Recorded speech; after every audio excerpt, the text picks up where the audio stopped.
This audiobook contains 58 censored sentences and 228 modified sentences to make it suitable for all audiences. Visit our website to listen to the original version without censorship or modifications. Link in the channel bio. Morphing into a bird's beak, a surreal and unsettling feature.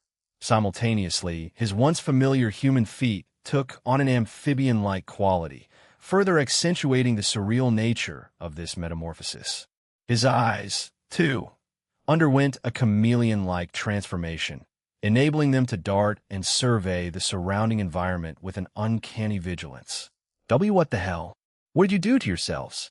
Zhang Mei asked in utter astonishment, her eyes wide and her voice trembling with shock. However, Rokuro didn't let Zhang Mei's shock deter him. Instead, he found it amusing and let out a hearty laugh, the sound echoing around the vicinity. He raised all his swords, each infused with 10k, and unleashed a series of aura slashes that sliced through the air, hurtling toward Zhang Mei. As if that wasn't enough, he started screeching loudly, the high-pitched sound assaulting her ears. The combined assault left Zhang Mei disoriented and desperate to cover her ears to block out the painful noise. I need to find a way to stop that noise before it causes any real damage, she thought in frustration. She leaped back, creating magical circles behind her and launched attacks at Rokuro, hoping to disrupt his attacks. To her surprise, Rokuro didn't dodge her counterattacks. He willingly accepted the onslaught, and small explosions rocked his body as her magical attack struck. Zhang Mei watched in disbelief as powerful regeneration abilities kicked in, rapidly repairing the injuries he had just sustained. Resilient skin, rapid regeneration, extra arms, and he still has the power from our eyes? This guy's a piece of work. How am I supposed to beat him? She muttered to herself, her annoyance growing as the battle raged on. Using his superior speed, Rokuro appeared in front of Zhang Mei as she landed, startling her with his sudden presence. An evil grin crept onto his lips, and his eyes locked onto her. "Checkmate," he muttered, a cruel satisfaction in his voice, before swinging all his swords toward her. Zhang Mei, in a futile attempt to defend herself, raised her sword and surrounded her body with 10k, but it was in vain. Her trusty blade shattered under the intense pressure of Rokuro's attack. She desperately tried to leap backward to avoid his strikes, but she was too slow. Rokuro's swords struck her, causing her to cry out in pain as she was wounded. As if that weren't enough, Rokuro created a small red beam in front of his beak, aiming it at the helpless Zhang Mei. She could only stand there, paralyzed by shock and fear, as the impending doom approached. With a sinister smirk on his face, he unleashed the blast at point-blank range, creating a devastating explosion that obliterated everything in its path. Zhang Mei was flung away from the epicenter of the blast, her form battered and thrown by the bravado of the impact. A large wound marked her stomach on the left side, her face was scarred from burns, and her left arm was badly injured. The aftermath of Rokuro's assault left her severely hurt. As Zhang Mei lay there, calling out for help, she clung desperately to the hope that someone would come to her aid. However, the battle in the skies of China raged on above her, leaving her all but forgotten. The realization that no help was coming washed over her, and she began to accept her grim fate. She had harbored a burning desire for revenge against her own clan, and now it seemed that revenge would forever remain out of reach. She yearned to meet her parents in the afterlife and tell them that she had avenged their deaths, but that dream was slipping away. Sorrow and rage surged through her heart, but she was powerless to change her circumstances. Her gaze shifted to Rokuro, who had readied yet another red beam, ready to deliver the final blow. "I guess you weren't so powerful, huh?" Rokuro taunted as he unleashed the beam. But then, as the world appeared to freeze, a familiar voice echoed in Zhang Mei's surroundings. "Are you going to let it end here?" the voice asked. Unable to rise from her prone position, Zhang Mei muttered, "I can't get up. Everything is so dull already." "That's not the Zhang Mei I know." She had shrugged this off and get up to keep on fighting, the voice continued. I want to, but I physically can't. Cut me some slack, Jean Zhongmei whispered. The small pool of her blood beneath her was now more akin to a puddle. Aaron knelt down beside her and touched her head, using his healing abilities to mend her wounds. However, he stopped short of a complete recovery. Do you want to live? Do you want revenge? And once you've had your revenge, what will you do? He inquired. Summoning a fraction of her remaining strength, Zhang Mei managed to roll onto her back and gaze up at the sky. She began to say, her voice weak. I want to go on a date with you. A silence filled the air, pregnant with anticipation. Then, Aaron chuckled. Is that all you want? It seems a bit strange, considering we haven't spent much time together, he remarked. Call it love at first sight, then, Zhang Mei declared, her cheeks flushing as she laughed at her own audacity. All right, Zhang Mei, show me and your parents the power of Shizuna Rem Misurugi, Aaron encouraged. I won't run away anymore. I'll face them head-on and take them down if I have to, Zhang Mei declared with newfound determination. I've always regretted throwing away my name. It felt like abandoning my parents, too. Then be reborn and kick his ass. I have to go back somewhere now, Aaron replied, hovering a small silvery white ball above Zhang Mei's forehead. Yeah, that's fine, but I love you so. Cinchureto W. Rokiro cried out. The destructive ball he had conjured had vanished, and Shizuna's body was now engulfed in brilliant light. A burst of wind suddenly rippled from Shizuna's body, and with it, an intense light emanated, knocking Rokiro away. As he regained his footing, he looked back at Shizuna and was utterly shocked by her transformation. While not much about her physical appearance had changed, her most distinctive feature was her glowing silver eyes, which sent shivers down Rokiro's spine. Instinctively, Rokiro took a step back, horrified at the sight before him. He couldn't comprehend the sudden change in her condition. Impossible. How did you? Where are your injuries?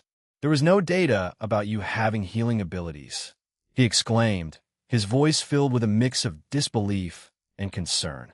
A serene smile graced Shizuna's lips as she gazed at Rokiro, her eyes alight with a subtle assurance that needed no words to convey. Her very presence was a testament to her extraordinary talents. With a fluid, almost ethereal motion, she summoned forth two gleaming blades, forged not of steel but of silvery white aura. They materialized in her grasp, radiant and pristine, their presence akin to manifestations of pure grace and power. With the blades held before her, she formed a sacred, almost reverent cross. The symbolism was not lost on the observer. It was a gesture of silent reverence to a higher purpose, a ritual of sorts, one that marked the onset of a profound encounter. In that moment, Shizuna exuded an aura of solemnity and purpose, as if preparing for a communion with the unknown. Then, with the swiftness of a phantom, she vanished from her original position. Her abrupt disappearance was an elegant yet unmistakable alert to Rokiro. The world around them seemed to hold its breath, the very air tingling with the presence of the extraordinary. Shizuna's enigmatic departure set the stage for what was sure to be a remarkable display of her formidable abilities. I can still fight. Don't underestimate me. Just because you got a power-up doesn't mean I can't win. This isn't some anime where you get to run away. Rokiro shouted defiantly, determined not to be outdone by her newfound abilities. With swiftness that defied the very fabric of reality, Shizuna embarked on a breathless charge towards Rokiro, the man-chimera monster hybrid who remained blissfully unaware of her impending attack. Her lithe form moved with grace and intent, and in a single, fluid motion, she crossed both two silvery white swords. Time seemed to bend around her, and the blades sliced through the air with a precision that could only be born of mastery. Before Rokiro could react, Shizuna had already reappeared behind him, a phantom in the darkness. It was as if she had become a shadow, a manifestation of the night itself. Her silhouette was a stark contrast to the chaos that had enveloped her opponent. And then, with an explosive burst of power, The man behind her erupted into a silhouette of shimmering silver and white. It was an awe-inspiring transformation, a breathtaking display of the forces she had harnessed. This radiant silhouette coalesced into a colossal silver-white cross, a symbol of power and redemption that seemed to shake the very foundations of the world. The appearance of this monumental cross did not go unnoticed, for it heralded its presence with such grandeur that it transcended the boundaries of Earth itself. It pierced the celestial sphere, reaching out into the cosmos, its silvery radiance extending far into space. The enormity of her attack was such that even the moon, that distant celestial companion of Earth, could not escape its reverberations. The lunar landscape trembled in response, as if paying homage to the incredible force unleashed on Earth below. In that fleeting instant, all across the world, from the ranks of Team DXD to their enemies, and to the leaders who gazed upon the spectacle in awe, a collective gasp of astonishment was drawn. Shizuna let out a sigh, her form gradually returning to its usual state as the silvery white aura that had enveloped her dissipated into the ether. Her ethereal blades, the very ones that had wreaked havoc just moments ago, also disappeared. She placed her hands on her barato and glanced back at the fallen Rokuro, although even his lifeless form had been obliterated by the sheer force of her attack. She playfully stuck out her tongue and remarked, "Looks like I came out on top in the end." A faint blush colored her cheeks, and she turned her attention to the space in front of her, her thoughts seemingly racing. "Wait, did I just confess?" Her voice quivered with embarrassment as she questioned her own words. "Darn it, but it must have been the heat of the moment." She groaned and shivered, clearly flustered. "Well, now that I've said it, I have to go through with it. I guess it's not all that bad." Shizuna came to terms with her accidental confession and began walking away, adding with a mix of embarrassment and excitement, "Besides, I did gain a new power-up from this. Just you wait for me, Jean," she sang cheerfully as she leaped into the skies to rejoin her team. In the rainforest of Zhishuangbana, nestled within the Yunnan province of China, various shadowy figures darted swiftly through the lush, verdant landscape, resembling dark phantoms that danced in the daylight. Unbeknownst to most, an imposing barrier shrouded the entire forest, concealing it from the prying eyes of those who were not privy to its secrets. Rixia Mao, the leader of the group known as the 8 Divas, found herself ensnared within this mystical forest, trapped by the barrier.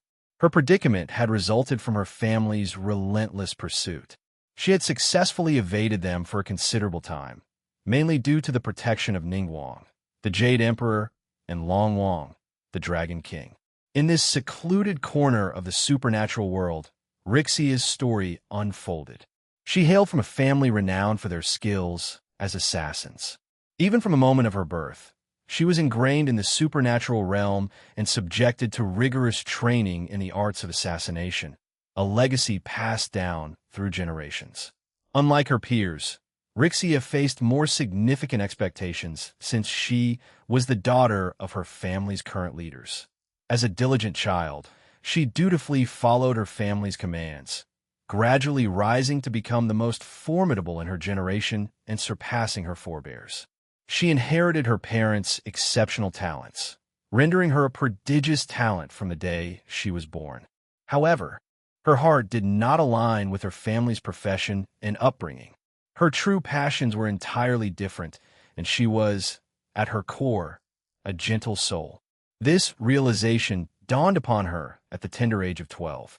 Her family remained oblivious to her true nature for several years, until an accidental discovery led to her capture. Subsequently, she endured a year of relentless hardship as her family sought to break her spirit. However, as a monstrous prodigy, she eventually broke free and fled. It was in her moment of desperation and exhaustion that Long Wang, the Dragon King, came to her rescue. He provided her with refuge, but he could not keep her as he had other obligations. Eventually, Rixia found herself under the care of Ningguang, who offered her a new path in life that allowed her to harness her innate talents. She became the leader of the 8 Divas and found solace in her new home. For years, she eluded her family's relentless pursuit, living in the protection of Ningguang. However, the tide turned when an alliance formed between DXD and other supernatural factions, exposing her presence. In their desperate pursuit of reclaiming her, her family struck a sinister deal with the Cow's Order, leading to the unfolding of these events. Amidst the tranquil, mystical forest, the voices of her pursuers echoed, a haunting reminder of her past and the familial bond she had sought to leave behind. "Come back to us, you foolish child," echoed a female voice through the dense forest. The urgency in her tone was impossible to miss.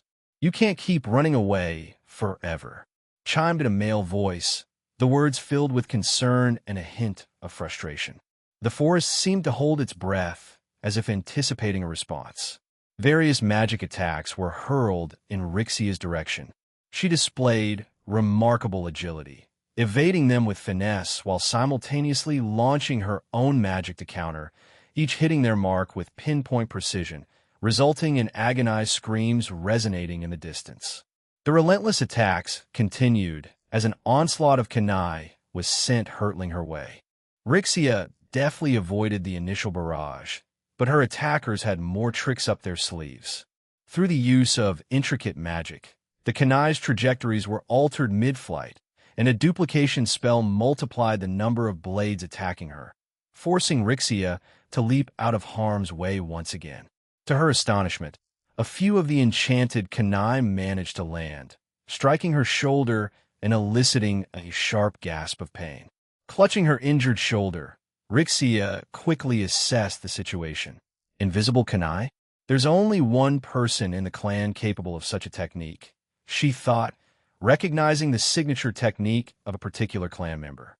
Wincing through the pain, she extracted the hidden kunai and applied a restorative ointment to her wounds. A swift and shadowy figure hurtled toward Rixia, her instincts kicking into action as she summoned her trusty sword to fend off the assailant. The newcomer proved to be a tall man, his long raven-black hair cascading straight down his back. His piercing blue eyes bore an unyielding determination, accentuated by his attire of full, sleek black ninja suit, which seemed to blend effortlessly with the dim surroundings.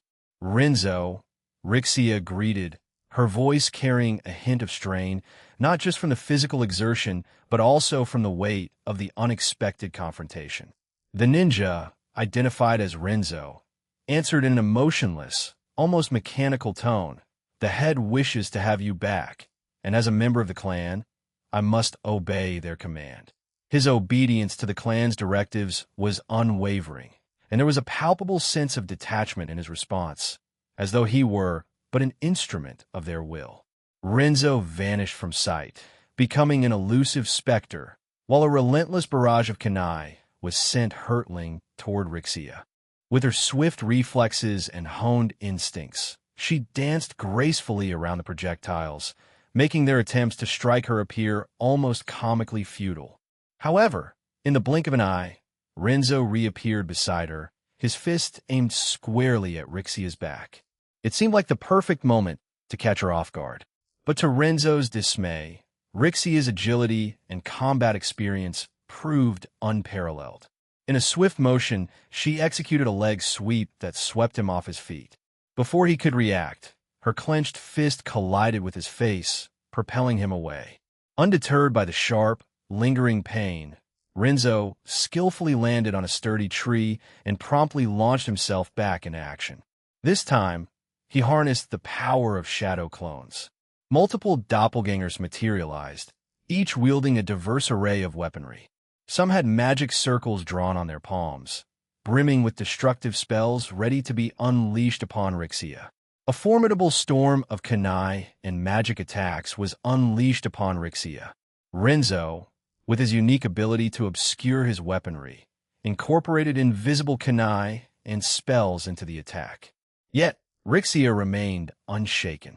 She deftly balanced on one leg, spinning gracefully with her sword in hand. This seemingly choreographed maneuver allowed her to intercept the majority of the incoming kunai, even those concealed by invisibility.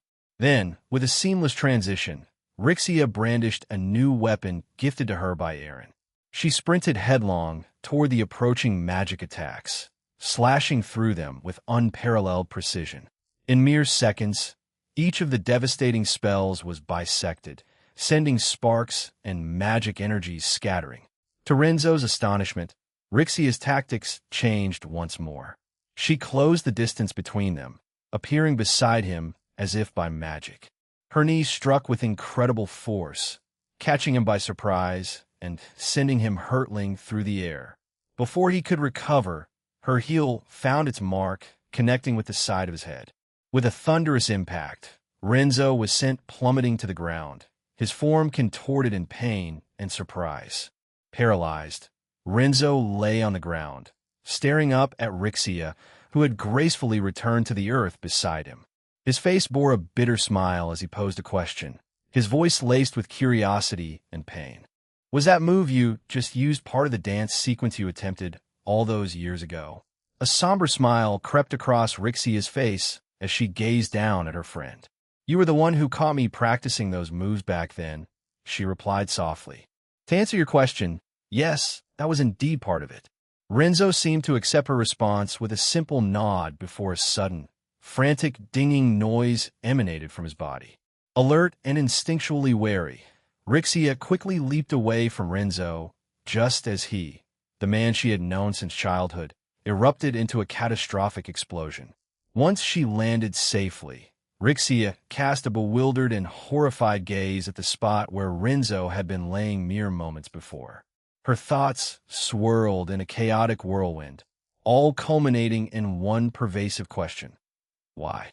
The baffling, abrupt nature of Renzo's demise left her utterly perplexed. A voice, soft and measured, interrupted her tumultuous thoughts. I can see it in your expression, the question on your mind. Why? The voice observed. Rixia's eyes widened, recognition dawning as she spoke the name. Miku? Is that you? But why did Renzo? Miku, a woman clad in a dark ninja outfit, appeared before her. Senshirado Miku responded with a warm smile and went on to explain the unsettling truth. We have an explosive magic spell implanted in our hearts. If we're defeated by you or your allies, it will activate and well die. The only way to avoid this fate is for you to come back to us without further resistance. With a bemused chuckle, Miku continued, although there's no guarantee things will unfold that smoothly, given how our leaders and his wife have been a bit unhinged for the past few years. Plus, the cow's order is behind this whole predicament, so the outcome is still very much up in the air. Senshirado, isn't it? The whirlwind of emotions and choices left Rixia speechless. She wrestled with feelings of anger towards her own parents for the heartless burden they had imposed on her friends and their families. Despite being estranged from her clan for many years, she had never harbored resentment towards the few friends she had made among them. Abruptly, Mika charged toward Rixia, tears streaming down her face as she implored, "Please, Rixia, come back with us. I don't want to die." "Then don't," interjected a different woman's voice, surprising everyone in the forest. Miku came to a sudden halt, her path obstructed by a woman who emitted an eerie, pale light from her hand. With a flick of her fingers, she unleashed a pulse of energy that impacted everyone within the forest. Rixia was bewildered by the unexpected appearance of the woman before her. Stammering slightly, she muttered, "Where?" Selene. The moon dragon god, Selene, had graced them with her presence. She glanced back at Rixia, explaining, "I have been called upon by your concerns, young Mao, although it was my master who informed me of such matters." Her gaze shifted to the weapon that Aaron had bestowed upon Rixia. Rixia, in turn, noticed Celine's attention to the weapon. An anxious thought raced through her mind. Did he find out from this? She gazed at the weapon, her worry intensifying, before urgently turning to Miku. Wait, if you defeat her, shall..." Before she could finish her sentence, Celine interjected reassuringly, "No need to worry, Rixia Mao. I have lifted the spell from their hearts. The same applies to the affected families, as I dispatched one of my subordinates to address the matter, Fufu." Her words left Rixia utterly flabbergasted. Celine's eyes took on a draconic intensity as she continued. Now then, shall we continue with our next task? Followers of Mao? A confident smile crossed her face, stirring a sense of excitement in the air. Chapter 14, Part 4. The Spear of the Universe and the Ice Queen of Demise, third-person point of view nestled within a yokai-inhabited village. Tucked away amidst the picturesque mountains of the Kyoto region, an extraordinary event was unfolding. This unique occasion had one singular focus, offering a wide array of merchandise related to the legendary Mighty Dragon Emperor, or as it was more colloquially known, the Mighty Dragon. The event was carefully tailored to cater to the diverse crowd of yokai and supernatural beings that called this village their home. Booths and stalls showcasing various goods adorned the village streets, inviting both visitors and residents to indulge in their favorite sky dragon-themed items. The merchandise available exclusively at the Kyoto event venue was also offered here, allowing those who hadn't secured tickets to the event to partake in the excitement. A lengthy line had quickly formed leading to the showroom, filled with enthusiastic yokai fans and other supernatural beings eagerly awaiting their turn to make a purchase. Among the bustling crowd, two notable figures stood out. Balberith, sporting his cherished dragon hat, was accompanied by none other than their leader, the esteemed high-class Grim Reaper, Zeno. They were part of the renowned team, known as the Black Satan of Darkness Dragon King. Both patiently waited in the long line, which seemed to stretch into infinity. The reason for their presence here was quite unique. Balberith had his heart set on acquiring a highly sought-after limited edition action figure, the Dragon Doron Yukai clear version collectible figure. It was a collector's gem that had captured his imagination. Zeno, being the responsible leader he was, couldn't allow Balberith to venture alone into the chaos of this event. As they inched forward, Balberith's heart raced with excitement. The anticipation of getting his hands on this exclusive figurine made his heart race with every step they took. The wait was almost over, and soon they would lay their eyes upon the prized collectible. Balberith understood the struggle all too well. Acquiring a limited Crimson Dragon Emperor dragon action figure was no walk in the park. His initial attempt at the show event had been a fruitless endeavor, leaving him empty-handed. In fact, the opportunity to purchase the prized limited figure slipped through his fingers even before the show began. The store had run out of stock, and it seemed that these exclusive figures were flying off the shelves. The lesson had been harsh, and clear snagging a limited event figure was a cutthroat competition, a war in itself. On his second attempt, Balberith had learned his lesson and eagerly joined the line at the venue, an experience he had never gone through before. But his anticipation came crashing down once more. "We are very sorry, but the limited edition figure has just been sold out."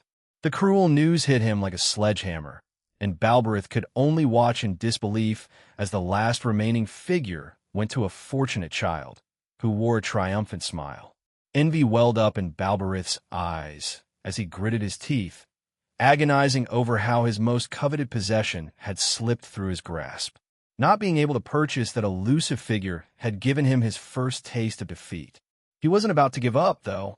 His third attempt was already underway, and he had lined up hours before the shop opened. Balberith's heart raced as he reached the cashier, his voice trembling as he placed his order. "Doron Yukai, clear version, please," he muttered. The cashier nodded, and Balberith's shaking nerves began to ease as he finally achieved what he had been yearning for. As the Tengu shop assistant received the order, they carefully packed the items into a bag and proceeded to calculate the total price. Balberith, filled with anticipation, received his items and left the cashier's counter. For a brief moment, he stood there in astonishment as the reality of the situation sunk in. He couldn't believe it. The coveted limited edition action figure he had been yearning for was finally in his hands. It wasn't a dream, but a tangible reality. Balberith gazed into the partially open bag, revealing the Dragon Doron Yukai clear version action figure with its stunningly transparent armor material. Overwhelmed by happiness and satisfaction, he found that the emotions he felt at that moment were beyond words. It was a true victory, a triumph that reached the depths of his heart. "Shall we head back home now?" Zeno inquired, having accompanied Balberith throughout their errands, even assisting in creating a magic circle for their return journey. They were ready to depart. Balberith had no time to reply. Suddenly, a thunderous explosion rocked the village's entrance, sending shockwaves through the vicinity. The earth quivered, and a loud concussive blast reached the ears of all within hearing range. Following the deafening detonation, the anguished wails of Yukai filled the air. Panic erupted as the startled Yukais scattered in all directions, their fear evident in the chaotic frenzy that ensued. However, just as Zeno was about to address the situation, Balberith abruptly broke into a sprint, making a beeline for the village entrance. "Wait, Balberith. Don't be so reckless. If they discover we're here..." Zeno hesitated, his words trailing off. After a brief internal struggle, he squared his shoulders and shook his head, opting to complete his thought. "Whatever consequences come our way, they'll bear the brunt of them." With that determination, he hastened after Balberith. The two of them moved stealthily through the village, their senses attuned to the unique auras that pervaded the area. These auras represented a curious mix, combining the essence of artificial devils with beings created by various deities of the night. Balberith, still somewhat oblivious to the day's operation, had been focused on securing the coveted legendary dragon merchandise he had set his sights on. As they pursued their path, Zena's mind raced with questions.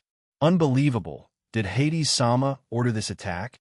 If so, we should have been informed beforehand, unless it was done by another god. Was it the work of Erebus Group?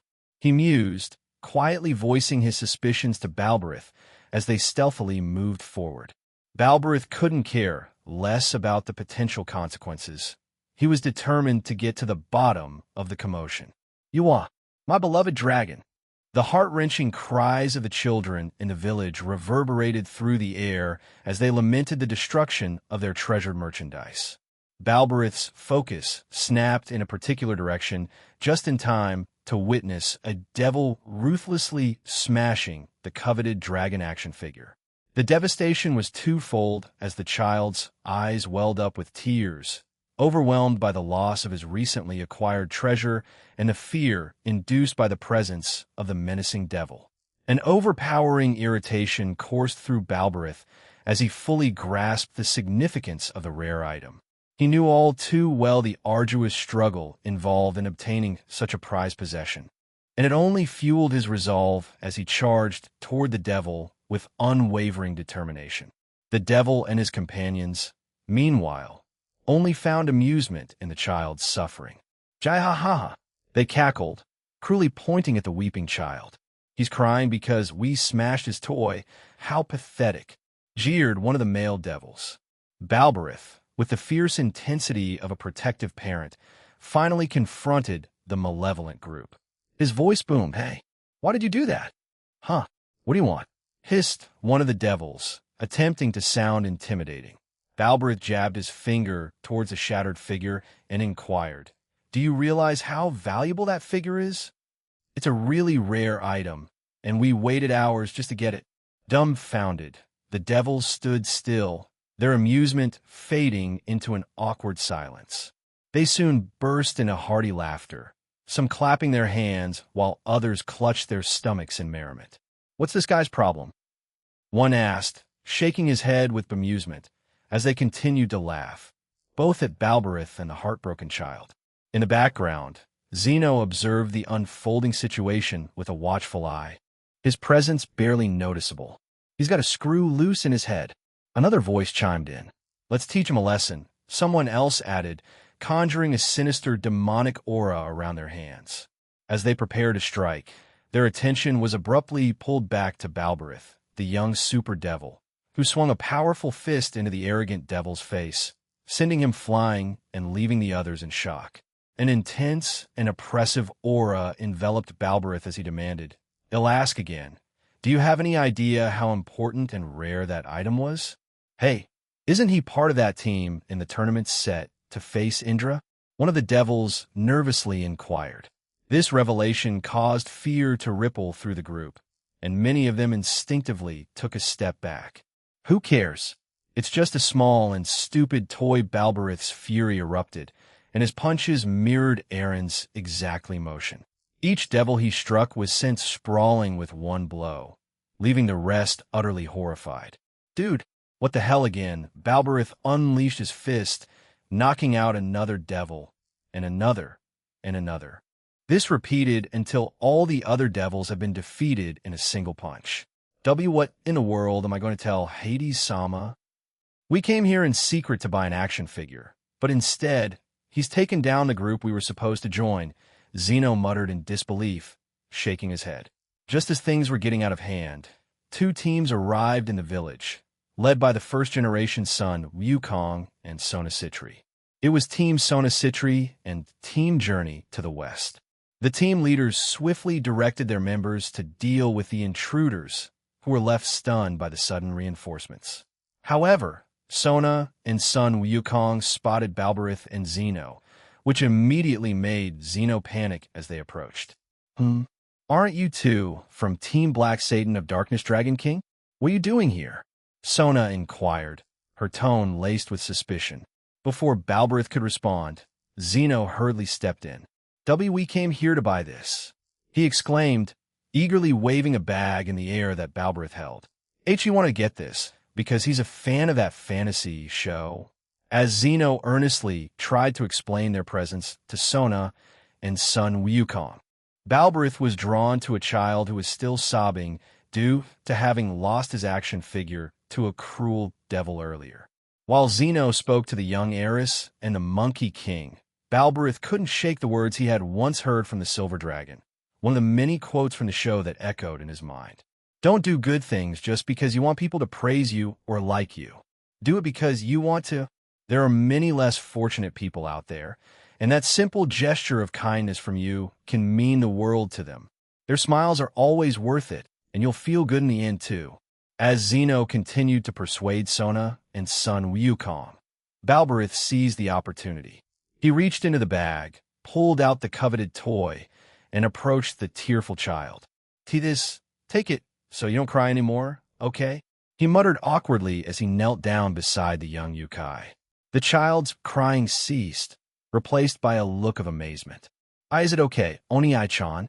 the child asked, addressing Balberith as Big Brother. Balberith nodded silently. "Like me, you waited in line for a long time to get this, right? We know that it's really precious and important, so here, don't cry, okay?" he told the child, extending the cherished toy. The child's face lit up, and he gratefully wiped away his tears. "Thank you, Oni-chan." At that moment, the child's parents arrived, rushing over to profusely thank Balberith. He simply nodded in response, offering a reassuring smile. After the child's parents extended their gratitude a few more times, they hurried away to safety. Once they were out of earshot, Balberith allowed the tears he had been holding back to flow. He had waited for the longest time to obtain that item, only to give it away just now. Yet, amid the bittersweet emotions, his heart didn't ache as much as he had expected. He felt a strange calmness and even a touch of happiness. I was bigger than that child, but the smile he showed me really made me happy too. Is that what the blessing dragon meant? Balberith pondered, watching the family run off. Sona and son Wukong, too, were taken aback by Balberith's actions, and Aaron's words from the past echoed in Sona's mind. Balberith and Varine aren't bad devils. They weren't raised right by Hades. So if you encounter them, try to reason with them if you can. I have plans for them. So if you don't meet them until a certain time, leave them to me. Not bad devils, huh? Sona mused, her gaze fixed on Balberith. After a bit more questioning, Sona and son Wukong eventually decided to let the duo go on their way. Weichu, Kanami let out an exuberant scream, flourishing her true Longinus in front of the goddess Hecate.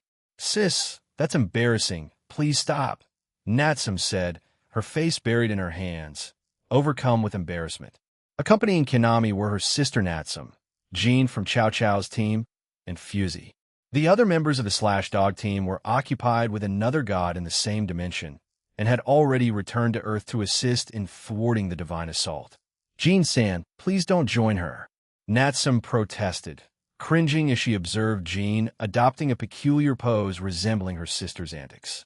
Hecate remained in her place, watching the girl's antics with amusement, her arms crossed.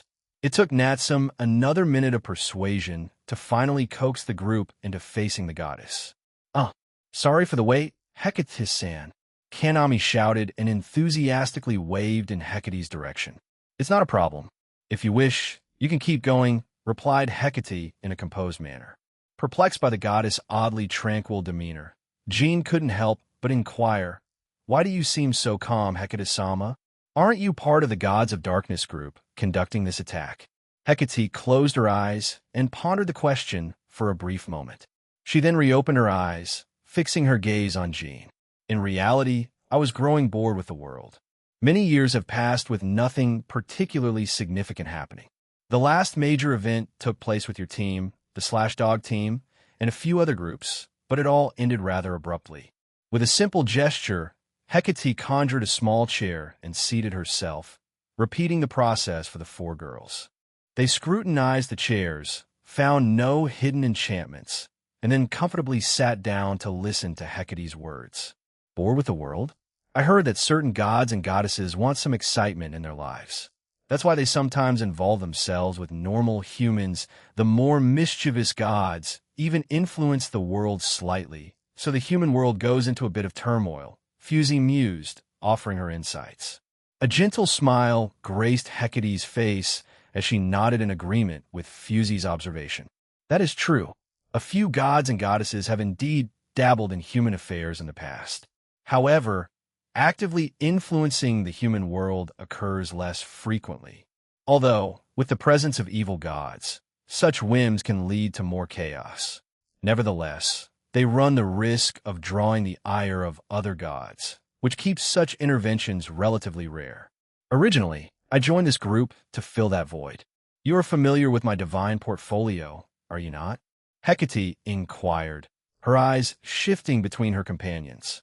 Kanami eagerly raised her hand, and Hecate acknowledged her by pointing in her direction.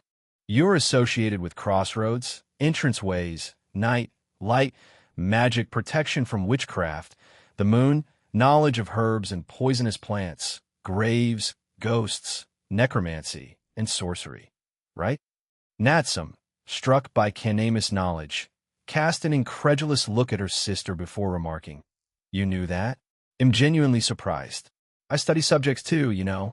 I'm the leader of our team, so I have to be knowledgeable about stuff," Kanami retorted. However, before the two sisters could dive into their usual banter, Fusey cast a silent yet intimidating glance, effectively putting a stop to their argument. "Indeed, I am.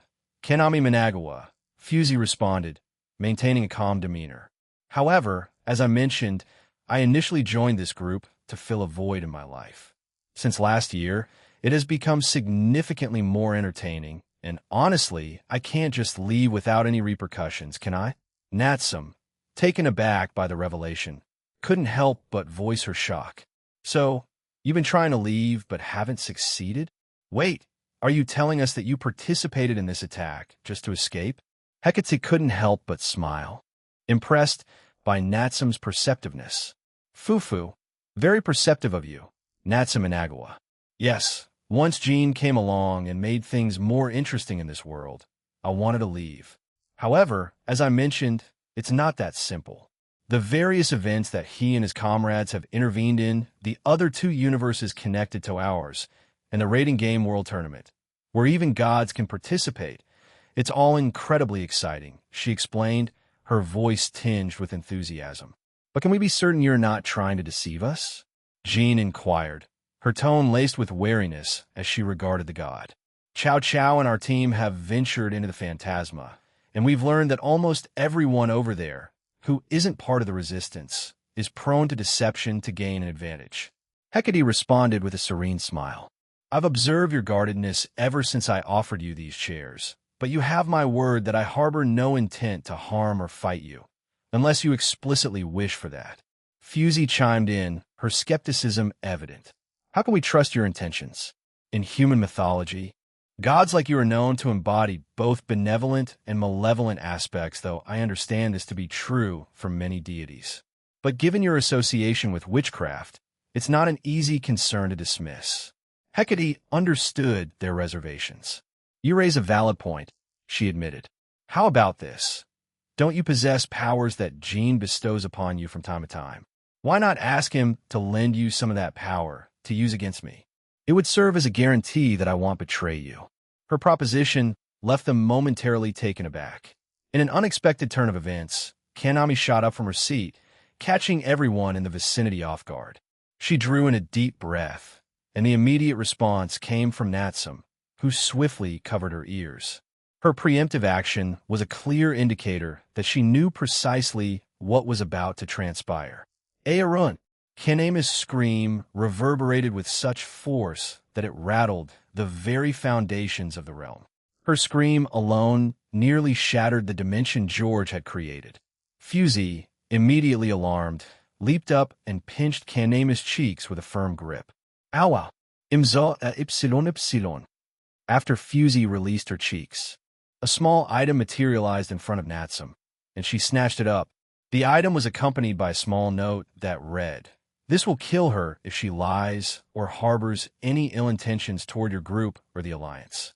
Natsum promptly shared the information with the rest of the group, and all eyes turned toward Hecate. The item that materialized took the form of a bracelet, and without any reluctance, Hecate extended her hand towards Natsum, indicating that she should help her fasten it. Natsum cast a quick glance at the others, who all nodded in agreement. With their collective approval, she gingerly placed the bracelet around Hecate's wrist. Upon securing it, the bracelet emitted a faint clanking sound, and Hecate winced ever so slightly. What a vigorous little accessory. It dug into my wrist's flesh, Hecate remarked, her tone more amused than pained. Now what? Natsum inquired as she fixed her gaze upon the goddess standing before her. Undoubtedly, Gene's powers and blessings are more effective for you than my own, replied the goddess, but I am willing to assist you in combating anything that has been transported to this realm. At present, aside from the 3 artificial super devils who are here, the only other gods in this realm are Tartarus, and he's occupied with Gene at the moment, and the other is 8. Surely you're familiar with her? 8, the goddess of mischief, blindness, delusion, folly, and reckless actions. Not much is known about her, as Mephistopheles hasn't disclosed much information regarding her. However, some human texts contain intriguing details about her, although their accuracy is questionable. Fusey chimed in, sharing her knowledge of 8. Before Hecate could divulge further details about 8, a tremendous explosion rocked the area to their west, drawing a sly smile from Hecate. Well, for starters, she began, "She's over there. I can sense that some of your friends might be in that direction." "Hey, stop!" Middle screamed, deftly evading countless powerful water streams unleashed upon her by multiple clones of a certain goddess. "A little help, please," she cried out in desperation. "We're a bit busy right now, little one. Try to get rid of them yourself." Cookie bellowed at his fallen angel teammate. "They're also clones, so they're weaker. Fight them. They're clones, my Barato. Just because they're clones doesn't mean anything." Middle snapped back. Meanwhile, other members of the Slash Dog team were engaged in a face-off with the Goddess 8.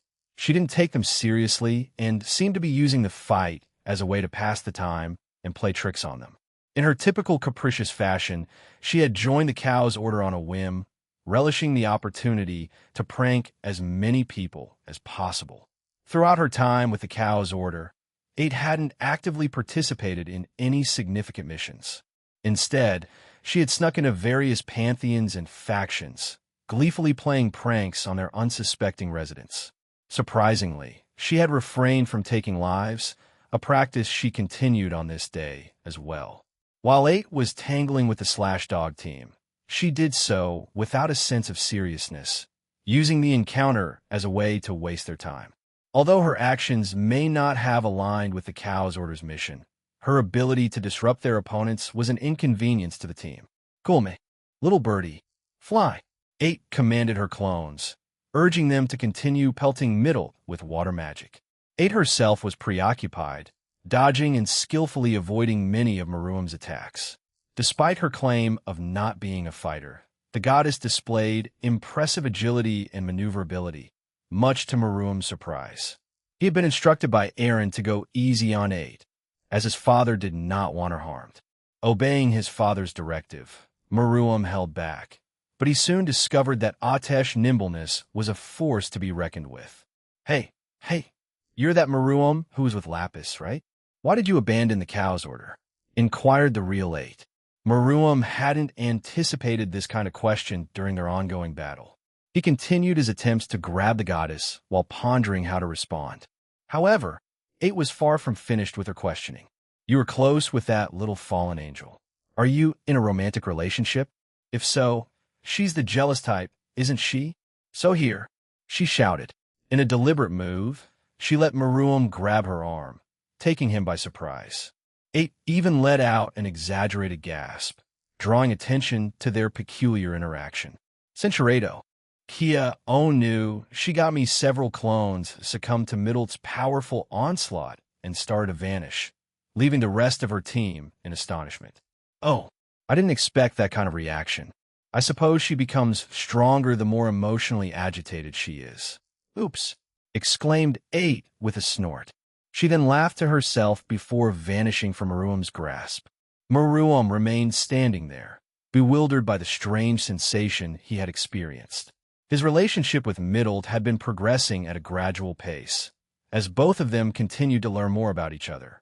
They had also found a house they were interested in purchasing, and they intended to consult Eren after this operation. Eren had offered to buy the house for them and make various upgrades, similar to his own home. Come back here, Middle bellowed, her voice filled with renewed fury, as she gave chase to the goddess. Cookie Samejima observed this unfolding drama with a smirk before flying over to his friend. Meruem, you look confused. What's bothering you? Don't tell me you've never been this close to a woman before? Cookie inquired, an air of teasing in his voice. Meruem pondered for a moment before responding. Romantic matters? My father does seem to be fascinated by relationships, doesn't he? To answer your question, no, I haven't had such an experience. I didn't understand the appeal, even after asking my father about it once. Cookie, with an air of jovial wisdom, declared, women's hearts are where the dreams of men come true. He playfully patted Meruem's back, continuing, of course, there are other qualities that guys appreciate as well. Just take your time to discover your own preferences. Suddenly, Calawarna entered the scene with the impact of a wrecking ball, executing a spectacular roundhouse kick to Cookie's stomach, sending him tumbling away. Meruem sighed as he followed his lover, Middle, and found her locked in combat with the goddess 8. Middle was giving her all, but her attacks couldn't land on the agile goddess, who seemed to be toying with her. Cinchuredo having lived for a long time, she was well aware of various aspects of people's lives, including their personal relationships. While she had experienced romance before, she knew that Meruem didn't prioritize such matters, as they had discussed it before. Barado isn't everything in a relationship. It's just a bonus for me. If that's all you can think about, you're an idiot. Maybe even lonely or an incel. Middle's shout took the goddess 8 by surprise. Adding to Atesh's astonishment, Meruem appeared behind Middle, firmly grasping her arms to prevent any escape. A sly smile graced Middle's face as she unleashed a torrent of light balls of energy towards 8, who couldn't help but break into a cold sweat as the blazing projectiles swiftly approached her. Wait, let's talk. 8 desperately cried out in an attempt to extricate herself from this perilous predicament. However, neither Middle nor Meruem uttered a word, and the luminous orbs were mere moments away from their target. Okay, wait, I give up, please stop. Atesh's plea rang through the air, and in a matter of seconds, the menacing light balls dissipated. They fell harmlessly to the ground, and 8, on her knees, was left breathless and drenched in sweat, her face mirroring her relief and exhaustion. My life flashed before my eyes. It was just a joke, she gasped, her exhaustion still evident in her voice. Sometimes your jokes go a bit too far, 8. Nevertheless, it was amusing to witness you in this state of panic. A rare sight indeed, remarked a woman's voice.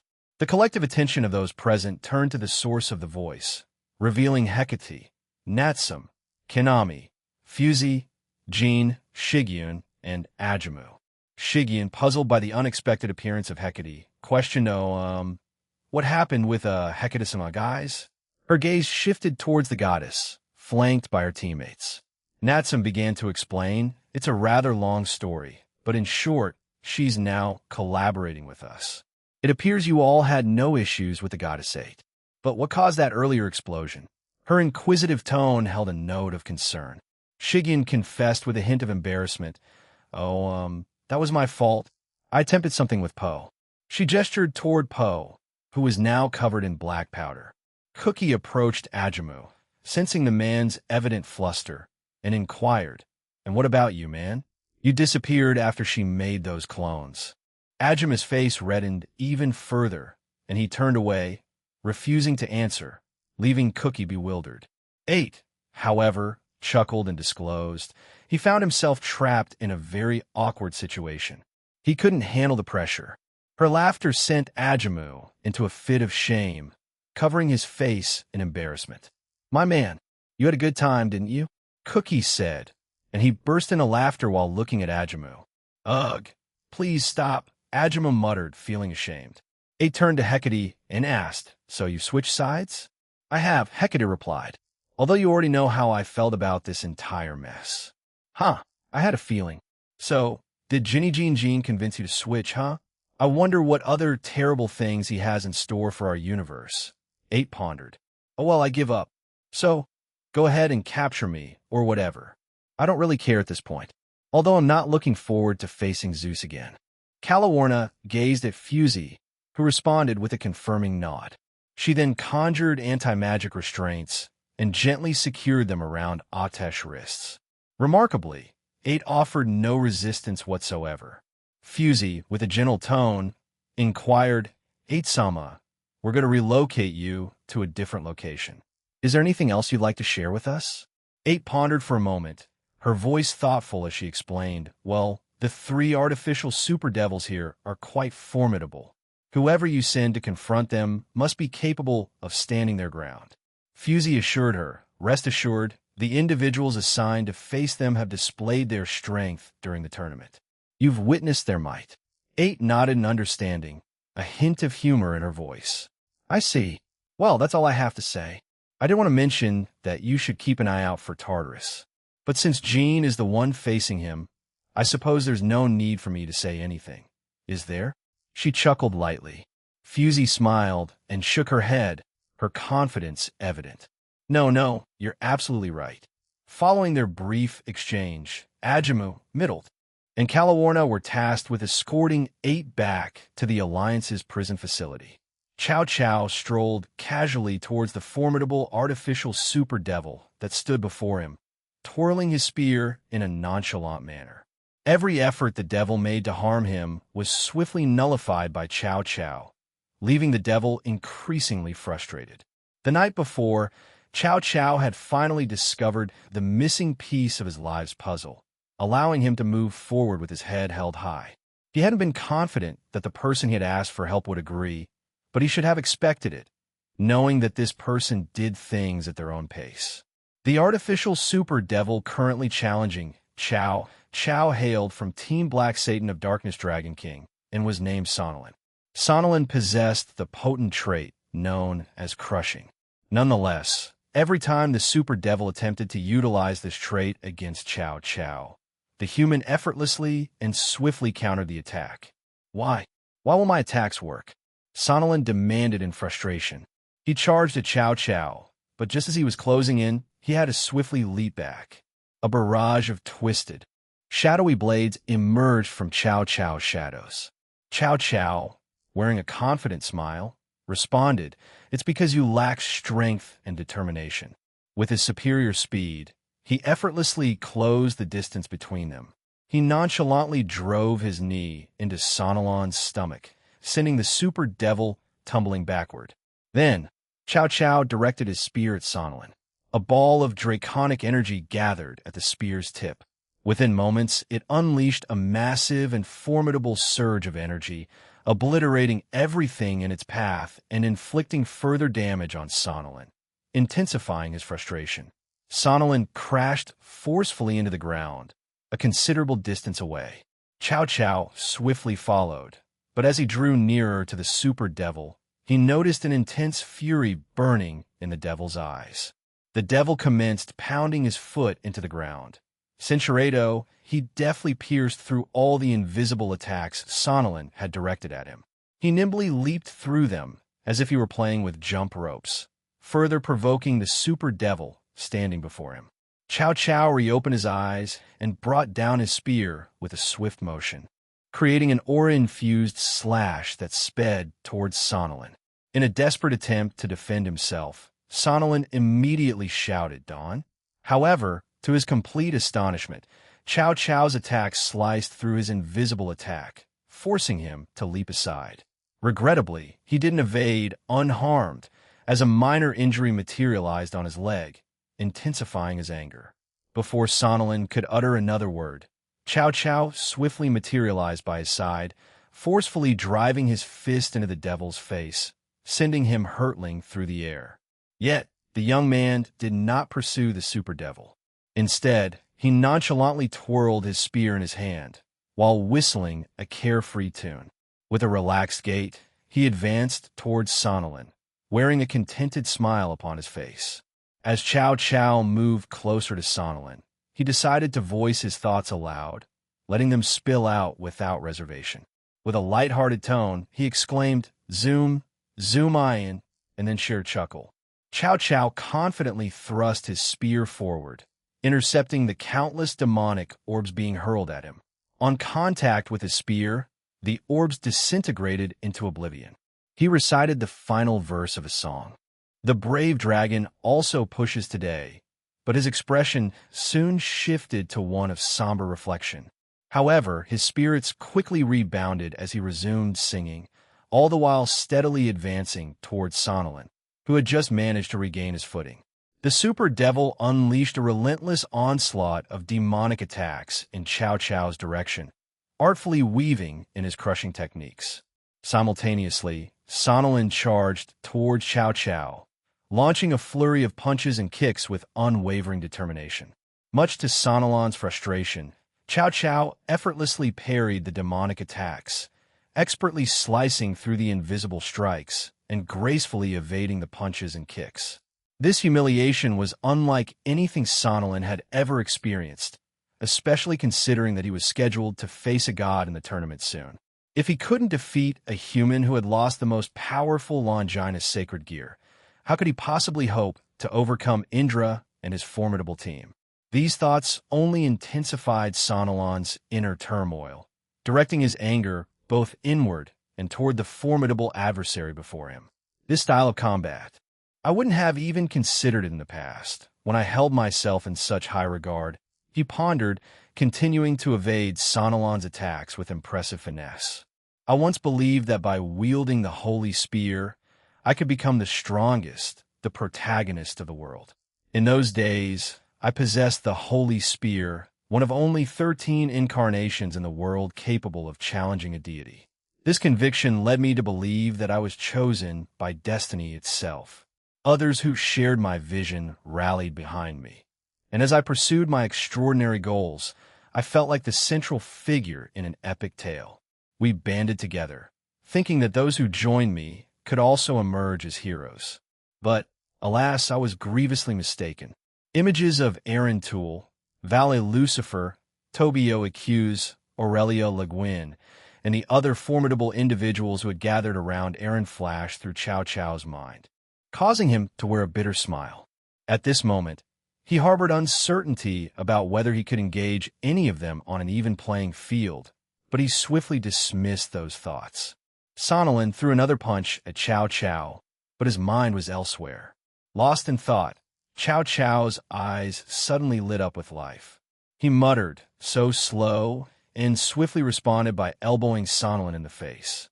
The powerful blow sent the devil hurtling backward, causing him to crash onto the ground. Cao Cao pondered the nature of protagonists in a story. He thought, those who can become the central characters, the ones who create miracles, they're chosen by miracles, and they can make those miracles happen whenever they act. As he looked back on his life, Cao Cao had an epiphany.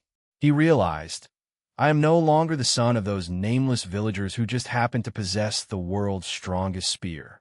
His thoughts then turned to his very first comrade, the one who had become his closest friend and journeyed with him across the world. He mused, Hey, Siegfried, did you believe in your ability to be the protagonist right up to your final moment? If you did, was it genuine happiness? Would you have been happier meeting Tool instead of me? Would you have avoided your fate? These contemplations swirled in Cao Cao's mind. However, his reflections were interrupted by a powerful shockwave that reverberated through the pseudospace. It had to be Tool's attack. Watching the unfolding chaos, Cao Cao recalled a conversation they had just the day before. I trust Laronia's words, your actions here, and the commitments you've made. So, let's start here as friends, Cao Cao. Friends, huh?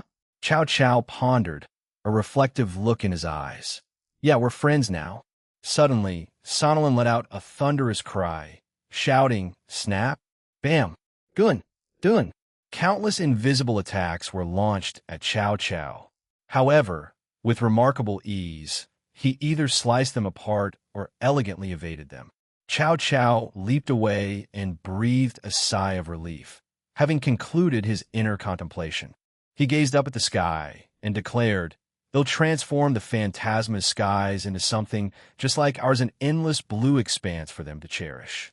He turned his attention back to Sonalin, his smile brimming with determination. And he'll do it with this very spear. Cao Cao shut his eyes and carefully selected 2 sacred gears to employ. He had been working hard to develop this ability, although his aspiration was to ultimately manage 3 simultaneously. Nevertheless, for the time being, wielding 2 was sufficient. Balance. Break, he softly uttered, and the spear of the universe in his grasp began to glow. Behind Cao Cao's back, a radiant halo emerged, accompanied by 7 orbs resembling bowling balls. His arms, legs, shoulders, and the spear itself were enshrouded in an impenetrable darkness, impervious even to the brilliance of light. This was a fusion balance breaker, uniting the powers of the true Longinus and Canis Lycaon. Cao Cao recollected his previous balance breaker experience while wielding the true Longinus. He and his team had dedicated considerable time to accompanying Tobio Accuse on solo missions, which had granted him valuable insights into how his sacred gear functioned. Cao Cao had also sought Tobio's wisdom on the matter, and, although he hadn't had the chance to receive a detailed explanation from Aaron, he did obtain a comprehensive book outlining the workings of all sacred gears. This volume covered their abilities, potential balance breakers, ranging from the regular crest side to abyss side, and, finally, the mysterious X side. Only true God-class beings, and those of even greater power, can hope to challenge me, Cao Cao asserted with confidence. His words only fueled Sonalin's growing frustration. You, a mere human, stand no chance against me. Sonalin's furious roar reverberated through the battleground. The artificial super devil clung to his delusions of invincibility, despite the mounting evidence to the contrary. Throughout his relatively brief existence in this realm, Sonalin had achieved victory in nearly every endeavor. There were, of course, the exceptions in Vereen and Balberith, whom he considered siblings due to their shared lineage. While he had accepted his limitations in comparison to them, he held ambitious aspirations to one day surpass them. However, the unfolding situation made it appear increasingly unlikely. If only Sonalin could master his notoriously short temper and resist the taunts and provocations from his adversaries, he might have truly risen to become one of the most formidable devils in their world. Regrettably, it seemed he would fall short of realizing his full potential. Sonalin, driven by a burning desire to prove himself, charged relentlessly towards Cao Cao. His crushing ability wreaked havoc, reducing everything in its path to rubble and compacting the surroundings. Unyielding in his pursuit, He drew nearer to Cao Cao with every passing moment. Maintaining an air of unwavering calm, Cao Cao extended his left foot, and from the very shadow he cast, an impressive array of spearheads and dark, distorted blades emerged. Swift as an arrow, these ominous constructs shot towards Sonolin, effectively intercepting his aggressive attack. The ensuing clash of powers was fierce, yet, despite some initial quivering, Cao Cao's spearheads and dark blades remained intact, unbroken. Recognizing the dire situation, Sonolin sprang away, narrowly avoiding the oncoming attack. But Cao Cao's resourcefulness knew no bounds.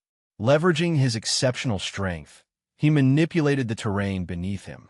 Activating the formidable Hatharatana, he gained the power to lift and manipulate any object touched by the mystical orb. With deftness and precision, he seized a substantial portion of the ground and flung it like a projectile in Sonolin's direction. Then, with a flourish, he unleashed a series of aura-infused dark slashes, obliterating the airborne debris into countless smaller fragments that danced menacingly in the sky all around Sonolin. But Cao Cao wasn't done. He harnessed the power of Asaratana, allowing him to switch positions with one of the smaller fragments in a blink of an eye. Seizing this strategic advantage, he brought his spear to bear on Sonolin. In a desperate attempt to protect himself, summoned his crushing ability and enveloped himself in a shroud of demonic aura. Despite Sonolin's best efforts, the combined might of the true Longinus and Canis Lycaon abilities proved overwhelming, slicing through the defenses and delivering a devastating blow. The searing, holy aura left Sonolin writhing in anguish as he grappled with the excruciating pain. Cao Cao continued to employ this sequence of attacks, utilizing Asaratana to evade any strikes Sonolin attempted. He seamlessly switched positions with debris and pressed his attack on the Super Devil, slowly sapping his strength. Eventually, Cao Cao harnessed his Gabhadaratana, giving rise to warrior-like entities that operated much like Blade Blacksmith's Balance Breaker, Blade Knight, Massachusetts. The young hero ingeniously maneuvered these warriors, causing them to teleport each time he employed Asaratana. Simultaneously, they descended upon Sonolin in a coordinated attack. This small yet effective strategy played out brilliantly, catching the agitated and bewildered Super Devil off guard. He found himself subjected to relentless and simultaneous attacks until he fell to the ground, down on all fours. It seems like you're down on your luck, Sonolin. Any last words? Gao gao in guit kakaka. You idiot. Sonolin retorted with a defiant shout. He summoned a formidable mass of demonic energy above them. I'm going to unleash this in Kyoto and Yurikyoto. Even if you stop me now, they'll still continue on their paths to those places. He exclaimed in triumph, believing he had secured victory. However, Cao Cao's expression remained calm and unruffled.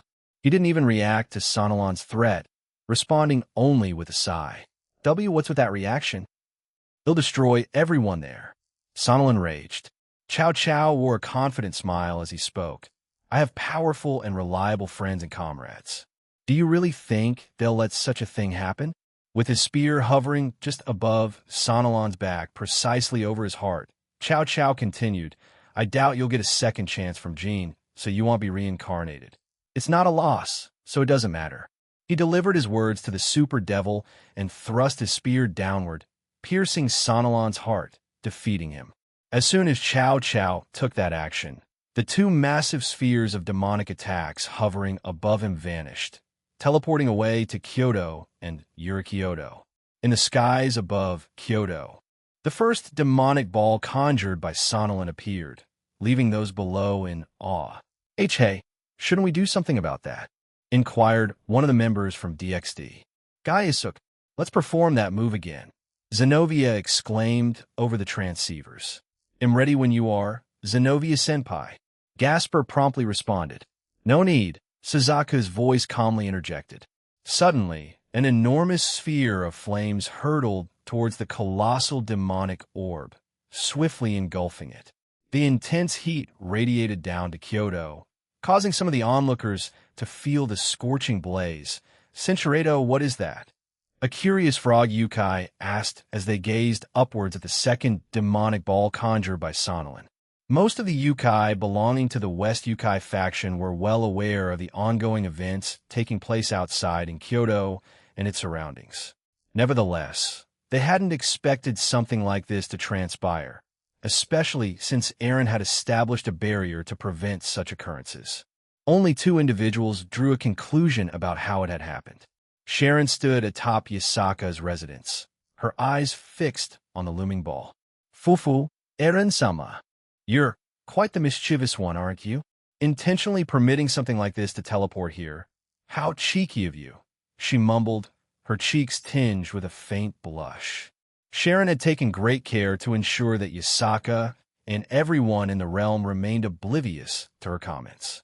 As she prepared to deal with the situation, she observed the young Yukai whom Eren held a fondness for, desperately attacking the ball in an effort to destroy it.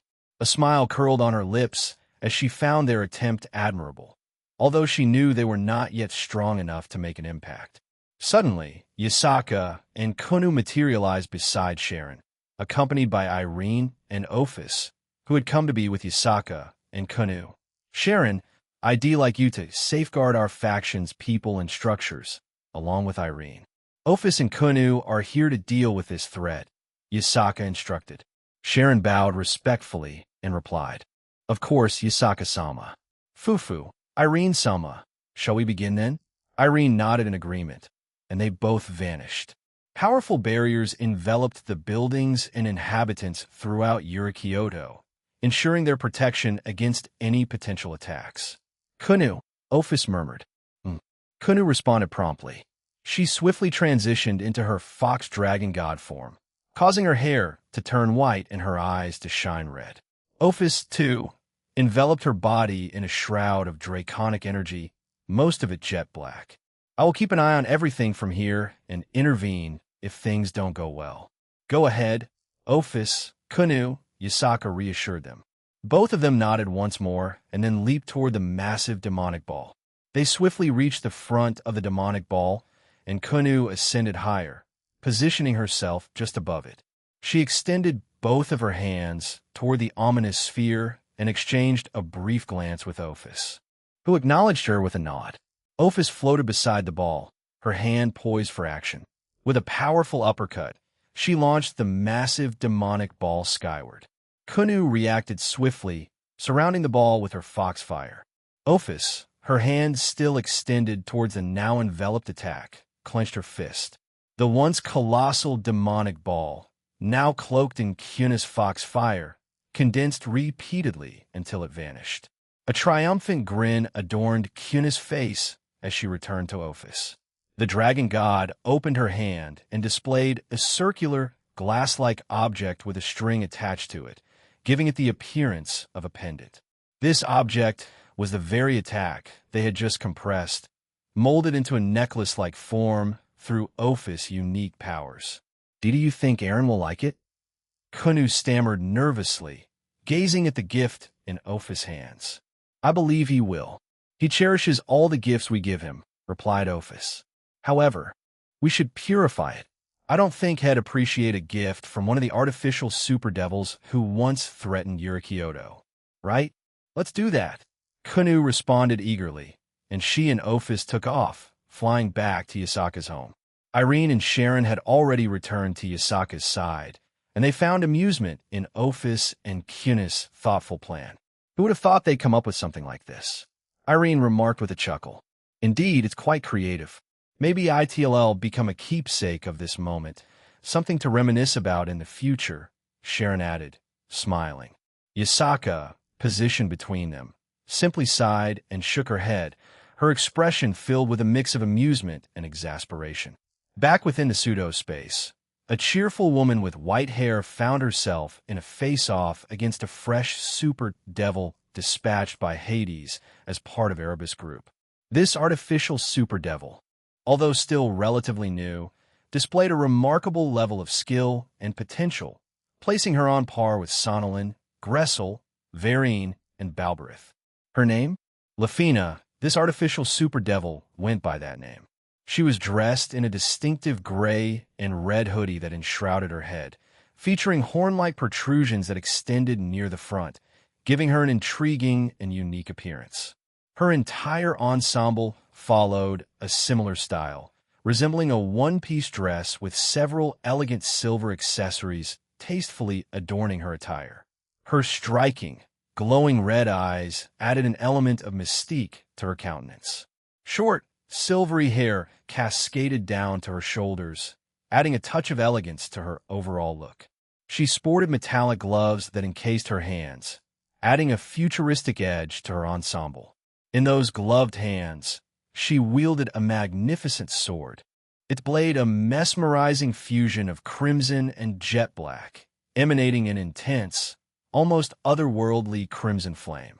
In the midst of their clash, Aoife, a woman with striking white hair, wielded her trusty sword, Fragarak.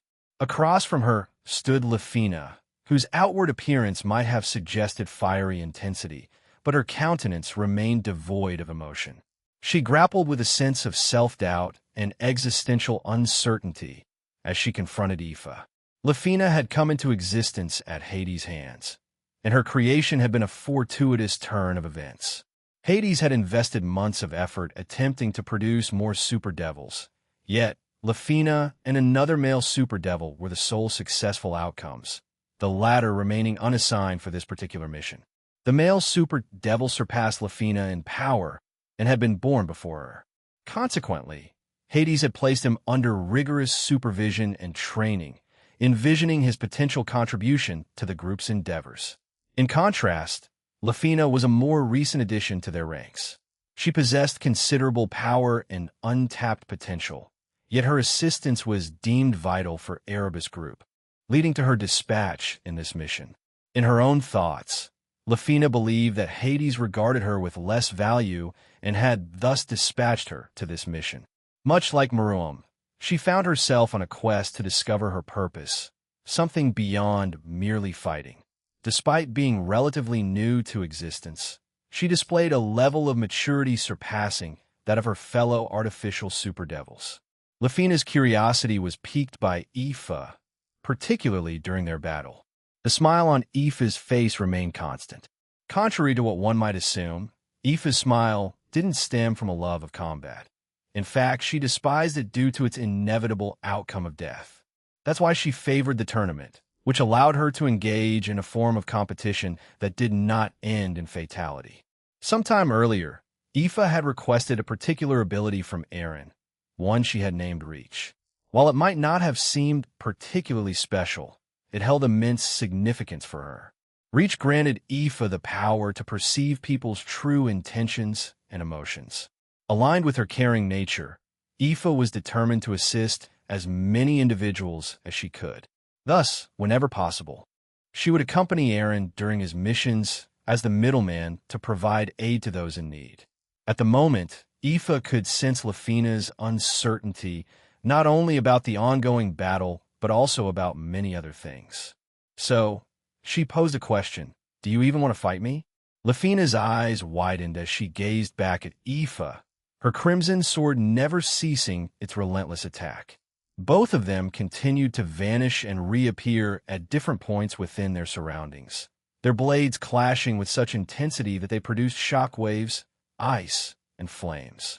However, amid the chaos of their duel, Aoife and Lefina's eyes remained fixed on each other, their gazes filled with curiosity.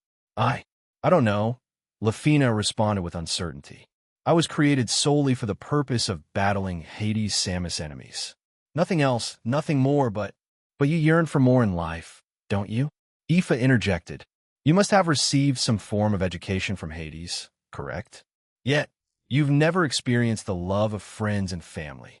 With a burst of strength, Aoife pushed Lefina away, causing both of them to land at a distance from each other. Despite this separation, their eyes remained locked on each other. "Tell me about yourself," Aoife exclaimed, leaving Lefina bewildered.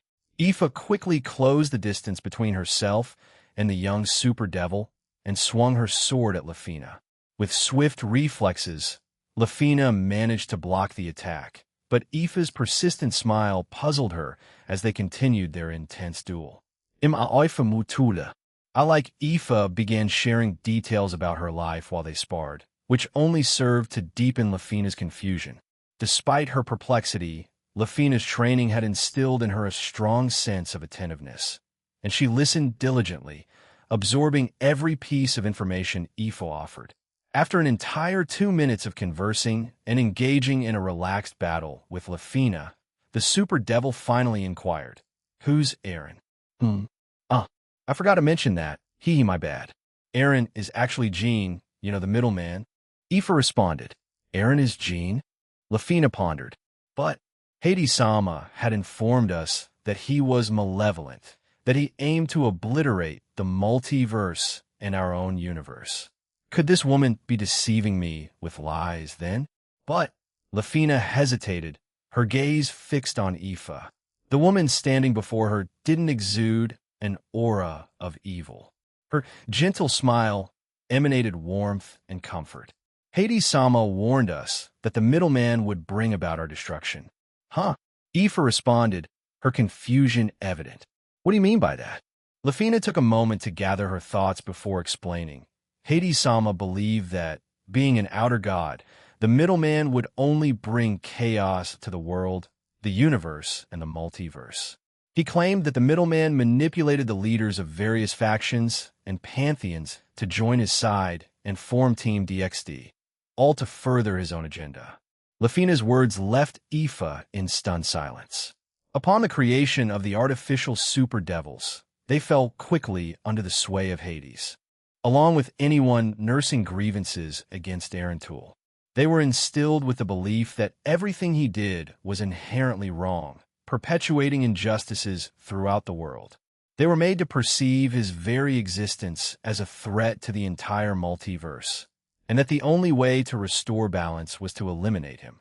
Hades further emphasized that dismantling the sacred gear system in heaven was essential for their prosperity and the restoration of equilibrium in their world. The young devils, born from Lilith's previous bodies, were but children and lacked the discernment to distinguish right from wrong. However, over time and under Hades' guidance, as well as the influence of their educators, some began to question whether their indoctrination was entirely accurate. They gradually came to realize that Hades held a strong bias against the middleman, which clashed with the information they uncovered on the supernatural internet. Nonetheless, many continued down their chosen path, unconcerned with the discrepancies, as they had long been deeply ensnared by the process of brainwashing. There were only a few exceptions to this rule, as some individuals received unique treatments, distinct forms of instruction, or, in Lafina's case, entered the world with minimal education before being thrust into it. "That's just wrong, remarked Aoife, her disbelief evident. "Have you not seen the supernatural internet?" she inquired, genuinely surprised. Lafina, however, responded, "I have, but due to what Hades-sama has told me, am uncertain about what to believe anymore." Their swords collided once more, the clashing of metal filling the air, before they both separated. As Aoife landed, she paused in contemplation, then turned her gaze back to Lafina and posed a question.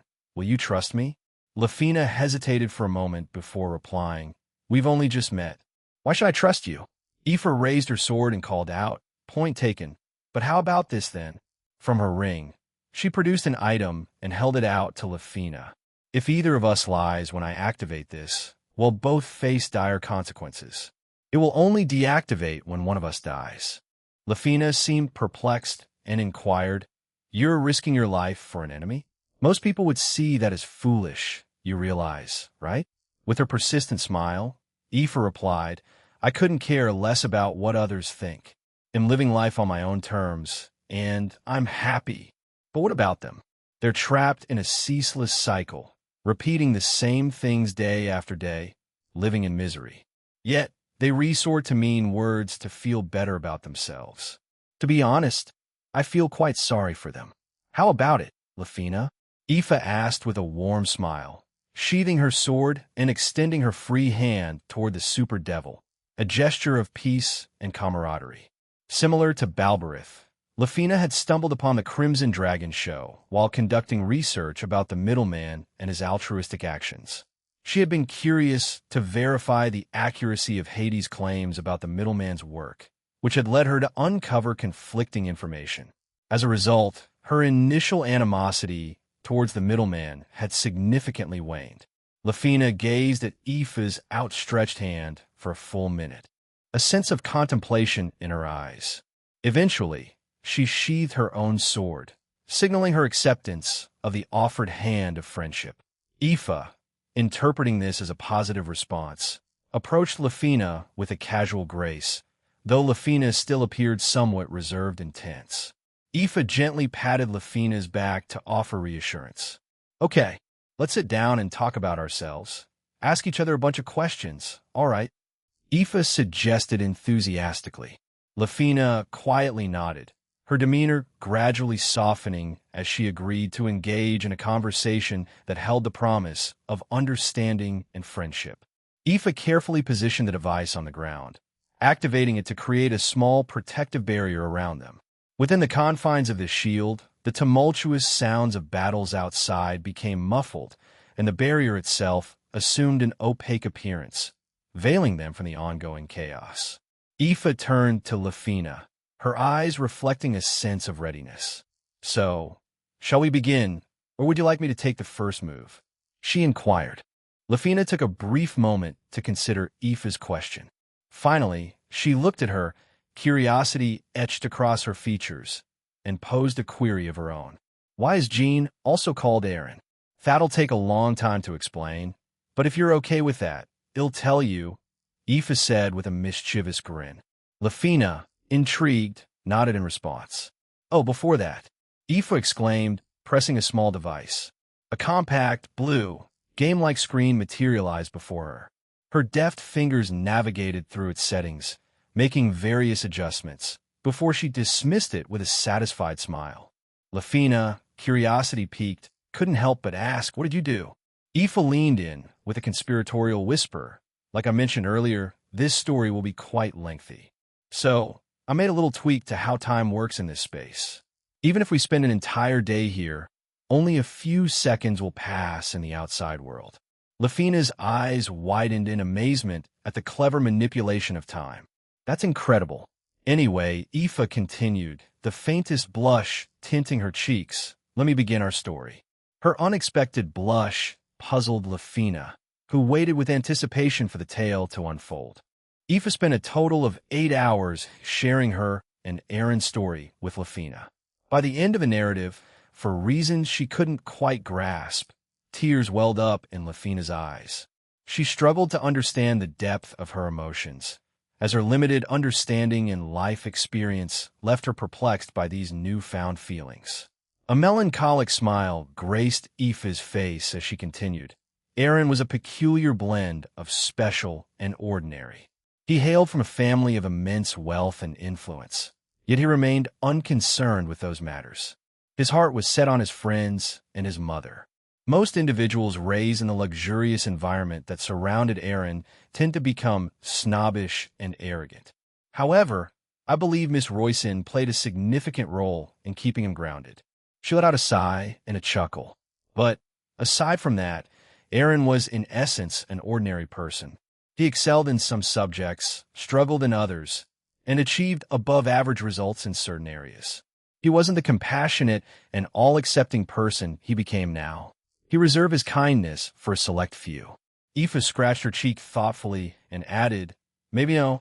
Aaron told me that it was because of me, but I never intended for him to change in that way.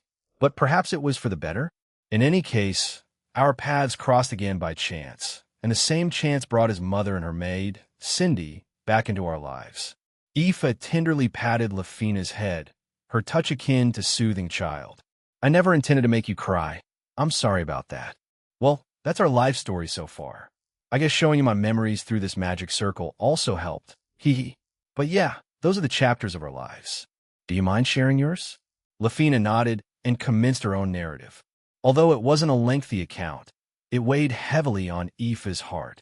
She couldn't bear the mistreatment of Lafina and the other super devils, and it deeply saddened her. At the same time, she couldn't condone some of them for the chaos and malevolence they had unleashed. She understood that these super devils were essentially infants left to run wild in their universe. But it was a complex and painful reality to reconcile with. Suddenly, Aoife rose to her feet and extended her hand toward Lafina. Her voice filled with earnestness. "Join our side, Lafina. Now that you know the truth, do you truly wish to bring destruction to this world, this universe, the multiverse? What Hades desires is merely control. Ultimately, you're nothing more than a pawn for him to manipulate. Why do you think he dispatched you shortly after your birth? He doesn't care about your well-being. Come, join us, and live the life you desire," Aoife implored, her voice echoing with conviction. "As a devil, you have an extra 10,000 years ahead of you. Don't let this opportunity slip away. Take my hand." Her plea rang out as she peered down at the artificial super devil. Lafina hesitated, her hand rising partway, but then freezing in midair. She grappled with the decision. Both Aoife had shared the intricate details of their lives with her. She hadn't expected their stories to be so extensive and convoluted. In the end, she realized that the evil middleman wasn't striving for destruction, but for peace, even if it was solely within their universe. Lafina began, looking back at Aoife. The same warmth and welcoming aura radiated from her. Gressel had lost his temper a while ago, and his fury erupted in a torrent of harsh words. "Curse you, you stubborn fool. You can't even face me head-on, hiding behind your puny ice witches," he bellowed. The target of his rage was none other than the middleman's formidable ice queen, Lavinia Rennie. She had harnessed her sacred gear, summoning her icy creations to confront Gressel. As time passed, it became evident that her strategy both infuriated and frustrated the super devil.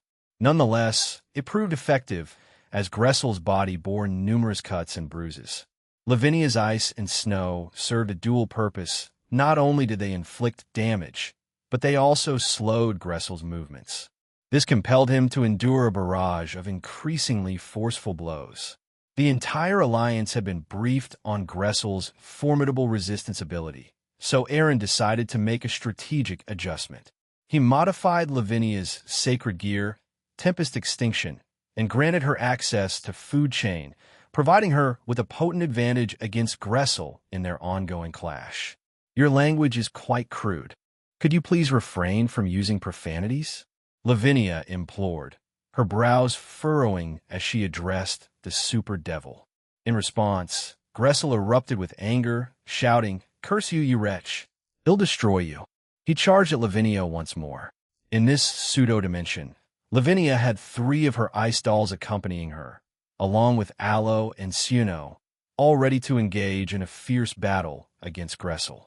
Q, another one of her potential ice summons, remained ready for deployment, yet Lavinia found no immediate need to call upon her. Lavinia had not previously disclosed, nor demonstrated, that her new balance breaker, Tempest Extinction, included a total of 8 potent summons that outclassed her standard ice dolls. Q, Aloe, and Suno represented merely the first 3 of these new summons, and there were others concealed within her, each symbolized by one of the small, translucent blue orbs adorning her dress during her balance breaker state. Aloe, the nimble ice kitsune, dashed towards Gressel, her fur glistening as she summoned several large crescent ice auras, sending them hurtling toward the super devil. Gressel, well aware that his resistance was entirely ineffectual against Lavinia Rennie and her icicle creations, sprang into the air, narrowly avoiding the oncoming icy attacks. However, his foot became ensnared in the freezing deluge, causing a significant slowdown in his movements. Meanwhile, Suno, the majestic ice bird, soared high above and released a potent blizzard that pelted Gressel relentlessly. The frigid tempest further impeded his mobility, encasing his legs in ice and dragging him downward. He plummeted back to the ground with a thud. But before the chilling impact, Gressel bore a wicked grin, only to erupt into a swirling puff of smoke. As Gressel's clone vanished, Lavinia's keen senses alerted her to his presence behind her. She moved swiftly to the side, narrowly evading his lunge. What the Gressel began, but before he could finish his sentence, a large, icy arm materialized from a magic circle on Lavinia's side and delivered a mighty blow to the side of Gressel's head, sending him hurtling away. Simultaneously, Suno and Aloe unleashed a volley of icicle spears in his direction. Gressel, agile in the midst of chaos, managed to evade the projectiles by contorting his barato in midair. "Do not underestimate me. I am skilled in hand-to-hand combat," Lavinia stated calmly as she observed Gressel landing. "I don't care, you fool. Fight me on equal terms." Gressel roared, his anger toward Lavinia unabated. His resistance had proven entirely futile against her, leaving him in a state of bewilderment. Initially, Gressel had hoped that his resistance trait would adapt gradually to counter Lavinia's abilities, but as their fierce battle raged on, he became increasingly aware that no such adaptation was occurring. His confusion deepened. A troubling realization settled in Gressel's mind. The middleman was undoubtedly responsible for this. The mysterious figure had, in some manner, manipulated Lavinia so that her powers circumvented his resistance trait. This realization further fueled Gressel's exasperation, nurturing a deep-seated grudge against both Aaron and Lavinia. Paradoxically, he recognized his own vulnerability in the face of this powerful enemy. "It would be wise to surrender now, as it's your only chance of survival," Lavinia stated with a dispassionate tone. "Your comrades are falling one by one, and soon you'll be the last one standing. Some may have even switched sides to save themselves." Gressel, however, reacted defiantly. "Huh, surrender and become a coward like them? I'd rather fight to the end." Censuredo, she didn't appreciate him mentioning Glenda's name, and she detested his mockery of her deceased parents. Her summons sensed the change in her demeanor and turned their attention back to her, swiftly returning to her side. This sudden shift bewildered Gressel even further. Lavinia addressed her summoned beings with gentle firmness. "I'd like to handle this on my own for a bit. Stay here, okay?" They responded with silent nods of understanding. Lavinia then disappeared from their midst and reappeared beside Gressel, striking him sharply across the jaw with a blast of freezing energy. "Oh!" Gressel emitted a pained shriek as he began to topple forward, desperately attempting to guard himself. But Lavinia showed no mercy, executing a palm strike infused with icy energy that struck his chin and torso, sending him hurtling away. For a brief moment, Gressel succumbed to unconsciousness. He certainly hadn't anticipated that his taunts would culminate in such a brutal response. However, he quickly roused himself, now even more infuriated than before. You absolute scoundrel. Stop taking cheap shots. Do you genuinely believe the middleman would trust you in your relationship when you play so dirty in a battle? I'd bet you're actively betraying him. And my guess is it's probably with Vala Lucifer." Gressel bellowed, his feet firmly planted on the ground, though his barato still throbbed with pain from the earlier attack. Gressel displayed a mix of intelligence and foolishness. On one hand, he had the astuteness to recognize that Aaron was the one responsible for rendering his resistance trait completely ineffective when it came to Lavinia Rennie. However, on the other hand, he often allowed his own emotions, particularly his unchecked anger, to get the better of him. This led him to make reckless and unintelligent remarks, further exacerbating his predicament. Much like Sonolin, if Gressel could only rein in a short temper and refrain from uttering ill-considered words, he would indeed be a formidable and challenging opponent. Regrettably, much like his fellow Super Devil, the odds were stacked against him, and it seemed unlikely that he would survive the day. Lavinia gracefully raised her hand, causing countless transparent circles to materialize all around Gressel. He found himself utterly bewildered by this strange phenomenon. Each of these ethereal circles emitted a faint, melodic hum. Any attempt by Gressel to move was met with an unexpected and paralyzing chill that seemed to freeze him in his tracks. He tried to articulate his confusion with a stammered what, but the simple act of speaking proved equally fruitless, causing him to stand there in utter astonishment. Lavinia had aptly dubbed this technique Frosty Symphony. It had the remarkable ability to detect any form of movement by the intended target and instantly immobilize them. She had honed this power through her Tempest extinction. With measured steps, Lavinia advanced toward Gressel. The super devil remained imprisoned, unable to make even the slightest motion without succumbing to the numbing frost. Even the most minute gestures like moving his eyes or drawing a breath led to his immediate immobilization. Lavinia had perfected this technique to such an extent that it could even target vital processes like blood circulation, breathing, and heartbeat, making the slightest physiological activity a trigger for freezing the hapless target in place. Gressel's thoughts raced with frustration and panic. He found himself immobilized, unable to move, and this dire situation deeply unsettled him. He pondered, I can't move. I don't want to die like this. It's so lame. What on earth is wrong with this woman? Despite his desperate efforts to struggle and break free, his movements only seemed to exacerbate the freezing effect, rendering him increasingly powerless. Lavinia, her voice cutting through the frozen stillness, addressed the super devil with icy indifference. Making statements like that is unacceptable, Gressel. There are boundaries you should not cross. With a pointed gesture, her finger emitted a brief glow, summoning a small orb of light from Gressel, which floated toward her. Gressel, his mind racing, felt an overwhelming sense of emptiness. He couldn't fathom what Lavinia had done to him. A strained smile graced Lavinia's face as she murmured, "So, Censuredo," spoken in defiance and anger, were all Gressel could manage to articulate after repeated bouts of being frozen. Lavinia, with a heavy sigh, shook her head in response. Attempting to reason with you appears to be impossible. I can't entirely blame you. Given your time under Hades and the cow's order's command, she empathetically conveyed to Gressel before turning her attention to her side. Shai-chan, can you come out? The last orb on Lavinia's balance breaker attire shimmered as the space adjacent to her congealed and twisted before ultimately shattering. Emerging from the fragmented distortion was a woman who now stood beside Lavinia. Shai possessed an ethereal beauty, her skin a delicate shade of almost porcelain white. Her most striking features were her pale blue eyes, framed by long, cascading white locks that reached all the way to her ankles. Elfin ears adorned her head, and on either side, azure horns with intricate cloud-like patterns added a touch of mystique. To complete her enchanting appearance, she adorned her hair with dainty white flowers, enhancing her ethereal charm. Her attire was a work of art, mostly a one-piece dress in a rich shade of dark blue.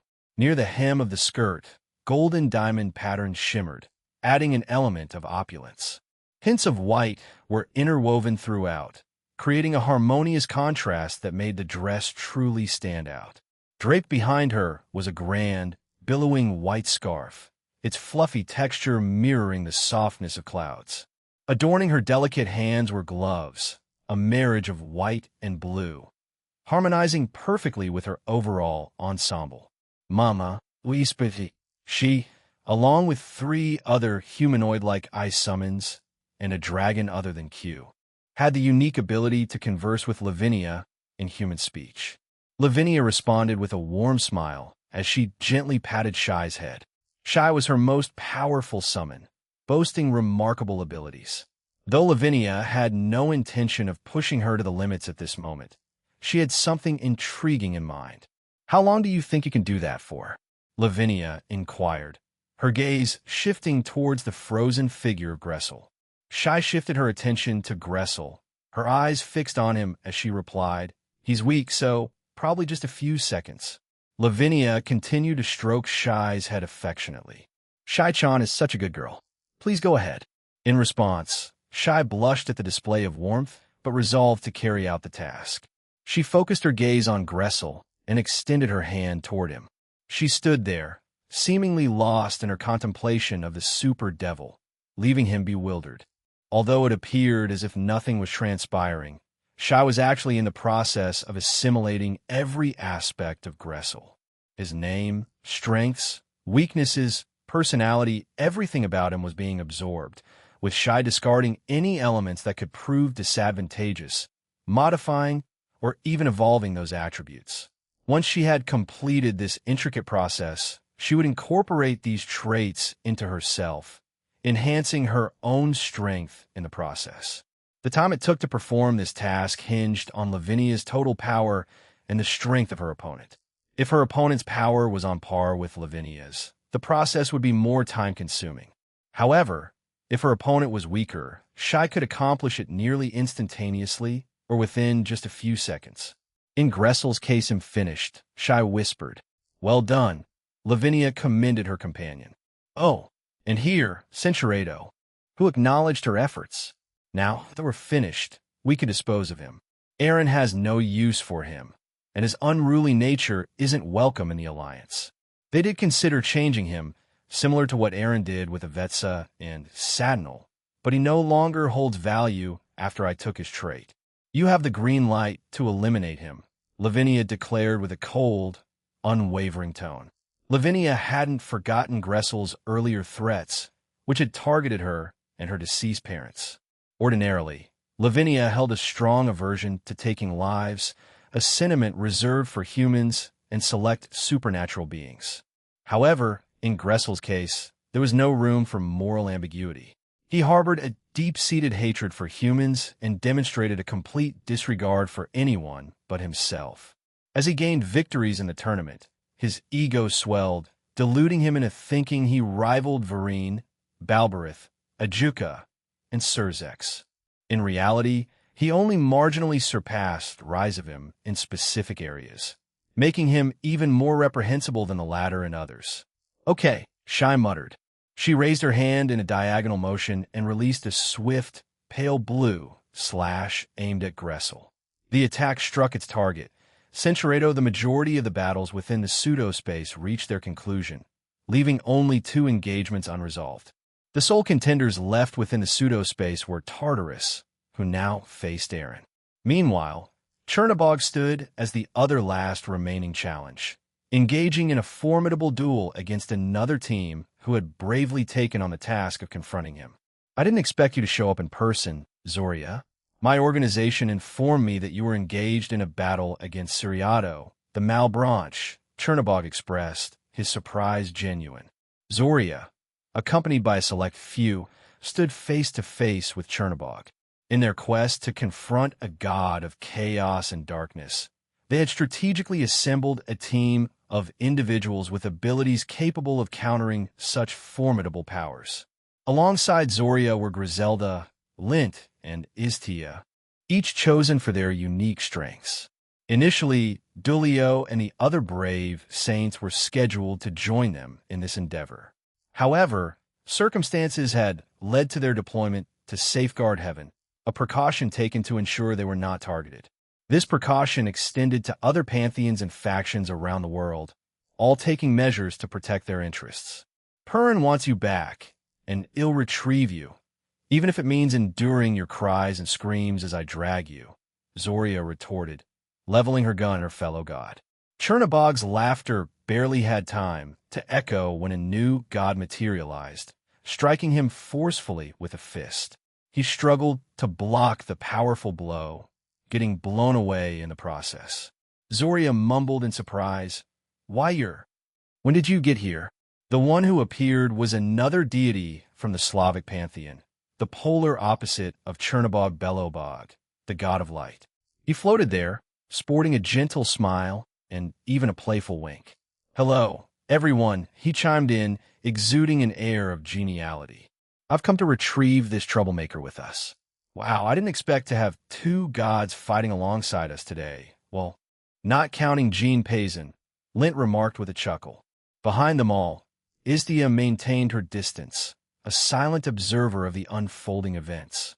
She had struck a pact with them, pledging to only intervene should circumstances spiral out of control. However, she harbored trust in their collective power, believing it was more than sufficient to overcome Chernobog. While the full extent of his abilities remained shrouded in mystery, Her confidence in her companions ran deep. Little Jean was the one who brought me here. Belobog chimed in with a joyful sing-song tone. As soon as I heard that Chernobog was here, I readily agreed. Let's join forces, Zoria. Their conversation came to an abrupt halt as a burst of darkness engulfed the surroundings, causing them to turn their attention towards the source. Emerging from the dissipating darkness, Chernobog stood, dusting himself off, and promptly adjusted his glasses with a wry smile. Belobog, it's been quite some time, hasn't it? I trust you're in good health? He chuckled, his tone hinting at his discomfort with the nickname. But let's not dwell on that. It's time to commence our confrontation. Wouldn't you agree? He flashed a confident smile at them. With a snap of his fingers, shadowy figures materialized around them, their dark blue eyes gleaming with an eerie light. Towering menacingly behind Chernobog, an enormous entity, reminiscent of a giant troll, loomed. Istia, who had been standing apart from the group, summoned her battle axe and couldn't help but grin. It seems I won't be staying on the sidelines this time, she muttered with excitement, her anticipation growing as she readied herself to join the battle. Zoria and I will handle Chernobog. Miss Griselda, I entrust the troll to your care, and may I assign the smaller foes to you? Miss Istia and Miss Lint? Inquired Belobog. Istia gave the man a thumbs up before she leaped away, wielding her battle axe to slam down and dispatch a large group of the shadowy figures. Yet, their persistence was clear as they rapidly reformed, thanks to Chernobog's continuous creation. Yes, sir, Lint exclaimed, offering a salute to the god.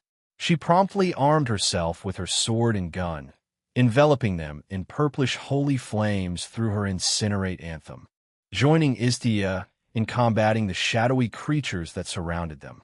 With a bow to Belobog, Griselda replied, You can count on me, Belobog-sama.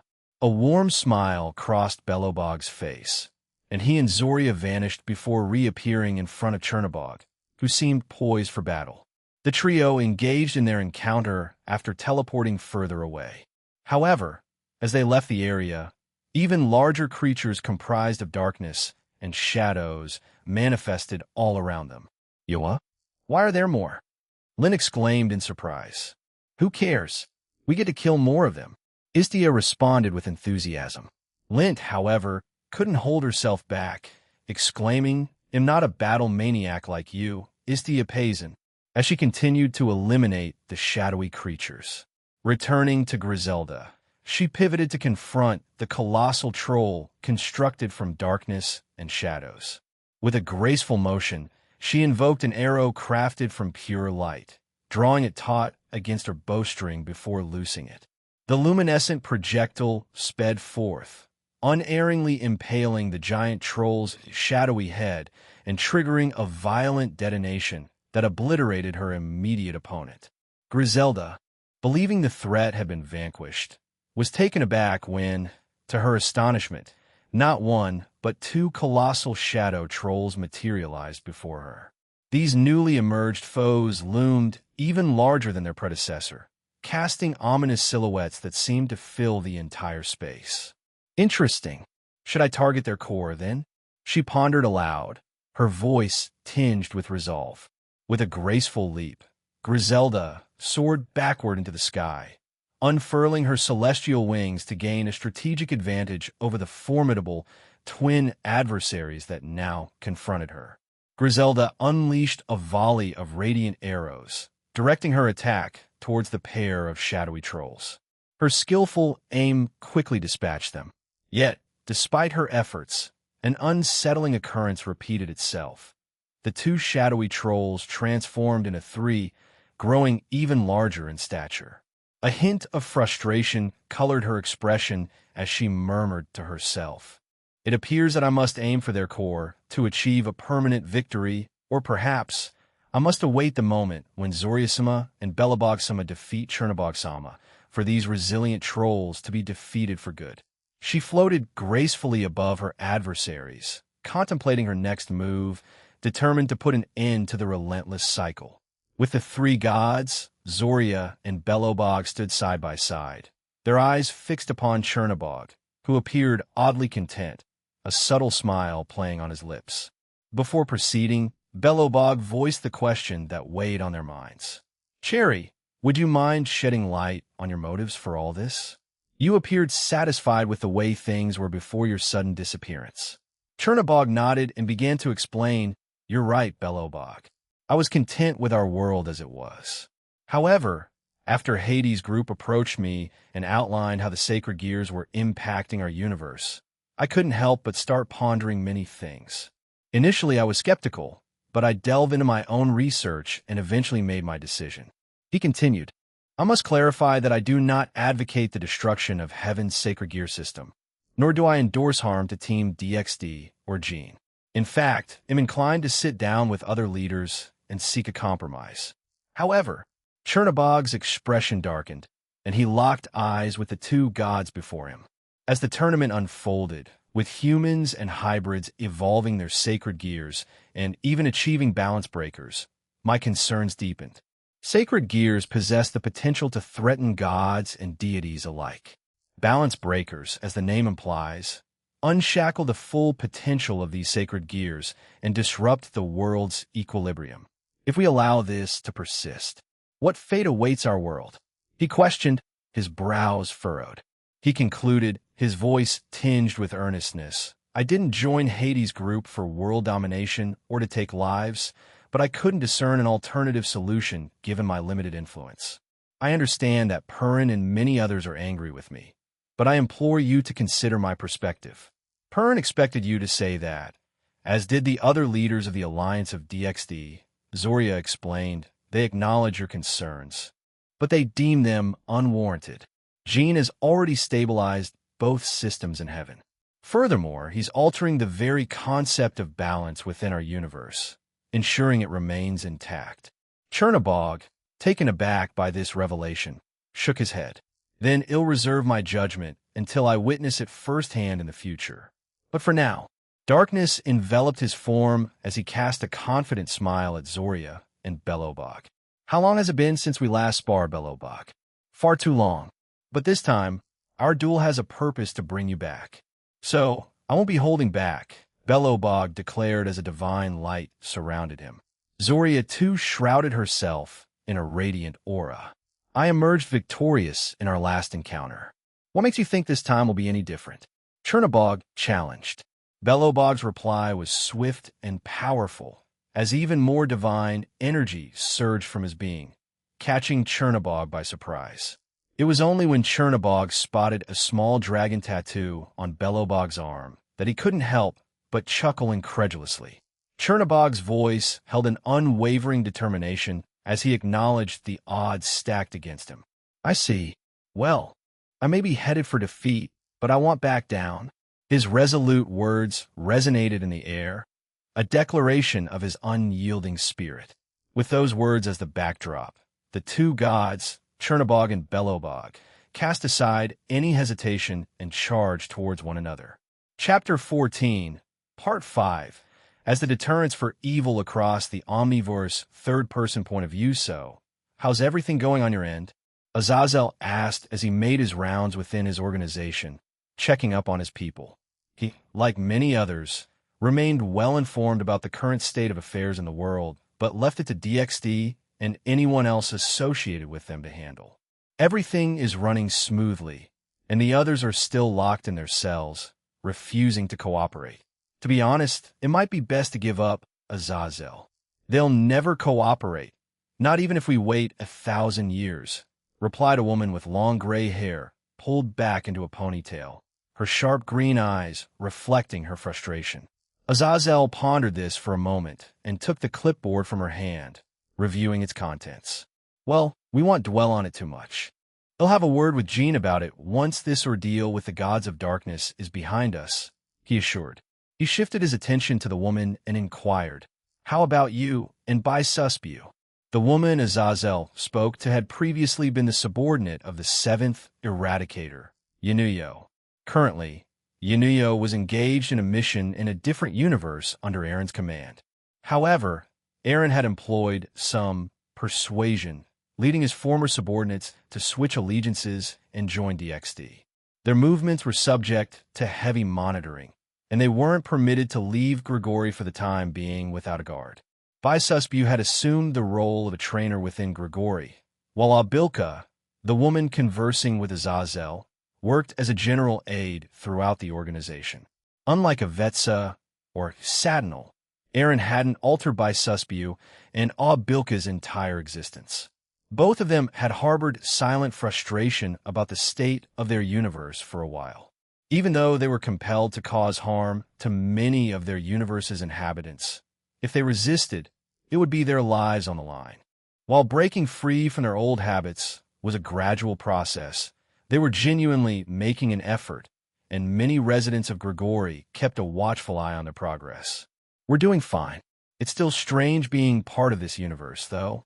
Abilka hesitated for a moment, her voice trailing off, but ultimately, she continued after feeling the weight of Azazel's expectant gaze. Even though the cow's order is still a threat, this world is beautiful. It's no wonder Kita chose to betray our universe. The sky, in particular. Azazel wore a broad grin and gave her a reassuring pat on the shoulder. Huh, you're absolutely right. It's one of those things I'll never get tired of gazing at. I guess Gene's been rubbing off on me with his fascination for the sky. Anyway, keep up the good work. I'll go check on the others, he declared before leaving. Abilka remained rooted in her spot, her mind free to wander as she observed Azazel's departure. This life is a significant improvement compared to my past. While I may not have a conventional family, I suppose I could count Master Yunio, even though he's undergone a remarkable transformation after his defeat by the Outer God. With a slight shake of her head and a deep sigh, she added, "LL, just deal with whatever comes and think about it later. Right now, I should go and check on Baisusbiu too." Abilka arrived at a particular training room and paused by the door. In the center of the room, Baisusbiu was engaged in giving precise instructions to a diverse group that included fallen angels, yokai, angels, and devils. They all seemed attentive to his guidance. Yeah, just like that, keep it up. Baisusbiu's commitment to his role as an instructor was evident, earning him a reputation as a highly effective trainer. As he sensed someone observing them, he turned his attention to the doorway and spotted Abilka, who nodded in acknowledgement. Take a 10-minute break, and resume afterward, he informed the trainees, prompting some to collapse on the ground for a rest, while others headed for refreshments. Baisusbiu motioned to a nearby bench, and Abilka made her way over, taking a seat beside him. A brief silence hung between them before Abilka broke it. "How are things?" she inquired, noting that it had been a week since their last conversation. Despite their close proximity in the same living quarters, they hadn't interacted much during that time. Baisusbiu offered a measured response. So, I'm earning a paycheck for this work, and I enjoy more freedom than before, he shared. I think choosing to leave Fumara and the Phantasma was a wise decision, he added, surprising Abilka with his change of perspective. Your change of heart happened quite rapidly, she commented, somewhat taken aback. I mean, you've seen it too, right? Compared to our previous lives, being here feels like a dream. We don't have to constantly worry about mission failure and the severe consequences that could entail, like death or permanent injury, Baisusbiu reasoned. Abilka silently concurred with his assessment, even though she couldn't bring herself to vocalize it to anyone just yet. How about you? You seem to be managing quite nicely, even if your occupation is a bit more vague than mine, Baisusbiu inquired. Abilka reflected for a moment before responding. It's quite similar to yours. I have more free time when I'm not working, and most of that time, I spend it in the human world, exploring all they have to offer. Unlike our universe, they have an abundance of entertainment, and so many interesting places to visit, she added, shaking her head at the thought. Yeah, I haven't ventured into that territory yet. How about you? Baisusbiu asked. Abilka shook her head, indicating she hadn't explored that particular aspect of the human world. Well, when the time comes, I have a goal. I'd like to join DXD, and, if they permit it, I want to participate in their operations in the Phantasma. I've discovered a few worlds they could help liberate, offering them a significant advantage, he shared, revealing a surprising aspiration that left Abilka stunned. "I thought you wanted to stay here. Did you change your mind?" Abilka questioned with a puzzled look. Susby nodded, his expression serious. "I did, but I also have this desire to transform our universe into something more like this one. I recently spoke with Chow Chow, the wielder of that powerful spear. He and his team have been in our universe, gradually liberating various planets and factions as they fought for the resistance. Our goals align, so I feel compelled to return." He glanced at Abilka with a skeptical gaze and continued, "I've been informed that I can only visit the human world with a guardian present. What about you? It sounds like you're going there by yourself." Abilka sighed, her eyes betraying a hint of frustration. "I still have a guardian accompanying me, but it seems I enjoy a bit more freedom for some reason. I did ask Azazel about it, but he never gave me a straightforward answer," she explained.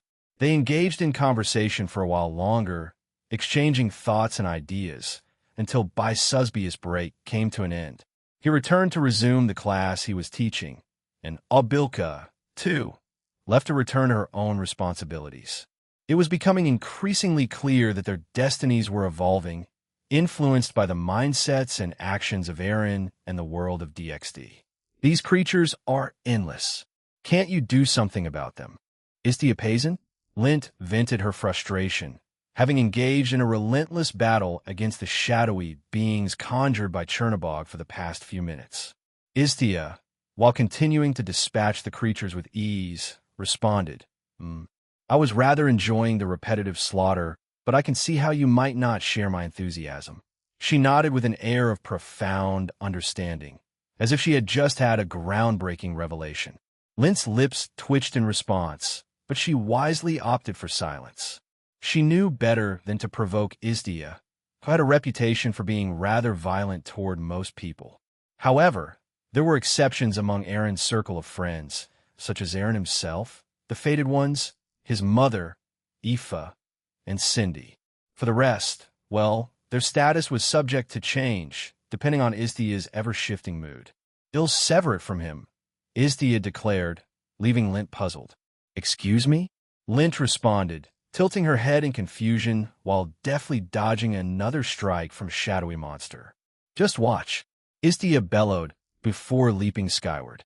Her body became enshrouded in radiant energy and crackling lightning, and she cried out, "I found you!"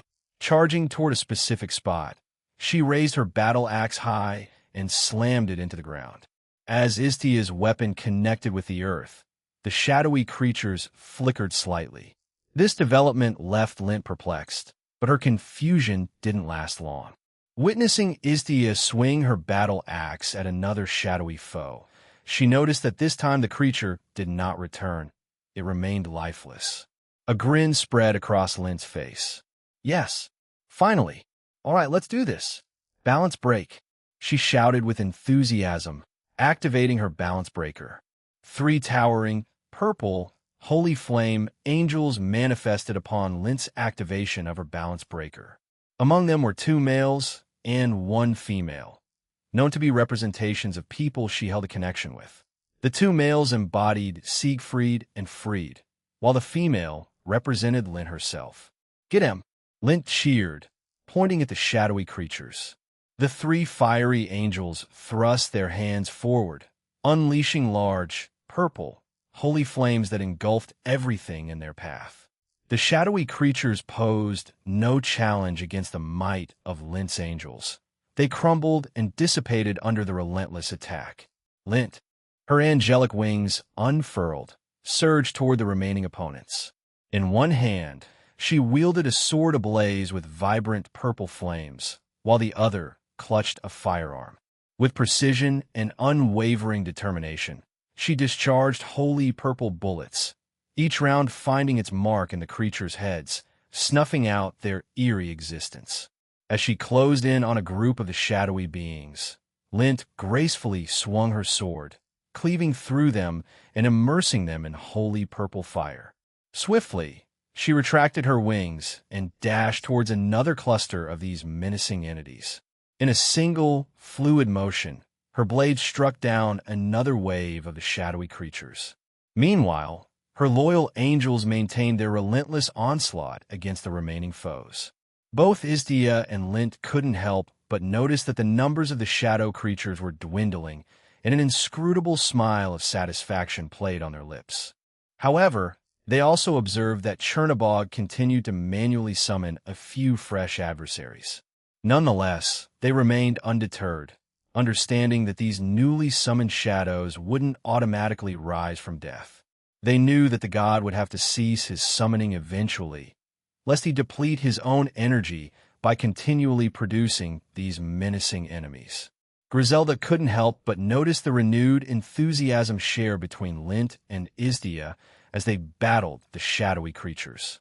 She had also observed what the Electa had accomplished earlier and suspected that she had somehow managed to disrupt the infinite production and resurrection of the shadow monsters. At the moment, Griselda found herself faced with approximately 10 massive shadow trolls.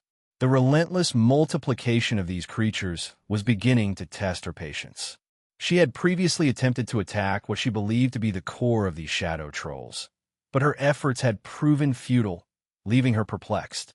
Nonetheless, seeing her two teammates fight with such fervor inspired Griselda to make another attempt. The shadow trolls began hurling balls of darkness at her, but with grace and agility, she deftly evaded each one. In the midst of her evasive maneuvers, Griselda pinpointed the most recent addition to their ranks. She raised her trusty light bow, taking aim at the creature, and loosed a light arrow that homed in on the shadow troll's head. The arrow reached its target almost instantaneously, piercing the creature's head before detonating. Griselda watched the spot with anticipation while continuing to evade more attacks from the remaining shadow trolls. Her patience was soon rewarded with a smile as she realized that she had successfully permanently eliminated one of the creatures. Her elation was palpable. It appears Istia has made an impact on the situation. Let's finish them off then, Griselda murmured to herself with newfound determination. She unleashed a torrent of light arrows from her bow, raining them down upon the shadow trolls. The sky in her immediate vicinity became a sea of arrows, Centurado. At long last, her opponents were eradicated, never to return. Griselda's actions had gone unnoticed by her, and in her fervor to attack their opponents, she inadvertently targeted the very creatures that Lint and Isdia were engaged with. This forced her teammates to seek refuge behind their respective magical defensive circles and barriers. In the wake of this chaos, Lint couldn't contain her shock and fear, and she raised her voice to address Griselda. "Griselda-san, why did you do that? I thought I was going to die." Her face bore a look of genuine horror as she confronted Griselda. Perplexed, Griselda turned around and tilted her head slightly.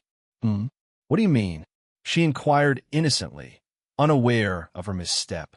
Lint, still incredulous, shot back at Griselda, her emotions running high. "Your arrows were seriously close to hitting us. Were you that annoyed by those things?"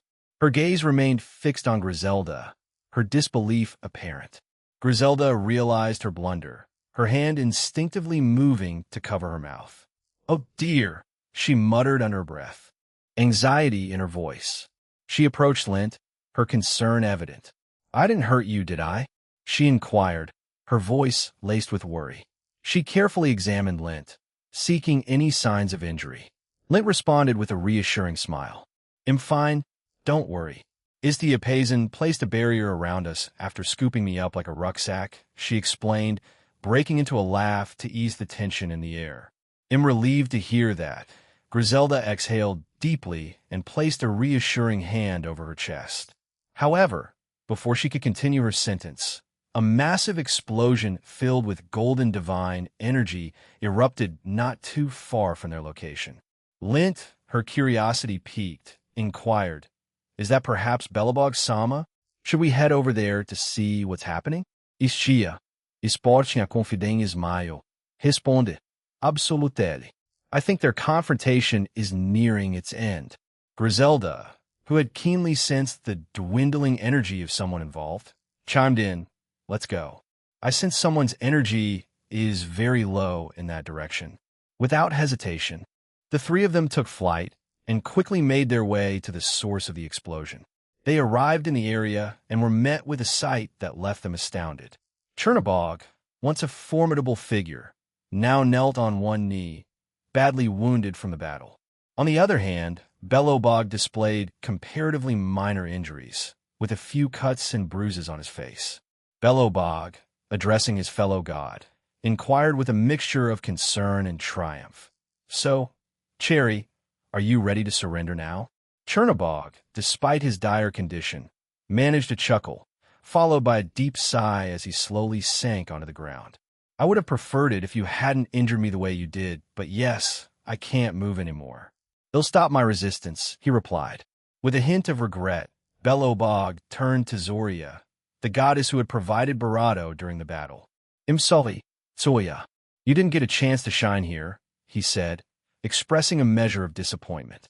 Zoria shook her head gently and reassured him, "No, it's all right. I could only offer support." As Belobog was about to continue his sentence, the tranquility was disrupted by another formidable shockwave that rocked the pseudo-space.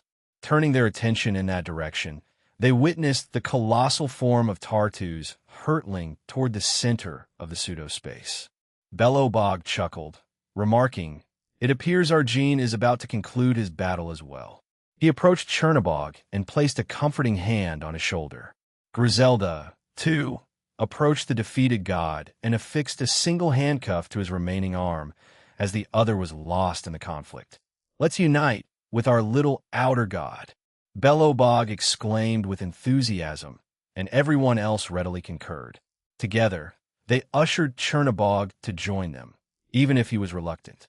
"Why, you wretched lizard, can't you comprehend that your mere existence disrupts the delicate balance of the multiverse, particularly our own? If you're so inclined to sow chaos, why not venture into another universe and wreak havoc there instead?" Tartarus roared at Aaron. At that moment, Aaron had assumed his Diabolos dragon god form, a formidable sight to behold. In addition, he had summoned Draig and Albion to fight alongside him. Apophis and Contour were also present, although they had been assigned to provide support rather than direct combat. Whenever Tartarus attempted to wield his dark powers, Apophis and Contour efficiently nullified his abilities. Aaron, however, opted to use his fists, determined to administer a thorough beating to the primordial god. "You are just using that as an excuse to dominate the world, our universe, and, to some extent, the entire multiverse. But let me assure you, even if you somehow manage to succeed and venture into other universes, you'll inevitably encounter even more powerful individuals who'll defeat you. So, wouldn't it be a better option for us, along with Team DXD, to take you down?" Aaron asked with a confident grin, removing his helmet as he addressed Tartarus. Tartarus' intensely red eyes immediately fixated on Aaron, burning with a fierce intensity. Countless tentacles shot toward Aaron and the two dragons by his side. Draig and Albion skillfully evaded the tentacles, but Aaron remained unwavering, his stance resolute. As the tentacles approached a certain radius around Aaron, they were swiftly disintegrated. Tartarus, unfazed by this development, continued to glare at Aaron and persisted in his relentless assault. Frustration marred his features as he attempted to employ his darkness, only to have both Contour and Apophis thwart his efforts, further exacerbating his anger. Aaron soared toward Tartarus, his jet thrusters propelling him forward with determination. Tartarus bellowed, his voice echoing ominously. "A direct attack, I see. Very well, come at me, dual no, outer god." In response, countless tentacles surged forth, racing toward Aaron in a menacing wave. But Aaron wasn't alone in this battle. Draig's fiery spirit roared to life. "Don't forget about us, you overgrown freak," he shouted, not one to mince words.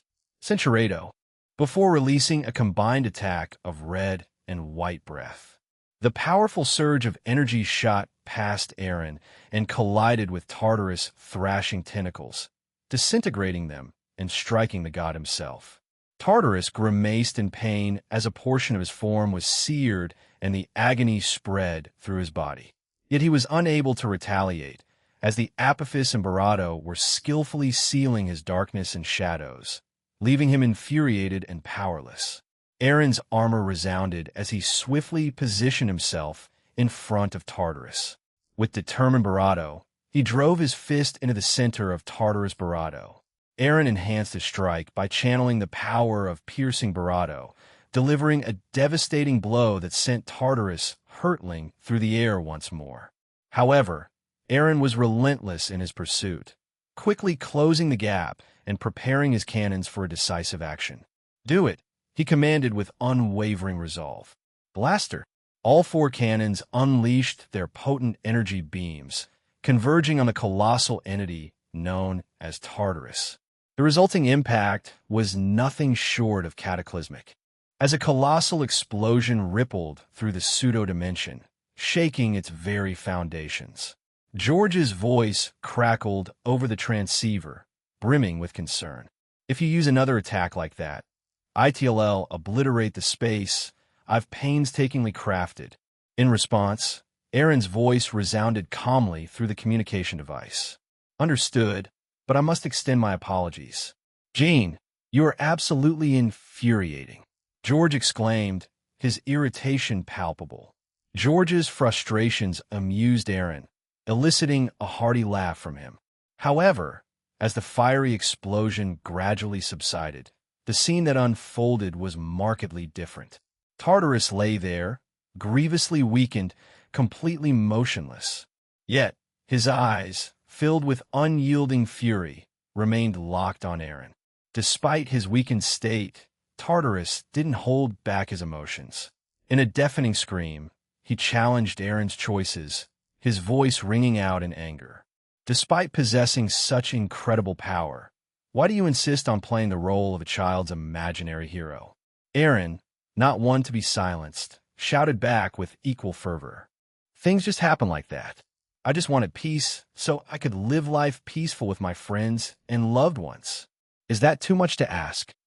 As he poured his heart into his words, Aaron's aura flared once again, creating a powerful shockwave that sent everyone, except for Tartarus, hurtling away from the epicenter. In the wake of this explosive display, the resolve in Aaron's eyes burned brighter than ever. With power like that, you could establish an ironclad rule over everything. No one could dare to oppose you. The world, our universe, and even the entire multiverse would tremble in fear at your mere glance. Yet you choose not to. How foolish can you be? Tartarus shouted back, his voice resonating with exasperation. Aaron's response was passionate and unwavering. "I have no desire for any of that. Ruling with an iron fist seems not only exhausting, but also incredibly isolating. You never truly know who genuinely cares for you, or if they're just pretending out of fear for the repercussions. I want no part in such a life." It sounds incredibly terrible. Aaron's words were laced with conviction as he vocalized his perspective. A voice spoke up, and Aaron turned to see Irene and Ophis approaching. "Irene, Ophis, what brings you two here? I thought you were in Yurikyoto with Yasaka and Kunu," Aaron said, genuinely surprised by their appearance. "Everything is settled there, and I wanted to come and help you," Ophis explained as she floated toward Aaron. Tartarus couldn't hide his shock. The dragon god of infinity and the dragon of dreams. "I can't believe you two have shown up here," he grumbled with growing frustration. "You're on his side and don't even want to rule everything yourselves?" Irene rolled her eyes in response, dismissing the notion. "Pass. That sounds too dull," she replied. Ophis chimed in softly, shaking her head. I can't eat sweets or enjoy good food if that happens." Tartarus found himself utterly dumbfounded. He hadn't expected such seemingly trivial reasons from either Ophis or Irene. After all, both of them occupied the pinnacle of power, so their indifference to material pleasures perplexed him. If other gods who shared Tartarus' mindset were to hear such sentiments from the two dragons, they, too, would likely be confounded by their perspective. Aaron removed his helmet, revealing a warm smile as he gently patted Ophis on the head. His gaze then shifted back to Tartarus, and his sharp, focused pupils fixated on the opponent before him. "Could you two give me a little space?" "I'd like to use that," Aaron requested, his determination evident. Irene, though surprised by his decision, responded, "You're going to use that?" "I didn't expect it." Cinceredo, a moment of silence enveloped the area, and all eyes were riveted on Aaron. Then, a sudden tremor surged through him, followed by a brilliant burst of light that rippled outward, shattering the pseudo-space George had created and propelling them back to Earth. Once the radiant display had subsided and everyone turned their attention back to Aaron, astonishment was the prevailing sentiment. Their eyes widened in disbelief, and a few even found their mouths hanging agape. Kanami, who had witnessed the transformation, couldn't contain her shock and exclaimed through the transceiver, "Ia, what the heck is that? I went to the bathroom back then, and that's what I misseed." Her surprise was palpable, echoing the astonishment of those present. Before them, Aaron appeared clad in a new and unfamiliar suit of armor. It took the form of a colossal dragon, a sight that left most onlookers completely astounded. The dragon's size was only slightly larger than that of the Earth, and for those unaware of the transformation, the experience was nothing short of shocking. As they gazed skyward, their eyes met the astonishing sight of a gigantic mechanical dragon looming over them, an image that would remain etched in their memories. However, Aaron promptly adjusted his size, growing to a stature only twice as large as Tartarus. He hovered just above Kyoto, his gaze fixated upon Tartarus. The mighty deity remained immobile, not of his own accord but due to Aaron's constraining power. The armor enveloped him in a rich shade of obsidian, with the boosted gear gems transitioning into a vibrant sapphire hue. Towering behind him, a pair of massive onyx wings unfurled, crackling with intense azure energy. This ethereal radiance was mirrored by the gems embedded in his armor and the mechanical tail that snaked from his lower back. At long last, Aaron found his voice. "Your fangs easily reach the people important to me," he began with unwavering determination. "That's why I'll sever them before that happens. DXD, and I won't stop here until we eradicate you and the remaining members of the Cow's Order," he declared with conviction. Aaron's words hung in the air, charged with a palpable resolve. "Consider this my own interpretation of Apocalypse Answer Arms, AXA." His tone grew resolute as he steeled himself for the impending battle. "Here I come, Tartarus. Answer, answer, answer, answer, answer, answer, answer, answer, answer, answer, answer, answer, answer, answer, answer, answer." Upon hearing those words, a shiver coursed through Tartarus' battered body, and he attempted to retreat. However, his injuries were severe, rendering him entirely immobile.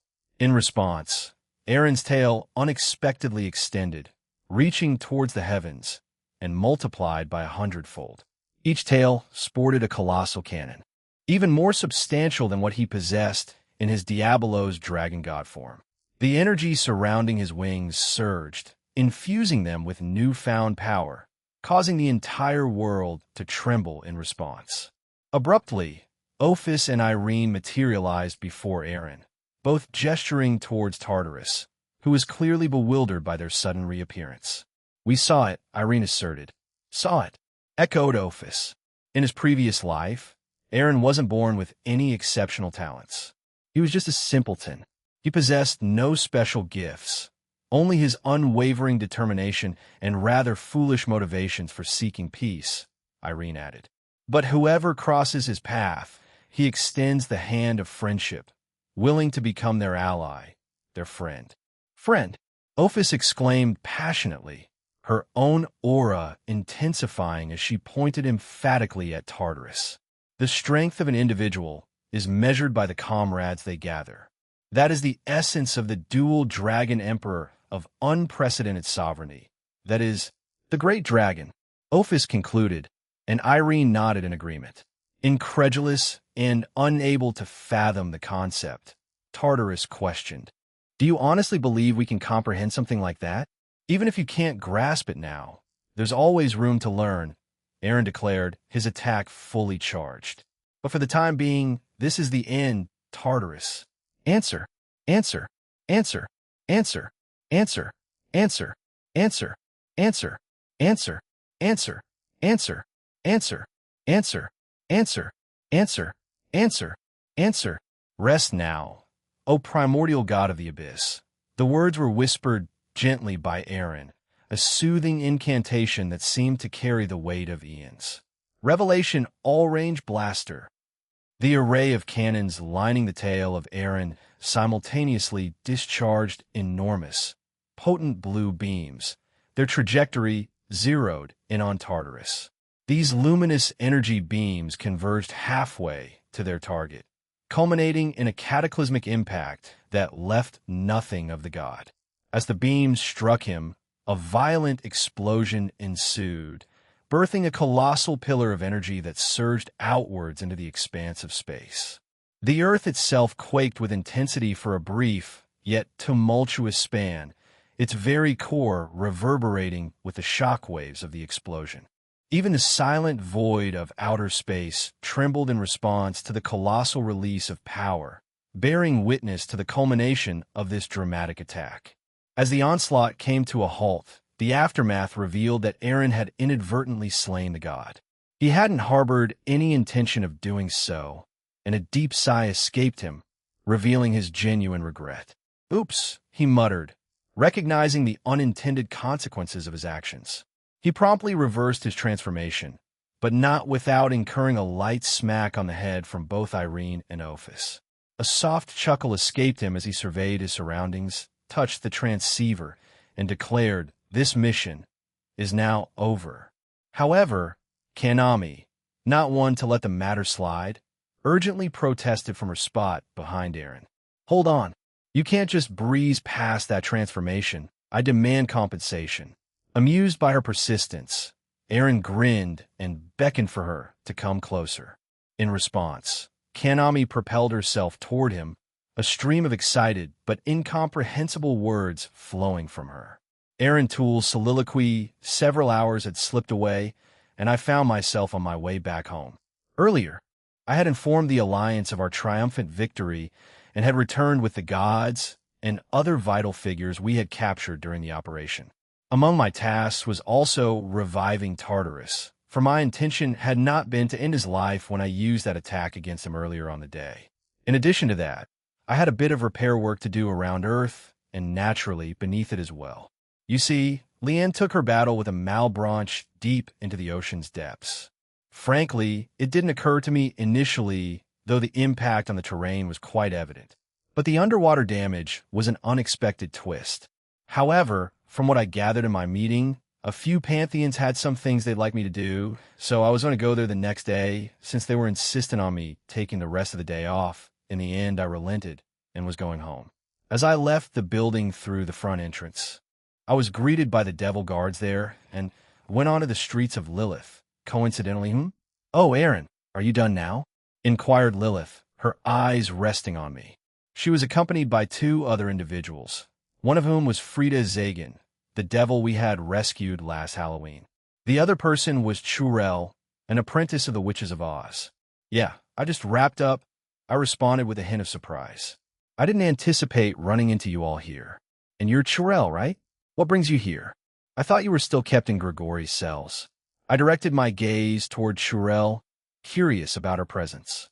I've been granted permission to leave now, but I still have this," she explained, raising her wrist to reveal a bracelet.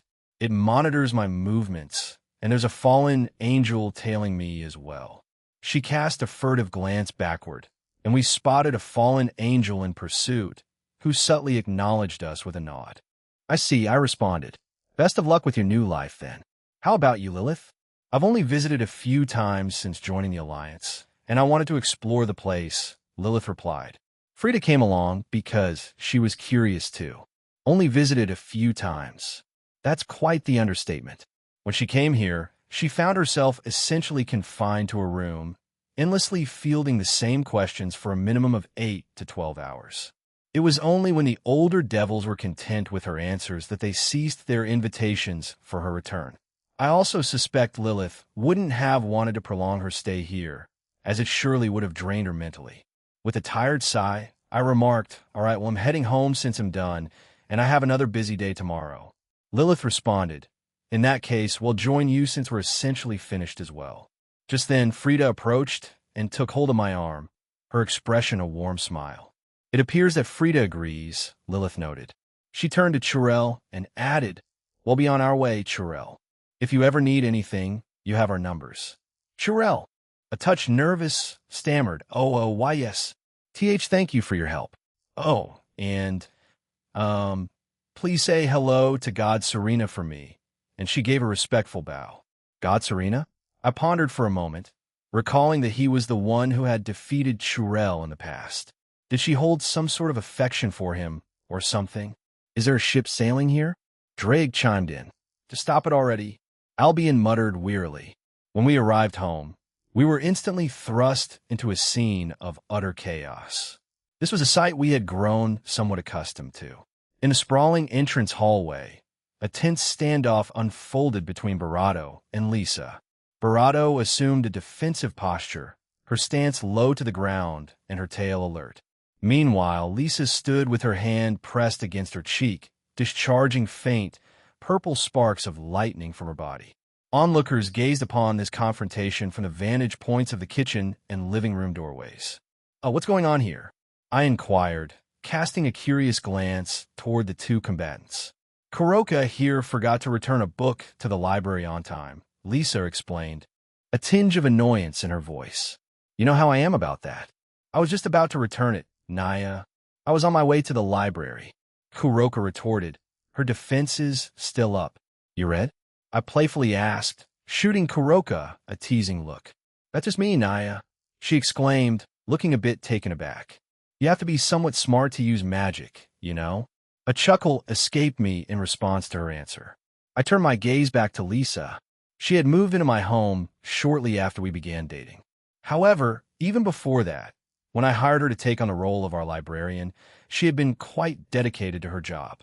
If anyone dared to return a book late, they would find themselves facing rather severe consequences. Nonetheless, when it came to people outside our home, I had to be a bit more lenient, given the complexities involved. I decided to take a different approach, suggesting, instead of resorting to violence, why not settle this in a more conventional manner? The loser will simply have to do what the winner wants for a little while. Upon hearing this, Kuroka and Lisa exchanged thoughtful glances. Kuroka rose to her feet, and the two of them slowly closed the distance between them. The room seemed to grow heavy with silence, and an air of tension filled the space. Without further ado, they both extended their hands in front of each other, ready to engage in what they fondly referred to as the one-death game rock, paper, scissors. In simple terms, they played a single round of rock, paper, scissors, with the loser committing to either fulfill a favor for the winner or face a penalty game as determined by the victor.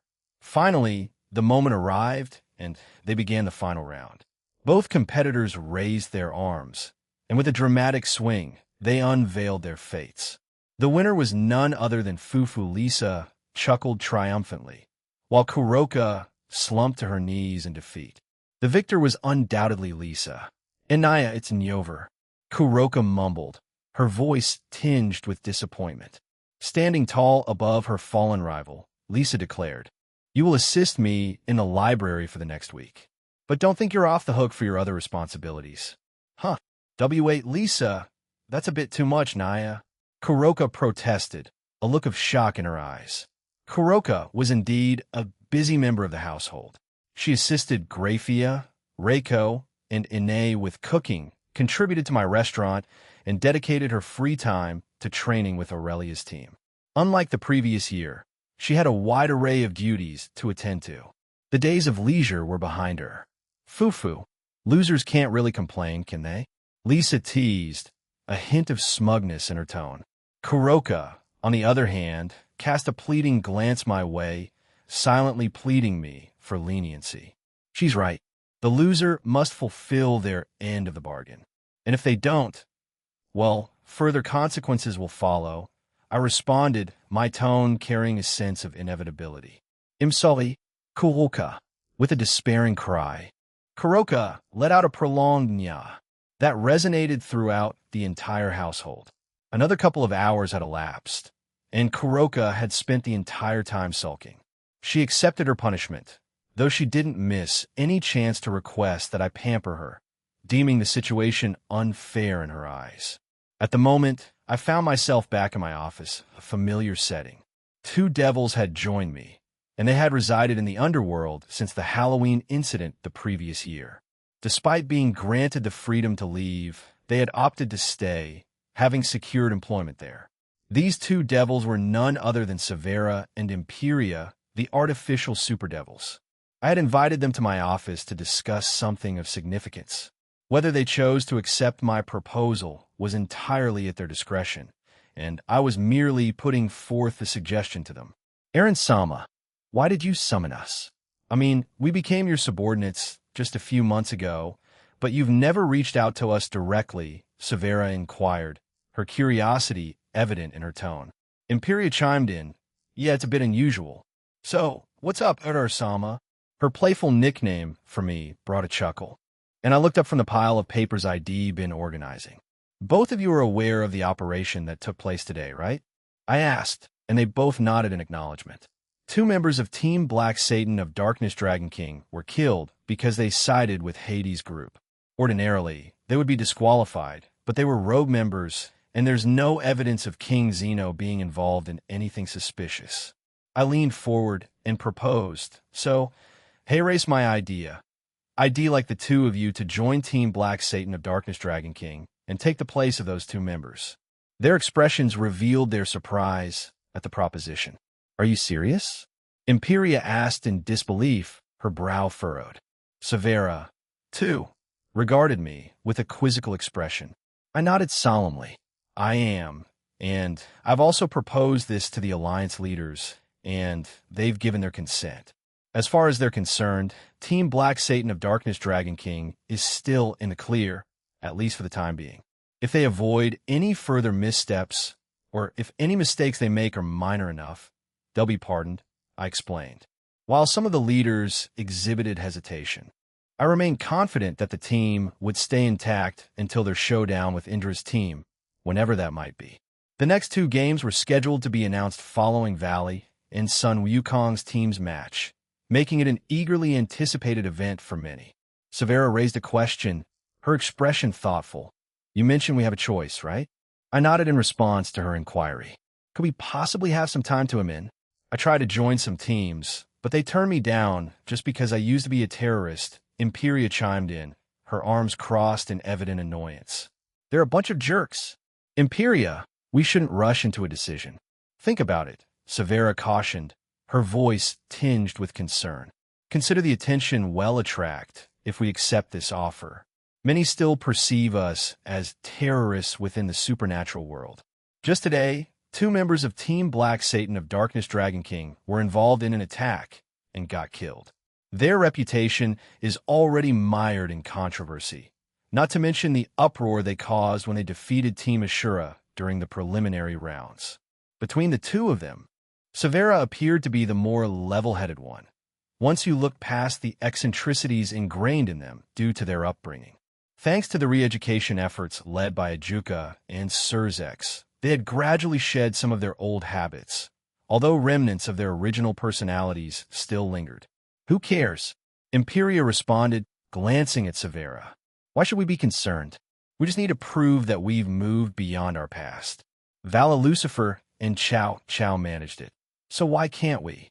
Are you so afraid of what others think that you'd let their opinions dictate your life? Imperia stood up and thumped her chest. Censuredo Severa appeared genuinely surprised by Imperia's words and the way she articulated her reasoning. She sat there, her mouth agape, gazing at her friend. As previously mentioned, Imperia wasn't one to express herself in such a manner. She tended to be more straightforward and, dare I say, had a penchant for using colorful language. So, when she delivered her words to Severa in such a manner, it was certainly uncharacteristic of her. If that's your decision, I won't stand in your way.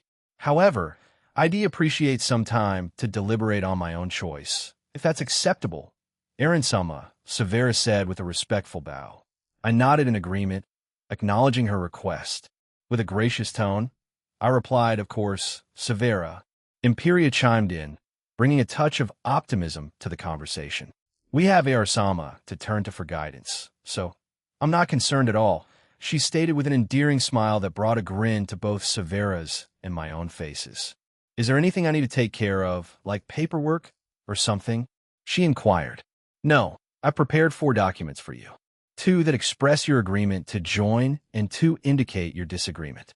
You'll submit the appropriate one today, and you'll be all set to join Xena's team when the match kicks off, I inform Imperia. However, a hint of a challenge lingered as I continued, but you'll need to train independently for now, since you can't meet the team yet. Ajuka and Surzex are coordinating with Shiva to notify them. Imperia nodded, understanding the situation.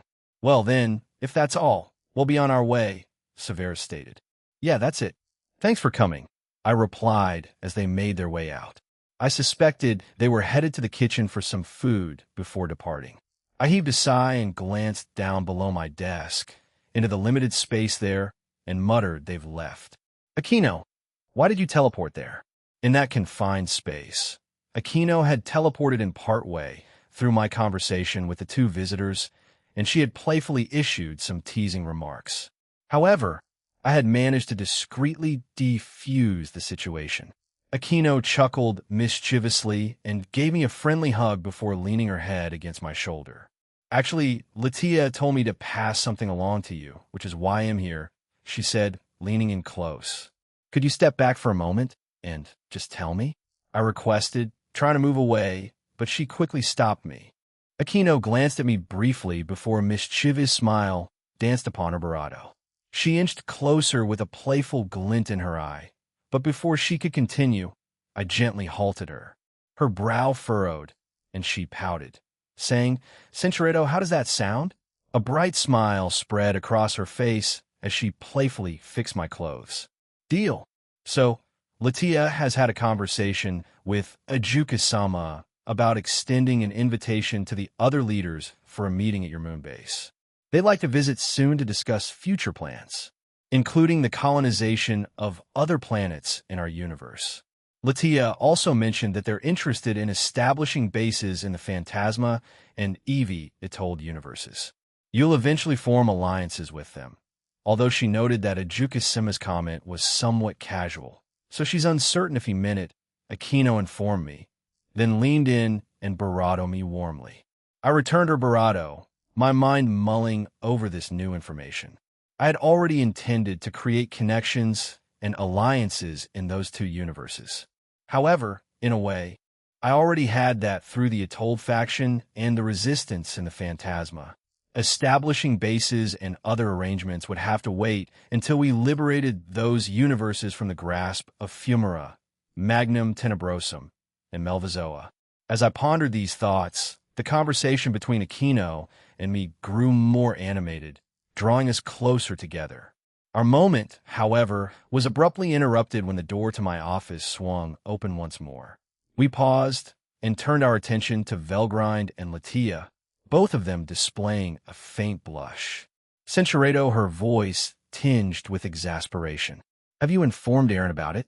She inquired. Aquino responded, Yes, I did. We had just finished, and I thought we could take a moment to relax. You were sort of interrupting my pampering, she mumbled, her cheeks puffed out slightly in annoyance. It won't be a lengthy conversation, and it'll be out of your way soon, Latia assured as she approached, conjuring a chair for herself. Velgrind exchanged a brief look with me before exiting the room, implying that she had something she wished to discuss privately with me. Let's begin. Aquino let out a small huff of annoyance. She said it wouldn't be a lengthy conversation. I chuckled and gently pinched her nose. That was hours ago, Aquino. No need to be so annoyed. We were currently in my office, reclining on one of the couches. We'd spent the past 8 hours together and were still relaxing under a blanket, as we'd chosen to stay comfortable for the day. I wanted to avoid any potential awkward encounters if someone walked in. Aquino shifted in her position, resting against me. Her voice carried a hint of sadness and loneliness as she asked, You're leaving again tomorrow? Yeah, there are a few things I need to attend to, I replied, gently planting a kiss on the top of her head. You'll be training with your team again, right? You'll be back before you even realize it. "Mm, But I can't help wishing I could go with you sometimes," she mumbled, a hint of frustration in her voice. "Well, once we're done with college, you'll have all the free time in the world. You or anyone else can come with me, as long as you're not tied up with something else," I reassured her. "That's true," she acknowledged, her tone still tinged with a touch of sadness at the thought of waiting. The door to my room swung open once again, and in walked Sadaku. "Aaron, have you seen Aquino?" "Ah," she began, but then blushed. Never mind. Aquino, could you come with me? Annie Shuri wants to discuss something with us. Probably more wedding-related stuff and dresses," she explained with a sigh. Aquino turned to look at Suzaku before giggling. She gave me a quick peck and, with a snap of her fingers, was dressed and ready. "We're off then, Aaron. But if I have some free time," Cinchuredo shooting me a slightly irritated look. "Point taken," I acknowledged. "So what did you need?" I summoned a cup of coffee and took a sip. "I'm going with you tomorrow," Vel declared. "Well, that's a given. You've already mentioned it," I replied. I thought you might have forgotten, so I interrupted her. "You accompanied me to the Shinto pantheon, and you joined me on the visits to the Roman and Philippines pantheons, even before you explicitly mentioned your desire to do so." "I won't forget, Vel," I assured her, and she let out a sigh. "I understand. Thank you," she said with a polite nod, and began to make her way towards the exit. "Is that all?" I inquired, curiosity nudging me as she moved away. Upon reaching the doorway, she halted and cast a brief, somewhat hesitant glance back in my direction. Something seemed to be on her mind, although she appeared hesitant to share it. A subtle blush tinged her cheeks, suggesting that it might be somewhat embarrassing. "Well, it's really nothing. I'll see you tomorrow." As I rose to my feet, I returned to my desk with a determined resolve. "Let's get to work," I whispered to myself, fully aware that I had a long night ahead. With a focused mindset, I cast another protective barrier around my office, preparing to face the tasks that awaited me. "This is quite the unusual bunch," I muttered to myself. The next day dawned, and it was approximately 11 in the morning when I was about to set out, my first destination being the Egyptian pantheon. Accompanying me on this journey were Velgrind, who had expressed her intent to join me yesterday, along with Natsum and Graphia. And then there was Tiamat, a surprising addition to our group. She had arrived at my home earlier that morning, after the other tournament organizers had held a meeting. For some reason, they had decided to assign her to me to keep an eye on me.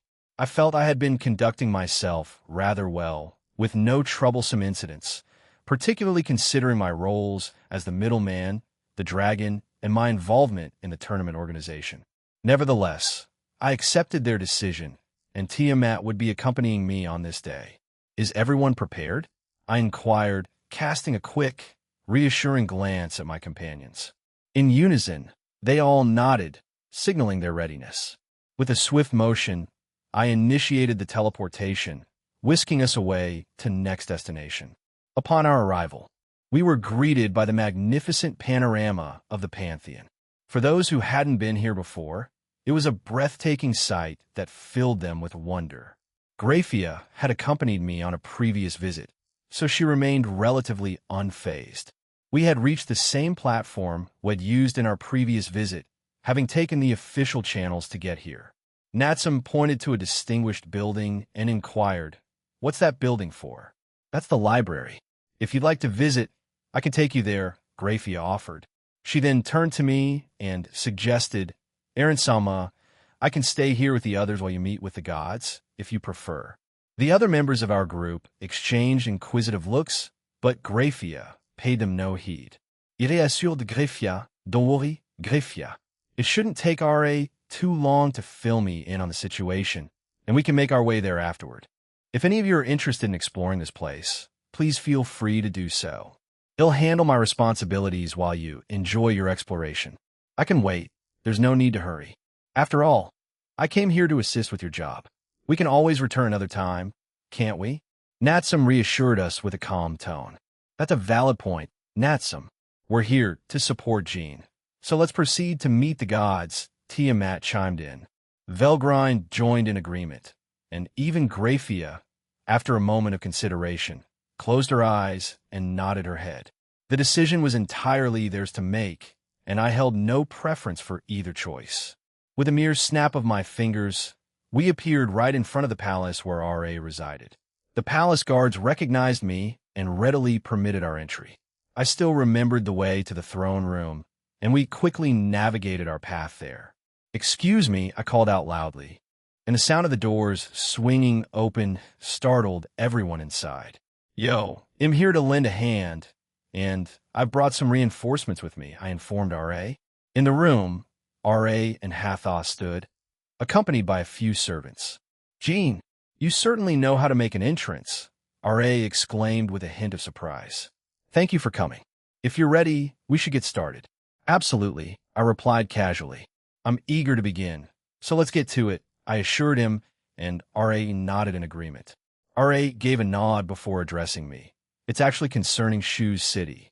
Since our alliance, there's been a noticeable influx of people relocating to our realm, and many have settled in those new cities you constructed. We're genuinely grateful for this, but not everyone who's moved here has been, shall we say, obedient. There are some rather unruly individuals." Raising an eyebrow inquisitively, I queried, "Are you suggesting that I should take action? What about Shu himself, or any of the other gods, or even the local supernatural police?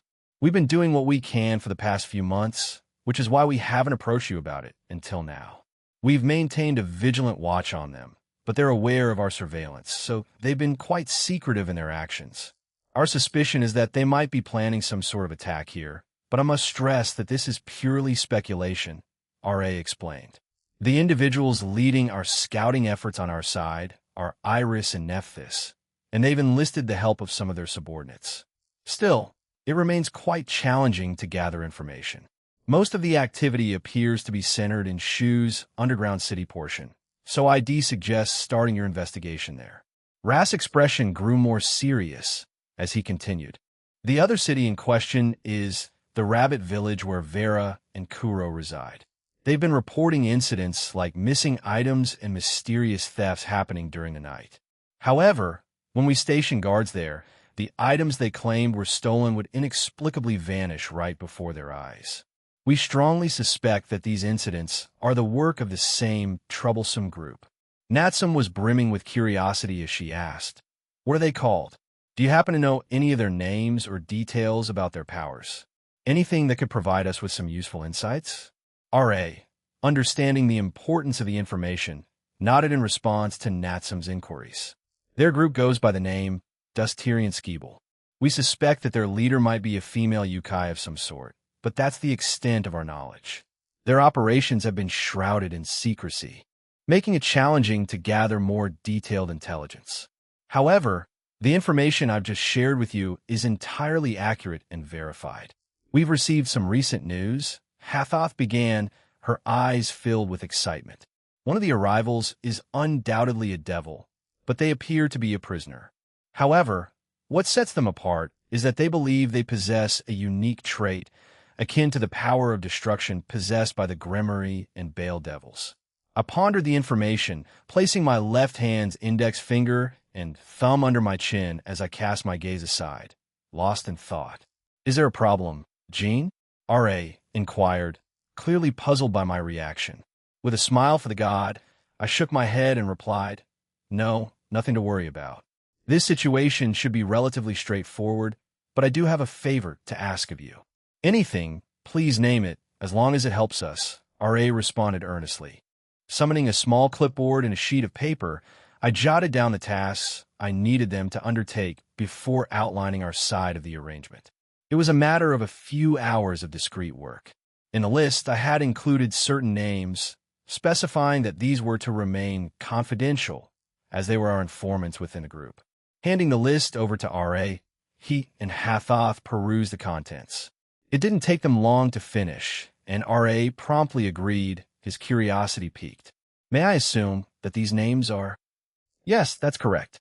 Except for the ones encircled in blue, the others listed in red are informants or are affiliated with their group. So please keep those in the red out of the loop." He'll give you a few hours to carry out the tasks. Just be cautious that the others don't discover what's happening. We wouldn't want any unnecessary chaos, would we? I said, and RA nodded in agreement. Very well. We'll attend to it as promptly as possible, Gene. He'll contact you once it's all completed, he assured us as we exited the grand throne room. As our group assembled outside, we found ourselves standing in silence, taking in the breathtaking scenery of a long bridge before us. It was then that I turned to Natsum, gently took her arm, and pulled her close for an embrace. Her initial surprise quickly gave way to acceptance as she returned the hug. Her cheeks tinted with embarrassment, she murmured, "W, what's gotten into you all of a sudden? T, this is a bit embarrassing." I smiled and replied, "Oh, nothing. I just wanted to hug you. By the way, it seems like your time with the Slash Dog team really paid off, doesn't it?" Natsum playfully headbutted my chest and said, "I'm not an idiot. Of course, I do know how to handle myself during a serious mission. But it seems like you're not too concerned. Is this not a serious matter?" Her question piqued the interest of the others in our group, and they inched closer to listen in on our conversation. I proceeded to provide some context, explaining it's a small group that Ta oversees. They receive certain benefits from him and the Cow's Order. However, he doesn't consider them particularly significant, as their main role is to retrieve specific items and information from here and deliver it to him. They're not highly organized, except for their leaders, which limits their influence. I continued, acknowledging their ability to control Shu's underground city, saying I must give them credit for managing to control Shu's underground city. It's quite spacious down there. Nevertheless, we should expect some resistance, and they'll fortify the buildings there. We'll divide into two groups, since we're targeting their two main bases. One is located within Shu City, and the other is near the canyons of the Rabbit City, where Vera and Kuro reside. Unfortunately, they won't be able to assist us, as they're preoccupied in the Greek realm, I informed them. Graphia furrowed her brow and inquired, "Would it be wiser to notify the Alliance about this?" "They will be informed. I've already instructed RA to include it in the briefing. For now, let's make the most of our time here. We're set to begin in a few hours, so until then, let's savor our time here," I suggested. We then departed from the area to embark on a few hours of exploration. Third-person point of view in Shu's city within the Egyptian pantheon. The group, known as Dusterian Skeeble, was in the midst of preparations for another night of thievery. While the actual heist was still a few hours away, they were gathered for a planning session. We should consider one member began, eager to discuss their strategy. However, their meeting was abruptly disrupted by a deafening explosion that resonated from the entrance of their secret hideout. Simultaneously, a formidable barrier materialized around their base, causing considerable chaos and confusion among the group members. To make matters more bewildering, some members who had been in the underground city were forcibly teleported back to their base. What in the world was that? Have they finally launched an attack on us? One panicked member blurted out, "I can't even use my teleportation magic. What's happening here?" Another member exclaimed, their voices fraught with alarm and uncertainty. "Ladies and gentlemen, I didn't actually prepare a speech, so let's just go with this. Wait out." The male's voice and announcement were abruptly cut off, leaving many listeners in confusion. However, they recognized the voice immediately. It belonged to the middleman. Aaron, Graphia, and Natsum had infiltrated the underground base in Shu's city, while Tiamat and Velgrind were dispatched to the ones near the Rabbit Village. Upon entering the base, Aaron used a swift kick to send the door crashing down. He then encased both bases with a powerful barrier that prevented any form of teleportation magic, technique, or magical items from being used by anyone affiliated with Ta. "He'll let you two roam freely while I head toward the main hall. It's not too far from here, so take your time. Also, be prepared to meet some eccentric individuals along the way," Aaron cautioned as he left them to their mission.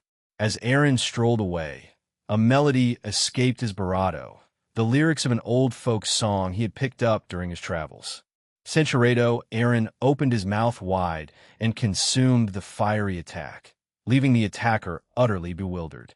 Aaron fixed his gaze on the bewildered assailant, a mischievous grin playing on his lips. In a swift retaliation, he launched the absorbed fireball back, but this time it had swelled threefold. The explosive burst obliterated the assailant, and the sheer force of the blast sent him hurtling through the air, leaving him unconscious and defeated. This scene played out repeatedly, as numerous members made futile attempts to attack him in their desperate bid to halt his advance. Their leaders were already cognizant of the situation, but not all of them were present at the moment, as they were dispersed between the two bases. In total, there were 6 leaders, 3 of them stationed at the base where Aaron was, and the other 3 located at the base where Tiamat and Velgrind were stationed. Natsum sprinted through the base, her agility and strength, combined with her wind manipulation and her trusty light gun, proved formidable against the various foes she encountered. Griffin, her loyal sacred gear, was equally essential in the battle, providing vital support. However, the fight took an unsettling turn when one of the male Baratos of the enemy forces shouted, "Get that woman!" His sentiment was quickly echoed by a female Barato with particular vehemence, who added, "Yes, women like that must be eliminated." She couldn't help but feel self-conscious about her own appearance compared to the target. Natsum couldn't help but mutter to herself in disbelief, "What's wrong with these people?" She skillfully evaded the barrage of elemental attacks, launched her way, and extended her hand, channeling her powers to release a powerful vortex of wind that swept through the enemies, defeating them swiftly. After defeating her enemies, Natsum took a deep breath to steady herself. Thoughts swirled in her mind as she pondered her next move carefully. "Centuredo, I was simply admiring the scenery. Natsu, I intend to rejoin you all before we depart for another pantheon. By the way, brace yourself, Natsu. I sense a rather formidable foe ahead of us." "You don't need to tell me that. I sense them too," Natsum replied. She then turned her attention to Griffin, who regarded her with a quizzical expression. "You don't look at me like that. I was just, who cares? Just tell me out, Griffin." The sacred gear offered a smirk and agreed as they resumed their sprint through the corridor, dispatching their enemies along the way. Eventually, they reached a room that was predominantly metallic, adorned with an intricate network of pipes. The walls exhibited signs of decay, were crumbling, and oozed with leaky water, mirroring the state of the entire base. At the room's center stood a peculiar man. His short, tousled black hair framed a visage marred by scars over both his eyes. He wore striking red lipstick, a necklace around his neck, a black hoodie jacket, cargo trousers, and red sneakers. When he locked eyes with Natsum, his purple irises emitted an unsettling glow.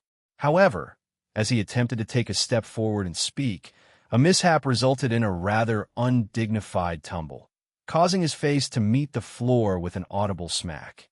Sylph made a sudden appearance at Natsum's side and couldn't help but chuckle at the man's embarrassing tumble. Griffin, the bird-like sacred gear, also sported a smirk as he watched the unfolding scene. The man, his fury evident, swiftly regained his footing. James Bond, one of the leaders of our, he began, attempting to assert his identity. However, Natsum, holding her ring aloft, swiftly used the appraisal function on it, cutting him off mid-sentence. She calmly asserted, "No, you're not. You're Clarion. Why would you lie about your name?" Her gaze fixed on the man, curiosity evident in her eyes. "Enough, wench," Clarion proclaimed with unwavering confidence. "I shall deliver you back to our leader and in turn to Master Ta. Our rewards will be most generous." With this declaration, he gestured emphatically with both his hands towards Natsum. In an instant, the surrounding metal surged toward Natsum, behaving almost like tentacles reaching out to ensnare her. However, much to Clarion's surprise, Natsum didn't make any attempt to evade the impending attacks.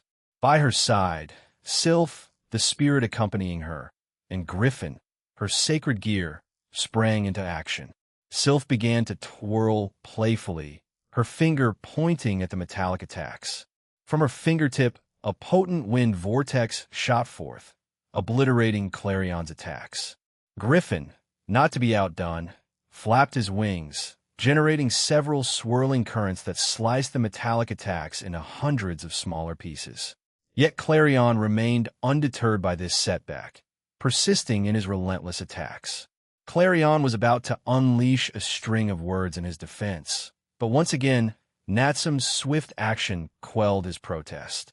She pointed her gun squarely at him and, without hesitation, squeezed the trigger. The ensuing explosion of light aura was nothing short of spectacular, obliterating everything in its path, leaving nothing but a vast crevice in its wake. Only the protective barrier, masterfully erected by Aaron earlier, stood as the last line of defense, absorbing the destructive force and preventing any further damage to the surrounding terrain. Natsum fixed a skeptical gaze on her opponent and inquired with an arched brow, "So, shall we carry on with this fight, or do you think it's time to throw in the towel?" Clarion, shaken by the sheer power displayed by Natsum and her companions, couldn't help but feel a growing unease. He had a keen awareness of the formidable abilities held by members of DXD, but the power of their imposing leader and the presence of the god Ta only added to his apprehension. In a trembling voice, he stammered, "I won't let it end here, woman." Determined to press on, Clarion stamped his foot forcefully on the ground.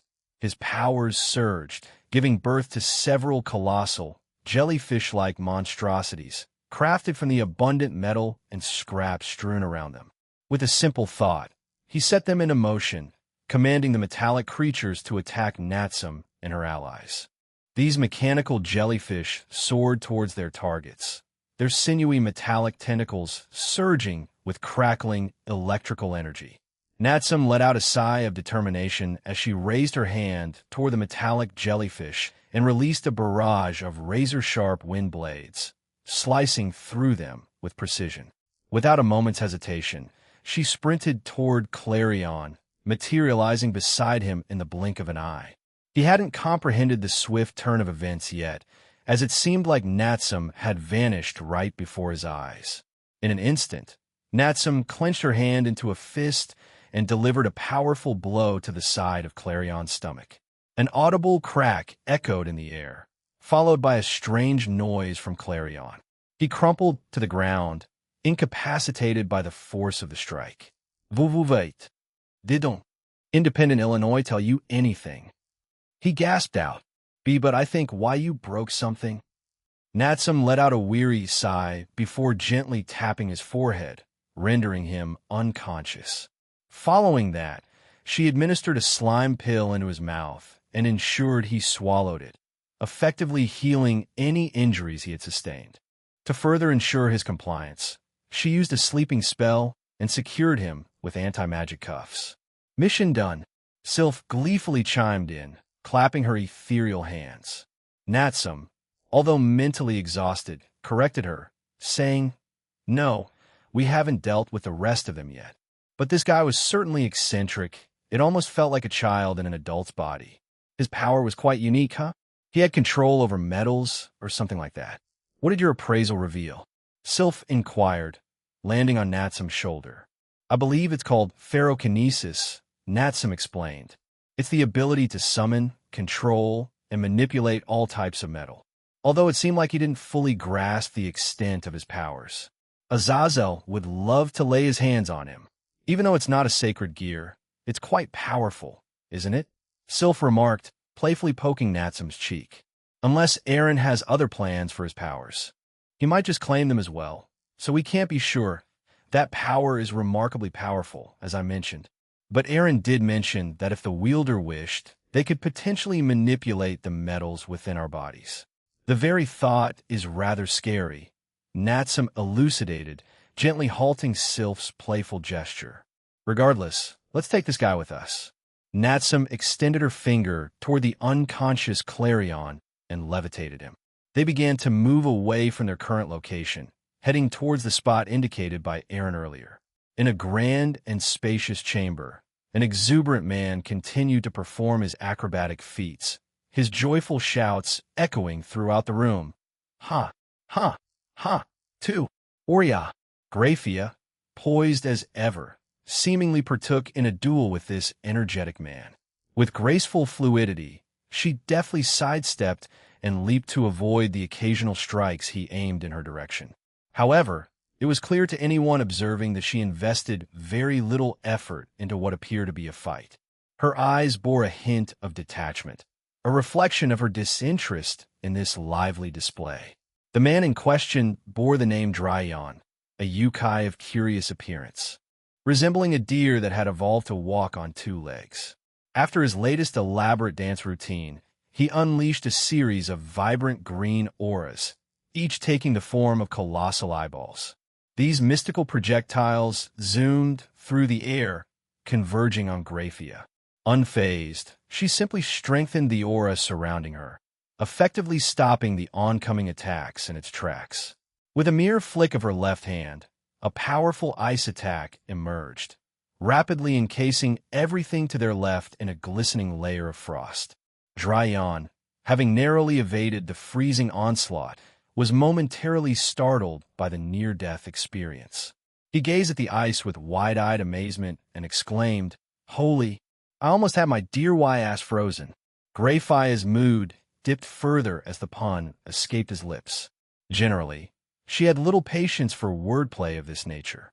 It was a realm she mainly reserved for Aaron, her fiancé, offering him a unique leniency. When others ventured into pun territory, it was met with a distinct and palpable irritation on her part. Determined to bring this absurdity to a close, Graphia began to walk toward Dryon, which clearly perplexed him. He responded with a grandiose gesture and exclaimed, "I see. So you've finally come to your senses, devil. Join us, and we shall reign supreme in this realm. You would make a powerful ally." He punctuated his statement with a confident smirk that only served to exacerbate Graphia's irritation. With a combination of grace and swiftness, Graphia materialized behind Dryon, her right hand enveloped in a shimmering silver aura. In one fluid motion, she delivered a swift blow to his neck, rendering him unconscious. The deer yokai was utterly unprepared for the rapid sequence of events that unfolded. However, after the impact to his neck, he emitted a rather unpleasant noise, releasing a burst of flatulence that both irked and disgusted Graphia even further. With a bemused expression, Graphia couldn't help but mutter to herself, "Why are the people you fight always so odd, Aaron? Why can't we ever face anyone who isn't eccentric?" She cast a curious glance toward Dryon before firmly seizing his neck and proceeding to haul him away. "Oh, Graphia, you're finished too?" Natsum inquired as she and Graphia reconvened at their earlier meeting point. However, before Graphia could respond, the unconscious Dryon emitted another flatulent noise. Natsum regarded him in astonishment and asked, Did he just pass gas while he's unconscious?" Graphia's facial expression, as well as the lifeless look in her eyes, served as her response as she nodded. "I initially believed it was a one-time occurrence, but as I continued walking, he kept occasionally releasing gas. I've already used magic on my nose to avoid smelling it," she explained with a weary tone. "My condolences," Natsum expressed sympathetically. "Let's link up with Aaron then." She playfully poked her nose and employed a specific magic spell to shield herself from the scent of the gas left behind by the slumbering deer yokai. As they continued down the corridor, they encountered more unconscious bodies along the way. None of their enemies were deceased, but the injuries they bore would keep them incapacitated for days or render them ineffective even if they awoke, impeding their mobility. Suddenly, the distant sound of drums filled the air, leaving them perplexed. They exchanged uncertain glances before picking up their pace. Their journey eventually led them to an even larger chamber compared to the ones they had traversed earlier. Within the chamber, several colossal statues of Ta loomed, while numerous massive, floating lights bathed the room in an ethereal glow. At the apex of the room, a small replica of the moon, seemingly conjured by magic, hung suspended, an unexpected sight for both of them. Adorning the walls were an array of weapons in various shapes and sizes, alongside several paintings of Ta and another figure, a woman, a female yokai. The female yukai bore a striking resemblance to an octopus, her distinctive features setting her apart. Her hair consisted of verdant, sinuous tentacles that flowed like seaweed, and her eyes glowed with an eerie shade of green. Dark purple lipstick adorned her lips, adding a touch of mystique to her visage. Her attire was equally captivating. She donned a long, flowing green dress that cascaded gracefully to the floor, adorned with elegant details. Adorning her neck and wrists were ornate golden accessories, while multiple golden rings adorned her fingers, gleaming in the light. Completing her ensemble, she wore striking purple earrings that dangled gracefully. Behind her, additional green tentacles swayed and undulated, lending an otherworldly aura to her presence, moving with an enigmatic grace. "I'm glad you two could join us," Aaron began, a hint of amusement in his voice. "Meet Ictea, a self-proclaimed octopus queen. She's already sent the devil to Tiamat and Velgrin's location. Centuredo, stop playing hard to get and become mine." "What did you do?" Natsum inquired, her tone tinged with slight irritation. "Why are we assuming I did anything?" Aaron replied with a chuckle. He found amusement in Natsum's accusatory tone.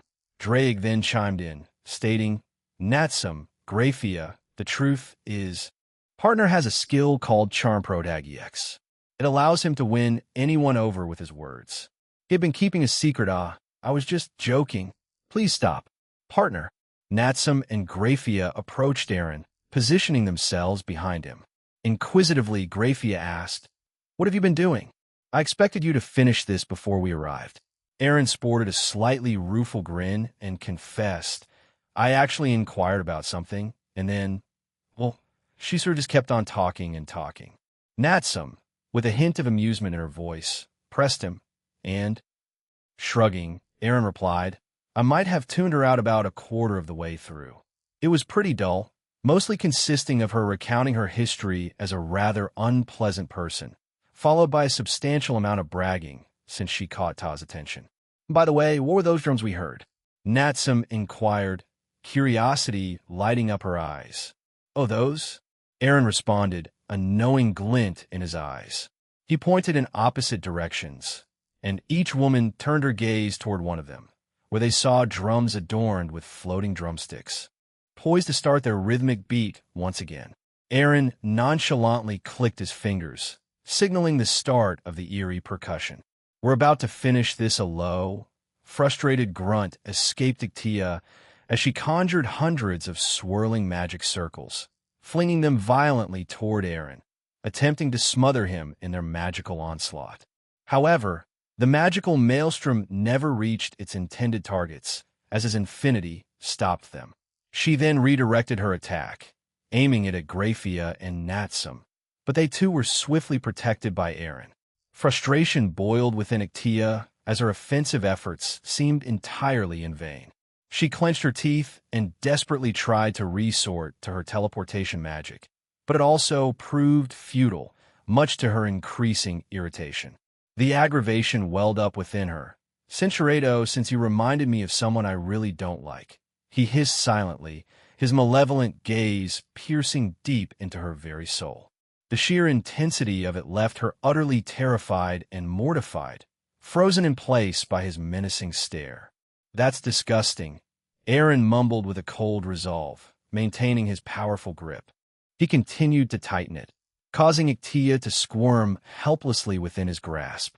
She tried to claw at his unyielding hands, but it was to no avail. She then attempted to use her magic, only to find that she was completely unable to access it. Fear and dread consumed Ictea as the chilling specter of death encroached upon her. She had been this close to death just once before, and she had made an unspoken vow to herself never to come near it again. "Please, spare me.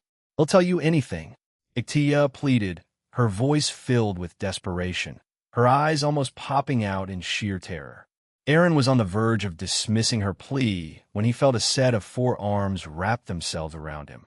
They pulled him back from the abyss of ruthless resolve, and he turned to find both Graphia and Natsum embracing him. No words were exchanged. Their actions conveyed everything he needed to know. Aaron closed his eyes and released Ictea. She stumbled back, gasping for breath. She didn't attempt to flee, both knowing and fearing that escape was futile and could very well lead to her death. Aaron turned back to Ictea, his eyes filled with compassion, even as he put her to sleep to alleviate her suffering. He healed her wounds and summoned anti-magic cuffs to secure her. Then he turned to Graphia and Natsum, pulling them into a comforting embrace. My bad. I guess seeing someone who closely resembled Nyarlathotep made me use a bit more force, he explained awkwardly, attempting to play off his intense reaction. Neither of the two women uttered a word, but instead, they clung to him even tighter. They remained in that comforting embrace for several more minutes. They're really not much of a challenge, Velgrind muttered under her breath. Boredom had settled deep within her as she faced enemies she considered mere clowns in her presence. The foes she encountered seemed laughable at best. Earlier, she had a run-in with a supposed leader, but their prowess was as laughable as a clown's act, boasting nothing more than the power of fish. This so-called fishman monster, as the man dared to refer to himself, only fueled the scorched dragon's growing annoyance. Despite her orders to keep these enemies alive, she couldn't resist burning them to ashes. Yet, perhaps there was a hint of a silver lining. Their charred remains at least bore some resemblance to their original forms.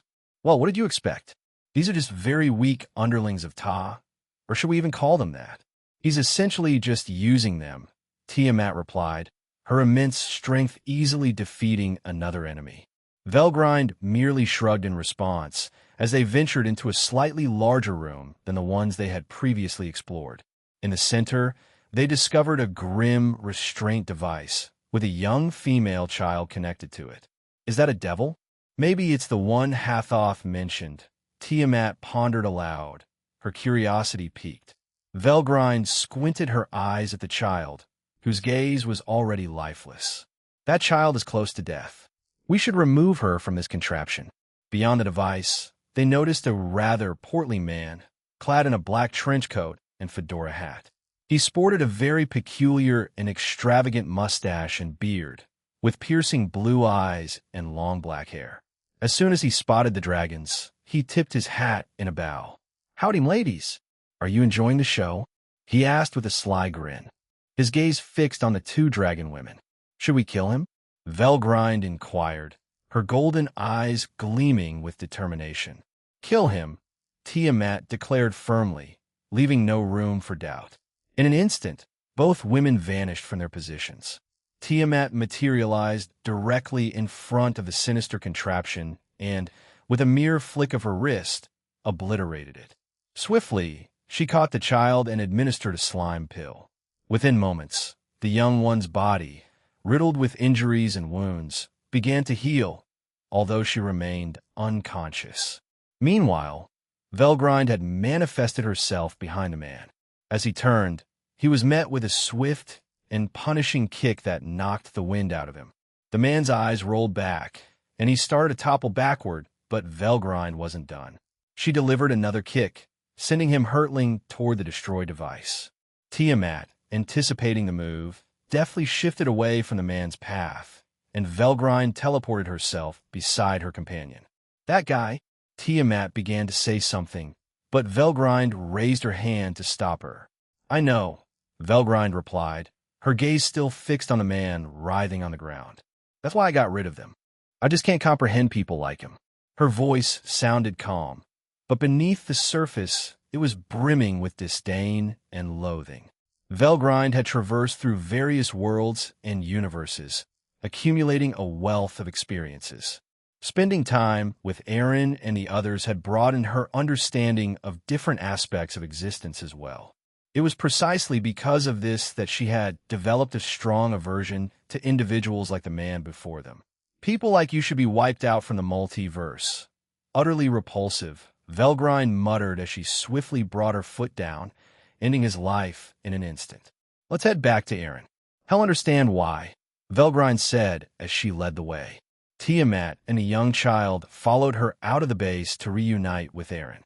Tool's soliloquy, our small operation, ended approximately an hour ago, and during that time, I had been in contact with the Alliance, along with RA and Hathoth.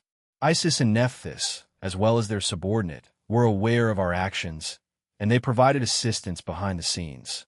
Additionally, several other individuals associated with Dustiri and Skeeble were apprehended and were slated for imprisonment within the Alliance's facilities for questioning, potential rehabilitation, or, in some cases, extended incarceration. However, I found myself with a new addition to our, household, you could say. This matter primarily concerned me, Velgrind, and Tiamat.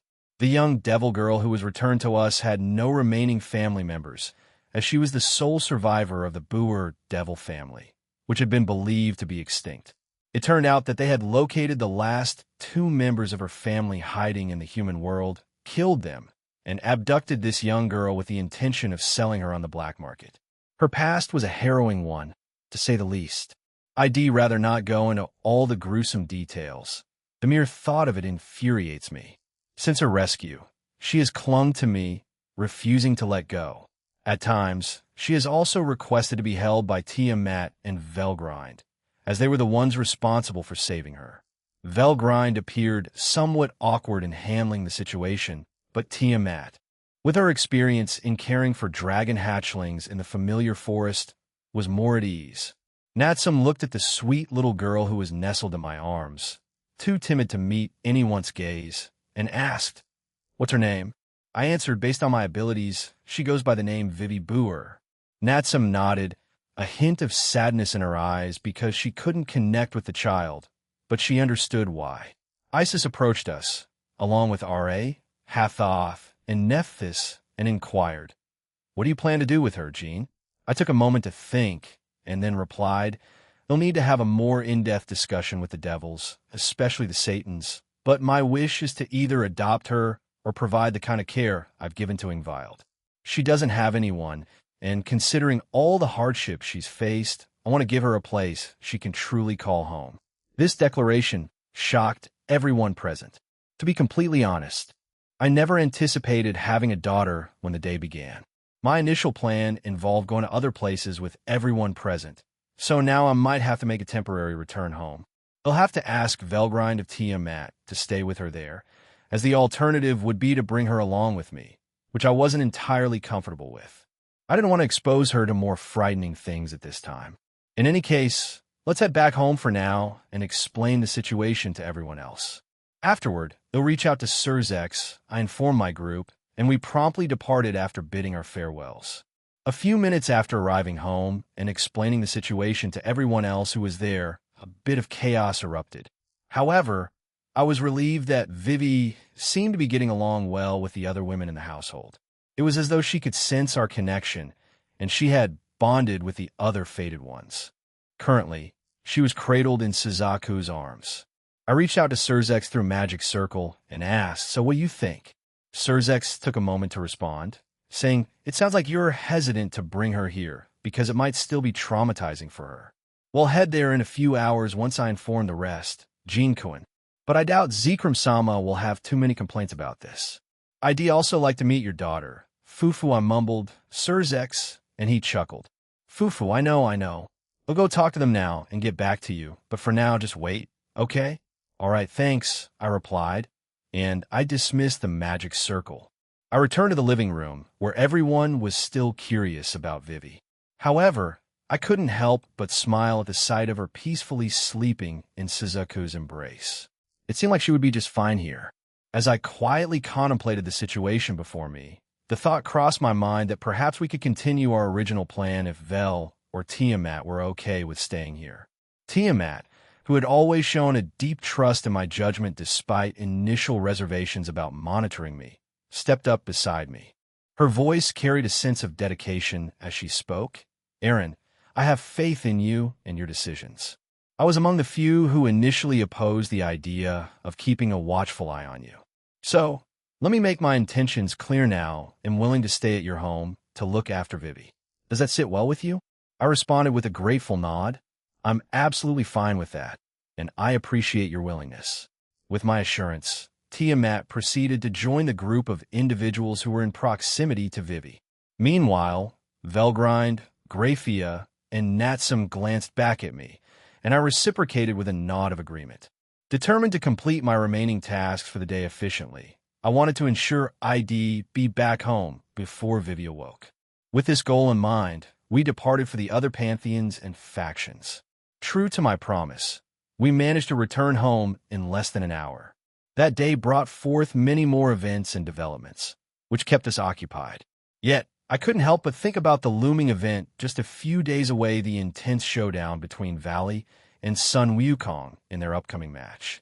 Chapter 15, Part 1, Team White Dragon Emperor of the Morning Star versus Team Journey to the West. Aaron Tools soliloquy. A few days had gone by since my journey through the supernatural world, and the time for Valley and Sun Wukong's match was fast approaching. At the moment, we were getting ready to head to the event. I was all set, but many of the girls were busy helping Vivi get dressed for the occasion. She had started speaking not too long ago, and I was the first to hear her words, which filled my heart with warmth. With that said, even though Vivi was still a bit hesitant about going anywhere other than my home, she had agreed to come with us and watch the match. There was one condition. She wanted to stay close to me, and I had no objection to that. However, this decision left some of the other girls a bit disappointed because they had hoped to spoil Vivi and shower her with attention. It was quite evident that there would be a bit of a competition to see who would get to sit beside Vivi and me, which will be quite intriguing to see.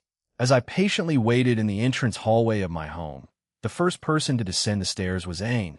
Cradled in her arms was Vivi, dressed in a charming frilly blue gown, her hair fashioned into twin tails, and a delicate necklace adorning her neck, a gift I had given her just the day before, which had brought her immense joy. To be honest, I had expected Suzuku or Lavinia to be the first to attend to Vivi, so seeing him take up this role felt a little unusual, albeit in a heartwarming way. Perhaps it was because Aine had experienced the loss of her own child in the past, and now she was channeling all that love and care toward Vivi. It was also possible that the other girls allowed Aine to do this as a way of supporting her. As they made their way to the bottom of the staircase, both Aine and Vivi approached me briskly. No one else followed them, as it seemed they wanted to give Vivi some space. Perhaps some of the others needed time to get dressed as well. "You both look fantastic," I complimented them with a warm smile. Aine blushed in response to my compliment, playfully glaring at me, while Vivi beamed with happiness. I gently patted Vivi's head, eliciting a delightful giggle from her, and then I planted a tender kiss on Aine's cheek. "Where's everyone else?" I inquired. Aine explained they're all getting ready at the moment. "We've been with Vivi, selecting an array of outfits for her. Over the past few days, we went on a shopping spree, and now her closet and wardrobe are overflowing with clothes. To be honest, we were a bit overwhelmed with choices," she added with a tired sigh, reflecting the efforts put into Vivi's new wardrobe. "Is that so? Well done, then," I replied, my uncertainty evident in my response. When it came to fashion, I had to admit I wasn't the best judge. Sometimes I relied on Rias, Aquino, and Graphia for advice on what to wear. I couldn't forget the time when Lavinia, Aquino, and Suzuku helped me choose my attire for that hot springs trip with everyone. Gradually, everyone began to gather in the entrance hallway, still fawning over Vivi's presence. However, Lavinia and I had put in some extra effort in our outfits that day. I had sought her and a few others for help in selecting the right clothes the previous night. Valley was her younger brother, and if he emerged victorious today, we planned to celebrate by dining out together. His biological family would also join us, and would all have the privilege of watching the match directly from the VIP room in the underworld. We decided to indulge him, even if we were at a restaurant, by allowing him to order a ramen dish. We also made a call in advance to check if the restaurant could accommodate this request, and fortunately, they agreed to it. Whether it was due to their flexibility or perhaps allowing it to happen because of my presence, I wasn't sure, but we were grateful nonetheless. Once we confirmed that everyone had gathered, we set out for the stadium where the match was taking place. Earlier, I had asked Leanne to fetch Valis' family, and they would rendezvous with us at the stadium. As we arrived at Lucifer Stadium in Lucifad, We made our way to our VIP room. Just outside, we spotted Leanne, along with Lina Metzik, Valis' mother, his half-siblings Rasmus and Hela, and Ivar, their stepfather. We exchanged friendly waves and entered the room. Once we were all settled inside, Lina expressed her concerns. "I'm feeling quite nervous about this. Va's gonna get hurt, right?" Mom responded to Lina's worries by saying, "Raiding games are considered a sport, so while the players may get injured, there won't be any fatalities in this tournament." Lina, still anxious, brought up another concern, "But I've read that normal raiding games in the underworld sometimes have accidents where a player ends up losing their life." Rias, eager to reassure the worried mother, chimed in, "That's an extremely rare occurrence, Lina-san. If anything, there's a higher chance of a human getting into a car accident than dying in a raiding game. The officials are very meticulous about safety in these games." We were hopeful that our explanations would help alleviate Lina's concerns as we settled into the room. After addressing Lina's worries, she happened to spot Vivi in our company and inquired, "Who's that?" Well, I began to provide an explanation about who Vivi was and why she was accompanying us. As I shared this information, Vivi reached out to me, seemingly wanting to be held. With some hesitation from Ain, she entrusted Vivi to my care, and the little one nestled into my chest. And that's how Vivi ended up being with us. Ivar chimed in with a question, sparking the curiosity of everyone present. He asked, "Will she go by the name Vivi Tool?" To be honest, I hadn't given it much thought, even though I had expressed my desire to formally welcome her into the family. Well, eventually, yes, I responded thoughtfully. But I'd prefer to wait until Vivi is a bit older before I even bring up the topic of adoption. Some people might not want to be adopted, you know? For now, we'll stick with Vivi Boer, but if she decides to change it in the future, that's absolutely fine with me. Looking back, I realized my words might have sounded a bit strange. Nevertheless, my intentions were genuinely pure. I had done some reading on the subject after bringing Vivi home. At the end of the day, she was my daughter through and through. It was heartwarming to see how she regarded many of the girls here as her mothers too. My own mother and a few others had once been mothers themselves and possessed valuable experience in raising children. With their support, making this spontaneous decision to bring Vivi into our lives would be more manageable for all of us. During the past few days, when I and the others were swamped with our commitments, Mom, Cindy, Venelana, Shuri, Barakil, Gondel, and Kaisis came to our aid. They provided guidance, suggestions, and showed us what we needed to buy. Tiamat also chipped in with her expertise, although most of it was centered around taking care of dragon babies rather than human ones. Right when we were on the brink of resuming our conversation, the game's announcer began to address the audience. "Ladies and gentlemen, it's been quite some time since our last epic showdown. Today we are in for another thrilling game featuring two beloved teams.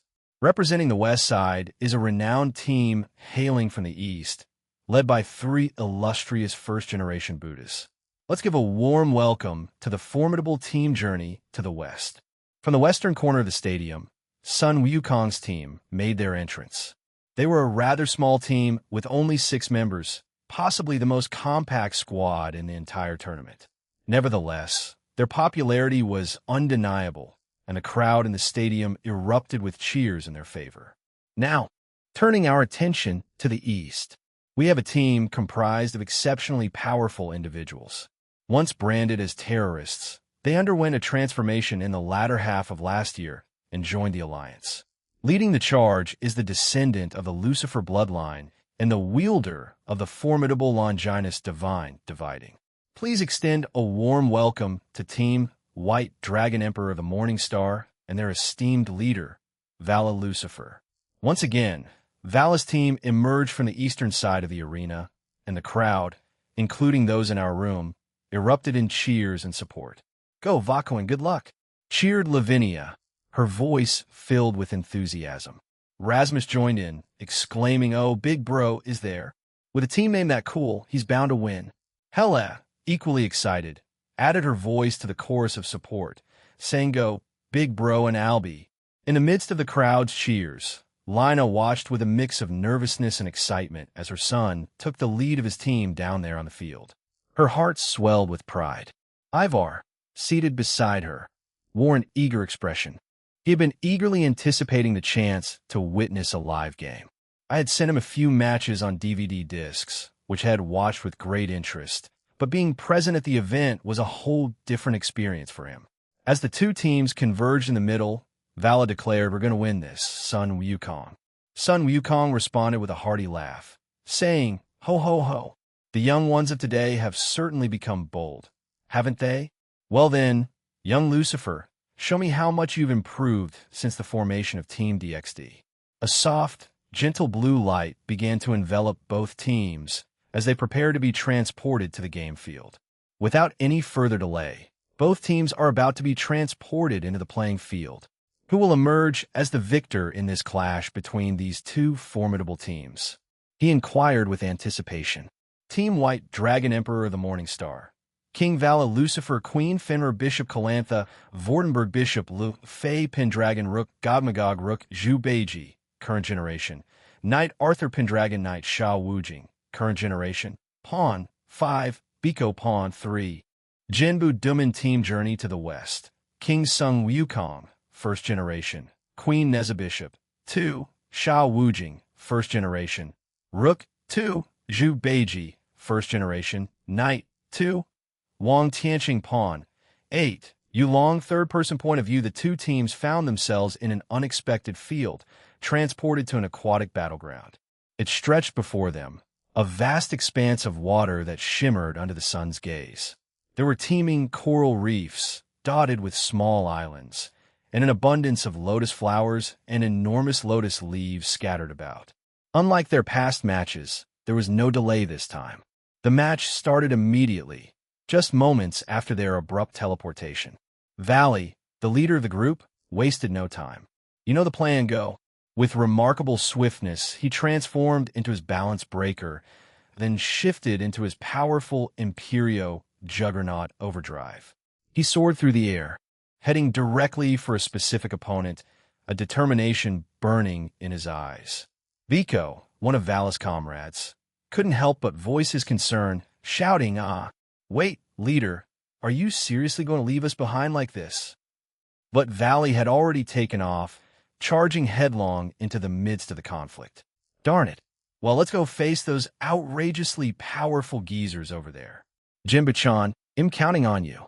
The rest of you, wrap up quickly and come help us if you don't lose." With resolve, Biko and Jinbu set off on their journey to confront the legendary first-generation Sun Wukong. Jinbu Duman had recently become a part of their team, thanks to her budding romance with Valley.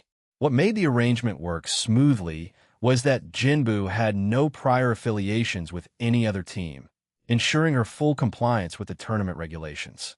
Consequently, she stepped in to fill the spot left by Salamander Tomita for this crucial match. Vala's sharp eyes swiftly locked onto Neza, the imposing queen of Team Journey to the West. Without a moment's delay, he unleashed a relentless volley of demonic aura attacks in Neza's direction. Sensing this impending attack, Neza calmly shifted his attention and conjured his fire-tipped spear, one of the 4 divine weapons at his disposal. With a casual air, he deftly deflected the oncoming onslaught. A subtle, knowing smile graced Neza's lips as he stood his ground, even as his own teammates dispersed in different directions. "Vala Lucifer," he inquired, addressing his adversary by name, "you seem eager to engage me in combat."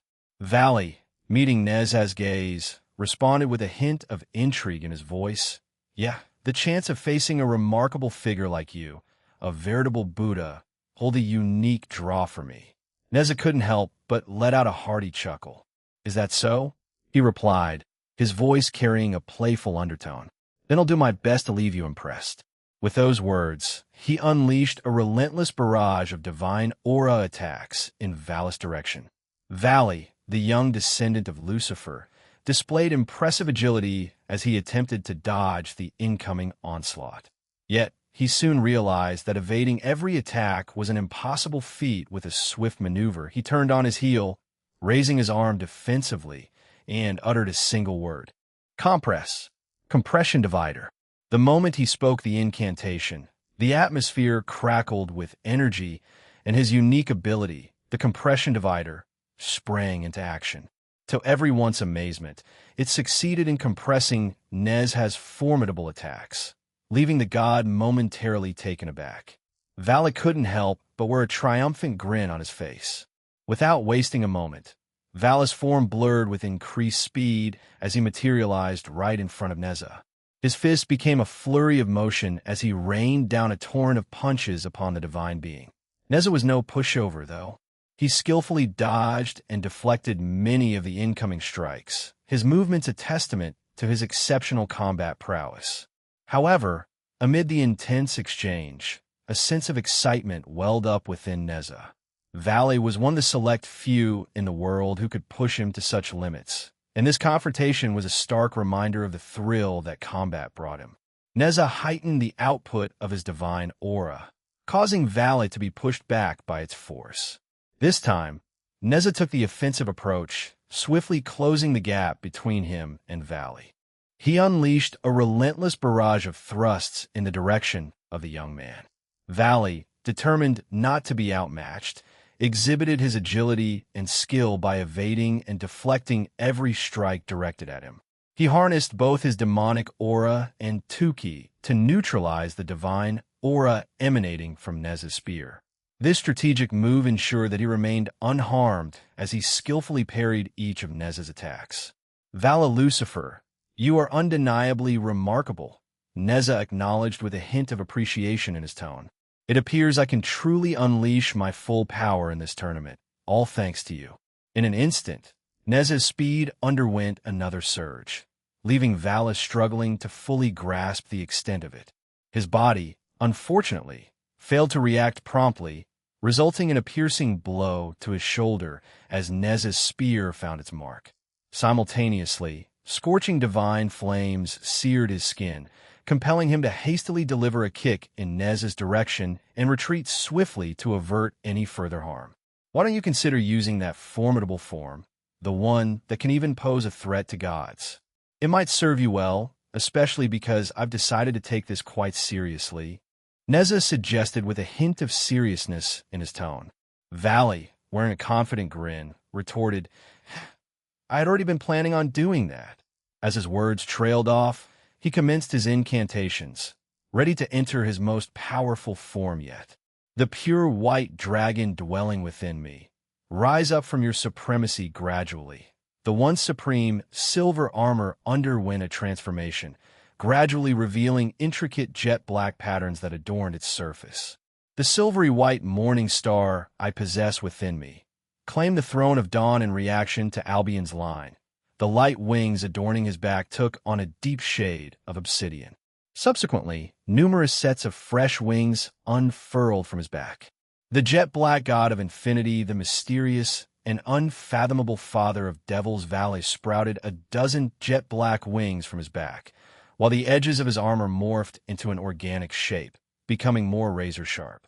In a symphony of voices, Vala's and Albion's words melded, overlapping seamlessly with each other. We shall transcend the limits to accept the oath. Lucifer's crest graced each of the gems embedded in his armor, setting them ablaze with a radiant brilliance that was nothing short of spectacular. Vala, Albion, and Ophis joined their voices to chant the final stanza. Thou shalt kneel down before our bright and glorious existence. LL Lucifer, Dragon Lucifer Drive. As his newfound transformation came to an end, the entirety of his armor radiated a brilliant and blinding light, while his aura experienced a substantial surge in power. Following the crescendo of his aura, Nezha found himself face to face with a completely reimagined white dragon emperor, boasting a dozen sleek and obsidian wings unfurled majestically. Without uttering another word, Vala materialized in front of Nezha with an even greater speed than before, leaving the god visibly startled by his sudden appearance. With a lightning-quick motion, he thrust a punch at Nezha's cheek, and it connected with stunning force, sending the god hurtling through the air. Vala wasted no time and, tapping into his demonic brilliance of evil light, unleashed a relentless barrage of white, demonic energy at Neza. Neza, recovering swiftly in midair, instinctively opted to dodge, rather than attempting to deflect the incoming onslaught. He had a nagging feeling that facing these attacks head-on wouldn't bode well for him. As Val's demonic auras raced past Neza, they struck one of the islands within the game field. In a matter of moments, the island erupted into a colossal, blinding white pillar of energy, obliterating it from existence. Amidst this chaos, Neza cast a quick glance back at the obliterated island and then returned his attention to Valley. A faint smile graced his lips as he remarked, "It appears I made the right choice of strategy. Let's press on, Valley Lucifer." "Hey, bring it!" Valley shouted with unwavering determination as he launched himself back at Neza, a fiery spirit burning in his eyes. The two combatants engaged in a furious exchange of punches, kicks, spear thrusts, and slashes that left the audience in the stadium spellbound. As they observed this electrifying spectacle, the spectators were rendered speechless. Vala Lucifer's reputation had preceded him in the supernatural world. His battle prowess and formidable power had earned him a place on the main stage of the tournament. Yet, none of the challengers they had faced thus far had boasted gods among their ranks. True, there were teams that featured god-class members, with some even hailing from Team DXD. However, it was the first time the crowd had witnessed a devil going head-to-head with a god in a hand-to-hand combat showdown. Even Diehauser Belial, known for his strategic prowess, had relied on his clan's trait, Worthless, to attempt such a feat, but in this intense moment, Valley Lucifer required none of that. He relied solely on his fists, his sacred gear, his illustrious bloodline, and the wealth of experience he had accumulated throughout his life. Even though Neza had been alive for a longer duration, Vala matched him blow for blow, much to the astonishment of the onlookers, especially the other gods and Buddhas present. The whole battlefield is quivering as a result of their intense clash. This is truly astonishing. Even player Diehauser, who has never before challenged a deity to a fair and square fist fight without relying on his clan's abilities in this tournament, has never attempted such a feat. Today, we are witnessing an absolutely magnificent spectacle. The announcer exclaimed with palpable excitement. Vala Lucifer is undoubtedly a prodigy among prodigies. Few individuals can accomplish such a feat, the other announcer chimed in, acknowledging the exceptional skill on display. With a sudden and powerful surge of divine aura, Neza propelled Vala backward. In the same breath, Neza channeled his 2-ki into the bracelets adorning his wrists, and they underwent a remarkable transformation, expanding in size until they resembled chakrams. These were none other than Neza's prized universal rings, akin to his famed fire-tipped spear in potency and reputation. Targeting Valley, Neza flung the chakrams in his direction. Valley, quick on his feet, attempted to evade their relentless pursuit, but to his dismay, the rings exhibited an uncanny ability to lock onto him and followed his every move as he zipped around, desperately trying to shake them off. As a last-ditch effort, Valley extended his hand towards one of the rings, unleashing a continuous barrage of demonic aura attacks that resulted in a small explosion. However, when the dissipating smoke unveiled the battlefield, the rings remained unscathed, a revelation that took Valley aback. Frustration and determination intermingled in his voice as Valley shouted, "Divide." He endeavored to diminish the ring's powers by half, and then he roared, "Compress," in an attempt to utilize his compression divider. Yet his efforts yielded only a modest reduction in their speed. Unyielding in the face of this formidable attack, Vala continued his aerial evasive maneuvers, determined to evade the unrelenting rings. However, Neza proved to be a relentless opponent. Employing his wind-fire wheels, another of his divine arsenal, he manifested wheel-like contraptions at his feet. These unique wind-fire wheels possess the ability to emanate fire and wind, granting Neza the power to fly at godlike speeds, effectively keeping pace with Valley, even in his formidable Diabolo's dragon Lucifer form. In a sudden burst of action, Valley summoned his wyverns, commanding them to relentlessly assail Neza while he skillfully evaded the relentless onslaught of the universal rings. With each nimble move, he distanced himself further from the relentless pursuer. Seizing a strategic moment, he instructed his wyverns to employ his powerful ability, Half Dimension, which exerted a formidable gravitational force on Neza, causing a significant slowdown in his movements. In response to this, the Buddha-like figure grinned confidently, maintaining his pursuit of Valley as if unfazed. Valley couldn't help but mumble with a measure of admiration. What a persistent Buddha. I can't say I dislike it, though. Meanwhile, Neza's grin revealed a cunning plan as he reeled his arm back, propelling the fire-tipped spear with precision and power directly at Valley. Simultaneously, the universal rings emitted a dazzling light before unleashing potent energy attacks in Valley's direction. Reacting swiftly, Valley grunted in response to the incoming attack, and with a powerful flap of the wings behind his back, he began to prepare himself for a counteroffensive against the multifaceted attacks aimed at him. LLL. Satan Compression Divider. Valley's entire body radiated a dazzling aura, a mesmerizing blend of silver and black, creating a breathtaking spectacle. This aura, filled with an overwhelming force, had such intensity that it sent shivers down Neza's spine as it swept across the entire playing field.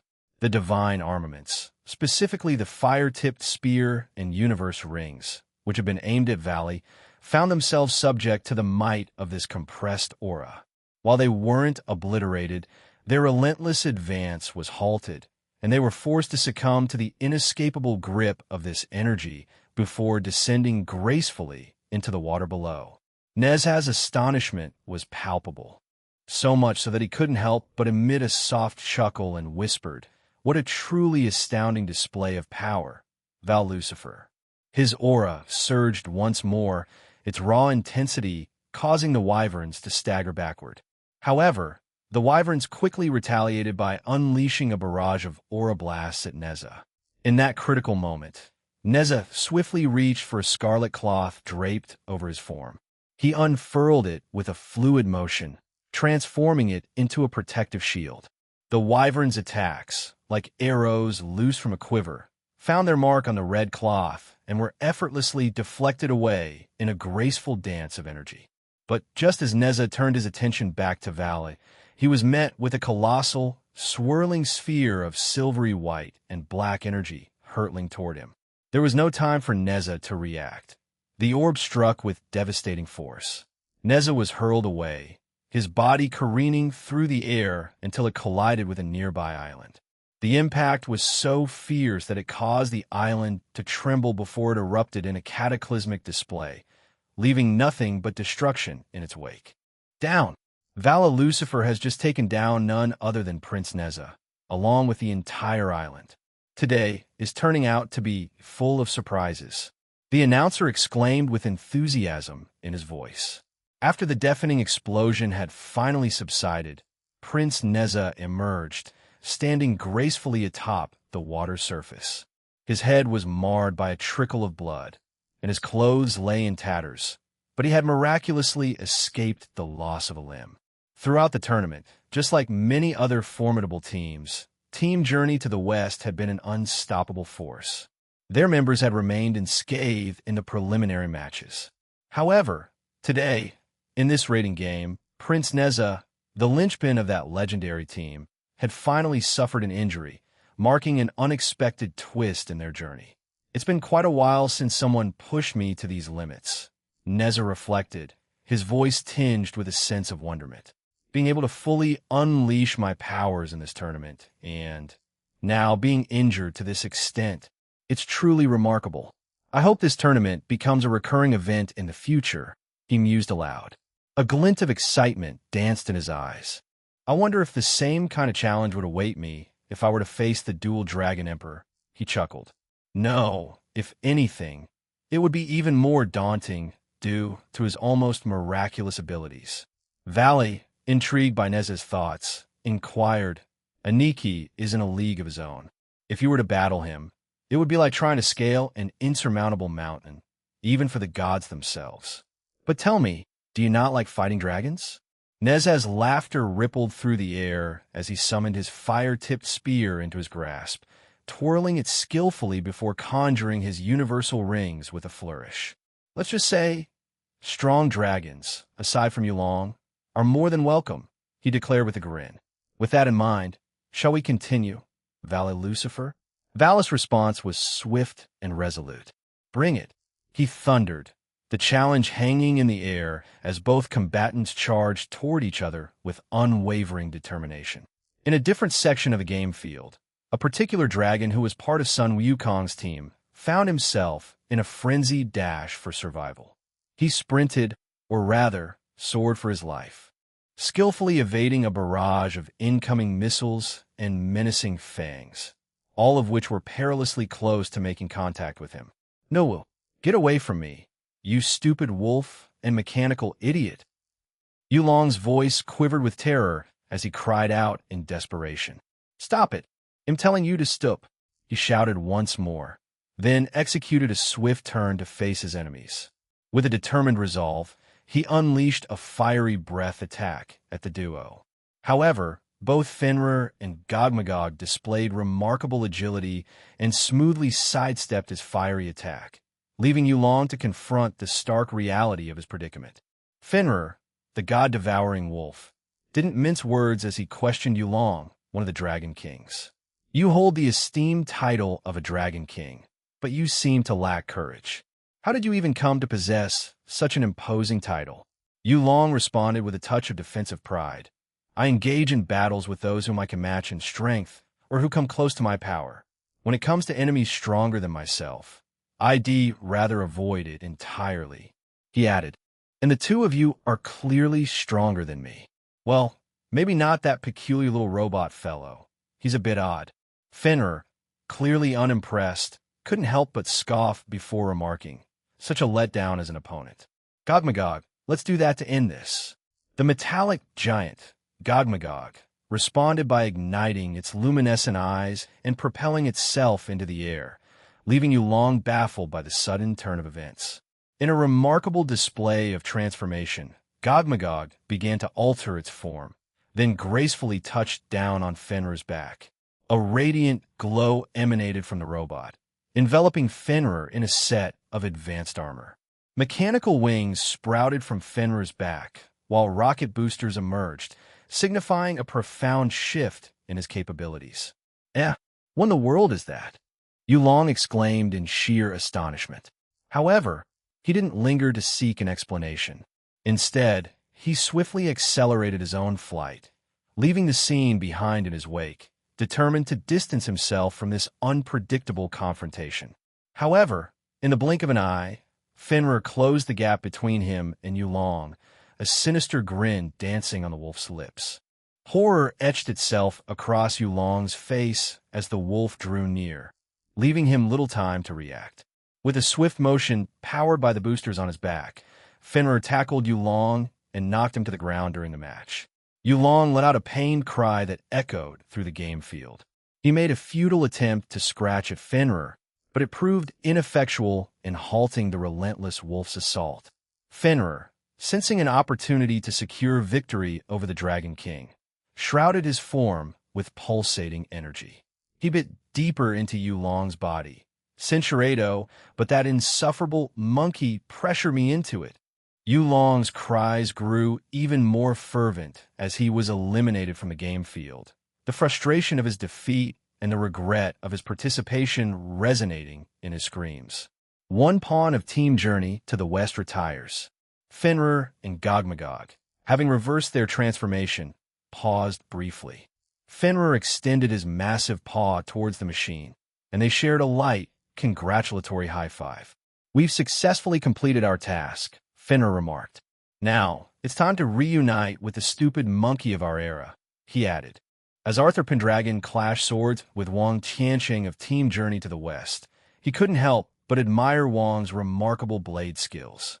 Between the strikes and parries, he decided to strike up a conversation. Wang Tianqing-san, Arthur said between breaths, your mastery of the blade is truly impressive. I'm curious, where did you acquire such exceptional skills. His genuine curiosity mirrored his respect for his opponent's abilities. Wang Tianqing stood at a modest height of 5 feet and 7 inches, his physique speaking of athleticism. His long, obsidian hair cascaded down his back, meticulously tied into a sleek ponytail. His eyes, a striking shade of yellow, held a certain mysterious allure. The weapon at his side, a sword of mysterious origins, had been bestowed upon him by none other than Ningguang herself. The reason for this act remained veiled in secrecy, adding an intriguing layer to his enigmatic character. Tianqing's attire was as distinctive as his presence. Draped in a qipao that blended shades of black and blue, he emanated an air of both elegance and mystery. I'm entirely self-taught, even though there's a trace of dragon blood running through my veins. I depend solely on my own power, Tianqing replied with a sense of independence and determination in his voice. Arthur found himself profoundly impressed by this newfound information. In response, he offered a silent nod of acknowledgement before they seamlessly resumed their fierce duel. As their battle unfolded, Arthur, determined to gain the upper hand, accelerated his movements, unleashing a relentless barrage of thrusting attacks upon Tianqing. To Arthur's astonishment, the knight from Sun Wukong's team displayed remarkable precision in parrying each of his thrusts. In a swift and calculated response, Tianqing countered with a flurry of slashing strikes, aiming directly at Arthur. Astonishingly, Arthur exhibited a skillful defense, perfectly repelling the incoming slashes. For the onlookers in the crowd, it appeared that these two combatants had chosen to place their utmost reliance on their swordsmanship. Yes, their assessment was accurate. Although both Arthur and Tianqing possessed formidable magical skill, their shared, unspoken agreement as knights dictated that this contest be decided solely through their exceptional sword skills. In the midst of their battle, both of them exhibited a phantom-like swiftness, their forms appearing and vanishing at various points within their immediate surroundings. Their blades clashed with such intensity that the very air around them vibrated, sending shockwaves rippling through the ocean waters below. These shockwaves possessed such power that some of them extended all the way to the lotuses and islands, causing them to quiver and tremble.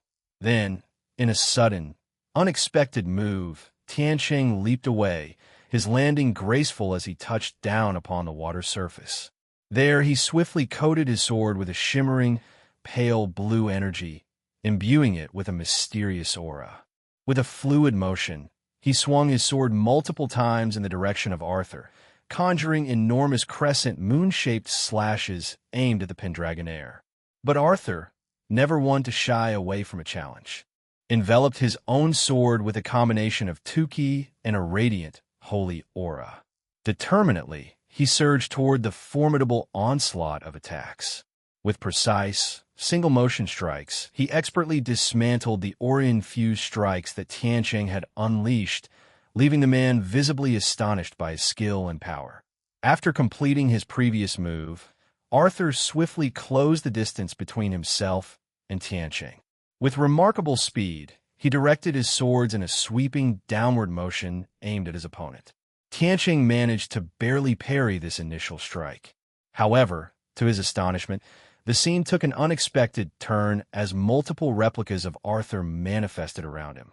Each of these clones mirrored the original Arthur, wielding their swords confidently and closing in on Tianqing from all directions. Inwardly, Tianqing couldn't help but wonder, clones?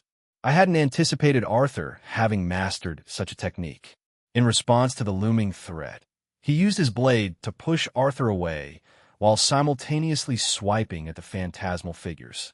To his bewilderment, every Arthur he had just swung at, including the one he had forcefully moved aside, turned out to be mere illusions, vanishing like a mirage. A sudden realization struck Tianqing, and he cast his gaze upward, only to see Arthur hovering above him. The young swordsman descended with a powerful, calculated swing of his blade, catching Tianqing off guard with the attack from an unexpected angle. Tianqing skillfully thwarted another of Arthur's attacks, Yet in the very moment their blades made contact, Arthur executed a rapid vanishing act. His sudden disappearance left Tiansheng taken aback, and before he could react, a devastating blow struck the side of his stomach, catching him off guard and sending him hurtling through the air. Arthur, however, was far from finished. With a swift summoning of his trusty Caliban, he propelled himself toward Tiansheng with remarkable speed, materializing above his opponent and launching a powerful sword swing. The knight from Sun Wukong's team valiantly attempted to deflect the attack, but his efforts proved insufficient as Arthur's blade managed to slice a portion of his shoulder, causing him to cry out in pain. In a display of remarkable swiftness and decisiveness, Arthur wasted no time as he executed a deft spin, followed by a powerful kick directed squarely at Tiansheng's side. The impact of the kick was powerful, sending Tiansheng hurtling through the air and ultimately causing him to crash forcefully onto one of the nearby islands, a significant distance away from their initial position. Arthur made a graceful landing on the island, his trusty sword sheathed at his side, while he patiently awaited Tiansheng's resurgence. When Tiansheng finally clambered to his feet, he regarded Arthur with a perplexed expression, his gaze brimming with incredulity. In a moment of curiosity, he couldn't help but voice his question. "You're a swordsman, yet in a knight's duel, you chose to rely on hand-to-hand combat?" A gentle, knowing smile graced Arthur's face as he adjusted his glasses, ready to shed light on his unorthodox approach. "I might have echoed your sentiments had we crossed blades before I confronted His Eminence Strata once more. Nevertheless, let me clarify. At my core, I'm a warrior, and being a swordsman is secondary. Over time, an exclusive reliance on my swordsmanship had merely acted as a hindrance, impeding my journey toward mastery.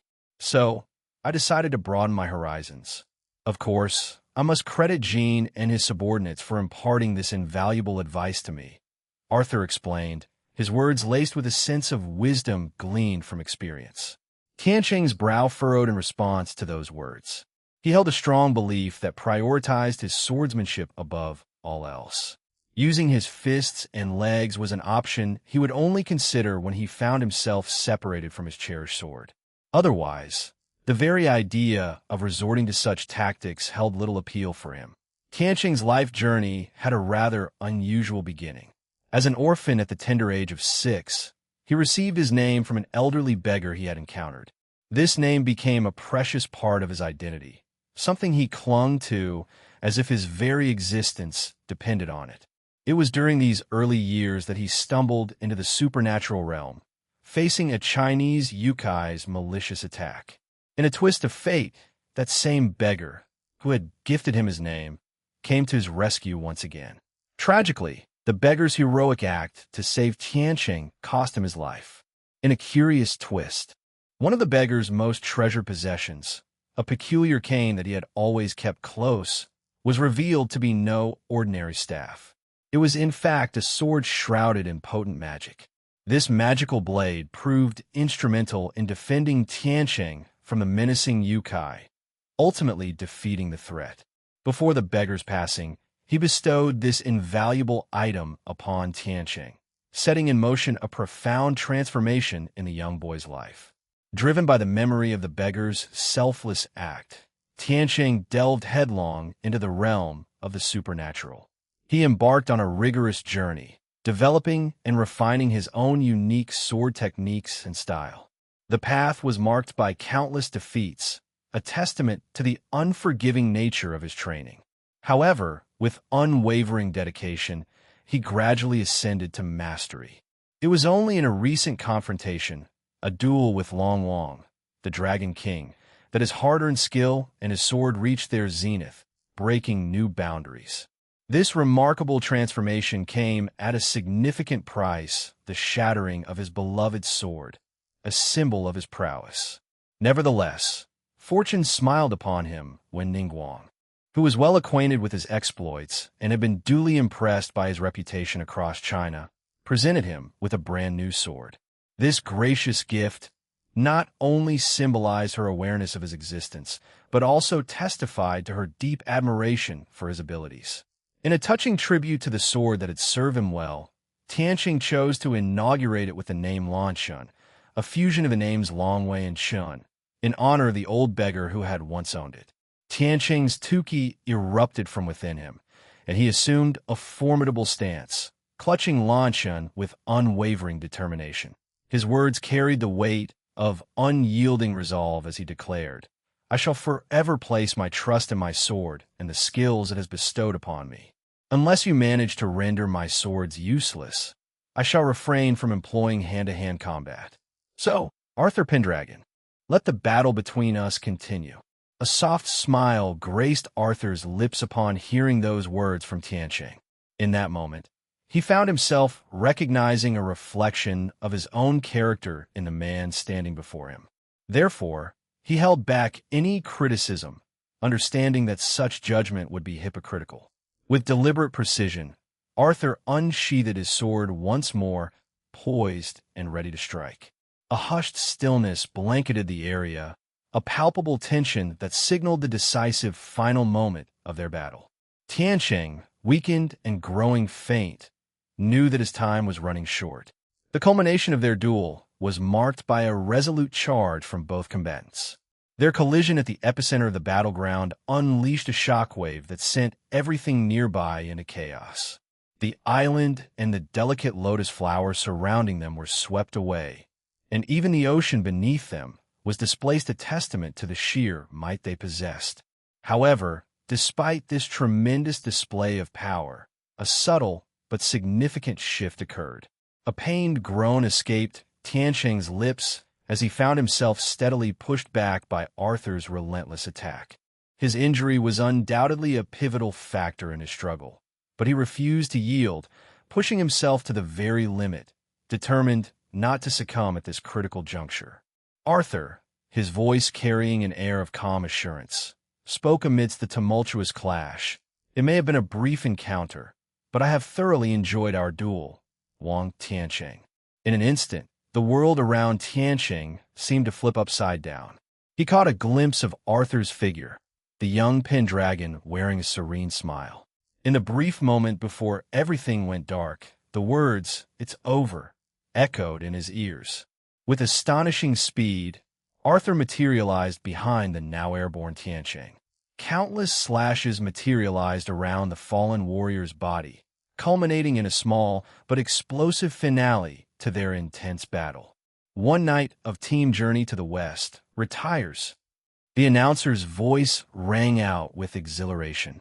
Shouting Duon, player Sun Wukong's Soul Knight has been retired.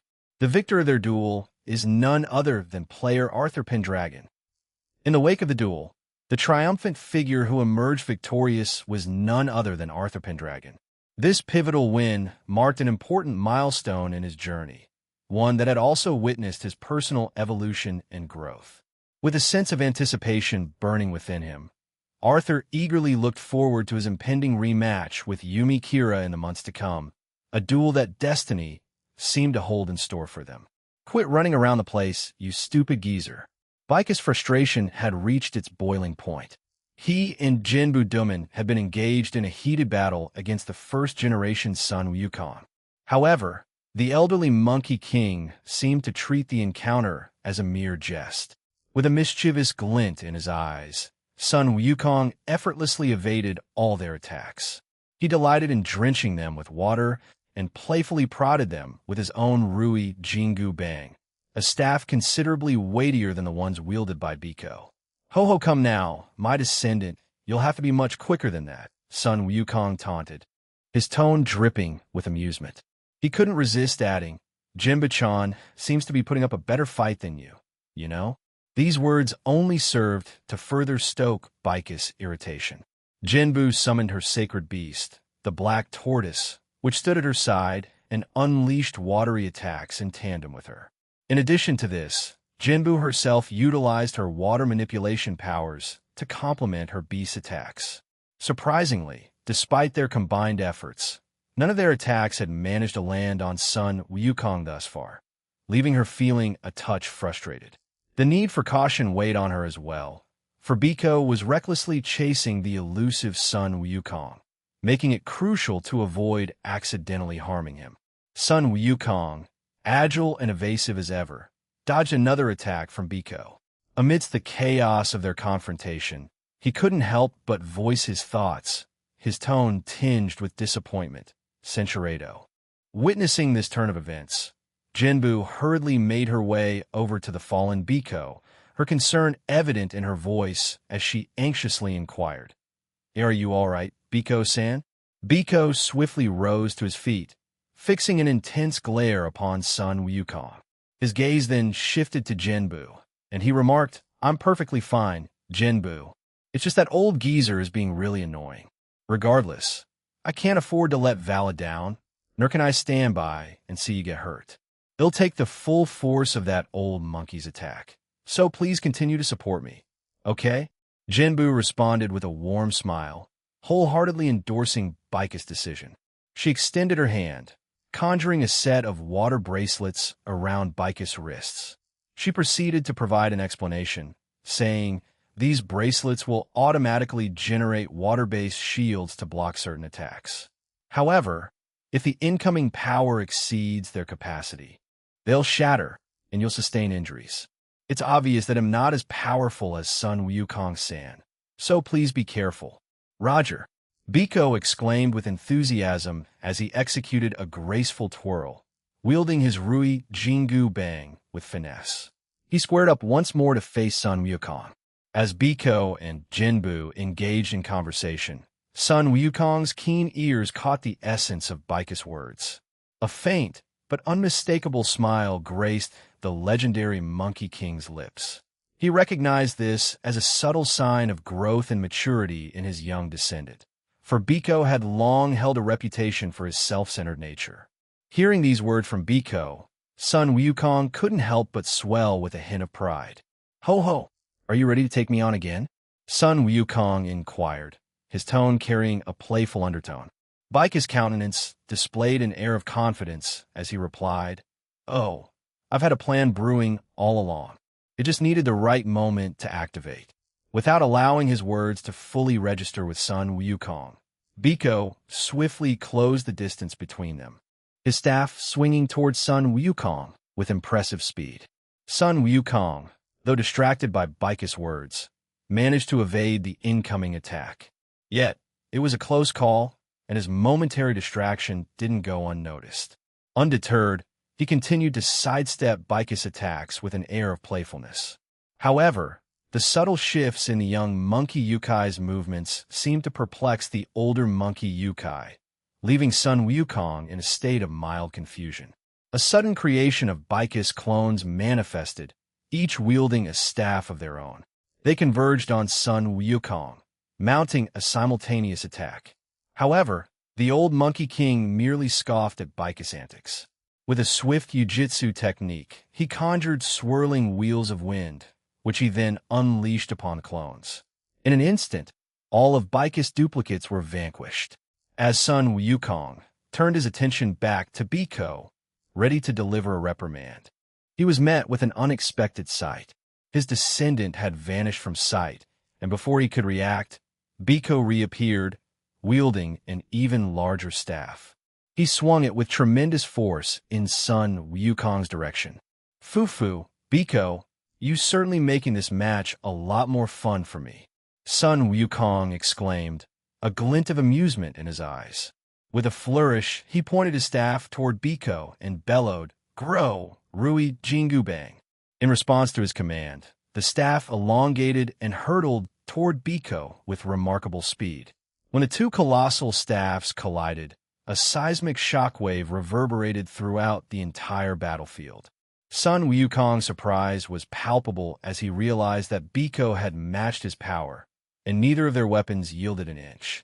Sporting an enormous grin, Biko taunted, "What's the matter, old geezer? Are you surprised by this?" Sun Wukong couldn't help but flash a mischievous smirk in Bika's direction.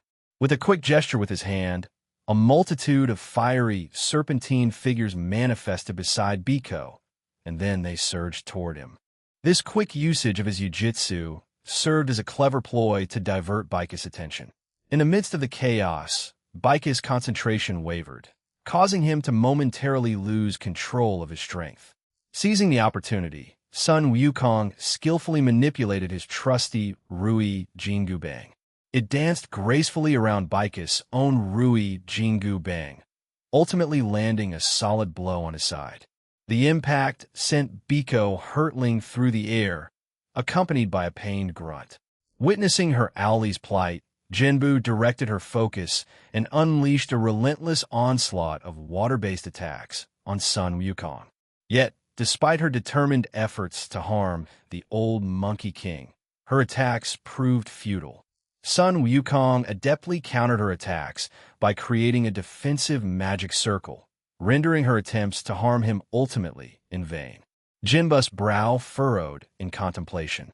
She mused, "I need to use more of my powers. It's fine since it's the tournament. Even the gods are freely using theirs. Xuanwu-san, please lend me your strength." Her gaze shifted towards the small tortoise companion resting by her side, which responded with a nod of understanding. With a graceful leap, the tortoise positioned itself in front of Jinbu. In an instant, it emitted a brilliant radiance that bathed its surroundings. In a mesmerizing transformation, the modest tortoise expanded into a colossal, imposing black tortoise. A wave of astonishment washed over the announcer, who couldn't contain his excitement. In a voice filled with anticipation, he exclaimed, "There it is, one of the legendary sacred beasts, the black tortoise. Is player Jinbu finally taking this match seriously?" The audience, too, buzzed with curiosity and intrigue at this unexpected turn of events. As Sun Wukong pivoted on his heels, his gaze fell upon the immense tortoise that loomed before him. An involuntary whistle of astonishment escaped his lips as he marveled at the creature's sheer size and majesty. He couldn't contain his amazement. "I never imagined that today I'd find myself in a serious confrontation with one of the sacred beasts. This era truly holds remarkable surprises," he chuckled, a sense of anticipation tinging his words. The enormous tortoise, with its vast elemental power, conjured a multitude of water-based attacks, an impressive display of its prowess. These watery attacks encompassed a wide spectrum, targeting not only inanimate objects but also living beings, demonstrating its versatility. Then, with remarkable precision, it propelled this torrent of attacks in the direction of the old Monkey King, Sun Wukong. In response to this daunting challenge, Sun Wukong demonstrated his quick thinking and battle-hardened skills. He swiftly modified the size of his legendary weapon, the Rui Jingu Bang, making it more manageable for the impending clash. With an air of determination, he poised himself to intercept the incoming onslaught. As the attacks surged towards him, Sun Wukong's movements were a ballet of grace and power. With a single, fluid swing of his staff, he dismantled multiple attacks in one sweep, leaving no room for error. His mastery of the situation was evident as he seamlessly blended in elemental techniques, employing his jiu-jitsu to counter the relentless torrent of water-based attacks directed at him. Yet, what perplexed Sun Wukong most was the mysterious smile gracing Jinbu's face. The young girl remained rooted in her position, manipulating water to conjure attacks that supported Xuanwu, the black tortoise, in their assault. As Sun Wukong persistently destroyed the relentless torrent of water-based attacks, a peculiar sensation coursed through his body. He noted a subtle sluggishness creeping into his movements. However, he merely brushed it off, attributing it to the passage of time, a testament to the challenges of aging. Without further ado, he continued to skillfully parry and shatter each incoming attack. Suddenly, Biko re-entered the fray, swinging his staff with renewed vigor, compelling Sun Wukong to deftly sidestep the impending strike. Baikus' grin remained firmly in place as he launched his audacious attacks, mirroring his earlier ferocity. But this time, something was amiss for Sun Wukong. He found himself wrestling with newfound difficulty, a development that left him profoundly bewildered. The once clear advantage now seemed to be slipping from his grasp, and the old Monkey King couldn't help but contemplate this perplexing turn of events. Brat, what have you done? Sun Wukong inquired with a mixture of curiosity and incredulity, his tone filled with a hint of suspicion. Baikus' response was an impish grin, which only deepened the mystery. I've been telling you, haven't I? I had a plan all along. I've dedicated myself to training in jiu-jitsu precisely for this moment. Baikus' voice boomed with enthusiasm as he thrust his staff towards Sun Wukong, landing a perfectly precise hit on the old Monkey King's shoulder, leaving him taken aback. Sun Wukong, momentarily stunned by the blow, managed to regain his footing, but his body began to sway unsteadily. He glanced at his trembling hand in surprise and uttered a perplexed question. What is this? Poison? Biko descended in front of Sun Wukong, motioning for Jinbu and the Black Tortoise to cease their attacks. A mischievous grin played on his face as he explained, Yes, it is indeed poison. I've dubbed it Anti-Sun Wukong Invisible Poison Mist. As the name suggests, it weakens its victims considerably through the manipulation of jiu-jitsu. He went on to recount a tale of his encounter with Kuroka, who had used a similar poison on him in the past. The experience had been remarkably effective, and it had sown the seeds of an idea in Baikus' mind. I thought, if we're related and I'm your descendant, then I should ask Kuroka to devise a poison that would work on you as well. I willingly became a guinea pig, enduring her grueling experiments until we discovered a poison that could affect you. It cost me a pretty penny, but it was worth every bit of it, by heavens. Biko exclaimed with a mix of determination and pride. Without warning, Biko charged at Sun Wukong once more, catching the old Monkey King by surprise. He executed a body slam that sent Sun Wukong hurtling through the air. To Sun Wukong's astonishment, as he turned around, he was met not by one, but by two other formidable figures, the first-generation Sha Wujing and Zhu Beiji, adding an unexpected twist to the unfolding battle. Censurado, Zhu Beiji chimed in with a reluctant admission. As much as it pains me to say it, he's right.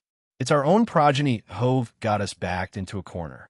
And then, in a surprising turn of events, something entirely unexpected unfolded, leaving everyone in attendance utterly astounded. One queen of Team Journey to the west retires. The Lucifer brat beat Prince Neza?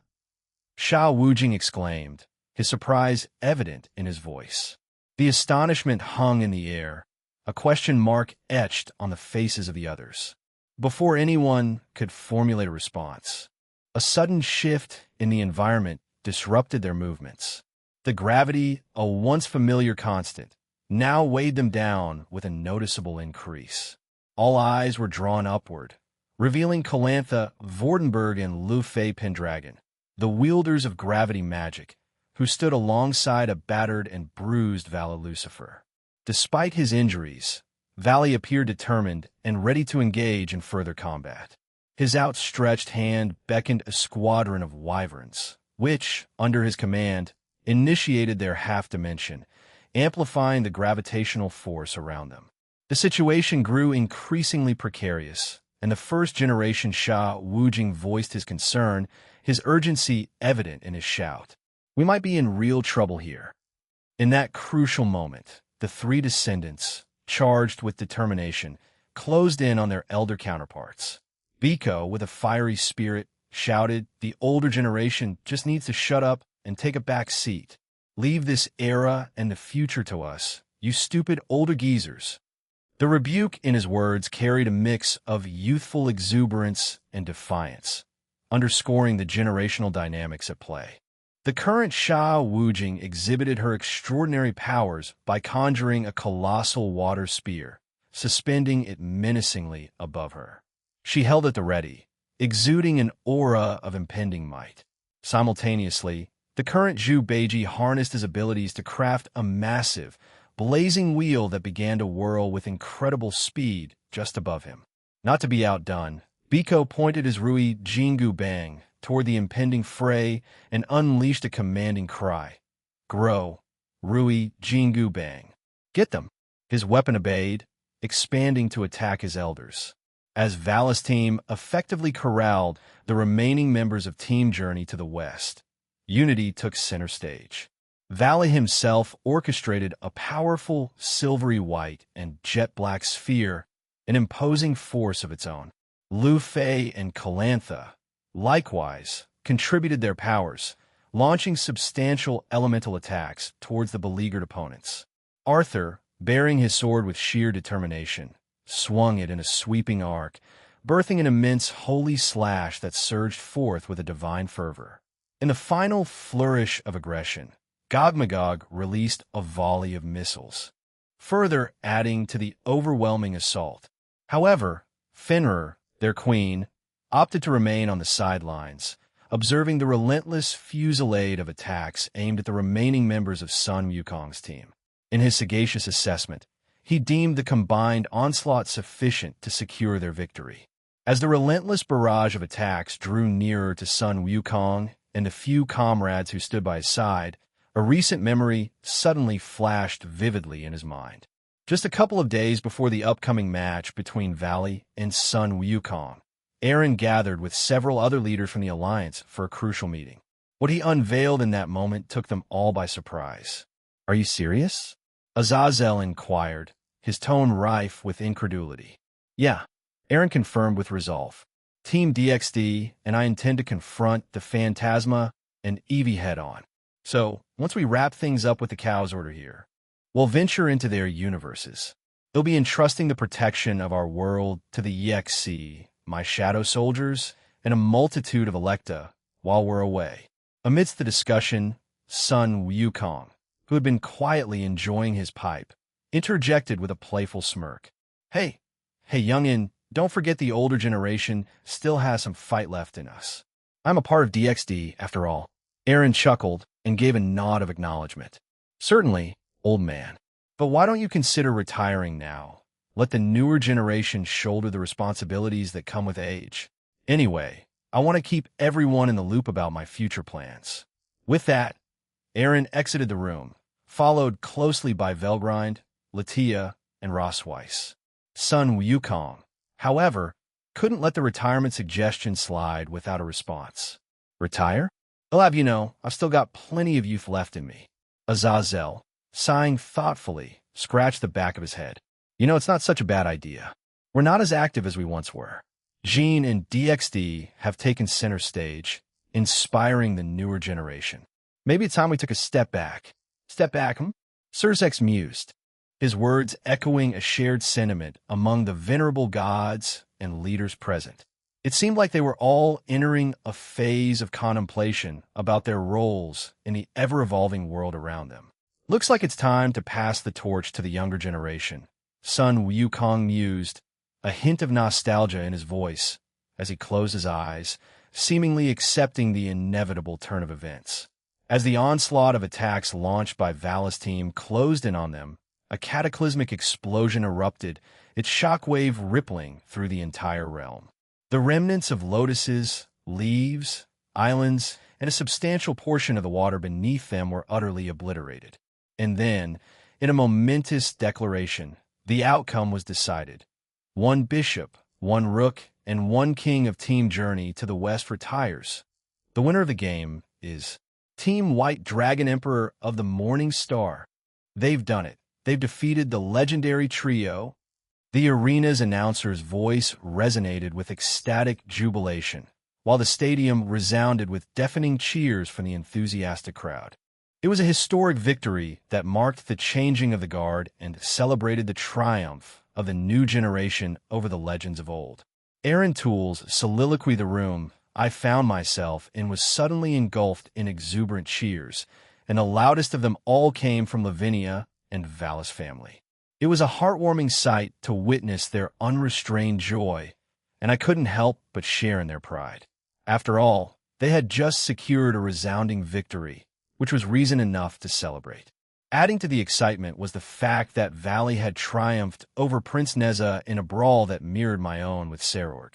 As the prince's powers waned toward the end of their battle, it became evident that Valley had emerged as the superior combatant. "Big bro did it," Rasmus exclaimed as he jumped around, joined by Hela in their joyful celebration. "Vakoin is in for a real ramen feast today," Lavinia chimed in, her laughter bubbling with anticipation of the treat that awaited. Cookie couldn't resist adding his own playful comment, remarking, "Looks like Ramen Dragon Sama just took down a Buddha, didn't he? He's going to be bragging about his for a long time." Amid the chatter and excitement, my gaze settled on Vivi. At the start of the event, she had been apprehensive, burying her face against my chest in an attempt to shield herself from the action. However, as time passed, her curiosity began to outweigh her initial fear. Slowly but surely, she turned her attention to the unfolding game, her grip on my hand and shirt remaining firm as she observed the unfolding spectacle. Among those who had found their place beside me were Lavinia and Ain. Initially, both had made earnest attempts to encourage Vivi, but they had quickly come to realize that it was best to let the girl navigate this on her own. However, at this very moment, Lavinia was wholly engrossed in celebrating Valis' triumphant victory, her excitement radiating as she tightly clutched my free hand. Meanwhile, Ain took on a gentler role, her hand tenderly caressing Vivi's head in a comforting manner. "What do you think, Vivi? Rating games aren't scary, right?" the goddess inquired warmly, leaning in close beside me. Her gaze fixed kindly upon Vivi, who returned her gaze with a silent, little nod of agreement. It was clear that the experience of the rating games had left a positive impression on the young girl. In a spontaneous burst of enthusiasm, Aoife sprang to her feet and proclaimed, "All right, let's head out for a hearty lunch. We should invite the Ramen Dragon and his team too, since they were the ones that won." My gaze shifted from Lavinia to Lina and then settled on Valis' siblings and Ivar, all of whom readily agreed to this unexpected change of plans. It seemed that the entire assembly was on board with the idea. I couldn't help but imagine the restaurant's delight at the prospect of serving such a large group, and my wallet was bound to feel the pinch. As I pondered the logistics, Vivi tugged at my shirt, prompting me to look down at her. Her head tilted slightly, curiosity gleaming in her eyes. I leaned down to her level and reassured her, saying, "We're going to have lunch with Val and his team. We'll enjoy delicious food, okay?" Vivi responded with an eager nod. Turning to address the group, I suggested that they head to the entrance first. I wanted to escort Vivi there quietly, avoiding the commotion caused by the departing crowd after the conclusion of the game. Much to my astonishment, Lavinia, though clearly reluctant, decided to depart. The one who remained by my side, alongside little Vivi, was Ain. A sudden bout of restlessness overtook Vivi in my arms, prompting her to squirm and extend her tiny hand toward Ain. Without hesitation, I gently handed Vivi over to the goddess, who embraced her with the tenderness of a doting mother. This twist of events caught me off guard. Initially, Vivi had shown a strong attachment to the fated ones, Tiamat, Velgrind, and myself. Yet now, her affections had unmistakably shifted, centering on Ain. I couldn't help but wonder if Ain's powers held some sway over Vivi, or perhaps, even as a child, Vivi possessed a perceptive nature that guided her preferences. In any case, Ain radiated joy, her face illuminated by a warm smile, and this simple fact filled me with a profound sense of contentment. Ain skillfully used her magic to capture Vivi's attention, directing it away from her surroundings. With her free hand, she approached me, and I attempted to meet her gaze. However, she halted just before reaching me and bestowed a gentle kiss on my cheek. In a soft murmur, she expressed her gratitude with a simple, "Thank you," before turning her focus to Vivi. She drew the young one into a playful interaction, inquiring, "Shall we make our way with Papa, dear?" Vivi, her eyes shifting between me and Ain, displayed a faint hint of melancholy in her eyes. Eventually, though, she nodded in agreement, a gesture that evoked a quiet squeal of delight from Ain. This was a surprising moment for me. Vivi referred to me as Papa, a title I had not expected. I had assumed that both Vivi and Ain might still be resistant to the idea. Nevertheless, I recognized that this might be their way of healing from the scars of their past, even if Vivi remained unaware of it for the time being. As we made our gradual exit from the room, I gently encircled my arm around Ain's waist, drawing her and Vivi nearer to me. Not only did Ain not resist, but she also willingly pressed closer to me. It was one of those moments that filled me with a deep sense of warmth and belonging. In that instance, it was as if we had transformed into a bona fide family. And this stirred a multitude of emotions in my heart. Amidst the bustling scene unfolding around me, the term chaos seemed rather fitting. While it didn't quite reach the same level of pandemonium as my home usually did, it was undeniably close. We had just arrived at the restaurant we had reserved in Lucifad, and the atmosphere had shifted into a state of controlled tumult.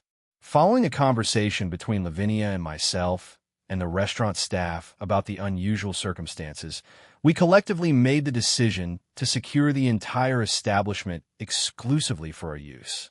Of course, this choice came with a small additional cost, but that was of no concern to me.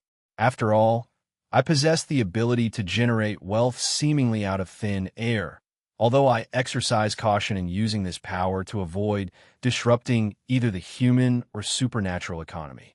That being said, it quickly became apparent that the restaurant staff was somewhat overwhelmed by the sudden change in plans. In response to their overwhelmed expressions, I offered a helping hand, which they graciously accepted. Yet, their gratitude was tinged with a touch of consternation, as the guest who had come simply to dine had now unexpectedly shifted into a role of assisting the very staff whose service they had sought. Are you absolutely certain about sticking to ramen, Va? Maybe you should consider trying something different, Lina inquired, her maternal concern evident in her voice. Vala's biological mother was visibly troubled, witnessing her son indulging in his 5th serving of ramen. The last 2 bowls had been crafted by me, considering my recent involvement in the culinary process. Given my heightened hearing abilities, I overheard Lina's heartfelt concerns while I was in the kitchen. Valley shifted slightly in his seat, his voice carrying a hint of shyness as he replied, "Well, I suppose I could give other dishes a try, but you see, Aniki made this ramen, and I've grown accustomed to its taste. It happens to be one of my absolute favorites."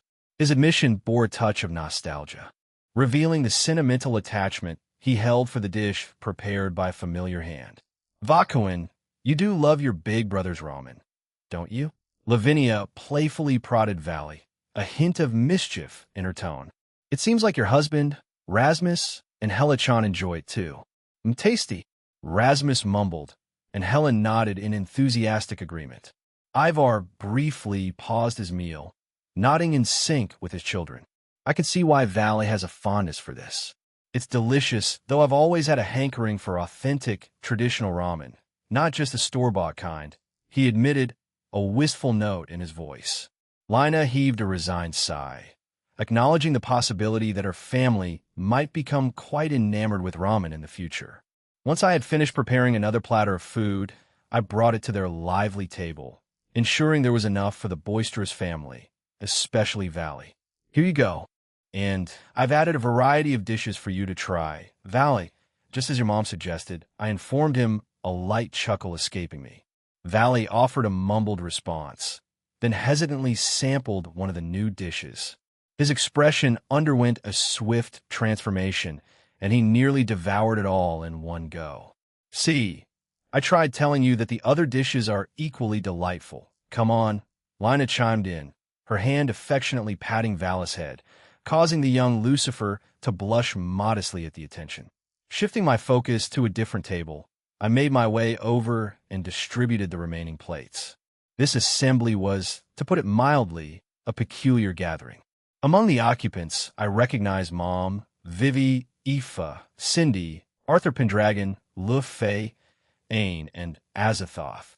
With a genial smile, I placed the plates before them and said, "Here you go. Enjoy your meal." My gaze drifted to Vivi, who rested contentedly in Mom's embrace. Beside her, Aoife and Ain doted on the little girl. I inquired, "Is she enjoying the food so far? I'll finish my task shortly and rejoin you all." Aoife responded cheerfully, "Yes, little Vivi is savoring the tasty dishes you and the kitchen staff have made. I think she has developed a particular fondness for the vareniki, as she's been mostly enjoying them." She extended another vareniki to Vivi, who accepted it with evident delight. "Vareniki," I noted, were boiled dumplings filled with a variety of delectable fillings, such as potato, cheese, and others. Despite the peculiar nature of our ingredients, these delicacies essentially resembled the traditional vareniki known in the human world, thus preserving the essence of this beloved dish. While everyone else around the table reveled in the meal and shared mirth, Arthur's demeanor stood in stark contrast, a deep frown etched upon his face as he took each bite. This did not go unnoticed by Lu Fei, who felt a ripple of unease herself. Curiosity and concern tugged at my thoughts, and I couldn't help but address Arthur, my question laden with care. "Is there something the matter, Arthur?" The inquiry slipped from my bravado, and his surprised gaze turned toward me, drawing the attention of those seated around us. His response was a thoughtful one, a mixture of gratitude and reservation. "Oh no, it's nothing, Jean. The meal is truly delightful, and I appreciate your generosity. I just have some matters to attend to once this is over." His words, while seemingly reassuring, carried an undertone of complexity, leaving an air of intrigue hanging over the table. I chose not to push the matter any further, and the rest of us followed suit, our collective attention fixed on the present moment. Nevertheless, even from that brief interaction, a collective realization began to take shape among us, a subtle awareness that something significant loomed on the horizon. Over the course of the following few hours, we thoroughly enjoyed our time at the restaurant. It was a lively atmosphere, and though a few individuals got a bit unruly, I made sure to promptly repair any unintended damages caused during the occasional chaotic outbursts. Thankfully, the owners didn't seem particularly distressed by these minor disruptions. In fact, one of them expressed contentment, sharing that he was genuinely pleased that his establishment was receiving increased attention, given the presence of numerous notable figures. As our time there drew to a close, a sudden and potent tremor rocked the surroundings, accompanied by a cacophony of terrified voices in the distance. Responding swiftly, I dashed outside, driven by an instinct to protect Lucifad and the community of devils under our care. In a matter of moments, I had raised a protective barrier, shielding them from whatever peril loomed outside. It was in this intense moment of uncertainty that Draig, the dragon residing within me, voiced his astonishment, a note of surprise permeating his thoughts. "What the heck? Is that me?" Others had gathered alongside us, their expressions mirroring our shared sense of astonishment. Draig's voice reverberated with a hint of ferocity as he continued, "You rascal. Let me out. He'll put an end to that bully." Draig had previously shared his apprehensions concerning the future events that were going to unfold. Given the significant alterations I had made to the course of events, there was uncertainty regarding the appearance of fake Draig and fake Albion. However, it was undeniably the former that had manifested before us. Yet Draig detected a distinct and unsettling difference in this fake. Beside me, Rias chimed in with her assessment, her voice steady despite the situation. "Is that a clone of Draig? The cow's order must be behind this," she mused, her words tinged with a sense of foreboding. I gazed upward at the imposing figure of the fake Draig and began to elucidate the origins of its construction. "You see, the body and its various components are actually crafted from the leftover remains of those evil dragons that they were mass-producing. It's rather intriguing because the level of power it possesses carries a certain resonance with the original power of Draig and Albion. However, what sets them apart is the absence of their distinctive abilities like boost, transfer, and penetrate," I explained, striving to offer some clarity on the matter. I paused for a moment, allowing the weight of this revelation to sink in before continuing. Moreover, it's crucial to note that what we're facing here is not the real deal. It's a clone's clone, essentially a sort of experimental trial based on a previous experiment. They're dipping their toes into uncharted waters with this creation, I added, my gaze still fixed on the enigmatic fake Draig. This insight shed light on the intricate nature of the adversary before us and the motivations driving its creation. "So, you're suggesting that we can take it down?" Valley inquired, his face lighting up with a mischievous grin, looking in my direction for a response. Understanding his intent all too well, I heaved a resigned sigh and gently shook my head. Save back your energy, Valley. Engaging in a battle with that thing would likely amount to little more than a futile endeavor. A waste of our precious time, I cautioned Valley, my words carrying a tone of practicality. Just as I extended my hand toward the fake Drake, a sudden, unexpected occurrence unfolded. Large, corroded nails abruptly shot forth, hurtling towards my friends and me with alarming speed. Without hesitation, I expanded my infinity to envelop our entire group, acting as a protective barrier. The rusty projectiles met their match as they struck the invisible shield, instantly disintegrating upon contact. Then, a mysterious voice resounded in our ears, its presence disembodied. Oh well, it would have been quite entertaining to toy with a middleman, or perhaps even a descendant of Lucifer. But I suppose I didn't quite succeed this time. Farewell, it dawned upon me that this presence was not physically present here, but had executed a distant maneuver. They had created a magical portal or circle from their remote location, launching an attack that had materialized in our vicinity.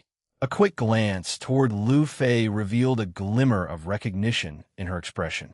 It was unmistakably her. The puzzle was beginning to come together. A heavy sigh escaped me, and I couldn't help but murmur, "So it's beginning, isn't it?" I shifted my gaze back to the expansive sky above, my fingers finally curling into a determined fist. In that decisive moment, I shattered the illusory form of the fake Drake, extinguishing it in a dazzling display of power. As the last remnants of that spectral dragon vanished, I directed my attention to the surroundings. Noticing the minor damage that had been inflicted upon the nearby structures during the brief encounter, I felt compelled to repair them. With a touch of my magic, I mended the damaged buildings, restoring them to their former glory. Following this impromptu attack, we came to a unanimous decision.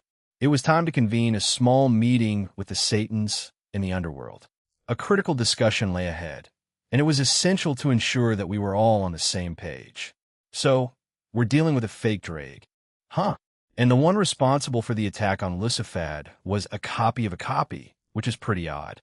Now, the pressing question is, who's the strongest among the three? The real Drake, the clone, or the clone's clone? Azazel inquired, having promptly joined us in the underworld upon Raynar's summons. Our gathering took place in the Four Great Satans Conference Chamber, a space meticulously prepared for such discussions. To facilitate our conversation with the other leaders of the Alliance, we had established several magic circles, linking us to them. This arrangement was a necessity, given the abrupt nature of this meeting. With a thoughtful tone, I responded, "Without a doubt, it's my partner. The clone and its clone are both lacking in comparison, though it does sound somewhat strange to label a dragon equivalent to the original heavenly dragon as weak. However, it's crucial to note that they possess solely raw power and are durable. They lack the unique abilities that Drake and Albion possess." I offered this explanation to clarify the distinction and emphasize Drake's superiority.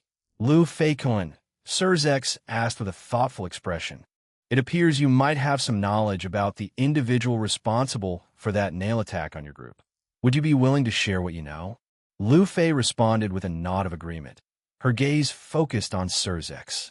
"Certainly," she began, "Meredith Ordenton is a magician, born from a union of a member of the British royal family and his commoner lover. Our paths crossed during my time as part of the magicians' organization known as the Golden Dawn. While we didn't visually identify the assailant, her distinctive voice is etched in my memory. We spent time together, engaged in the study of magic after all." Sarah Fall turned her attention toward me, her demeanor exuding a sense of professionalism as she addressed me with question. Dressed in her customary attire, she had Yevlunia by her side, who was assigned to accompany Sarah Fall during this important phase. I began to explain the details as best as I could. Of course, there was a degree of uncertainty, as plans could shift at the last minute, but I did my best to outline what we could anticipate. The challenges we were preparing to face were numerous and formidable.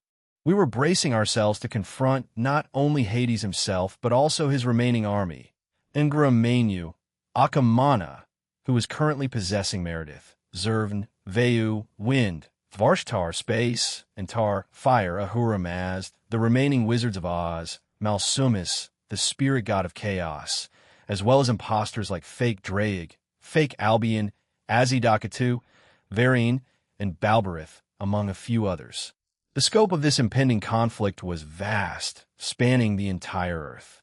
Nevertheless, I, along with a select group, were designated to travel to the United Kingdom for a direct confrontation with Hades. The remaining team members were entrusted with the task of tackling the other enemies. It promised to be an arduous and protracted endeavor, but our goal was to put an end to the Chaos Order within our universe once and for all.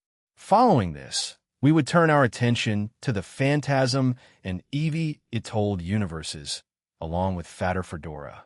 Eventually, I had to address Mitsuya and Shizuka's alternate timeline, seeking resolution and closure, and finally, I will go to the Central World with Velgrind and a few others. After I finished explaining, a heavy silence settled over the room. The magnitude of our task weighed on everyone's minds. We were faced with the formidable challenge of taking down numerous enemies, each linked to the Chaos Order. Surprisingly, among those present, a sense of relief was discernible in many faces. They realized that our collective efforts aimed to bring an end to the Chaos Order's reign in our universe. However, I emphasized that this wouldn't mark their ultimate demise. We couldn't forget that the Evie and Phantasm factions were still intertwined with the Chaos Order, which meant that Team DXD had the responsibility of defeating them as well. It was a complex and multifaceted battle we were entering, with the fate of our universe hanging in the balance. Nevertheless, there were certain details I chose to omit during our discussion. Topics like the Central World and the matter involving Mitsuya and Shizuka, which I suspected Ajuka might have his own insights about. Our conversation continued for a few additional minutes as we delved into the logistics of the plan. We considered issues such as the placement of the human population, addressing the damage to our world, and many other aspects. Ultimately, we arrived at a resolution that involved crafting a complete duplicate of Earth. I would take on the responsibility of transporting everyone to this replica, which included not only our group, but also the various factions affiliated with the Chaos Order. The rationale behind this decision was that the leaders believed that my previous practice of continuously forcing humans to sleep and relocating them to different dimensions wouldn't serve their long-term benefit. I found no objections to this approach and readily consented to it. The impromptu meeting had finally drawn to a close, and most folks began to disperse. Many of them made their way back to the comfort of their homes. My mother, accompanied by a few others, including Vivi, headed homeward as well. For my part, I chose to linger behind, for experience had taught me that there were often people seeking my counsel or companionship. As I wandered through the peaceful surroundings of the garden, just outside the building, a faint inkling tugged at the edges of my awareness. I hadn't anticipated anyone following me after the meeting, so I turned around, intrigued by the presence of the visitor. "Is there something on your mind, Momo?" I inquired. Momo, Sona's trusted bishop and one of my cherished companions, had indeed trailed me out into the garden. She had maintained a respectable distance, choosing not to approach me directly. A sense of surprise overtook me, but I welcomed her with a warm smile as she eventually joined me. Her gaze darted around us as if checking for any unwanted eavesdroppers, and she hesitated for a moment before responding. No, it's nothing," she stammered. "I just wanted to spend time with you. We've been apart quite a bit lately, and with this upcoming mission," I nodded understandingly, recognizing the concern that weighed on her. "You're worried about your parents, aren't you? Rest assured, I've learned from past mistakes. We'll ensure their well-being during the mission, and as we journey to the Phantasma and Evie Itold, I assured her, my tone reassuring and filled with genuine care. Momo hesitated for a moment, her gratitude evident as she began to voice her thoughts. "Thank you, but I wanted to discuss something with you, given that I've spoken to my parents recently," she expressed. I nodded in understanding, signaling her to continue. However, Her cheeks took on a noticeable shade of crimson as she stammered. Would you consider meeting them before we go to the Phantasma? Meeting her parents? It was an unexpected proposition, but I reflected on the fact that I had already met Kanami, Natsum, and Shigen's families. So, I saw no reason to decline. Of course, Momo. But just to clarify, your mom is aware of the supernatural, right? I recall you mentioning that your dad was in the know due to his association with a Citri-affiliated business in the human world. I inquired, seeking assurance. Momo affirmed with a nod. While we continued to traverse our surroundings, our hands were intertwined. Momo's grip on my hand conveyed a sense of security and affection. Well, I only discovered the truth earlier this year. Before the tournament began gaining momentum, I decided to confide in her. But as of now, only my parents are privy to this knowledge. The rest remain in the dark, she disclosed. Just as I was about to voice my thoughts, a distinct sensation brushed against my senses, alerting me to the presence of two people standing behind us. I pivoted to face them, addressing them with an inquiry. Ajuka, Milianis, how can I help you? Momo, recognizing them, offered a respectful bow to the two devils. Ajuka, wearing a composed demeanor, expressed his intent. I would like to have a conversation with you, Jin-kun. Momo Hanakai, your presence is also welcome. Please accompany us. Without hesitation, Momo and I readily accepted the invitation, recognizing that this discussion held significance. I had a sense of what lay ahead, and without any hesitation, I willingly joined Ajuka and Milianis. The anticipation of our meeting with Ajuka left me intrigued, as I had an inkling that his words would be more than just your typical conversation.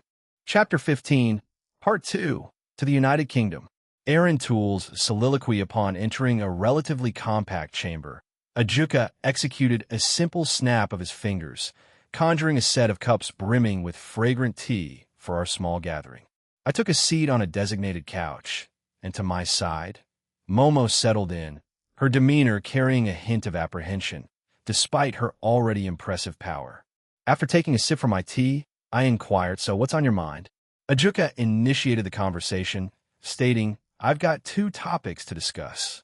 Firstly, the situation concerning Mitsuya and Shizuka, and secondly, our impending rendezvous regarding the Moon City.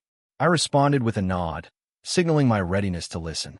Although our meeting on the moon still lay ahead, I held a sense of anticipation about what Ajuka had to convey. Let's kick things off with Crosstime's kiss, Ajuka continued.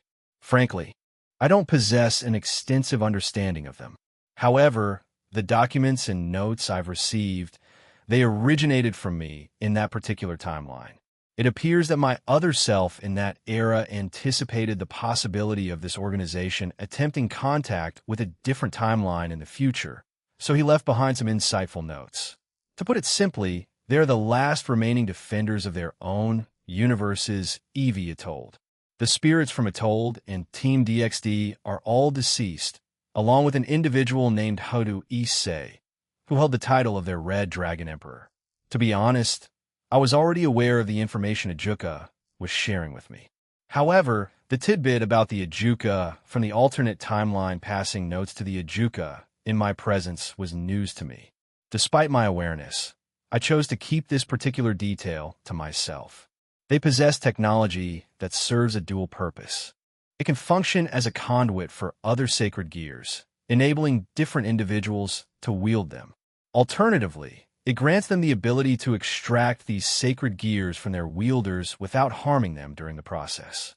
The origin of this knowledge, whether it was obtained from Grigori or myself, is not clarified in the notes, Ajuka explained. But it appears that Mitsuya is opting for the latter method. On that note, I've had interactions with both of them. They claim to be collaborating with you. Is that true? I nodded in affirmation. Yes, that's correct. Shizuka Karino reached out to me recently, and they did indeed provide valuable assistance during the previous attack. They played a pivotal role in taking down one of the Malbranche and aiding Antares in Mexico. However, I'll be honest, I had an earlier encounter with them. I may have employed a certain spell to exert a subtle influence on them. Ajuka didn't delve further into the matter, opting to shift the conversation. Their organization isn't particularly large, but it has come to my attention that a few gods might have survived, although they're keeping a low profile. They've devised a way to remain concealed from the EV. That being said, they're still facing overwhelming odds. What I'm wondering, Gene, is whether you might have a solution for this situation. Will you extend your help to them as well? Ajuka posed a question, seeking my perspective on the matter. When I've completed dealing with the Phantasma and our own Eevee, I began, my voice laced with purpose. My plan is to go to their timeline and execute a speedy resolution in eliminating their Eevee. Subsequently, I intend to restore everything and resurrect everyone in that specific timeline.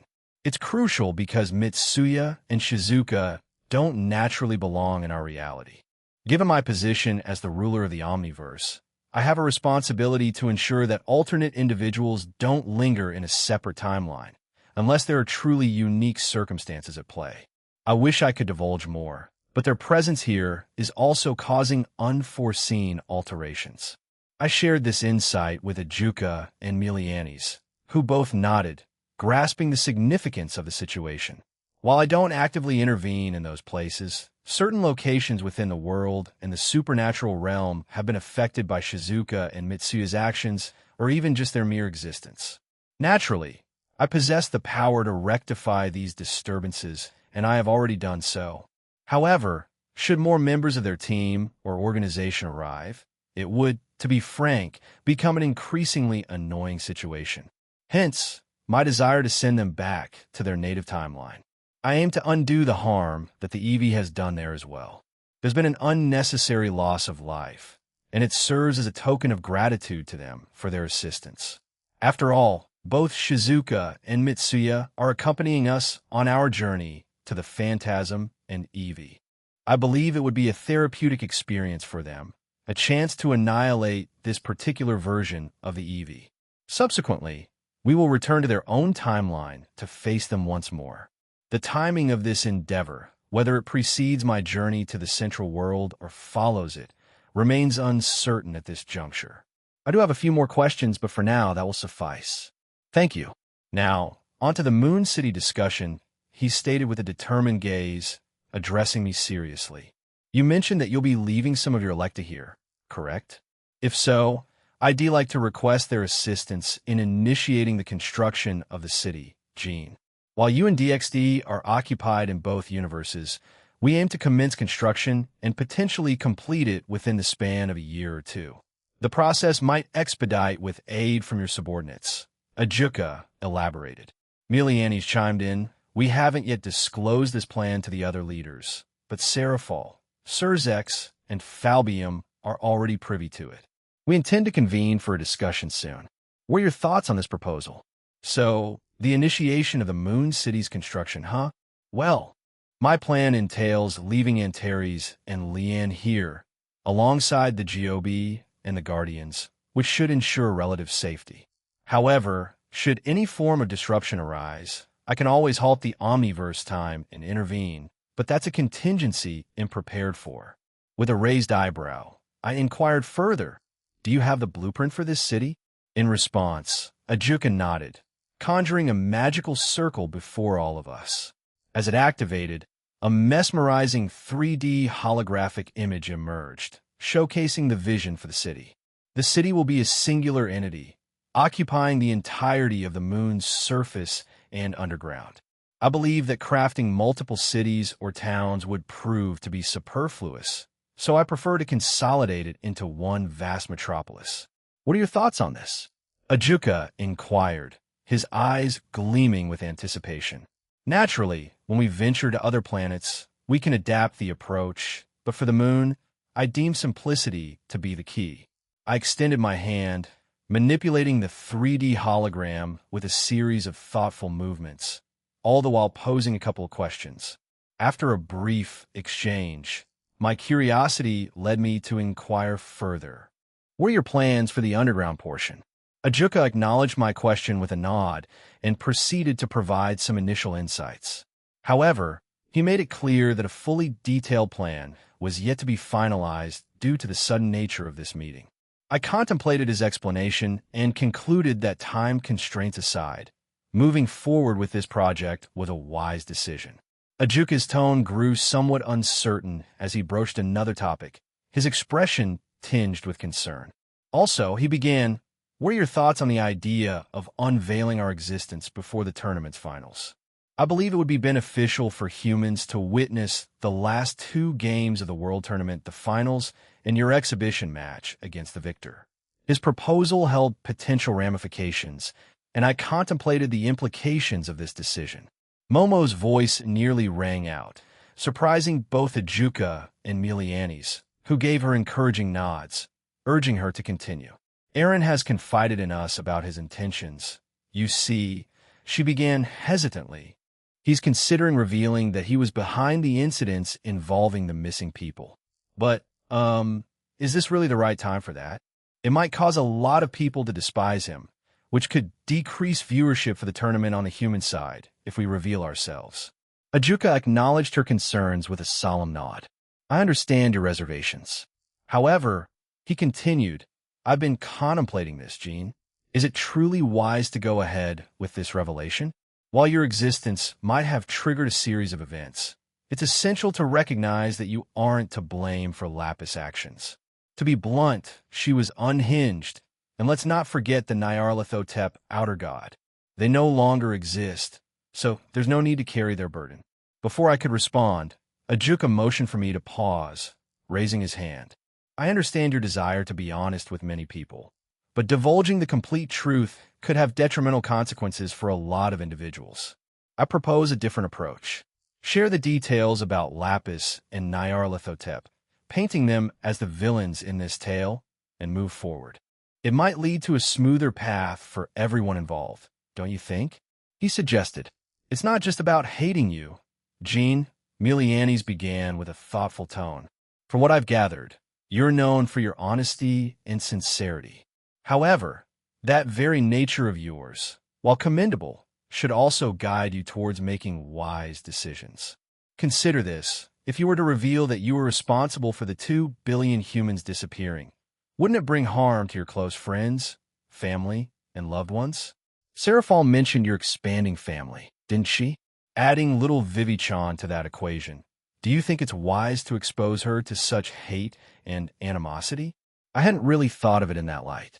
ID perceived it as everyone directing their animosity solely at me and no one else. Yet I couldn't ignore the validity in Miliani's words. Revealing the truth would undoubtedly affect those closest to me, Centuredo. Please consider what we're saying. We're not imposing our will on you, but we hope you understand the implications." Surveying my surroundings, I realized that my emotions had unconsciously manifested in the physical world. Some destruction had occurred, and my aura had been inadvertently released. My phone buzzed incessantly, a sure sign that the girls were bombarding me with messages due to the commotion. I sighed and finally conceded. "It'll give it some thought, but it seems unlikely that it'll take that path. Thank you for your insight. Is there anything else you'd like to discuss? If not, I'm in favor of proceeding with the construction of the moon base." Ajuka responded with a simple, "No, that's all for now. Thank you." I acknowledged his words with a nod, rising from my seat. Momo joined me, her hand finding mine as we exited the room. An oppressive silence lingered between us as I couldn't help but release a heavy sigh. How had I not considered that option earlier? I berated myself for this oversight, feeling rather foolish. Nevertheless, the decision was made, and despite the guilt that would inevitably follow, it seemed like the right course of action. Nyarlathotep and Lapis would unwittingly serve as my scapegoats, safeguarding my family, friends, and loved ones. "Let's head back, Momo," I suggested, breaking the silence. In response, she offered a wordless nod and clung to my hand even tighter as we made our way homeward. The path forward might be fraught with challenges, but the safety and well-being of those close to me remained my top priority. Several hours had elapsed since the pivotal meeting with Ajuka and Milianis. In the quiet confines of my office, I found myself pondering the events of that gathering, turning over their words in my mind. A few hours ago, everyone had been relentlessly inquisitive about the sudden flare of my aura during the meeting. I tried to pacify their concerns by attributing it to a minor lapse in control, but it was evident that my reassurances did little to quell their apprehensions. In the midst of this contemplation, my mother's voice rang out melodiously from the same room, where she played with Vivi on the couch. With everyone else busying themselves in preparation for the impending operation, the sight of Mom and Vivi's joyful interaction granted me a momentary sense of solace. As I continued to mull over the proposition put forth by Milianis and Ajuka, I felt increasingly inclined to follow their suggestion, recognizing its potential for greater benefits. Moreover, the mere thought of my mother and Vivi's radiant smiles fading away filled me with a deep sense of indignation. Noticing my gaze upon them, my mother approached with Vivi in her arms. As they reached my side, Vivi extended her tiny hand toward me, and Mom gently transferred her into my waiting embrace. The warmth of their presence reassured me, fortifying my determination to make choices that would secure their happiness and well-being. A warm smile graced my mother's face, and she gently inquired, "Is there something on your mind, Aaron?" I paused for a moment, reflecting on my feelings. Then I responded, "No, not anymore at least. After witnessing both of you together like that, I've made up my mind." My mother's brow furrowed with confusion, and she tilted her head inquisitively. "Made up your mind?" I rose from my seat and approached my mom, positioning Vivi between us. Her infectious giggles filled the room as she enjoyed the playful moment. Mom extended her arms to cradle Vivi, and I brought them closer to me, a profound sense of concern etched on my face. In a gentle, yet resolute tone, I expressed my deepest fears and desires. "Mom, can you stay here? The Phantasma and Evie are dangerous places to go into, and I don't wish to expose Vivi to such dangers. I'd like you and Cindy to remain here, along with a select few others," I explained, my voice carrying a note of earnestness. Mom, clearly concerned and determined to assert her strength, started to voice her objections. However, I quickly intervened, needing her to understand my perspective. "I know you powerful, Mom, but I need someone I can wholeheartedly trust to watch over Vivi. My greatest wish is to return to both of you safe and sound. Can you please do this for us?" My plea was filled with love and an underlying sense of responsibility, and I hoped she would see the wisdom in my request.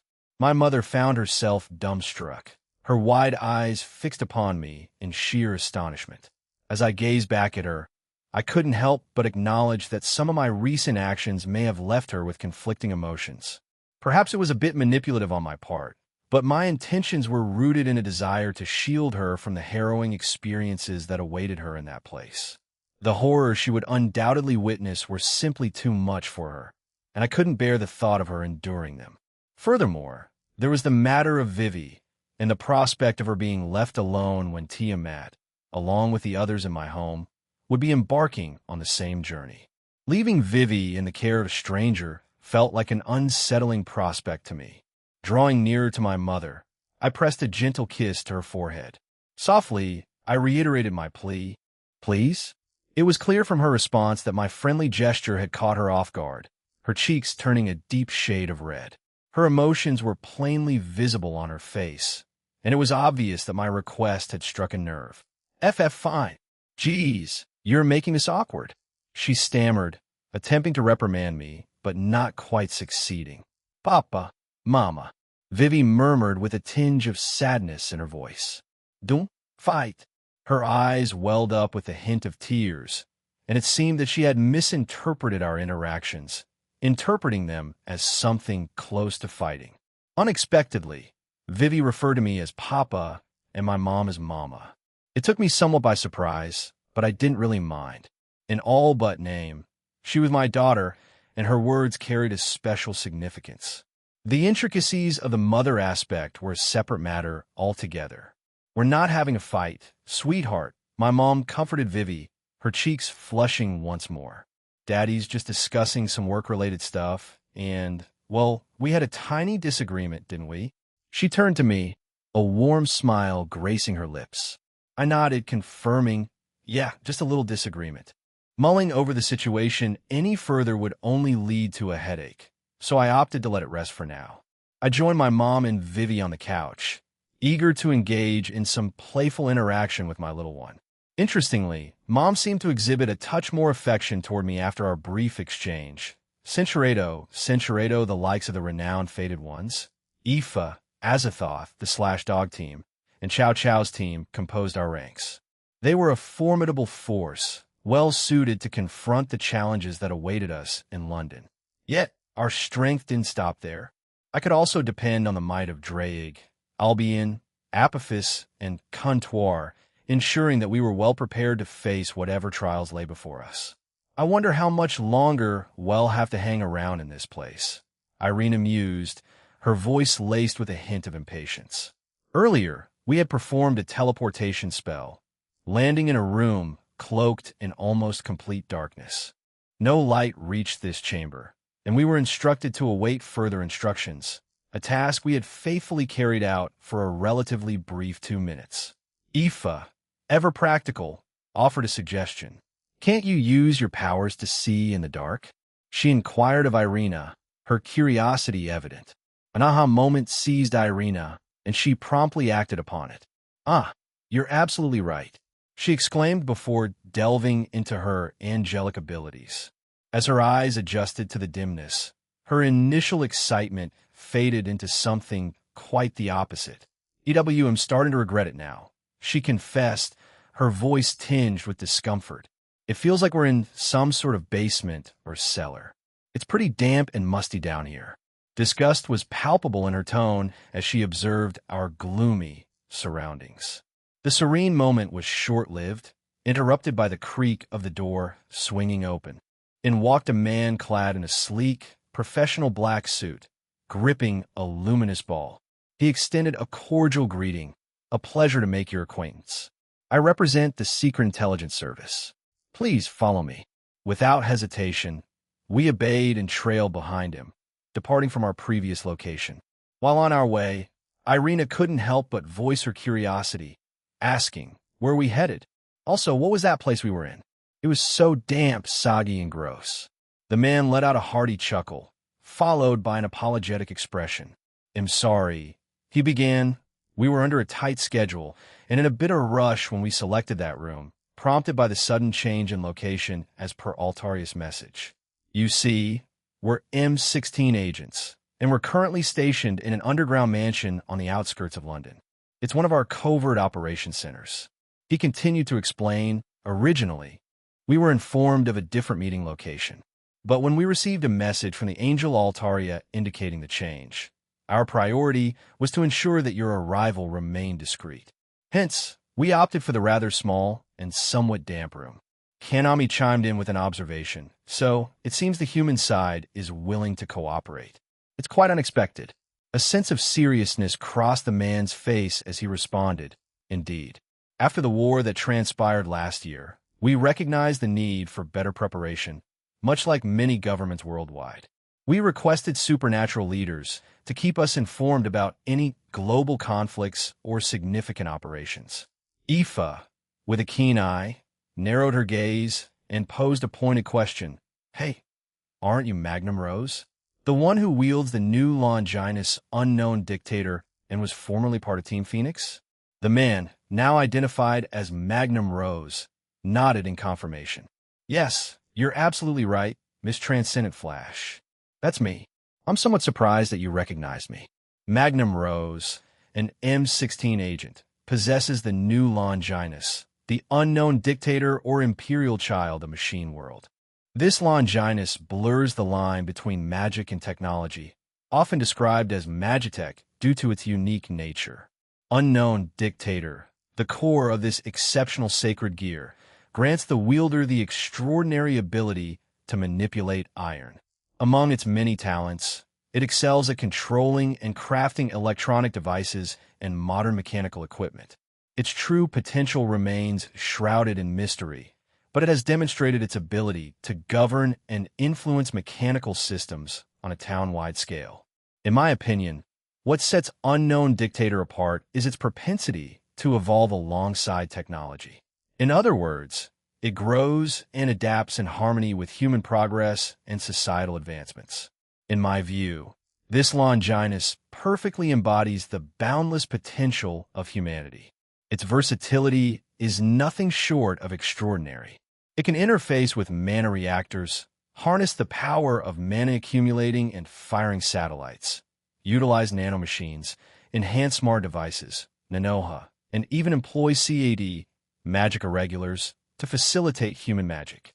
It's akin to having the ability to create and control magi tech seamlessly. Even the concept of evil pieces can be seen as a form of magi tech, illustrating the breadth and depth of unknown dictator-esque capabilities. With that thought in mind, I decided to share my perspective. It's worth noting that only a handful of countries around the world harbored supernatural groups integrated within their governments. However, post-war, this landscape began to shift. More and more nations started fostering such organizations, driven by the need to be adequately prepared for any scenario remotely resembling the events of the past. And that's exactly what our next operation resembles, a scenario akin to those times. Take the CIA, for instance. They already had their own dedicated branch before the war even unfolded. Kanami couldn't contain her excitement as she exclaimed, "Wow, it feels like we're right in the middle of a Hollywood movie."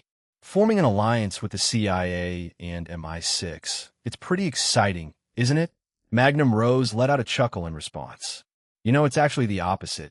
Your group's existence is more like something out of Hollywood or a fantasy story compared to us. If you ever decide to reveal yourselves to humans in the future, they'd be more fascinated by uncovering the mysteries of the supernatural world than by organizations like the CIA, MI6, or any other secret government agency. He pointed out the intrigue and allure of their world, emphasizing its potential impact on humanity. Before you get the chance to ask, I interjected, "I want you to know that we do plan to reveal ourselves eventually. However, the exact timing of that reveal is something I want to disclose right now. Maybe after we've sorted out this whole mess, but for the time being, let's keep our focus on the task at hand." That being said, could you fill us in on how things are with the Pendragon family and other key figures here in England? I inquired. Magnum Rose's expression darkened, and he began to convey the disconcerting news. The members of the Pendragon family have already come under the influence of Meredith Ordenton's sacred gear. They're being targeted by her and her formidable abilities. We've relocated them to a place beyond her reach. Fusie's voice carried a note of sorrow as she murmured, "The grip of the Alfeca tyrant wielder, Meredith Ordenton, has indeed reached the Pendragon household." Magnum Rose added, "Indeed, but one of the Electa from the Middleman faction came to our aid and helped evacuate those who hadn't been ensnared. They're safe now." Natsum raised an important concern, causing all of us to pause. "Wait a moment," she interjected, her words hanging in the air. "Do you have any proof that you haven't fallen under her control? Many of you are sacred gear possessors, right?" It was a legitimate question, and all eyes turned to Magnum Rose. In response, he shifted his gaze toward me, causing me to let out a resigned sigh. I shook my head and clarified, "No, he's unaffected. Only 2 members in their ranks were influenced, but they were swiftly freed from her control, thanks to Ryuna, who is with us. She and another group are awaiting our arrival. So let's continue." Swiftly, we made our way outdoors and boarded vehicles that were waiting for us. These cars transported us to a distinct section of London. While traversing the bustling streets of London, the city's charm captivated those among us who had never set foot here before. It was a place of intrigue and allure, drawing their attention in various ways.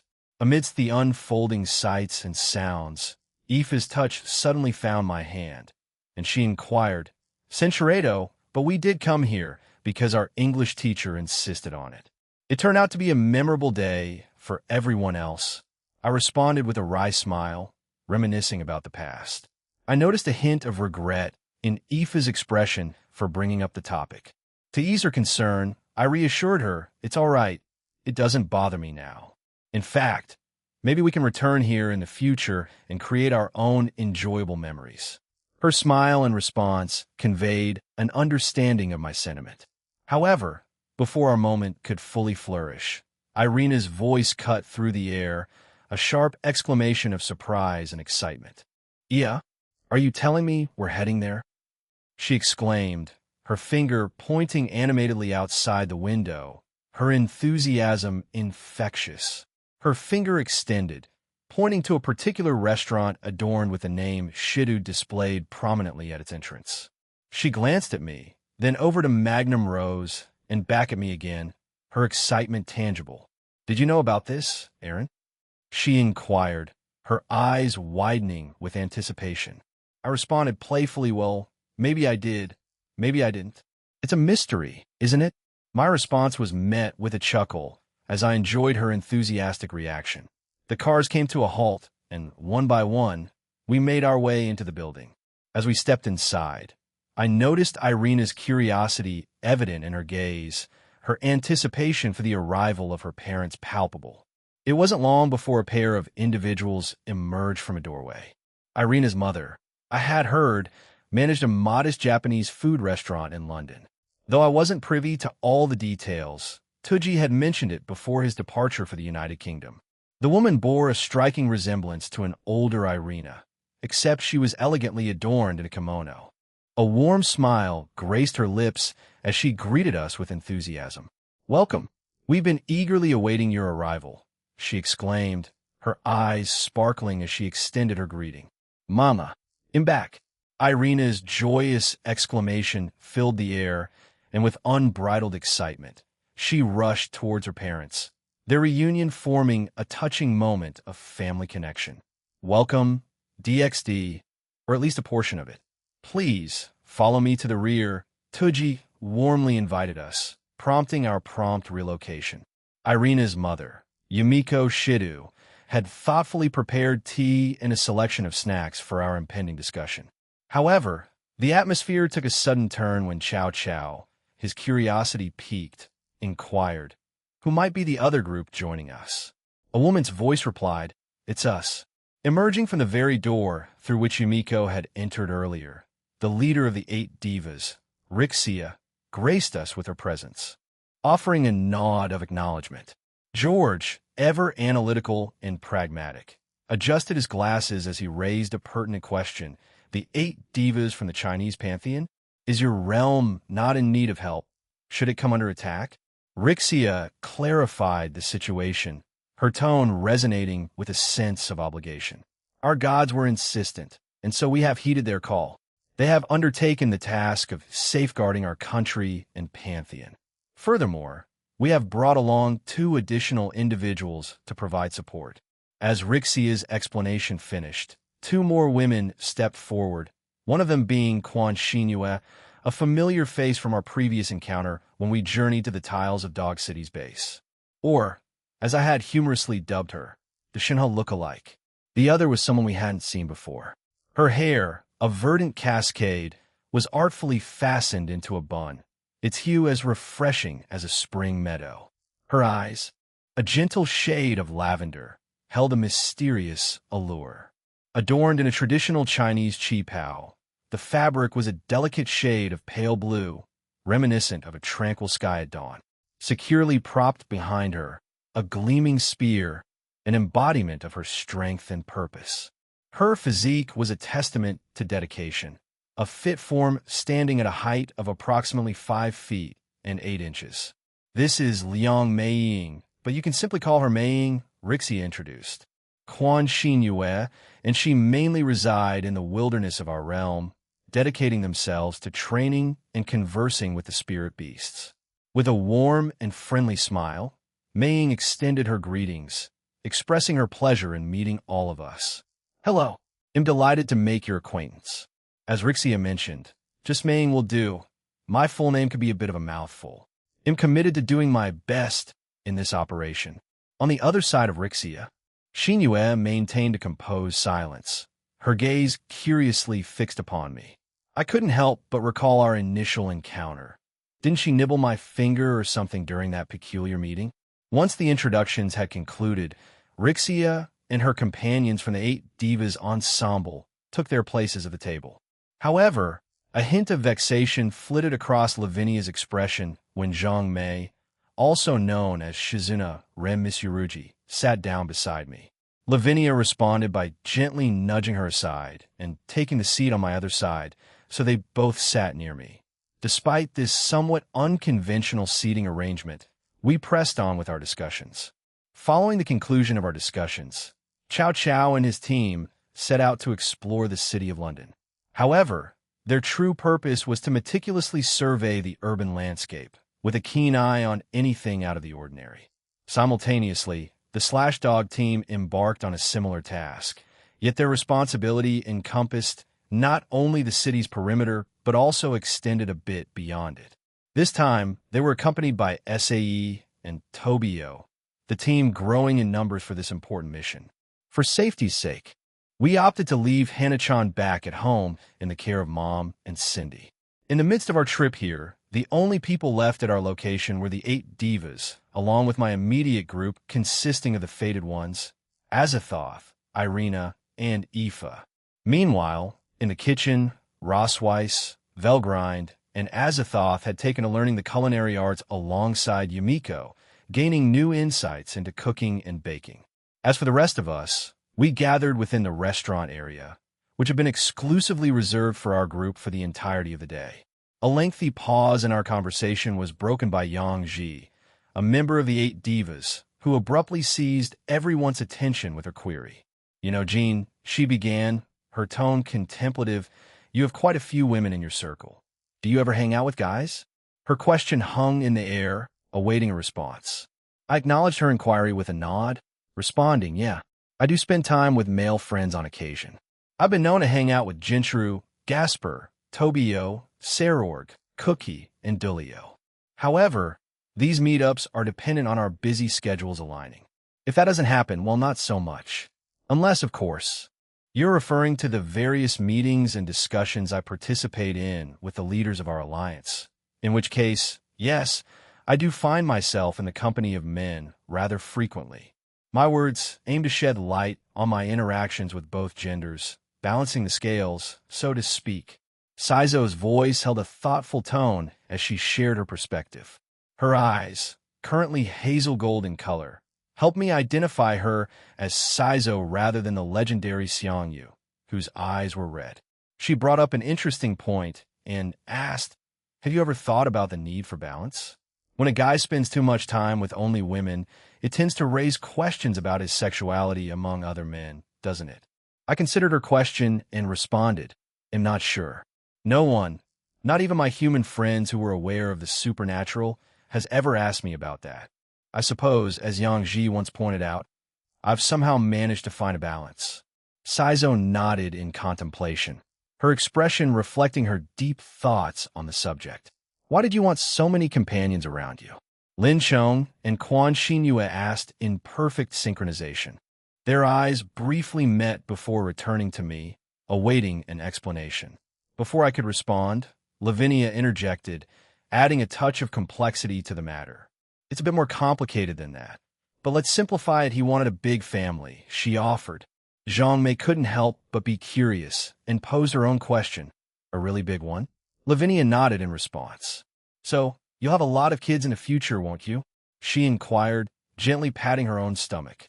"Out of sheer curiosity, how many children do you imagine having with each of your future wives?" The question left me momentarily speechless as I contemplated the ever-changing nature of the distant future, which was influenced by my actions and those of others. After some reflection, I finally replied, "Honestly, I don't know. Since I'm not the one giving birth, it'll leave that decision to them. But I suppose at the very least, one child with each of them, right?" Shizuna, formerly known as Zhang Mei, nodded solemnly, her hand still resting on her stomach, deep in thought about the idea of future family expansion. She wasn't making any effort to conceal her interest in me, although, to be honest, I didn't pay much mind to it. I glanced over at Lavinia, silently conveying my gratitude through our telepathic connection. She returned the sentiment with a warm smile and a gentle peck on my cheek. For the rest of the day, we simply lounged around, delegating the reconnaissance mission to the capable hands of the Slashdog team, Chow Chow's crew, and my trusty shadow soldiers. Nightfall descended, and thanks to my assistance in expanding the shittest London residence, we were graciously offered a place to spend the night. Despite the warm invitation, Yumiko remained watchful, her eyes fixed on her husband, Tuji. It was evident that he held no romantic interests outside of his devoted marriage to her, rendering her feelings of jealousy entirely unjustified. However, we were not alone in the household. Tobio, Gao Gao, Zot, and Leonardo were still lodging with us. Perseus, Marsilio, Heracles, and Mamono, on the other hand, had opted for a hotel I had reserved for them, seeking some well-deserved privacy. Each of our companions had their own unique circumstances. Chow Chow's heart was set on someone else in the Phantasma. George appeared disinterested in romantic relationships at the moment, and Leonardo was too youthful to be occupied with such matters. As for Tobio, he was entirely dedicated to us, and his affection for her was unwavering. Right now, it was beginning to dawn on me that I found myself in an unusual predicament. In an attempt to unwind, I decided to spend some time alone, initially assuming I would have the space to myself. However, things didn't go as planned. One by one, the other members of our group came to join me, beginning with Lavinia, followed by Irina. To my bewilderment, the rest of the females in our group also arrived. With the exception of Yumiko and SE, congregated in the expanded bathroom of the Shidu residence, creating an unexpected and somewhat cramped situation. I couldn't help but voice my curiosity. Why did all of you come here? Didn't you already take a bath? Lavinia replied in a straightforward manner. Centuredo, on the other hand, stammered out her reasoning. I just want to talk to you. I just wanted to play a little prank. She seemed to falter in her speech and looked a bit nervous. I'd like to pick up where we left off in our conversation, Jean. Yang Ji's voice carried a note of enthusiasm. She couldn't hide her excitement. So, have any of your women become pregnant yet? She inquired, a sly grin directed at those closest to me. In response to the question, Lavinia decisively announced, Yes, I am, causing an abrupt hush to settle over the room. The shock was palpable, particularly among Rose, Sithu, and Denu, who stared at Lavinia with wide-eyed astonishment.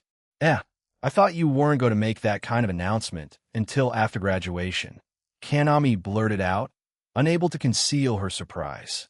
No, I'm actually the one with the big news, Shigen added, her tone profoundly serious. Huh, Bibi, but you're so young, Shigen, Natsum exclaimed, her shock even more evident. I found myself utterly perplexed. None of this made sense. I hadn't been through any of that. Why were they making these claims?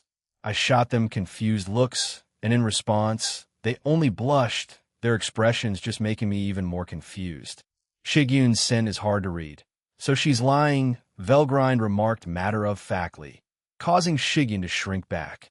Lavinia Rennie isn't actually pregnant, Azathoth chimed in. No one is. I spoke up, feeling the need for a bit of relaxation. I had a sense that the upcoming days might bring some unexpected turns. Could we, maybe, take things a bit easier here? I asked, and after some reluctance, they agreed to the idea. Thankfully, the rest of our time in the bathroom did become somewhat more laid back. Well, sort of. An impromptu tournament took place, with a rather peculiar prize at stake. But that's a tale for another occasion. Late into the night, the clock struck 1 in the morning, and the grip of sleep eluded me. It appeared that the members of the Slash Dog team and Chow Chow's team shared the same nocturnal restlessness as they embarked on another patrol. With my own restlessness prevailing, I found myself atop the rooftop of the shittest restaurant, an ideal vantage point for surveying the surroundings. Those who were supposed to be sharing the night's rest with me were already deep in slumber, relieving me of any concern for their safety. My solitary vigil was abruptly disrupted when the door to the rooftop swung open, revealing the figure of Tuji Shidu. He inquired, "You're still awake, Jin-kun?" Acknowledging his presence, I explained, "We're conducting some additional surveillance. It appears that Hades and his associates are beginning to congregate in the underground of London. I'm letting them assemble for now to facilitate our future operations." It was a tactical decision to allow them to gather, as it would simplify the next steps. However, I also had a plan to confine them once they were assembled. You see, once they arrived here, they'd find themselves trapped. I had taken measures to obstruct their use of teleportation and communication circles. If they attempted to teleport to this location, they wouldn't be able to teleport out or employ their magic to alert the others. They would effectively remain confined underground until I decided to initiate our operation. This strategy applied not only to Hades, but also to the other members of the Chaos Order. Once everyone was in place, the operation would commence. He came over to stand beside me and spoke. Is that so? Well then, I wish you the best of luck with your mission, and please do look out for Irina. I know I've said this before, but she's quite energetic and might be a tad bit troublesome, but she's a good kid. I couldn't help but emit a soft chuckle, nodding in response. My home just wouldn't be the same without Irina, and I could say the same for everyone else. So, no need to worry. He'll take good care of her. Tuji's face lit up with a grin, and he playfully nudged my shoulder. Oh, is that a proposal for my daughter I'm hearing? If that's the case, he'll respond with the classic line, I won't hand her over until you defeat me in a duel. Or something like that, he declared before breaking into laughter. I'm grateful that Irina has loving parents because many people in this world aren't as fortunate. Some have strained or peculiar relationships with their parents, while others face far more tragic circumstances. Some have lost their parents, some have been abandoned, and, sadly, some have endured abuse. It's a stark reality. Even when I reflect on Issei's situation back then, I realize he had a more fortunate start in life. His parents were wonderful and even tolerated his excessive perverseness, given that he was their miracle baby. It's something I can understand and appreciate. Comparing my own life to Issei's, I can't help but feel he had a better foundation. Like I mentioned before, his parents were great. In contrast, my mom is amazing, even with her imperfections, and Cindy was always there for me. However, the individual I consider my dad was a terrible person through and through, causing pain and hardship to me and everyone around him. I shifted the conversation, revealing my plan to propose to Irina and the others once they graduate, and this declaration caught his attention, making him pause in his laughter. His expression grew solemn as he responded, So that's your plan? I understand. Well, I should bring Yumiko with me when we attend Irina's graduation this time. You already have our blessings, so best of luck with your plans. His supportive words meant a lot, and I appreciated his understanding and encouragement. We lingered on the rooftop a while longer, enjoying the peaceful solitude. Eventually, Tuji decided to turn in for the night, leaving me alone. A few minutes later, both teams reconvened with me, ready to share the results of their investigations. That's good work, everyone. Now, go get some rest, and we'll resume our efforts tomorrow, I suggested. Chow Chow's team and most of the Slash Dog team promptly departed. The only one who remained behind was Marum, piquing my curiosity. I inquired, Is there something on your mind? Do you need something? Marum hesitated for a moment before speaking. And I have chosen a place to live, and would like to discuss it with you after this operation is finished. I acknowledged his request with a nod, asking, You've finally made your decision? Could you tell me where you've chosen? We can go into the details once this operation is done. Maruam shifted uncomfortably before answering, Columbia. During our visit, we managed to establish a strong network of associates. His words left me momentarily surprised. I gazed at him incredulously and asked, You didn't deal with the local gangs, did you? You didn't pressure them into working alongside you, did you? Maruam's silence in response prompted a deep sigh to escape me. I offered Maruam a suggestion. Let's discuss things further once this situation is resolved, and then we can visit the place you and Middle picked out. All right? But for now, it's time to rest. He accepted my proposal, nodding before taking his leave. As he departed, I turned my attention elsewhere and released a weary sigh. Vivi, please don't turn into a handful like Mrum.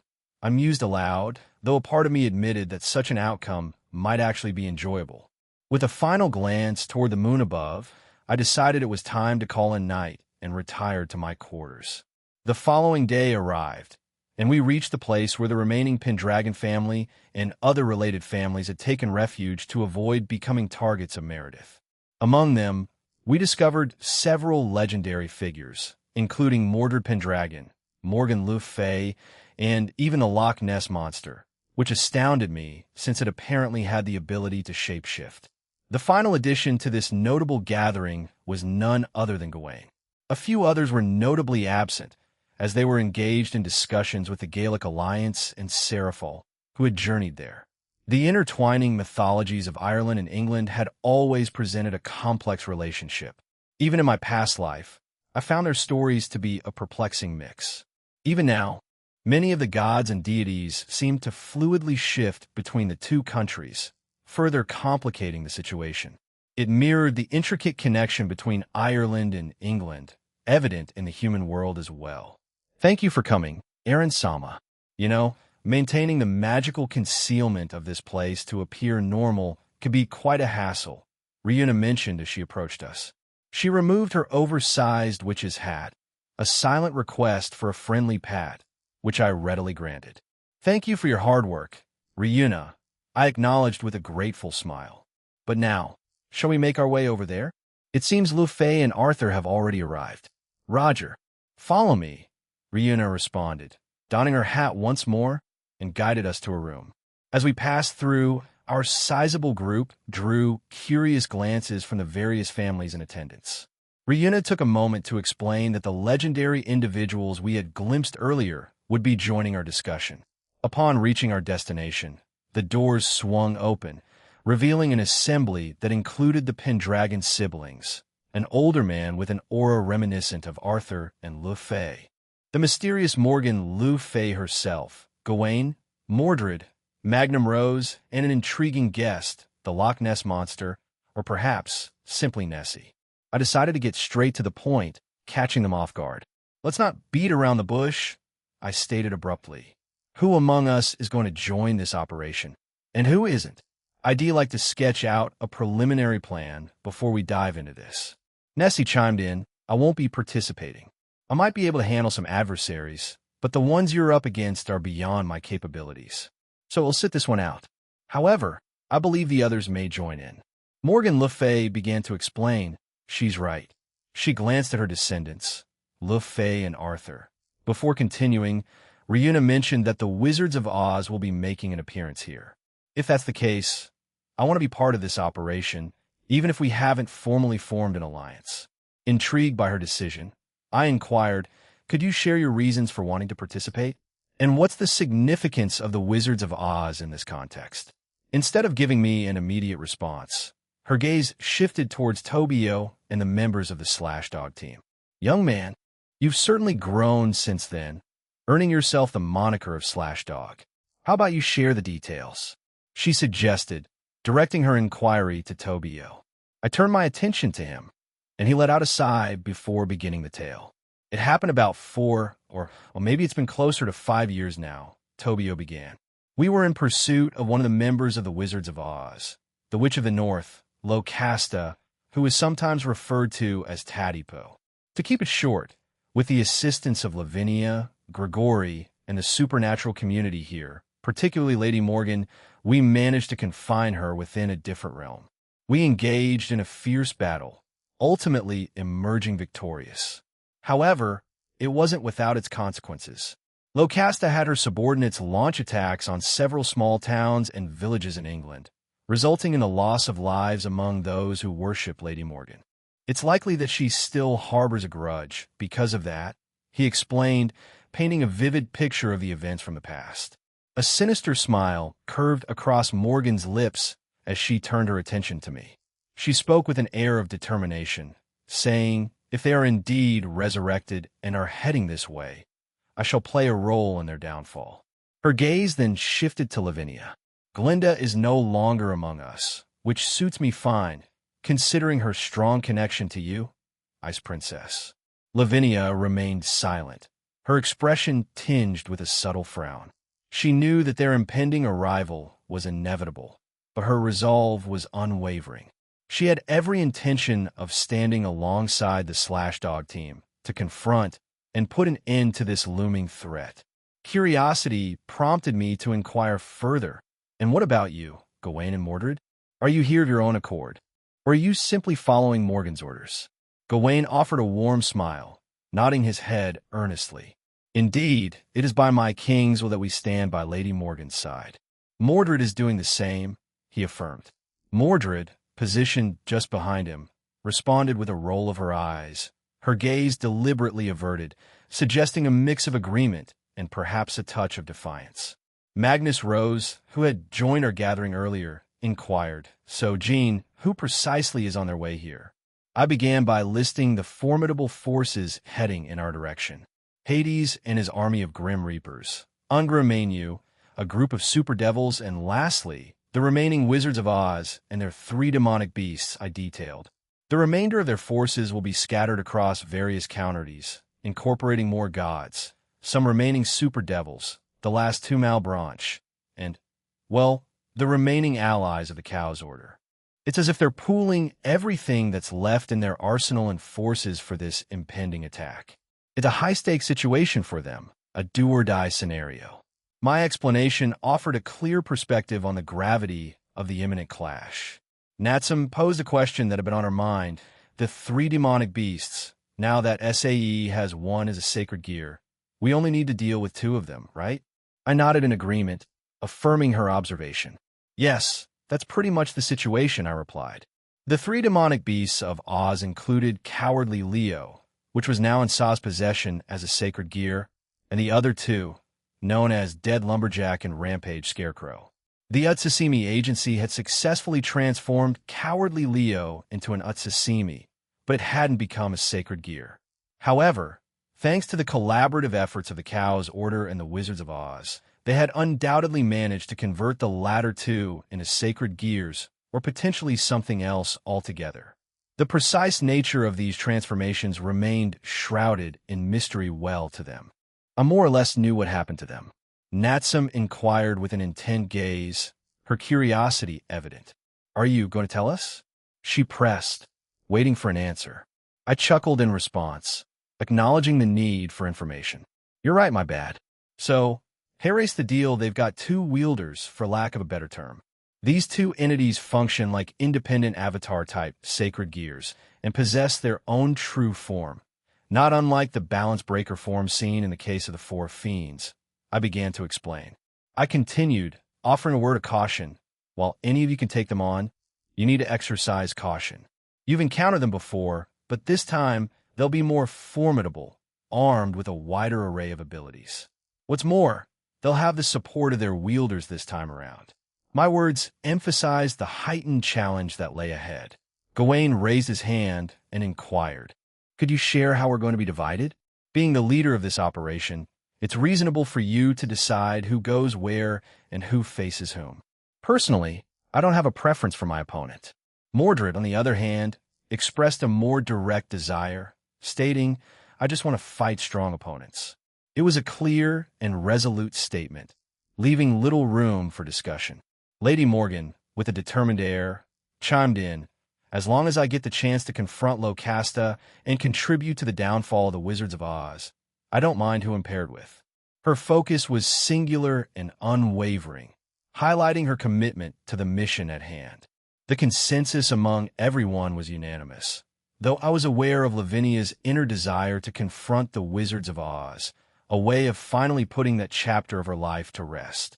I also suspected that the Slashdog team might share a similar inclination, given their past experiences with the group. With collective determination, I began to outline our plans. I detailed who would face whom and in what locations within London, a sprawling battlefield that extended slightly beyond the city limits. The remaining conflicts would be distributed across various countries, where others would take charge. This marked the conclusion of our meeting, at least in terms of formalities. The remainder of our time together was dedicated to forging connections and getting to know one another better. Following our meeting, Mordred, Gawain, Magnum Rose, and Nessie took their leave, leaving behind only Morgan and Uther Pendragon, the father of the Pendragon siblings. Uther stepped forward, expressing his gratitude to me. "I'd like to thank you for looking after my children, middleman. Especially Lufay," he said, his tone filled with appreciation. Arthur, perhaps feeling a bit protective of his independence, chimed in, "We're not children anymore, father. We can look after ourselves." Uther, however, wasn't swayed by Arthur's words. He maintained his stance with a gentle smile and replied, "Until you both reach the age of 18, and you remain younger than me, you'll always be my children." The bonds of family and the protective instincts of a parent remain strong, regardless of the passing of time. I couldn't help but speculate that Arthur might be older than he appears, which likely spared him from certain concerns. However, when it came to Lu Fei, the situation was different, however. She was approaching a significant milestone in her life, and it was precisely for this reason that I had kept my distance from her. Regardless, it was becoming clear that she had been affected by the people around her, including Ravel. These two had become quite bold in their behavior as of late. Cinchuredo, I don't pursue married women. Simultaneously, Lavinia and Suzuku swiftly grabbed my arm, pulling me away from the older woman. This action seemed to amuse Morgan Lu Fei, and she let out a light chuckle, her amusement evident in her expression. With a wry and cunning smile, she remarked, "So, the young dragon has some restraints, does he? He'll be sure to remember that." Her expression held an air of mischief, and she even added a playful wink directed my way before turning to leave. "He'll share our decision with the others. Keep in mind that we might send reinforcements. Until then," she concluded before making her exit from the room. Uther then turned his attention to me and inquired, "Your name is Jean, right?" He looked at me and, wearing an unusual smile, he voiced his thoughts, "I don't mind if my daughter pursues a relationship with you." He nodded and added, Cinchuredo, her voice carrying a hint of embarrassment as she stammered, Please, don't express it so bluntly, father." Uther's gaze shifted toward his son, Arthur, seeking confirmation. "Is that the case?" he inquired. With a matter-of-fact tone, Arthur responded, "Yes, it is. Le fait patience wortant." And her frustration was evident as she raised her voice, addressing both her brother and father. "Brother, father," she exclaimed. Surprisingly, it seemed that the Pendragon family had its moments of humor and light-heartedness, especially when among themselves. I had anticipated a more uptight atmosphere, but this informal exchange was rather enjoyable. Zhang Mei opened the conversation with a playful tone. "You know, Jean," she began, "you seem to be making friends from every species, race, and nation. Is that what you're aiming for?" A chuckle accompanied her words as we exited the meeting room. I responded, explaining, "Not really. It's just pure coincidence, honestly. I don't actively pursue it. I simply let things unfold naturally." My next destination led me to a survey of our surroundings, and a handful of individuals joined me in this endeavor. The likes of Ryuna, Lavinia, Lu Fei, Rose, Zhang Mei, and Fusey decided to accompany me, driven by their shared interest in the magic demonstrated by Ryuna. As for Zhang Mei, she was more of a tag-along, as Rixias let her join our little expedition. We stepped outside and found ourselves surrounded by a vast expanse of countless trees that encircled the yard. When viewed from above, it became apparent that this wooded area stretched on for miles, boasting dense and towering vegetation that naturally concealed the building. At the same time, I detected Ryuna's magical influence woven into the surroundings, manifesting in a series of barriers with distinct effects. One of these magical barriers simply redirected humans, causing them to involuntarily change course. Another invoked a strange feeling to deter intruders. Some were purely illusions, while others emanated an eerie and forbidding aura. Among the more conspicuous enchantments was a concealment spell that triggered when someone approached the building, transforming the immediate vicinity into an open field. This made anyone who ventured near walk right past the building, utterly oblivious to its presence. It was fascinating to witness these magic defenses at work. To bolster the security of the location, Ryuna had also crafted a variety of defensive creatures, stationed both outside and within the building. They were a last line of protection, just in case an enemy managed to penetrate deeper into the territory. Yet, Given my trust in Ryuna's magic powers, it seemed unlikely that anyone would overcome the initial layers of spells and magic she had carefully devised. The magicians in our small group gravitated toward Ryuna, engaging in an in-depth conversation, leaving Zhang Mei and me alone. Without hesitation, Zhang Mei latched onto my arm, which didn't escape Lavinia's notice. While Lavinia didn't voice her thoughts, her watchful gaze made it clear she was keeping a close eye on the mischievous girl beside me. She narrowed her eyes at Zhang Mei before redirecting her attention to the ongoing discussion with the rest of the group. Zhang Mei leaned closer and whispered, "She seems to have a sixth sense that's exclusively tuned into you, Aaron." I chuckled softly, acknowledging our unique connection. "Well, we have a special bond," I replied. "By the way, I've been meaning to ask, what name would you prefer I use for you? Zhang Mei or Shizuna Rem Misurugi?" I inquired, genuinely curious about her preference. "Jiang Shishuna Mei Rem Misurugi," she exclaimed, and then she leaned in closer, but I playfully halted her advance. "Why?" she asked, clearly surprised by my response. I couldn't help but tease her a little. "Weren't you the one who mentioned wanting a date first?" I questioned, a sly grin spreading across my face. "Ugh, I really shot myself in the foot, didn't I?" she muttered in frustration. She briefly gazed down, but then her eyes flicked up, and with determination, she leaned in again to kiss me. Little did she know, I had something else in mind. Swiftly, I discreetly placed my right hand's index and middle fingers in her path, and she failed to notice. Why did two thin and long things just enter my nose?" she inquired, her eyes shut as she leaned in.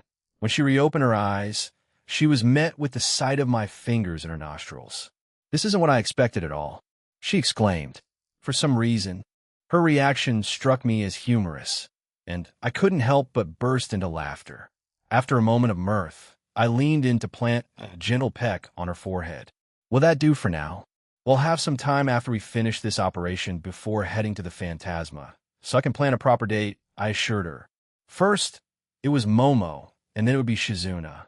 Her face blushed a deep crimson, and an adoring smile played on her lips. "Hiyoyu, deal. I want to have a date in the countryside of China, or even better, let's return to the tiles of Dog City's base for our date. I love the view there," she exclaimed, her excitement bubbling over. "Then ID like 1 too," declared Lavinia, reappearing before us. Her sudden request took us by surprise, but Lavinia wasted no time. She leaped toward me, and as Shizuna released her grip on me, I caught Lavinia, who hugged me tightly. Then, without hesitation, she reached over to Shizuna, practically forcing her into a hug as well. Shizuna, the white-haired woman who had seemed a bit suspicious moments ago, was taken aback but ultimately happily joined Lavinia in embracing me. To be honest, I wasn't entirely sure about Lavinia's feelings. One moment, she appeared to be harboring doubts about Shizuna, and the next, she was partaking in this display of affection. It left me pondering the complexity of their relationships and wondering about the future, especially when it came to our children. Nevertheless, the rest of our group also joined in, creating a pile of affectionate embraces. I found myself enveloped by their warmth and comfort. I couldn't deny that being surrounded by so many people had its perks. Third-person point of view laughter filled the air as Meredith Ordenton couldn't help but find amusement in their predicament. She turned to the people gathered around her, a wry smile playing on her lips. "Ha ha ha. Oh boy, it seems we're in quite the pickle. Huh?" she quipped, her tone reflecting her light-hearted view of the situation. However, the responses from those surrounding Meredith were diverse. Some were lost in deep contemplation, pondering the gravity of the challenge they faced. A few had already come to terms with their situation, resolute in their decision to put their lives on the line for what appeared to be their last mission. In contrast, some individuals were struggling with silent panic, their expressions betraying their inner turmoil. Hades interjected with a solemn reminder, "This is no laughing matter, Meredith Ordenton." The rebuke was stern but well-founded. Meredith herself was a striking figure, her foreign appearance lending her an air of uniqueness. She boasted a cascade of auburn hair, the rich reddish-brown strands braided with the texture of rope, framing a beautiful face with captivating blue eyes. Observers often noted that she appeared to be a year or two younger than Aaron, further distinguishing her within the group. It is though, she pondered aloud. I'd try to give you all a heads up, but my magic circles weren't working. You see, that's why you found yourself stuck here. Some others attempted the same, and they discovered it didn't work for them either. It's becoming quite apparent that the middleman is present and gearing up to capture us all. Then, another realization dawned on her. Wait, doesn't that mean the same thing could be happening in the other places we're planning to target? Oh dear, we might be in real trouble. She let out an exclamation, followed by hearty laughter that only added to the frustration of those present. Oz initiated the conversation, her words laden with a sense of resolve. Nonetheless, she began, we have no choice but to await the middleman's commencement of this elaborate scheme. Once that's underway, we must be prepared to execute our own strategies. Rest assured, DXD will come at us with all their might. Augusta, positioned at a considerable distance from the group, chimed in with a pragmatic response. She took flight on her broomstick, drawing nearer to the others. Our task is clear. We must defeat them. That's the crux of it, she affirmed. Addressing someone specific, Augusta continued, Girl, you will accompany me and Varine. Balberith, you will join the others. Do you understand? She had a tone of authority, leaving no room for ambiguity. In response, Meredith enthusiastically complied. Roger that, old hag. She delivered a sharp salute to the elderly woman, adding a playful touch that seemed to irk Augusta even more. The two super devils, Varine and Balberith, shared a moment of silent agreement, each engrossed in their own thoughts. Zeno, assigned to accompany Balberith wherever he ventured, was also present. On the other hand, Varine had the freedom to move about as she pleased. However, on this occasion, she was tasked with accompanying the wielder of Alpheka Tyrant and Augusta, the Witch of the East. Meredith, displaying her characteristic curiosity, couldn't help but inquire, but what about those two? You know, the simple lumberjack and the seemingly clueless scarecrow? Augusta, taking on the role of the wise guide, responded reassuringly, they will manage just fine. They have their own followers and a specific mission. Your main focus should be on assisting me, girl. Meredith, in response to Augusta's guidance, nodded and said playfully, Why yes, ma'am, a gesture that seemed to somewhat disturb Augusta. She turned her attention to Oz and Hades, silently seeking their opinions on working with Meredith.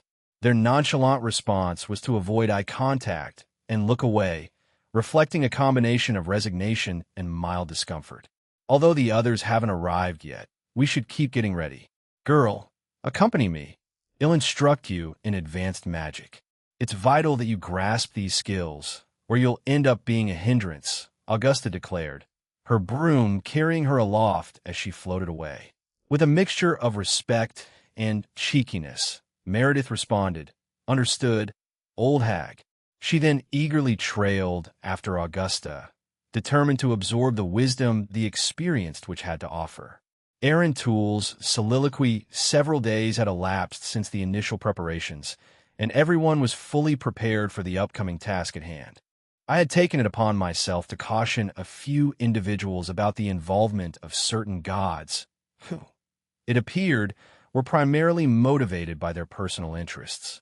The situation was particularly troublesome in Ireland, where a persistent individual had been harassing Queen Orla, also known as Queen Pumpkin, making the impending operation even more annoying.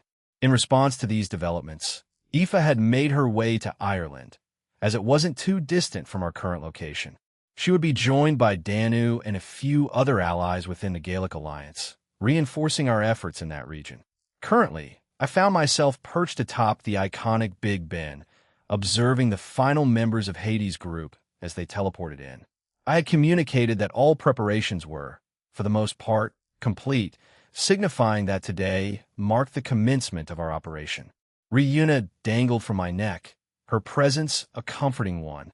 She voiced her concern, asking, Are you sure you want me to primarily focus on that mansion? I can always help, Aaron Salma. With a reassuring smile, I assured her, it's perfectly fine.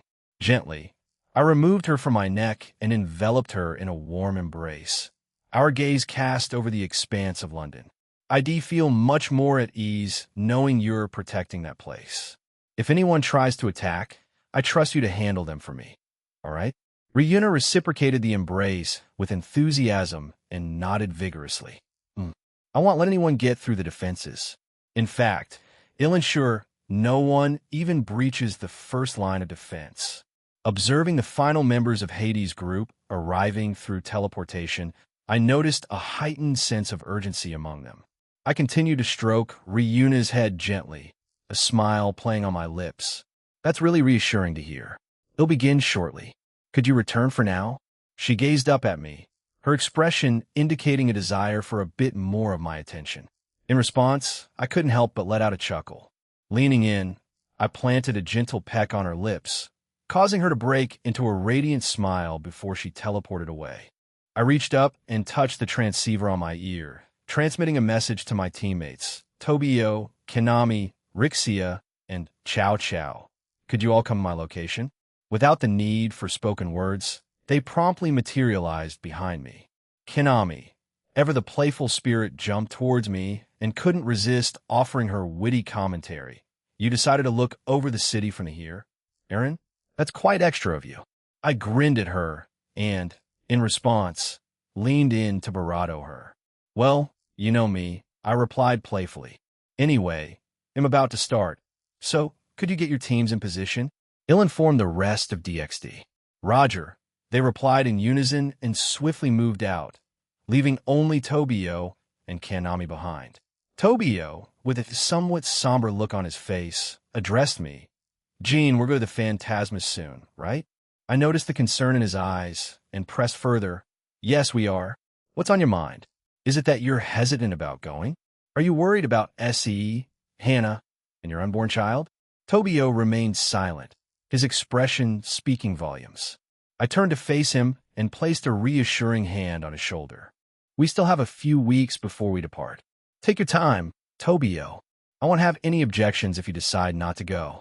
In fact, having you here with the rest of my team would be a comfort, knowing there's another person I can rely on. So, whether you choose to go or not, it's entirely your decision. Just inform me a few days before we leave, okay? I assured him. A grateful smile emerged on Tobio's lips, and he silently nodded before departing. I then turned my attention to Kanami. And what about you? I inquired. What about your mother and Vivi? Aren't you concerned for their well-being? She inquired, gently extricating herself from our embrace and rising to her feet. I explained, I've already discussed it with them. My mom and Vivi have chosen to stay here, along with Cindy. I'd rather spare them from the horrors we'll face in the Phantasma. I know they possess great strength now, but I don't want to risk losing them again. So, I've insisted that they remain here. The same goes for Vivi. She's still quite young, and she's been through some traumatic experiences already. I want to provide her with the childhood she rightfully deserves at this moment. Kanami chose to remain silent, and a rosy blush colored her cheeks. She offered a playful wink and a salute before vanishing in a teleportation magic circle. Sometimes, I couldn't help but marvel at the eccentric workings of her mind. I muttered to myself, determined to initiate the operation. With a simple raise of my hand, I began to manipulate the perceptions of every living being in the world. Then, I conjured an enormous magic circle, vast enough to cover an area twice the size of Earth.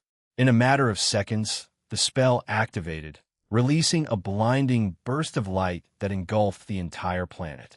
Once the radiance subsided, I found that I had successfully transported DXD, EXE, and anyone involved in our operation to a replicated Earth. Even the remaining members of the Cow's Order were brought into this realm. It was important to note that the previous rules remained in effect, preventing them from teleporting out of this realm and reducing the effectiveness of their healing abilities and items by half. Eager to commence our mission, I broadcast a message to all participants, declaring, "Let's get this started." In response, I received a resounding chorus of yeah through the transceivers, signifying that everyone was prepared for the task ahead. With the aim of simplifying the situation, I devised a strategy. Placing my right hand atop my left arm's wrist, I conjured a small, vibrant purple sphere and swiftly launched it toward a specific area. The moment it struck its target, a tremendous explosion of purple energy reverberated throughout England, resulting in the demise of countless enemies below. Kanami, somewhat startled by the display, inquired, What was that?" I responded calmly, "No need to worry. I was taking care of some of the minor enemies, lightening the burden for all of you." With that, I executed a nimble leap, distancing myself from Big Ben. "Draig, Albion, Apophis, it's time for you to deal with those three," I conveyed to the trio of dragons accompanying me. In response to my directive, the three of them promptly departed, heading off to engage their respective opponents in battle. Third-person point of view in the realm of thine Ephraim rhymes, and its sub-realm, Spear Erased, Chaos reigned. Ed, the god of the dead, had launched an audacious assault on these two domains with the sinister aim of kidnapping the current Pumpkin Queen, Orla. In response to this dire situation, Aoife, along with a select group of Irish deities and Sonus peerage, had ventured into this tumultuous realm to put an end to Ed's nefarious plans. Jincharu, as he battled undead soldiers created by Ed, couldn't help but comment, "I never thought we'd find ourselves back here." Rhea, while skillfully dispelling a group of undead, chimed in thoughtfully, "Perhaps fate has woven its threads to bring us back here." Ruruko, engaged in combat with the undead as well, retorted, "You're only saying that because Errant Senpai comes from Ireland." Jincharu, scanning their surroundings and noticing the absence of the Sona Citri and Tsubaki Shinra, inquired, "Where are the president and vice president?" "They're not here." Tsubasa, explaining the situation, responded, "Didn't you hear earlier? They've gone ahead to spear a race to confront Ed, the god of the dead, and safeguard Orla, the Pumpkin Queen." Jincharu, slightly panicked by this revelation, asked, "Wait, should we go there too?" Rhea, playfully chiding him, assured it's all right. "Momo and Rugal-san are accompanying them. You should have paid more attention earlier." Jincharu-kun, Senchurado, embroiled in their own struggles, chose not to comment on this matter, though their flushed cheeks indicated that they were not oblivious to the situation. Benia couldn't help but shout in disbelief, "We really didn't need to hear that." Espiel-san. Their conversation was abruptly interrupted by a thunderous explosion that sent shockwaves through the vicinity. Startled, they turned their gaze in a specific direction and were met with a daunting sight. An army of colossal undead creatures, each towering around 500 meters in height, causing the ground to quiver beneath their colossal footsteps. Tomo, equally alarmed, exclaimed, "They're on the other side as well." They shifted their attention to the opposite direction, where they discovered yet another gathering of these immense creatures. With urgency in the air, Jincharu took charge, putting aside his earlier embarrassment. "We should split up and handle each group separately," he ordered. Rosalia, part of the Milstein family, chimed in, "We'll remain here and offer support. Our task is to safeguard the townsfolk and aid the Citri peerage in fending off Ed's attack." "Thank you." Jincharu acknowledged her before taking flight, heading toward one group of the massive undead creatures. Ruruko, Espiel, and Rhea joined him in this mission. Meanwhile, Benia, Tsubasa, and Tomo ventured in the opposite direction, ready to face the giant threat head-on. Coming in hot, Jincharu's voice rang out, an enthusiastic call to action. "Come and join us, Vritra." In a matter of moments, the colossal dragon king Vritra materialized by Jincharu's side. Vritra, with an air of readiness, communicated, "This may be a bit over the top, Jincharu, but I am willing to assist you." Jincharu, ever the pragmatic warrior, responded with a determined tone, "I understand, but let's make this a quick one. I regret not being able to summon you during our previous operation."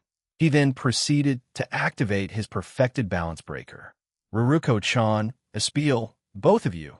I'm counting on your support too." Eager to contribute, Espiel chimed in with unbridled enthusiasm. "Absolutely, Jinchuru-sama, Ruruko, echoing the sentiment, shouted back, "You can count on us, Jinshan." Their readiness to assist painted a picture of unity and determination among the group. Jinchuru surged forward with determination, his target one of the colossal creatures. His arm was shrouded in eerie black, cursed flames as he delivered a powerful uppercut straight to its chin. The moment of impact marked the creature's doom, as its entire body became a blazing inferno. It writhed in agony and let out a deafening scream before ultimately succumbing to the flames, collapsing lifeless to the ground. With a quick pivot, Jinchuru wasted no time and unleashed another torrent of cursed flames upon two more of these towering beings. One of them displayed remarkable agility and managed to evade his fiery attack. However, the other was not as fortunate. Its movements were too sluggish, and it, too, met its demise in the searing embrace of the cursed flames.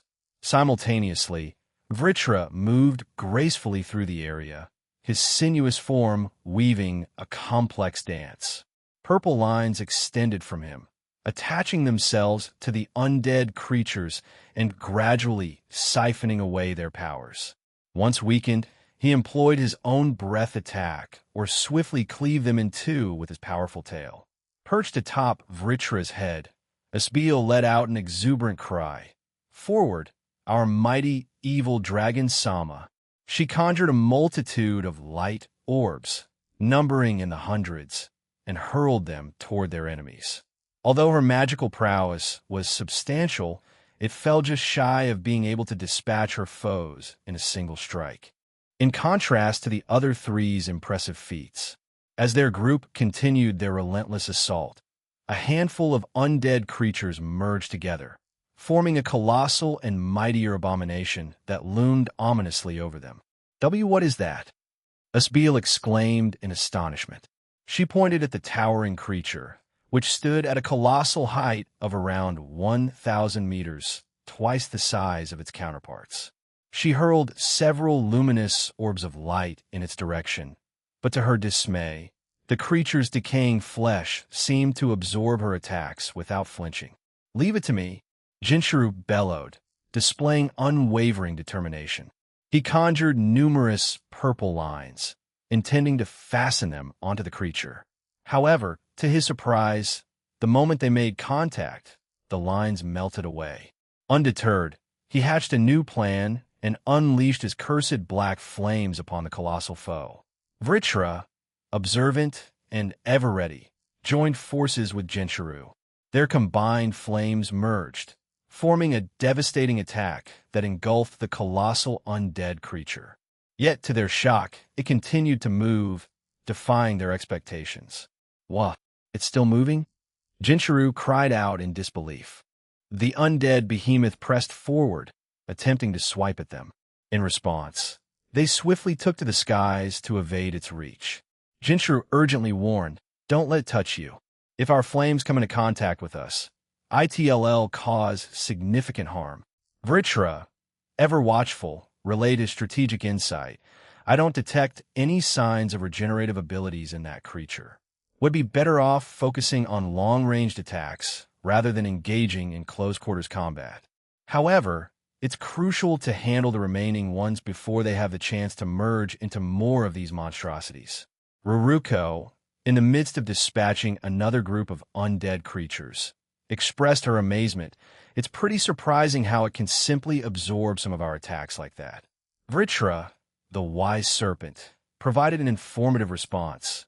"It's important to remember that these abominations were crafted by a deity. Regardless of how much stronger you become, you must acknowledge that they were constructed using divine power.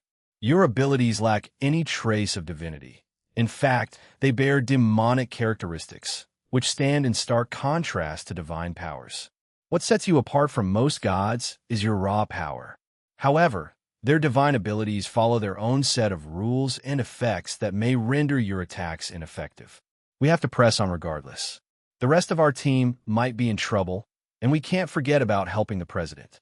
That Ed guy might use the same tactics against them," Jinchuru exclaimed, his words punctuated by another torrent of black cursed flames directed at the undead creature. He furrowed his brow in concern and questioned Vritra. Are our flames even affecting it? Vritra provided a disheartening revelation. For some inexplicable reason, once they merged, they don't experience pain anymore. Centurato, and it will eventually disintegrate, but you wouldn't want to wait for that, would you? Absolutely not. So what's our course of action? We can't utilize the anti-healing or anti-regeneration abilities that Aaron Senpai provided us. Jinchuru lamented, his frustration apparent in his voice. However, his determination remained unwavering as he and the others continued to eliminate the remaining undead, preventing them from merging further. A wicked grin stretched across Vritra's reptilian features. Then all we need to do is burn everything in sight. We were transported to a replica of the planet, and this includes the other realms within the planet, right? So we don't need to worry about any damages we cause. Jinchuru's shock was palpable as he interjected, "Wait, you don't mean?" "Yes, we're going to incinerate this realm with our flames. Inform the rest. Ruruko, I entrust that task to you." Vritra's voice brimmed with enthusiasm and determination. Okay. I'll go tell the others," Ruruko exclaimed before dashing away to convey the plan to their comrades. Jinchuru, now flying towards Vritra, couldn't help but express his concern. Will this plan really work? Vritra responded with confidence. It can't regenerate from nothing. If we reduce it to ashes, we'll emerge victorious. Besides, as I mentioned, this is a replica of our world, encompassing our realm and planet. Our actions here won't bear any consequences for our actual planet. In essence, Jean has given us the green light to wield our full power from the very outset. I believe your king and queen are well aware of this. Vritra's explanation shed light on the sound strategy they intended to use. We're ready. We've evacuated everyone to the town, and Rosalia and everyone else have raised a barrier. Do it, Jinshan. Ruruko's voice echoed through the transceivers, conveying urgency. Jinchuru swiftly responded, Espiel, join us. The fallen angel wasted no time and made her way toward him. Together, Vritra and Jinchuru ascended to a height beyond the reach of the menacing undead creature, granting them a comprehensive view of their surroundings. Vritra offered guidance through their mental link, advising Jinchuru, gather the cursed flames in your stomach and utilize the gem at the center of your armor to amplify its power even further. Don't hold back, Jinchuru. Thanks to Jean, this realm will remain intact. With a resolute expression, Jinchuru relayed his intentions to Espiel. Espiel, go higher to ensure your safety. She responded, her tone laced with concern. Of course, Jinchuru-sama. Please be careful. Espiel then ascended to a safer distance. Both Jinchuru and Vritra started on the task of accumulating flames in their stomachs, meticulously building up their power. They remained committed to the process for several seconds, perhaps even a full minute, determined to ensure the total obliteration of the undead creature lurking beneath them. After this meticulous preparation, they exchanged a nod, an unspoken signal of readiness. Go! Aspiel's voice from above spurred them into action. With synchronized precision, they unleashed a colossal torrent of cursed black flames, shrouding the entire realm. The immense wave of fire surged toward the giant undead creature, eradicating it with ruthless efficiency. A tremendous circular explosion engulfed the entire realm, leaving nothing but destruction in its wake. Fortunately, the realm itself remained intact, thanks to the fortifications put in place.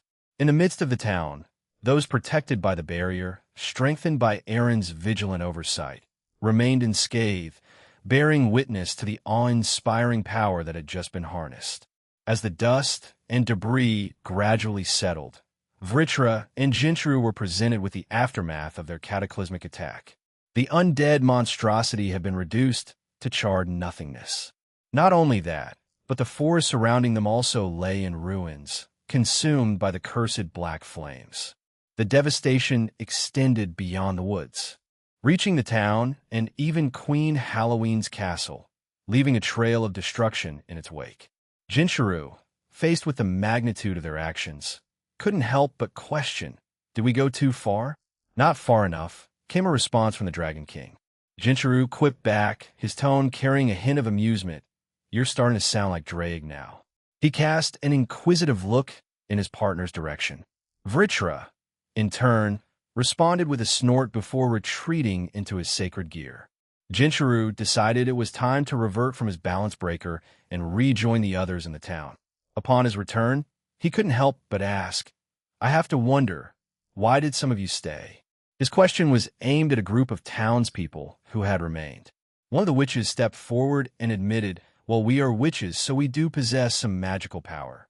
But we never imagined we'd be so utterly powerless in the face of such a threat. Although we did manage to hold our own against the weaker undead. She was joined by silent nods from her fellow witches, who appeared somewhat disheartened by their perceived inadequacy. Genshiro-kun, well, stay here in case more of those things appear. Go and join Sona-sama and Tsubaki-senpai, said Rhea. Tomo and Tsubasa agreed with her, and so he, Ruruko, and Asbeel thanked them and made their way to Spear Erased. Wah! Their arrival via the official magic circle revealed an even more devastating scene.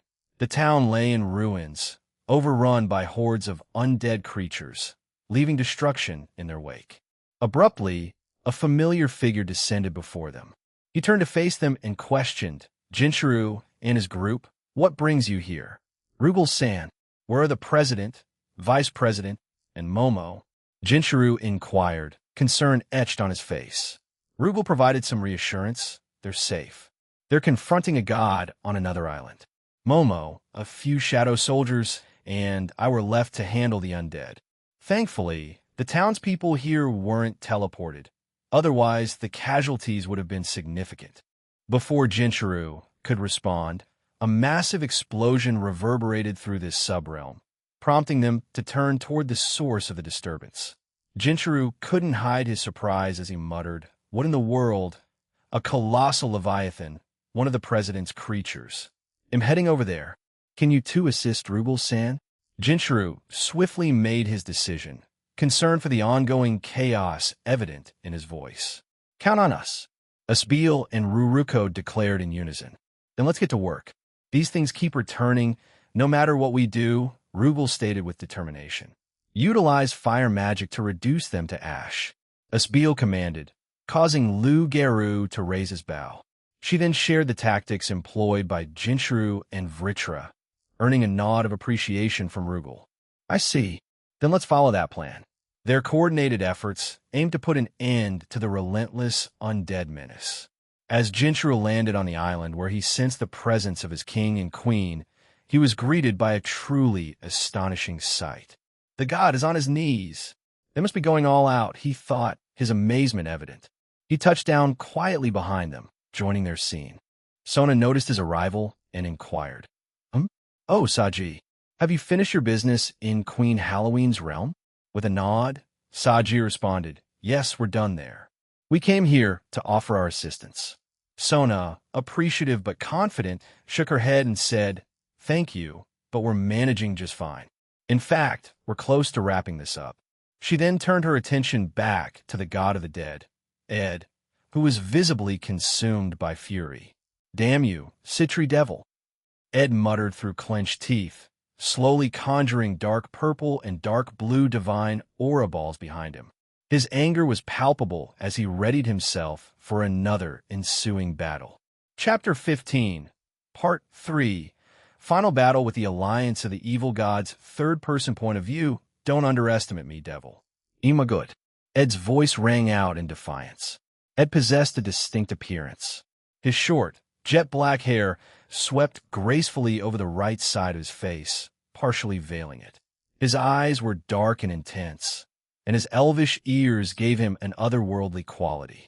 Silver earrings adorned both of his ears, and a matching silver ring graced his right ring finger.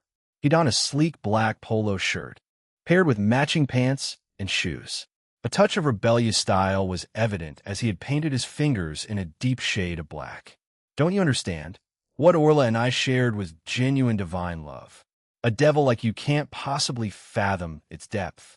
Today's events just seemed like the perfect moment to make my move, he declared, a wicked grin directed at Sona, Tsubaki, and Jinchuru. Sona, her arms folded and her colossal leviathan coiled around her, fixed an intimidating gaze upon Ed. She inquired, "Are you affiliated with the Cow's Order, then?" Ed responded, a touch of defiance in his tone. "I only joined them in my pursuit of Orla. Once I have her, I'll depart. It's a simple arrangement. They provide me with information, and I reciprocate. It's not terrorism, it's love." His words betrayed a clear sense of delusion as he tried to rationalize his actions. Sona let out a sigh and retorted, "You're simply delusional. While I may not possess any divinity within me, my boyfriend certainly does, and he doesn't resort to such deranged tactics to win someone's heart." Jinchuru, who stood behind her, couldn't help but suppress a snicker at his king's momentary stutter. His amusement, however, was short-lived as Sona swiftly pivoted to glare at him, prompting him to avert his gaze. "The lizard, you say? Please, that philander knows nothing of true love, even if it were right before his eyes. His affections are fickle. He spreads them far and wide. Do you honestly believe he loves you? What a ludicrous notion. My love is the epitome of purity, the truest form. Once I reunite with Orla, we shall elope, marry, and raise a large family. It's a flawless life." Ed exclaimed fervently, his fervor on full display. Sona sighed once more, realizing that reasoning with the delusional god before her was futile. It was evident that her words would merely bounce off him, as he seemed bravado, bent on fighting back and tarnishing Aaron's reputation in her eyes. With a resigned tone, she conceded, "It's clear that my words won't break through your delusional mindset," she remarked. "So, I'll opt for a different approach. I'll defeat you and bring you to face justice through the Alliance's judgment. Get ready for what's coming." Her declaration signaled a shift in her demeanor, and the Leviathan surrounding her sprang into action, creating a multitude of water-based attacks that swirled around her. Ed, however, remained steadfast in his conviction, responding with defiance. "Nonsense, devil.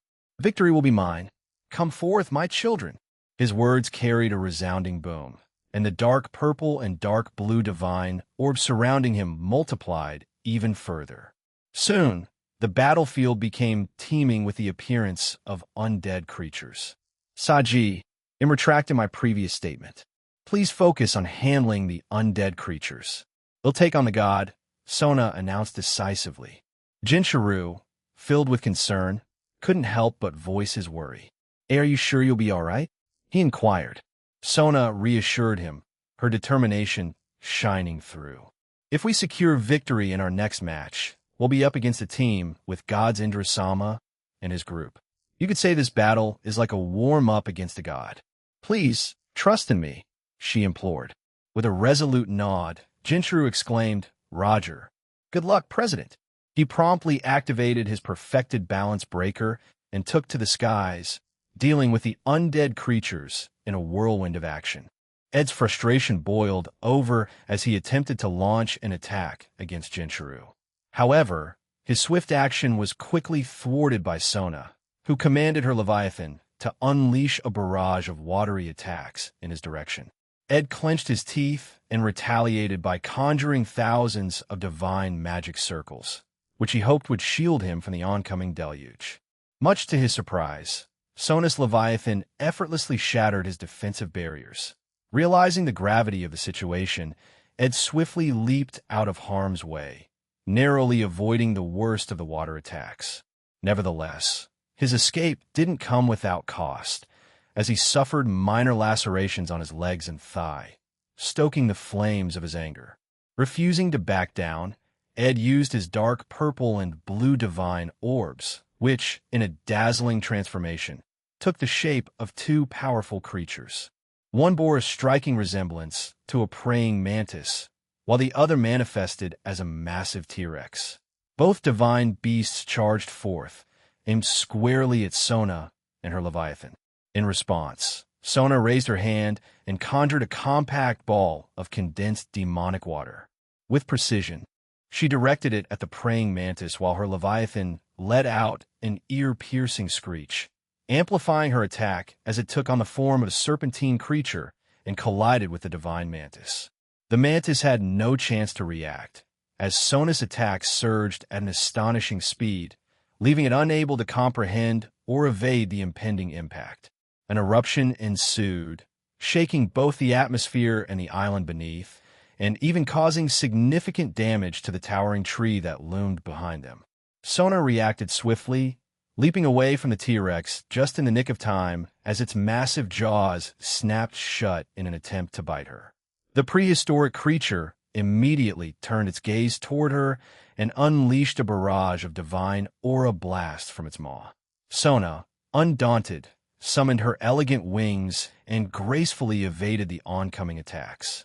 To her surprise, these divine attacks persisted, relentlessly following her.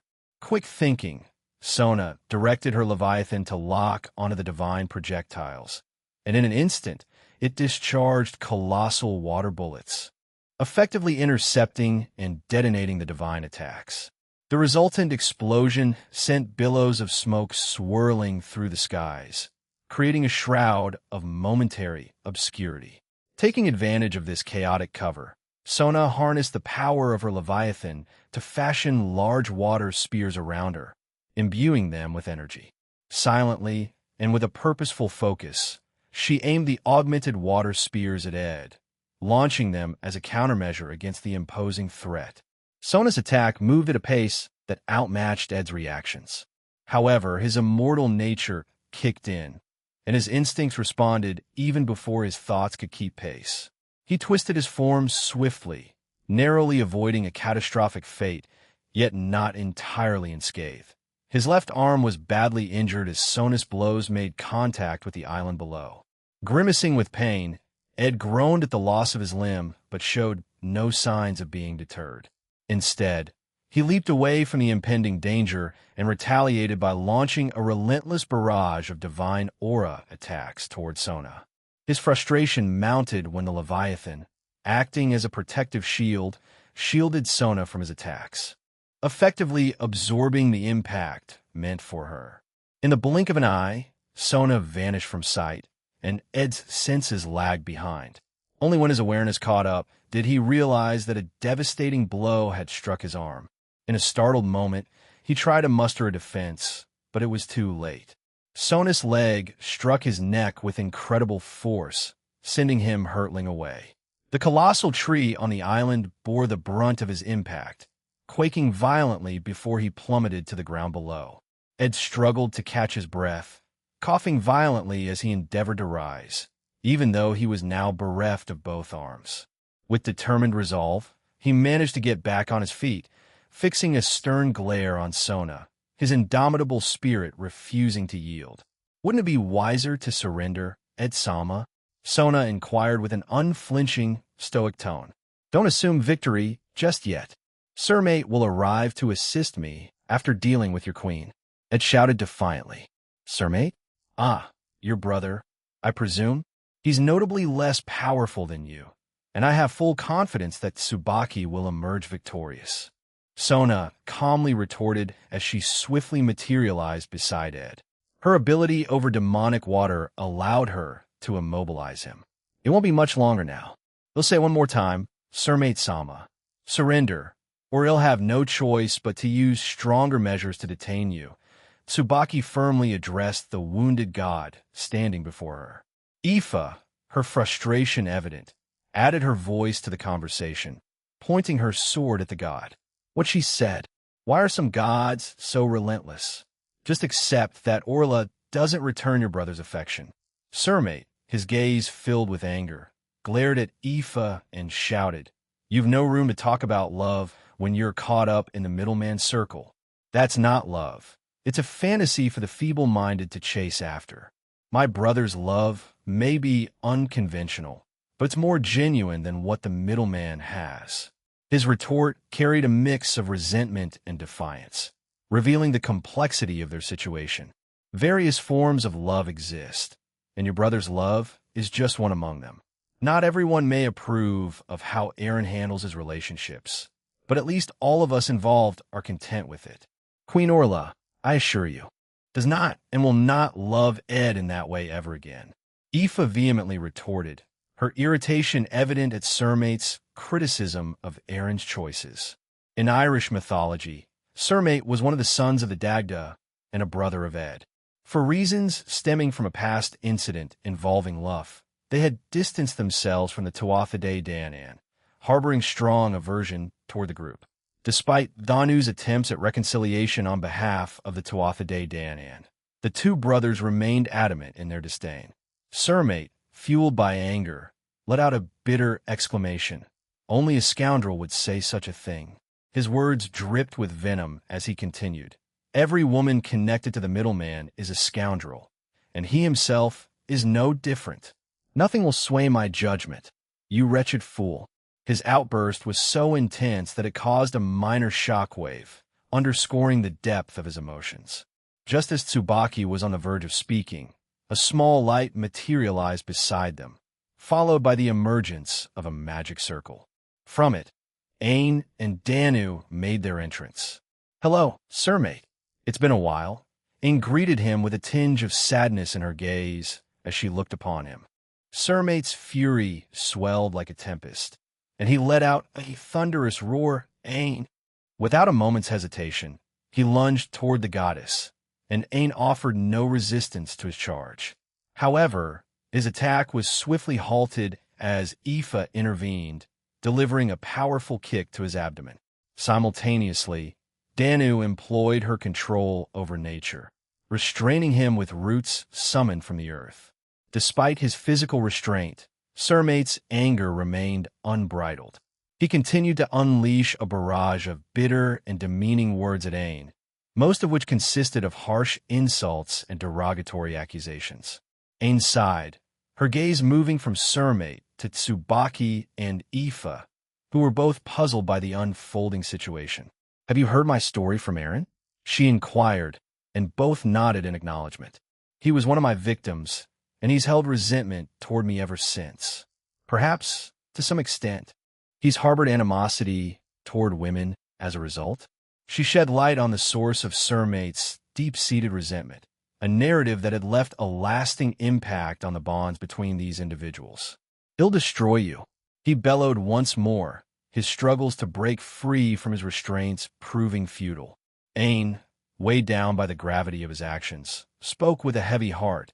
"I can't undo the harm I've caused to these men, and I don't expect them to forgive me. The least I can do is accept their insults without protest, for they have every right to express their anger." Sir Mate's rage continued unabated. Tsubaki had much to say on the matter, yet she hesitated to provide her limited insights on love in this fraught situation. However, in the end, she sighed and employed a touch of sleep-inducing magic on Sir Mate, finally quelling his tirade. "Sona-sama is most likely engaged in a battle against the god Ed, so we should make our way there," she informed the others. "Ed? So he truly came here to abduct Orla. We were just with her a few minutes ago, and she seemed fine, with shadow soldiers and her maid Vilja by her side," Danu explained, her expression etched with sadness as she cast a lingering gaze upon the now slumbering Sir Mate. Just as they were preparing to shift from their current position, Jinchuru appeared on the scene, having vanquished the final vestiges of the undead army. "Hello. The President has finished her battle, and it seems like you all are ready as well. Let's head to the rendezvous point with her," he cheerfully announced. The group swiftly concurred with his suggestion, making haste to join Sona. "We've cleared them out, haven't we?"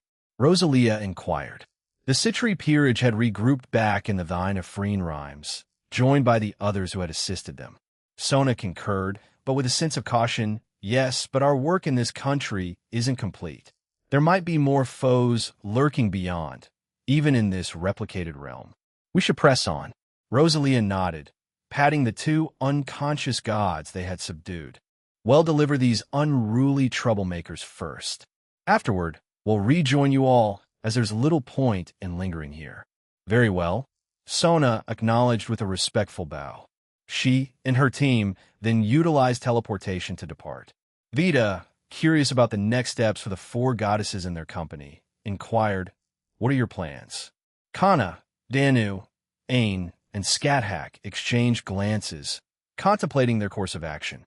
Fufu, I was tempted to stay with Orla, but it appears that Afe has taken that role. The Queen of the Land of Shadows explained. Danu interjected, "You did stay behind as we left earlier, though." Scathach chimed in with a mischievous grin. "I had faith that you all could handle things without me. But now, I'm itching to get out there, stretch my legs, and deal with some terrorists." Aaron did mention they would pull out all the stops, and I anticipate facing the remaining battle gods, Fufu Celine, Centurado. "I didn't expect us to be here of all places." Ufufu Aquino chuckled softly, her amusement evident. Rias, understanding the situation, responded, "Well, it's where Aaron and many of us live. It would make sense for the attackers to target this place." The Gremory team found themselves in Japan, where they had forged alliances with various factions to defend the nation. The remaining Super Devils and other Chaos Order allies had launched an assault, and the defenders were fighting valiantly. Aquino, while battling various devils with her holy lightning, expressed a hint of longing, saying, "I do wish I could have gone with Aaron." Though she pouted slightly, her emotions a mix of sadness and determination as she continued to protect her homeland. Vasco Strata, who was among the group, decided to chime in with a humorous remark. "Aaron casually mentioned to me that I should become the priest for all his future marriages, Fufu." This revelation caught Rias off guard, and she reacted with surprise. Really?" she exclaimed, taken aback by this unexpected tidbit of information. Before Vasco Strata could respond to her inquiry, an ominous sensation seemed to envelop all of Japan. The members of the Alliance swiftly directed their attention to a specific location. A man with crimson hair and imposing black horns had materialized there, sporting a broad, enigmatic smile. Kromkruch conveyed his insights to the group, Scarmiglione. His appearance matches what Jean previously described. With determined resolve, Kromkruch announced his intentions. They're going to go fight him. Without hesitation, he took to the skies and made a beeline for the Malbranche, known as Scarmiglione. Rias, concerned for Crom's well-being, called out to him, "Wait, Crom." However, the resolute evil dragon pressed on and continued his advance. He quickly closed the distance, confronting Scarmiglione head-on. Kromkruch unleashed a powerful punch, but the Malbranche's agility allowed him to evade the attack with ease. In response, Scarmiglione playfully whistled. "You're quite eager, aren't you? I prepared this dramatic entrance, and all I get is an irate dragon trying to attack me." "Sheesh," the crimson-haired man remarked with a sly grin. Suddenly, a barrage of attacks materialized from all directions, taking Kromkruch and Scarmiglione by surprise. Crom found himself swiftly teleported away, while the onslaught of attacks homed in on Scarmiglione's position, resulting in a colossal explosion that sent shockwaves through the skies of Japan. Crom couldn't help but express his annoyance, stating, "I was doing fine."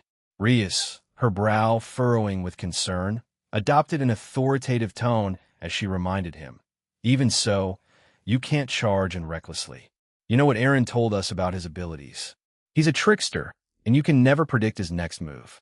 Kromkruch and Rias Gremory locked eyes, their auras radiating with power and tension, causing unease among those nearby. However, after a tense standoff, Kromkruch ultimately heaved a sigh and withdrew. "Tisich, fine," he grumbled, crossing his arms and directing a fierce glare at Scarmiglione. "Wow, bravo. I didn't expect you to attack us like this. Are you sure you're the heroes here? Don't they usually fight fairly or something?" inquired the Malbranche, his tone laced with skepticism. Scarmiglione, in a sudden whirl, executed a courteous bow in their direction, signaling false respect before unleashing a flurry of magic circles.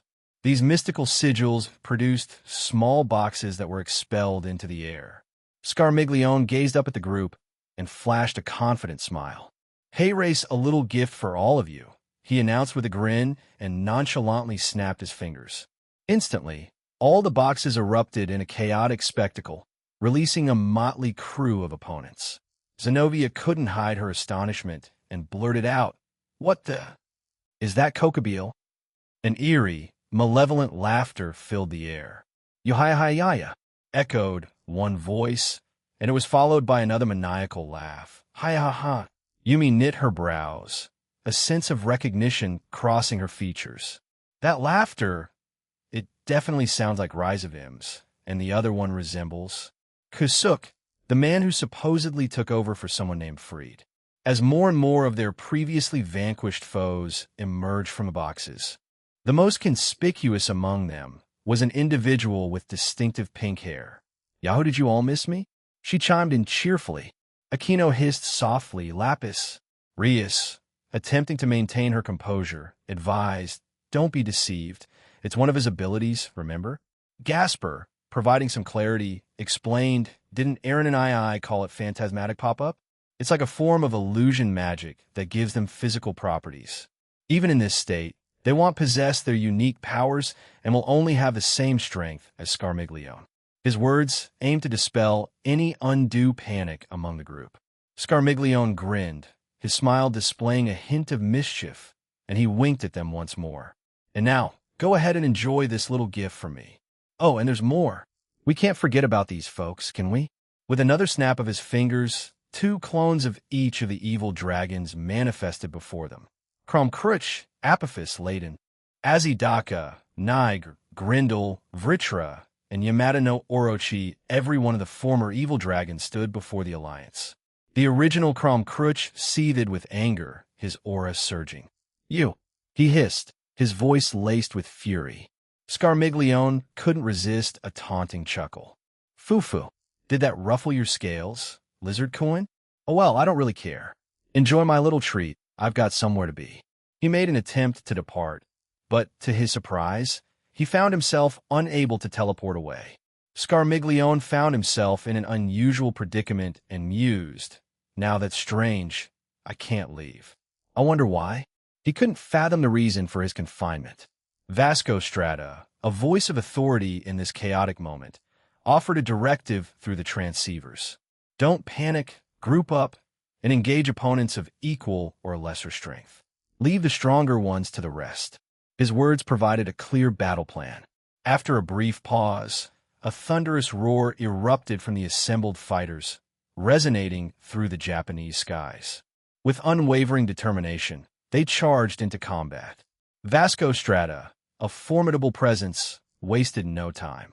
He swiftly closed the gap between him and Scarmiglione, infusing his fist with holy energy before delivering a resounding blow to the Malbranches side.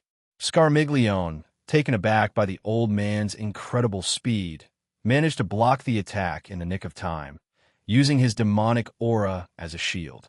Despite this defense, he was sent tumbling backward from the force of the strike. Rias, assessing the situation, saw Kromkruch's input.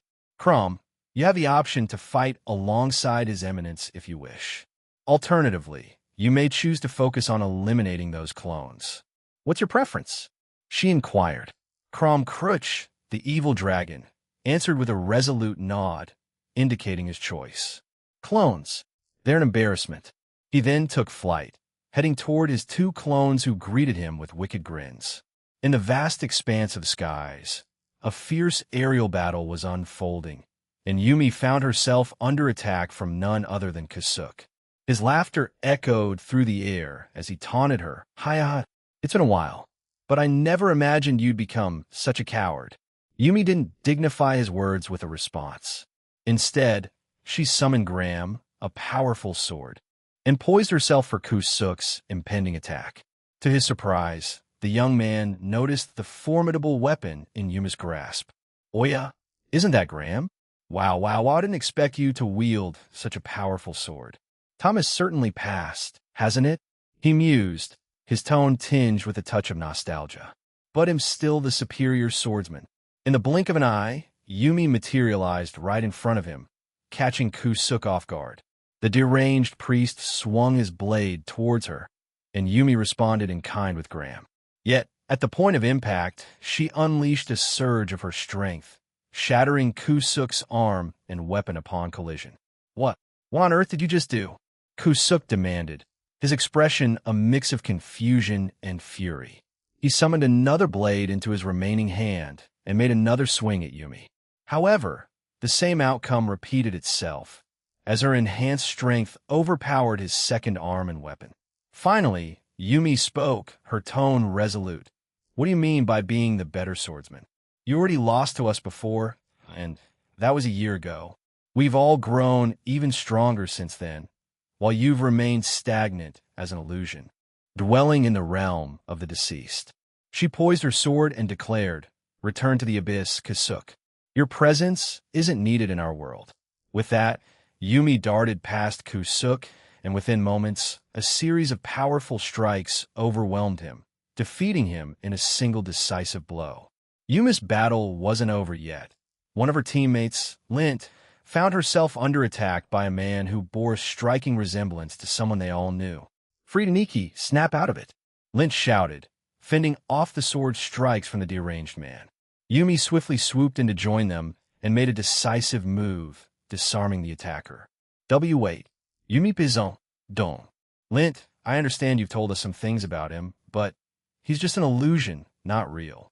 I suspect these illusions might have predetermined responses. It's possible they're drawing from Scarmiglione's memories to create these new ones.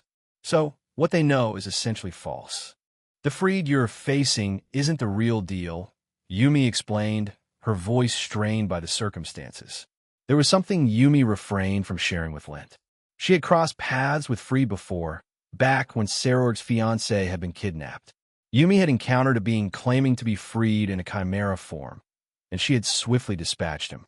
The memory of his distinct aura from that encounter lingered, and the man battling Lint emitted the same aura. "Hi-ha-ha, I managed to come back, even after being killed twice. The middleman just randomly appeared and struck me down hard when I reached Kuo. What a ruthless kid," Freed boasted, taking Lint by surprise. "He did what?" Lint inquired, her eyes filled with uncertainty. "Well, I did go there to take down a few people, so I can understand why he wanted to take me out. But that was when I had just entered the town. He didn't even give me a chance to interact with anyone. TCH, he's kind of boring, huh?" Freed mused, wiping the barrel of his firearm with a cloth. You shouldn't do that. Frideniki, we were supposed to. I don't care. I don't want to be some kind of guinea pig. So, I choose to do whatever I want. And stop calling me Aniki, it's weird. I barely know you." He rebuked her, his expression tainted with mild disgust. "Im Lint Zeltzen. We both hail from the same institution. Censuredo those crimes and sins I committed are like trophies to me. Don't try to tarnish that." He hissed back at her. Freed's gaze settled on Lint, causing her to feel slightly uneasy. "Well, I wouldn't mind keeping you around for a while," he quipped, letting out a laugh. Unfazed by his crude remark, Yumi intervened sternly. "That's not the issue. You need to be taken down." With resolute determination, she charged at Freed. Disabled by his injury, Freed was powerless to defend himself, and Yumi struck him down with a lethal gram. After her swift attack, Yumi stepped back, offering Lint an opportunity to speak to the illusion. "That's Graham, right? I recall some pretty boy using it. His name was Siegfried, wasn't it? He had quite the collection of impressive swords," Freed remarked with a hint of disdain. Yumi smiled and summoned Bomung, not Hung, Turfing, and Dainsleaf. "You mean these?" she inquired, displaying the array of weapons. "I acquired them after Siegfried's passing." Her revelation prompted Freed to erupt into another fit of laughter. Freed's smug words cut through the air, and he couldn't help but smirk. "So that idiot met his end as well? Ah, this is just perfect," he declared with a mix of satisfaction and disdain. His laughter ceased abruptly. Lint, who had maintained a somber expression throughout, finally spoke up. "I'll remember your name, and I'll continue to do good deeds to make amends for your sins and transgressions. Even if you insist you don't want it, I still regard us as siblings, Freed and Iki." Freed, unimpressed by Lint's heartfelt words, rolled his eyes and casually cleaned out his ear with his pinky finger. "Whatever, just get it over with already. I'm tired of waiting. He grumbled in irritation. Yumi, with a sense of determination, retracted her summoned swords, save for Graham. She cast one last glance toward Lint, who gave a resolute nod. Without wasting a moment, Yumi shot toward Freed with blinding speed, slicing through him in a swift motion and dispelling the illusion. "Are you certain about your decision?" Yumi inquired, casting a quick glance in Lint's direction. Lint, resolute and unwavering, responded with conviction, "Absolutely. Even if he doesn't approve of my actions, it'll continue because we're bound by blood." Her commitment to her principles shone through her words. "Akino Wakano Chan-chan, why are you so angry with me?" Lapis playfully inquired. "Is it because I killed you?" "It was just a little prank, sweetie pie." Akino's eye twitched as she endured Lapis' voice, or at least the illusion that resembled the woman many despised. Fortunately, these illusions lacked the replication of their original abilities, possessing only the same strength as Scarmiglione. Akino found herself in a rather straightforward battle with her opponent. "Shut your mouth. You have no right to speak to me after the harm you inflicted on so many people," Akino hissed in response. Lapis, with a cunning grin, retorted, "Wow, so mean. Daddy won't love you if you keep up that attitude, you know?" Her taunts persisted, but Akino remained resolute in her determination. Akino remained silent, her response manifesting as a relentless onslaught of holy lightning dragons unleashed upon Lapis. The woman, ever the giggler, countered with her own attacks, conjuring pink aura dragons. Despite her best efforts, it became evident that Akino possessed the advantage in raw power, swiftly dispelling Lapis' attacks. "Seems like I won't be coming out on top here, will I?" Lapis mused aloud. "Oh well, I might as well push her buttons a bit more," she contemplated with a playful smile. Akino, meanwhile, darted past Lapis with remarkable speed.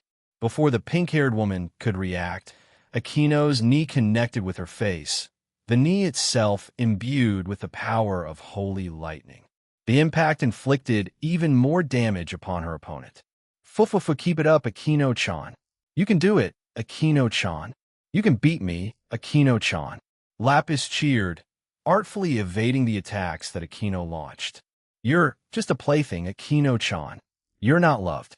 "Akino-chan," Lapis added with the intention of provoking the young woman further. Akino found herself deeply unsettled by Lapis' taunts. In fact, she had taken to tuning out Lapis' voice, fully aware that the pink-haired woman would likely continue to utter bizarre and disturbing statements. To counter, Akino summoned holy lightning tornadoes that swirled around them and then directed them toward Lapis. Caught off guard, Lapis was compelled to halt her stream of insults and retaliate with pink aura blasts aimed at the lightning tornadoes. However, her attacks proved ineffective, forcing her to retreat. Strangely, Lapis seemed unfazed, maintaining a steady stream of giggles throughout the encounter. "Do you really hate me that much?" Lapis inquired. To her astonishment, Akino offered a gentle smile in response. "I certainly do," declared another voice, and before Lapis could react, she was struck down with a single, devastating blow. A single, devastating slash that cut her from head to toe. The architect of this abrupt and brutal act was none other than Aurelia Le Guin. She had used her great sword to deliver the decisive strike. Aurelia regarded the fading illusion with a triumphant grin, relishing her victory. "Even though you're nothing but a mirage, Censuredo, you know, she's the one who killed me." Aurelia couldn't help but chuckle at Akino's reaction. "Ha ha ha. Well, perhaps you shouldn't have toyed with your prey for too long. Consider it a lesson," she quipped with a mischievous grin. "However, there are still other opponents to face. For instance, there's Kokobile over there. Don't you want to confront him for what he did to Lavinia last year?" Aurelia gestured beyond Akino, prompting her to turn and see Kokobile launching beams of light at the Alliance. It was evident from his expression that he hadn't anticipated encountering so many formidable humans and other supernatural entities. Akino, determined, responded, "You're right. I'll deal with him myself before anyone else gets the chance." With that, she took flight and swiftly closed the distance to confront the fallen angel. Hmm? Oh, if it isn't the daughter of Barrakiel.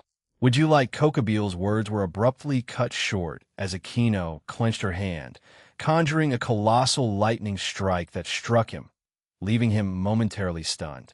Aquino then extended her left arm, pointing her palm directly at Kokobeel. She drew back her other hand, mimicking the motion of pulling a bowstring, and this action gave birth to a powerful demonic fire arrow.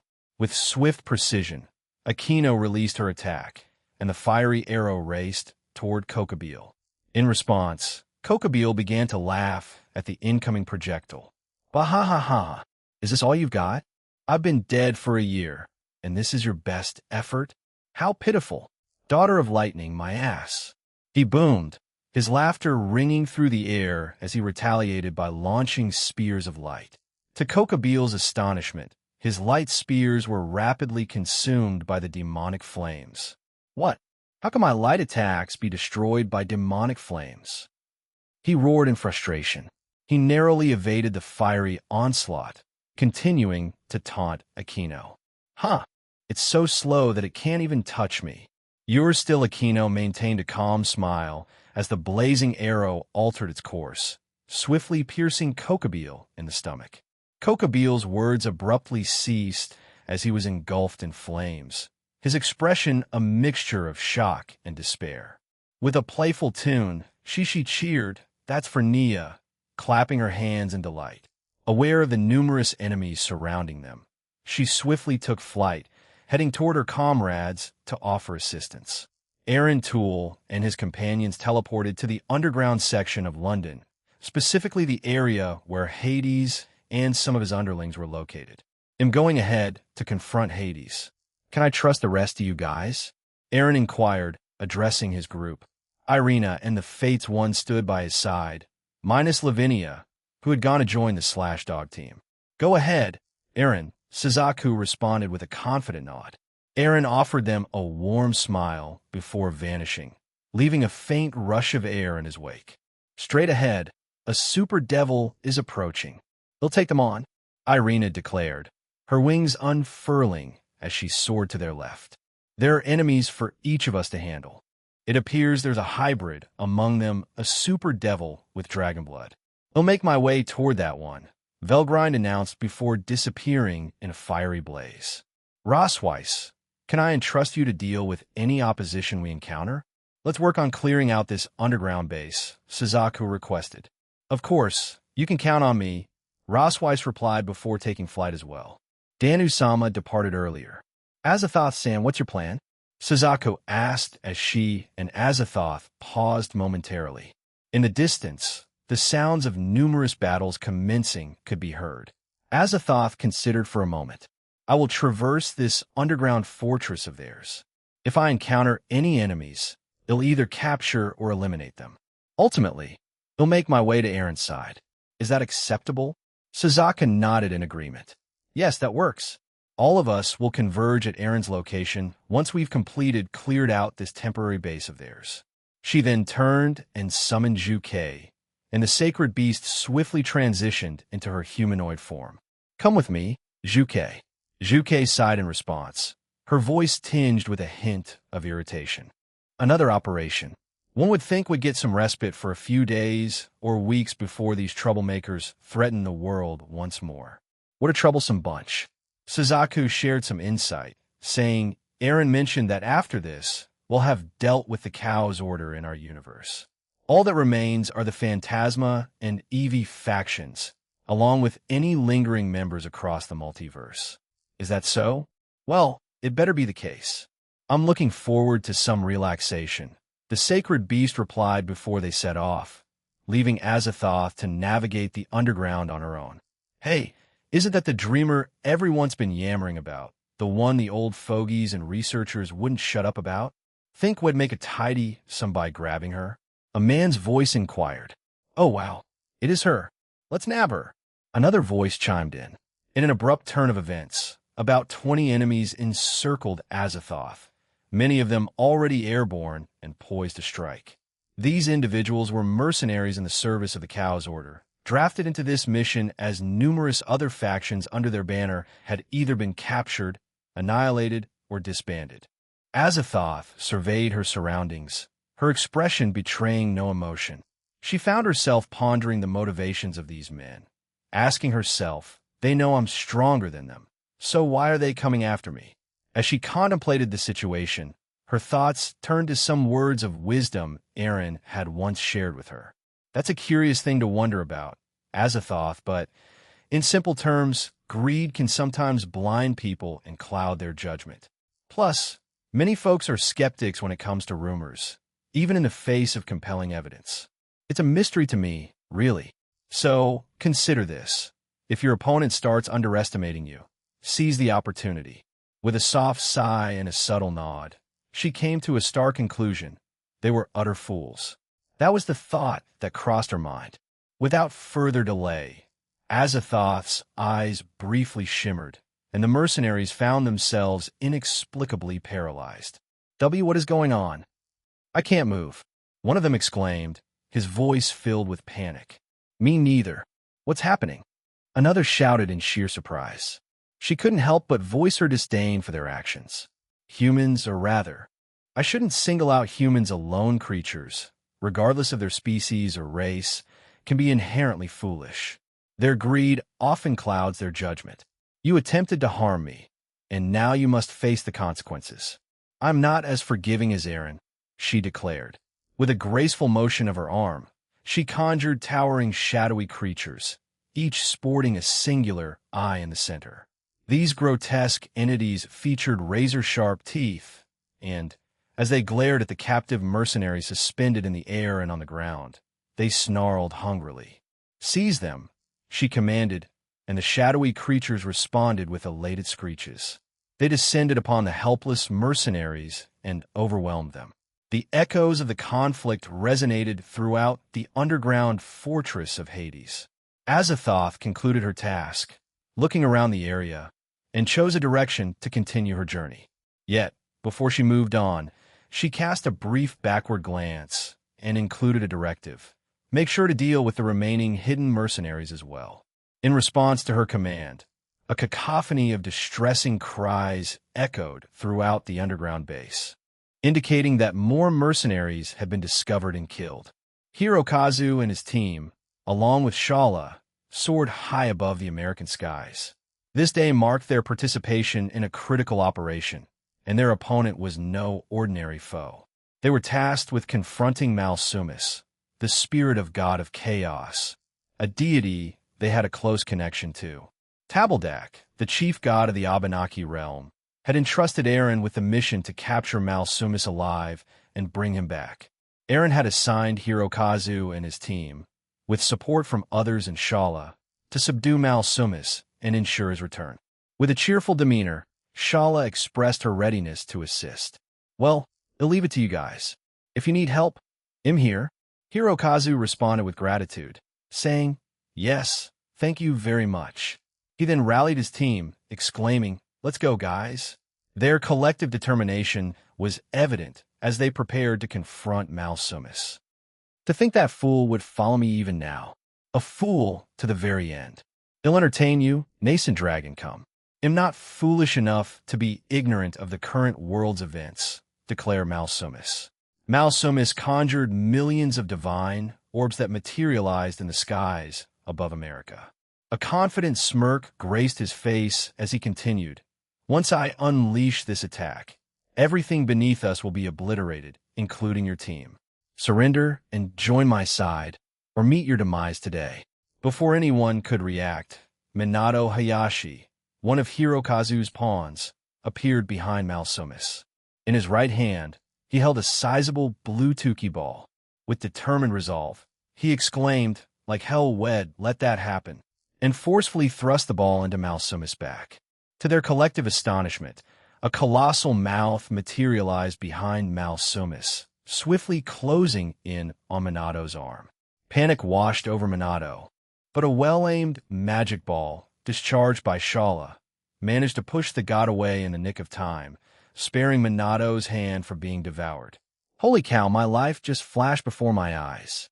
Minato gasped, his breaths coming in heavy, rapid bursts as he realized how narrowly he had escaped a dire fate.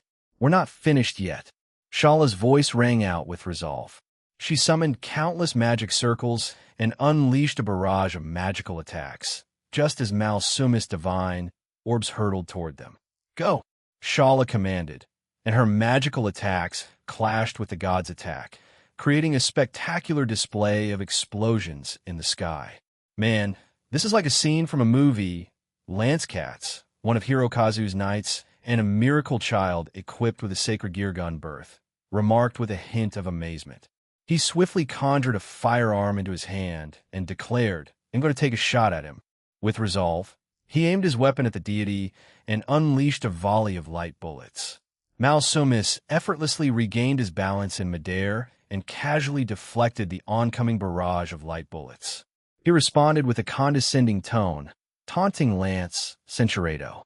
Malsumis summoned an imposing divine construct, an embodiment of a figure riding a horse, armed with a shield and spear.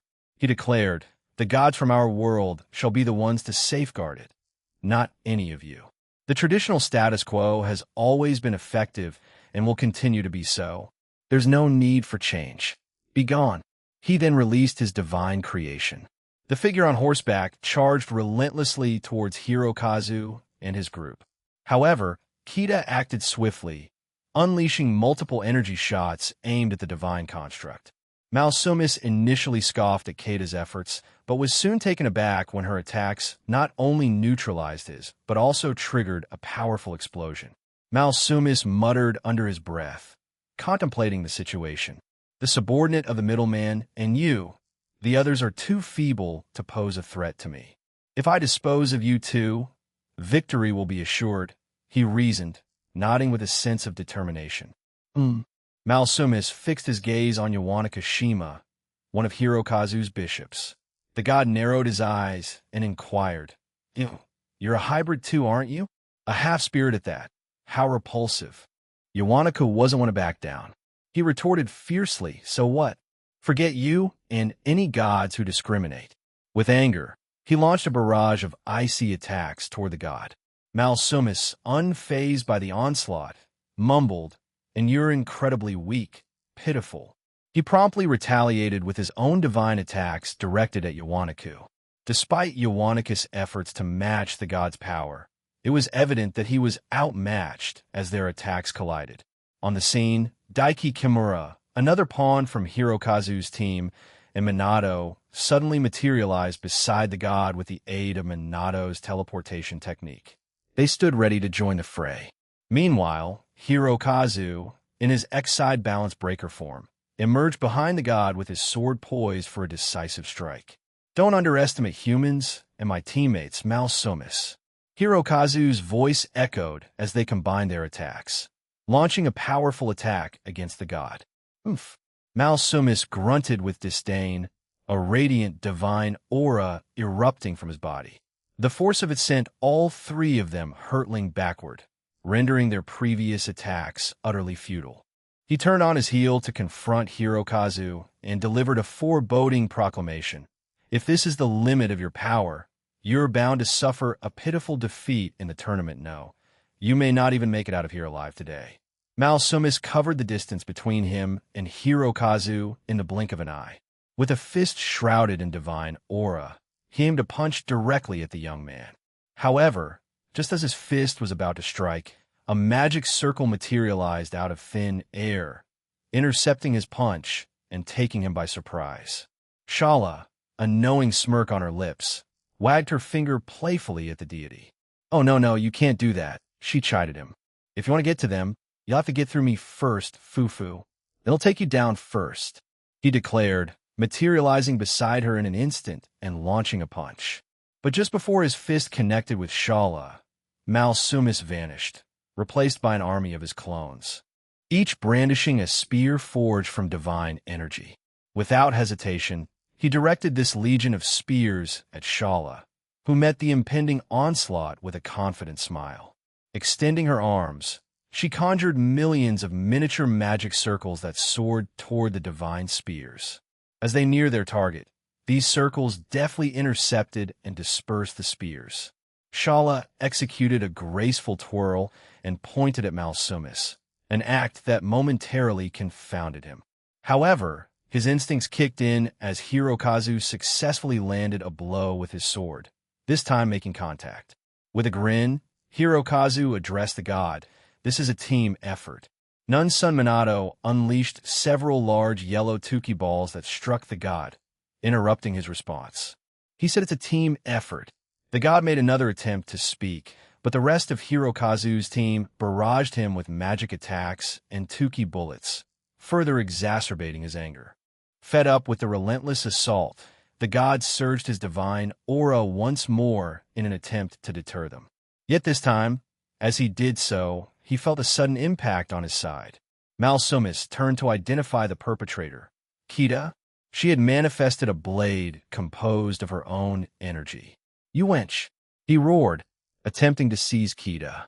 Swiftly, she evaded his strike and in a single fluid motion, sliced off his hand, eliciting a piercing scream of pain from the god. Before Malsumis could react, Kita spun around and delivered a powerful kick to his stomach, sending him tumbling backward.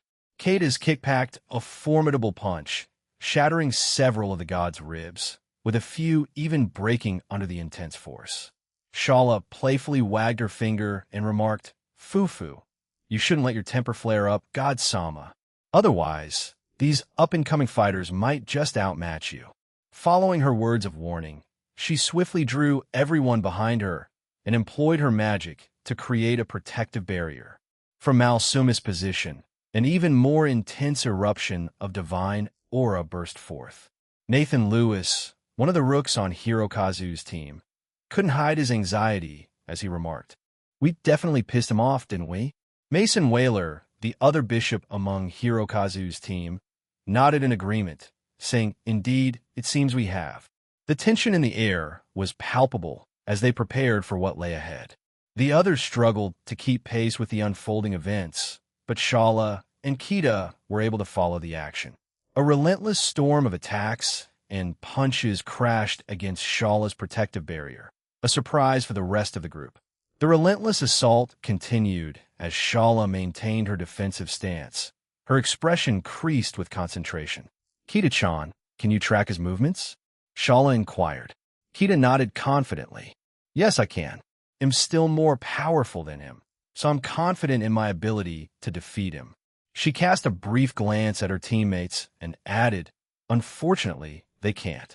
This might be the first time I've seen a god of this universe unleash their full power in sheer fury." Lance, not content to be written off, shouted at her, "Hey, don't underestimate us like that." However, Kita paid his protest no mind. Turning to Shala, Kita asked Shala-sama, "Should I take him on, or do you want to handle it?"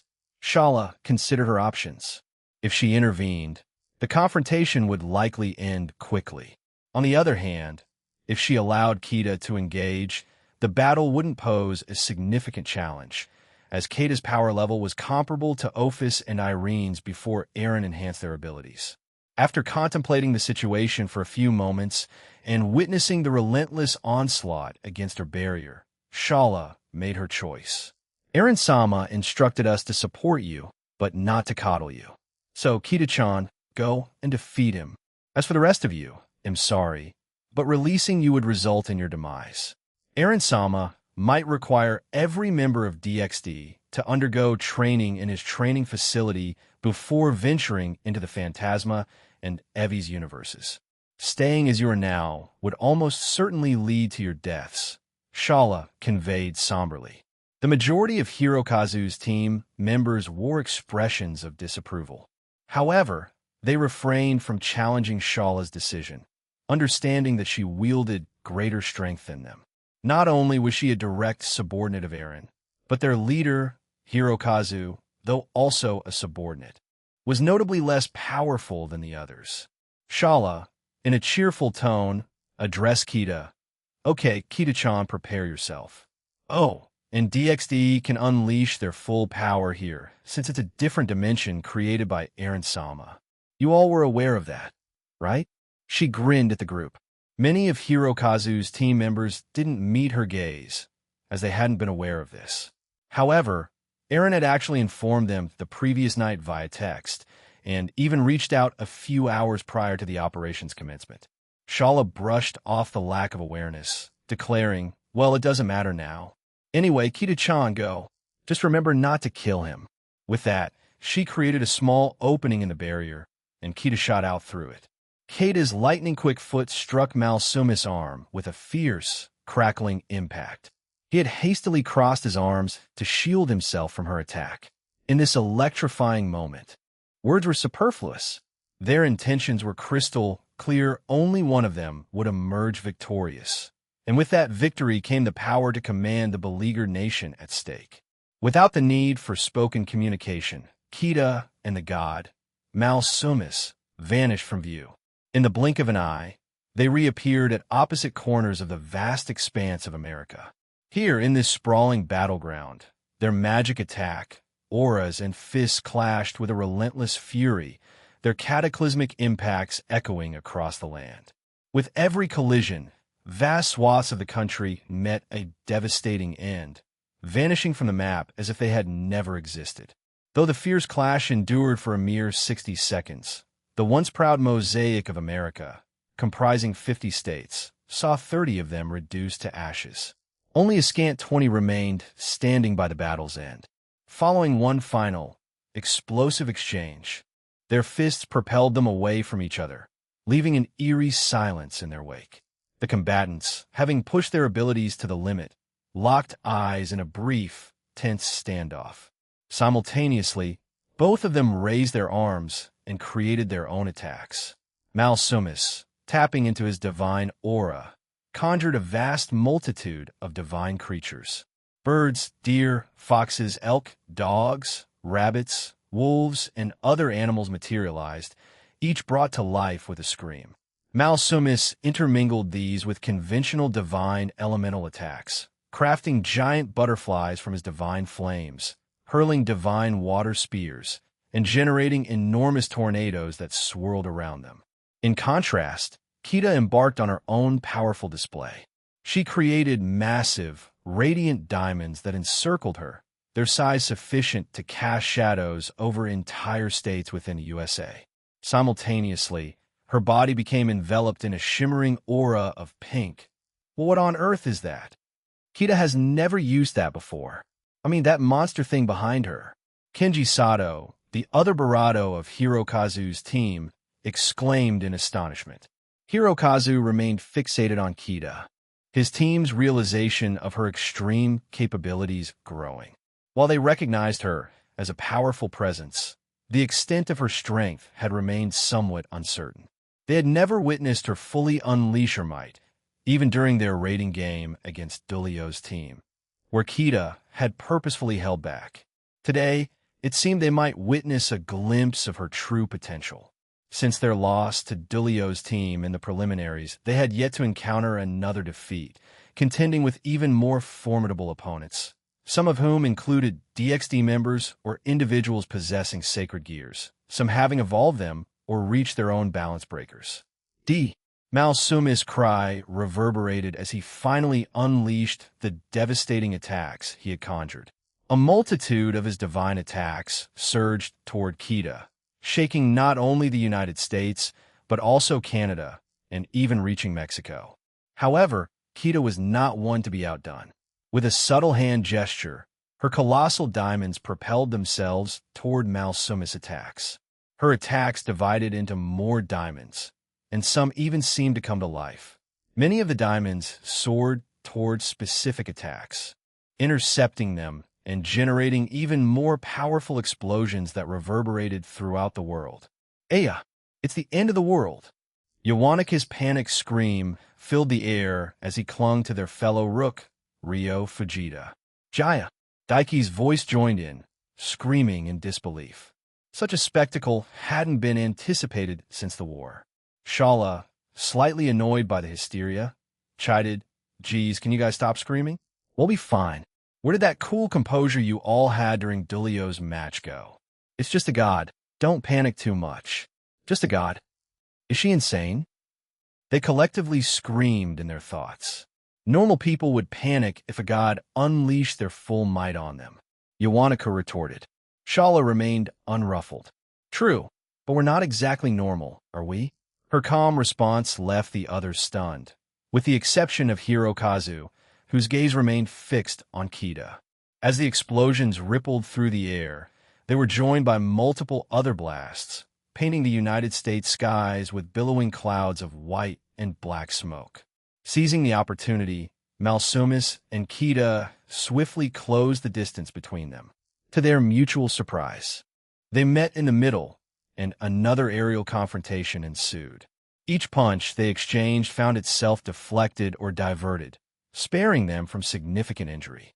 However, it was apparent that Malsumis had thrown himself into this battle with a level of intensity he hadn't exhibited in years, and his divine stamina and powers were gradually waning. In contrast, Kita appeared unfazed.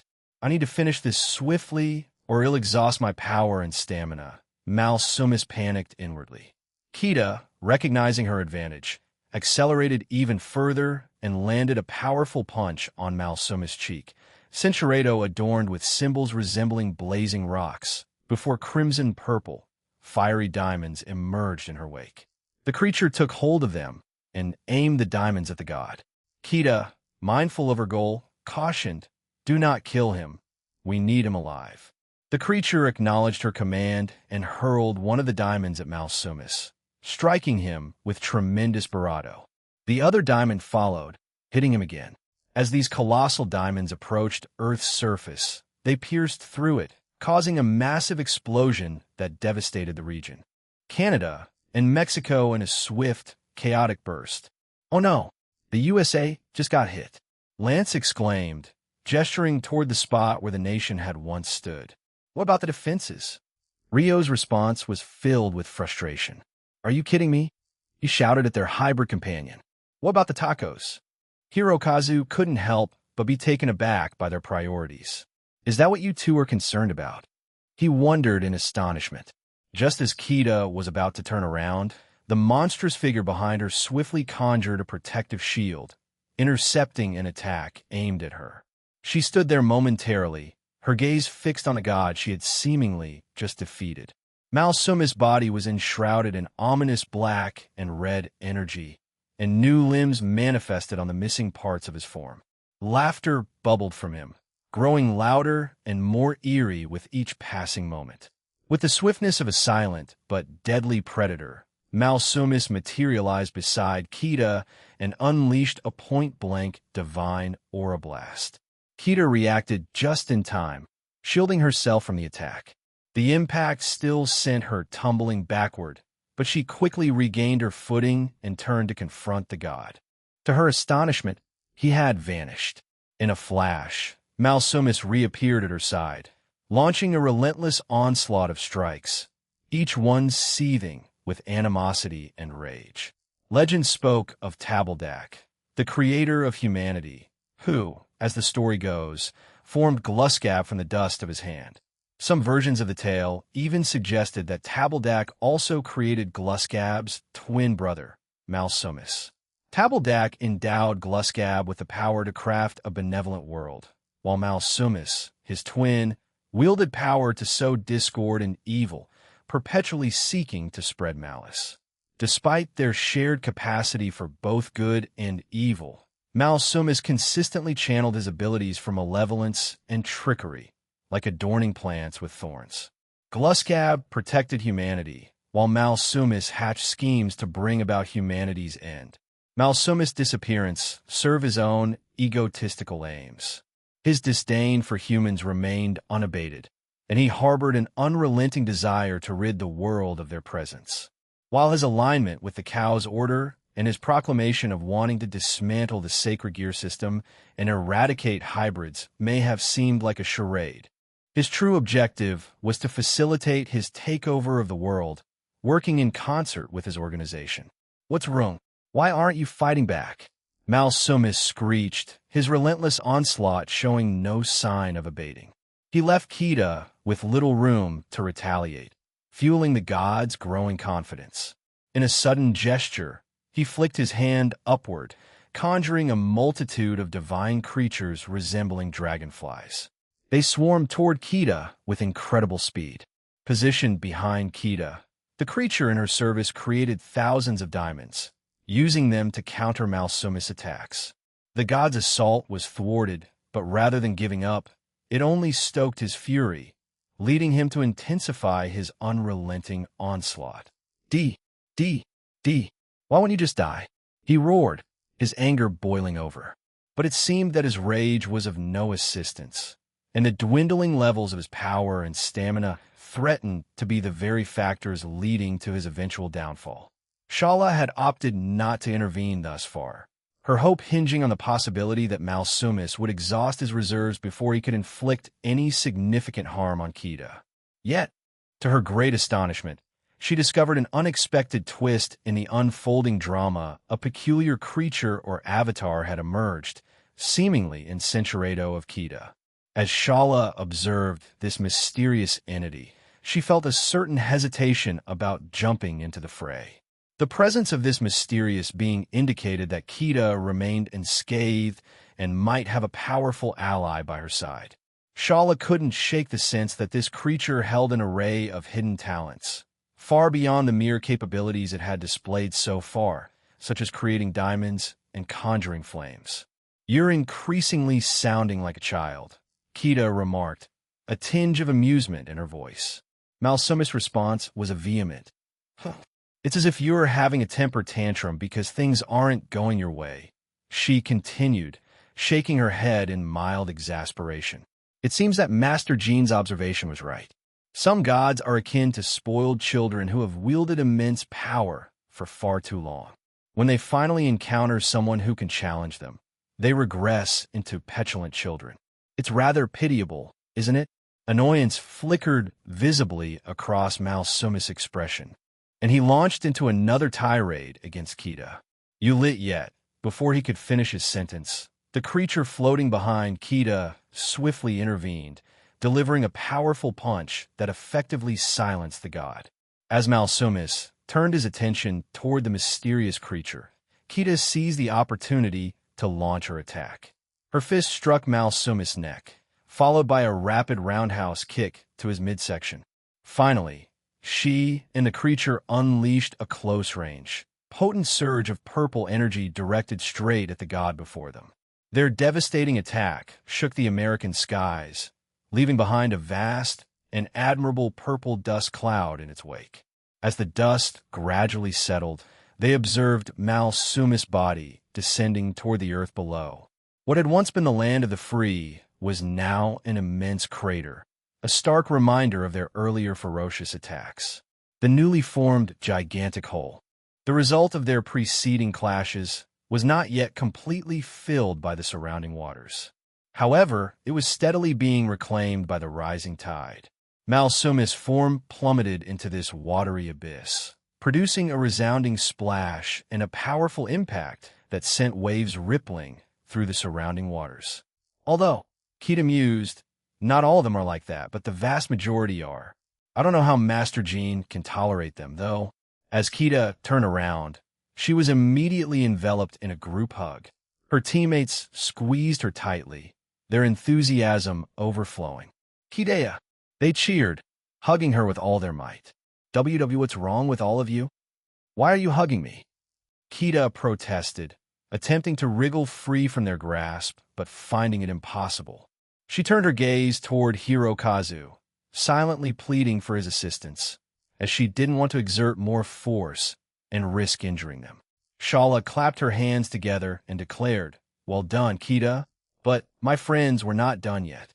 There are still numerous enemies scattered throughout what remains of America." "Wait, are our teammates okay?" These two obliterated 3 countries earlier and unleashed a barrage of powerful attacks at each other.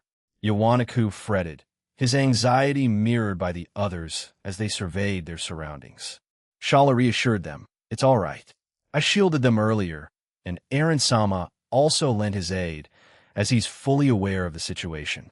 She nodded, a confident expression on her face. "There might be more powerful enemies around us, so let's give it our all and continue supporting the alliance." "Come on, everyone," Hirokazu encouraged, setting off on his sword. His teammates responded with cheers and swiftly joined him in the fight. Kita lingered for a brief moment, her gaze fixed on their retreating figures. She then turned to Shala, voicing her concern. Something seems to be bothering him. Shala nodded in agreement. Yes, Hirokazu has faced countless challenges throughout his life. Just when he thought he had reached the starting line with his X-side balance breaker, today's events reminded him that he still has a long way to go before he can match most of you. Does he? Kita began to inquire, but trailed off. Shala quickly clarified. No, it's quite the opposite. This setback has only fueled his determination. As I mentioned earlier, there's a possibility that DXD might be trained under Aaron Samus guidance at his training facility for several hundred years. Hirokazu may be looking forward to that. Anyway, let's rejoin your team, Shala explained before taking flight and leaving Kita behind. Kita observed Shala's signal towards the spot where Malsumis had made his impact. In response, his body swiftly ascended and joined Shala. The sorceress efficiently mended the unconscious god's injuries with her swift healing magic. Following this, a gentle radiance emanated from Shala's hand, indicating that she had employed a sleep-inducing spell to ensure the god remained in slumber. Kita experienced a sense of relief as she soared to catch up with the others. What brought her comfort was that they hadn't raised any inquiries about her other ability. She felt uncertain about explaining her powers in a manner they could grasp and hoped to reveal the details once they entered the Phantasma. Furthermore, she intended to wait until they had spent some time there so that the explanation would be more accessible and comprehensible for her companions. We didn't expect you to arrive here alone, Ta, R.A. remarked. In the Egyptian pantheon, particularly in the realm of Nimbus-Suk, all the structures lay in ruins, leaving Ras Abode as the sole surviving edifice. Ta, a god who once dwelled among these divine beings, had returned with the intent of retrieving certain items and, possibly, exacting vengeance on a few gods. Now, my dear Sekhmet, do accompany me, Ta urged, gesturing with his staff toward the goddess. Unlike their previous encounters, Sekhmet glared fiercely at Ta and held her ground. No, she declared with unwavering determination. I refuse to be manipulated by you any longer, and I will not forsake my home. Isis, her voice tinged with indifference, added, it might be in your best interest to surrender, Ta. You find yourself surrounded, and our subordinates, along with Jean's shadow soldiers, are dealing with your small army. Ta wore a sly grin, his laughter echoing through the divine realm. Surrender? Do you truly believe I'd waltz into this situation without a plan? Isis? You underestimate me. His smile widened, and he raised his staff high. As if summoned from the very ether, a multitude of colossal magic circles materialized across Nimbus-Suk. From these magic circles emerged Ta's own creations, a reimagined array of battle gods. Unbeknownst to the researchers of the Cow's Order, Ta had spent months secretly tinkering and perfecting his versions of these powerful beings. He had infused them with his personal touch, enhancing their abilities in various ways. Each of Ta's battle gods donned brown armor and wielded distinctive weapons, all connected to Ta's divine powers. The gods of Nimbus-Suk stared in shock as this display unfolded before them. With a triumphant smile, Ta taunted, now, who's the one surrounded and powerless? His confidence radiated as he reveled in the astonishment of the onlooking gods. Following that, Ta extended his mystical summons to include smaller creatures, each a unique blend of various animals. By his side stood a creature that bore the form of a lion, but it sported wings reminiscent of a griffin, fangs akin to a serpent, and a tail that bore a resemblance to a shark's. This amalgamation of animal traits emitted a distinct divine aura, a testament to its direct connection to Ta's divine power. Advance! Ta commanded his creations, and they surged toward the gods surrounding him. Yet, in the midst of their charge, an unexpected event unfolded. One of the freshly minted battle gods was abruptly hurled aside, as if it were a mere plaything, crashing behind Ta. The sudden turn of events left him stunned. The shock was compounded when an enormous spear plummeted from the heavens, driving straight into the battle god's head. What in the... Who dares? Ta bellowed with righteous fury. A woman's voice resonated through the chaos. High above the battlefield, Kurosagi, Vera, Latia, and Ophis floated gracefully, with the dragon god giving a peaceful gesture. "We've arrived to halt your actions, Ta-sama," the woman declared. "I hope you'll consider surrendering without further resistance." The tension in the air thickened as the goddesses confronted Ta, poised to restore order to the tumultuous realm. Ta grumbled in frustration, naming the adversaries before him, the imposter goddesses, a devil, and the Ouroboros dragon. His irritation was palpable, but it matters little. "Press on," Ta commanded, and his fellow battle gods began to wield their weapons with deadly force, laying waste to the replicated Nembusuk. In a surprising turn of events, Ophis spoke up, her voice carrying a determined tone that caught her companions off guard. "Let me fight him." Latia, intrigued by the dragon's request, inquired, "May I ask why, Ophis-san?" Ophis, her eyes revealing a flat determination, responded, "Irene and I saw the same memories Aaron did. The ones where that god tormented the goddess known as Sekhmet and all the other atrocities he committed through his time here. And because of that, I want to hit him." Vera and Kurosagi shared amused giggles in response to Ophis' explanations. Meanwhile, Latia let out a weary sigh. "Please refrain from ending his life, Ophis. Both Aaron and the Alliance are insistent on keeping him alive," Latia implored the mighty dragon god. Ophis, wordlessly, expressed her approval with an enthusiastic fist pump. "All right, proceed as you wish. We'll handle the aftermath," Latia conceded to Ophis' intentions. With a nod, Ophis appeared directly in front of Ta, catching the god off guard. Ta scrambled to mutter incantations, attempting to conjure a spell, but before he could complete his mystical words, a swift and decisive strike to his midsection sent him hurtling through the sky, vanishing into the distance. Turning back to the other gods, Ophis quipped, "Give me some candy as a reward afterward." And with that, she vanished, pursuing Ta. Isis, the goddess of magic, raised an eyebrow in disbelief. "See candy?" she stammered. "She wants candy as a reward?" Latia, with a knowing smile, nodded. "Indeed, Ophis-san has her unique ways," she remarked. "But if you're willing to lend a hand, please do. However, if you prefer to take cover elsewhere, keep in mind that this replica lacks the reinforcement Aaron usually provides for our buildings. It might pose a challenge." The chief god Ra, a towering figure of authority, chimed in with determination. "No, we won't back down. These abominations were deployed during the war, right? Although Ta has altered them with his own powers, we should be capable of holding our own against them." His resolute words echoed in the gathering. Ta's agonizing scream pierced the air, a sensation he hadn't experienced in eons.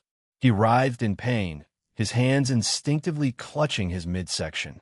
Desperation welled up within him as he attempted to harness his divine powers to mend the injury, but to his dismay, it failed. Frustration surged, evident in the fiery aura that erupted from his being. "Why?" he bellowed, addressing the empty expanse around him. "Why won't it work?" In response to his outcry, a figure materialized before him. It was Ophis, the enigmatic presence who had orchestrated this torment. She offered an explanation with an air of confidence, "Because I've used anti-healing and anti-regeneration measures on you. Any form of healing magic, technique, or item you attempt to use is rendered ineffective." Ta's fury erupted like a volcanic eruption, his staff raised high, and he summoned countless magic circles, unleashing the full force of his power upon the dragon god. Each spell he cast possessed the potential to obliterate entire countries 10 times over. Despite the overwhelming display, Ophis gazed upon it with an unflinching demeanor. With a wearied exhalation, she nonchalantly waved her hand, and in an instant, all the destructive magic dissipated into nothingness. Ta stood there in stunned silence, grappling with the reality of what had just transpired. Finally, he found his voice and uttered, "What? What have you done?" Ophis, appearing equally perplexed, tilted her head slightly. "What do you mean by what?"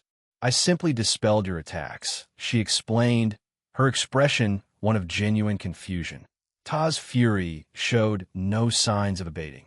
If anything, it had intensified, stoked by Ophis' recent actions that threatened to derail his meticulously laid plans for the day.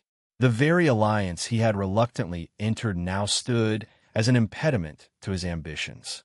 Though officially affiliated with the Cow's Order, in Ta's mind, he was more of an opportunistic collaborator.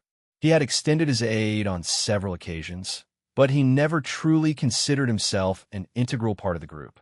Centuredo, Ta raised his staff once more, conjuring an array of intricate magic circles. This time, he wove in a menagerie of animals he had previously summoned, each poised to attack Ophis. However, the dragon god emitted an overwhelming and otherworldly aura that sent a shiver through the conjured creatures. Ophis, still aloft, crouched in the air and made a commanding gesture for the animals to approach her. With a hint of hesitation, Ophis extended her hand toward the approaching animals, cautiously patting them on the head. "It feels nice when Aaron shows me how to do this. Isn't it wonderful?" she softly inquired, her words directed at her newfound companions. Among the animals, one managed to sneak behind Ophis, raising its scorpion-like tail high. This particular creature possessed a peculiar combination of features: a penguin's body, a blend of snake and scorpion for a tail, and wings reminiscent of a hawk. The tail, Centuredo stood momentarily stunned. "Do you like it?" Ophis repeated, her voice devoid of emotion, taking on an almost robotic tone that contrasted sharply with the surreal and grim scene that had just unfolded. The creatures swiftly nodded in agreement, their fear of Ophis surpassing any loyalty they held for their creator. Ta! They shifted to Ophis' side, ready to confront Ta, leaving the Egyptian god utterly astonished. "How dare you, you worthless creatures!" Ta shouted, but his expression contorted with pain from a previous strike. "I'll destroy all of you." His threat remained unfinished as Ophis swiftly struck him in the stomach, sending him tumbling away. Ophis uttered a wordless command, directing her gaze toward Ta. Creatures with ranged abilities promptly launched their attacks, which converged into a unified attack on the god. The combined force of their attacks struck Ta, resulting in an explosive outburst that sent shockwaves through their immediate surroundings. Ophis and her new creatures swiftly reached the location where Ta had crashed into. She scanned the surroundings and spotted the god, his form kneeling on the ground while using his staff for support. A quick assessment revealed that the injuries he had sustained were relatively minor, but due to his inability to self-heal, they had begun to accumulate. Ta, his eyes smoldering with anger, gazed up at Ophis. Without hesitation, Ophis landed a few feet from him on the ground and directed her attention toward him. "I will win by using this," she declared. Ophis then raised both of her hands, palms upturned, and began to rhythmically sway side to side in a perplexing dance that left everyone present bewildered. Amidst this tense moment, Ta fixed his gaze upon Ophis, a cocktail of curiosity and uncertainty swirling within him. He pondered the significance of her unconventional actions and the strange words she had uttered just moments before. Out of nowhere, music filled the air, a harmonious melody with no visible source. A mischievous little smile curled upon the lips of the dragon god. "For every move you can't mimic that I perform," she spoke, her tone laced with a playful challenge, "you'll say goodbye to a part of your being, whether it resides outside or within." "Ta, is disbelief palpable?" stammered W. The dragon god wasted no time. "The game begins now," she declared, and she stepped gracefully to the rhythm of the invisible music. Centuredo aware that it was the only way to avoid dire consequences. 10 long seconds passed, and Ophis, with her unique sense of whimsy, started skipping toward Ta. Unable to defy her commands, Ta once more replicated her actions. But this time, a sharp, searing pain tore through his barato, and he collapsed, his hands urgently pressing against his injured side. However, he couldn't afford to forget the repercussions of failure. With sheer determination, he attempted to stand back up, but the pain surged back, driving him to the ground once again. 10 seconds have passed. Ophis muttered, Cinceredo, her reminder echoing in his ears. In the next 10 seconds, if you deviate from my lead, another part of you will vanish. With a swift, precise motion, she delivered a powerful kick to Ta's head, sending him hurtling through the air. Also, our battle is far from over, so give it your all, she stated in an emotionless tone. She wasted no time and swiftly pursued Ta, with the strange creatures trailing behind her. Arriving at the spot where Ta had crashed, she gracefully continued her dance from earlier. However, Ta remained concealed, prompting her to announce, another 10 seconds have passed. The air was filled with tension as the moments passed, and then a sharp cry rang out across the surroundings. Ta emerged once more, visibly wounded, and a fierce anger burned within his remaining eye. However, due to his injuries, Ta found himself unable to replicate Ophis' agile bravado. She leaped and twirled, but Ta remained immobile. 10 more seconds ticked by, and then a sudden terror gripped him. He clutched his throat in silence, a desperate plea in his eyes, as if he were trying to convey to Ophis that he couldn't breathe. Ophis whispered to herself, I can't let him die, since Aaron needs him. She pointed at the god before her and uttered a spell, her eyes locking onto Ta. Now, you won't lose your breath, your sanity, or suffer any lethal injuries, unfortunately. With renewed energy, Ophis resumed her intricate dance, but Ta still struggled to mimic her fluid movements. Instead, he stood there, leaning on his staff, rage etched on his face. With his free hand, he conjured intricate magic circles. As he prepared to unleash their power upon the dragon god, another 10 seconds passed, and he felt his arm vanish into thin air. His magic circles, however, remained. Desperation fueled his voice as he roared, Defeat her! A barrage of elemental magics surged toward Ophis, but with a graceful spin, she created a potent, invisible bravado that obliterated the incoming attacks. Kyun, Ophis mumbled, her voice tinged with a playful tone. Cinceredo, Cinceredo, rendering him unconscious. Adding insult to injury, she delivered a second blow to his head and applied a touch of sleep-inducing magic. Turning her attention away from Ta, Ophis directed her gaze to the creatures he had summoned earlier. With a casual wave of her hand, she bid them farewell. Goodbye, and thanks for the entertainment.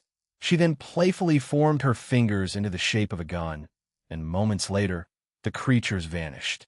In a moment of contemplation, Ophis muttered to herself, maybe I could request a pet from Aaron, or maybe spend time with Shin or Lydon.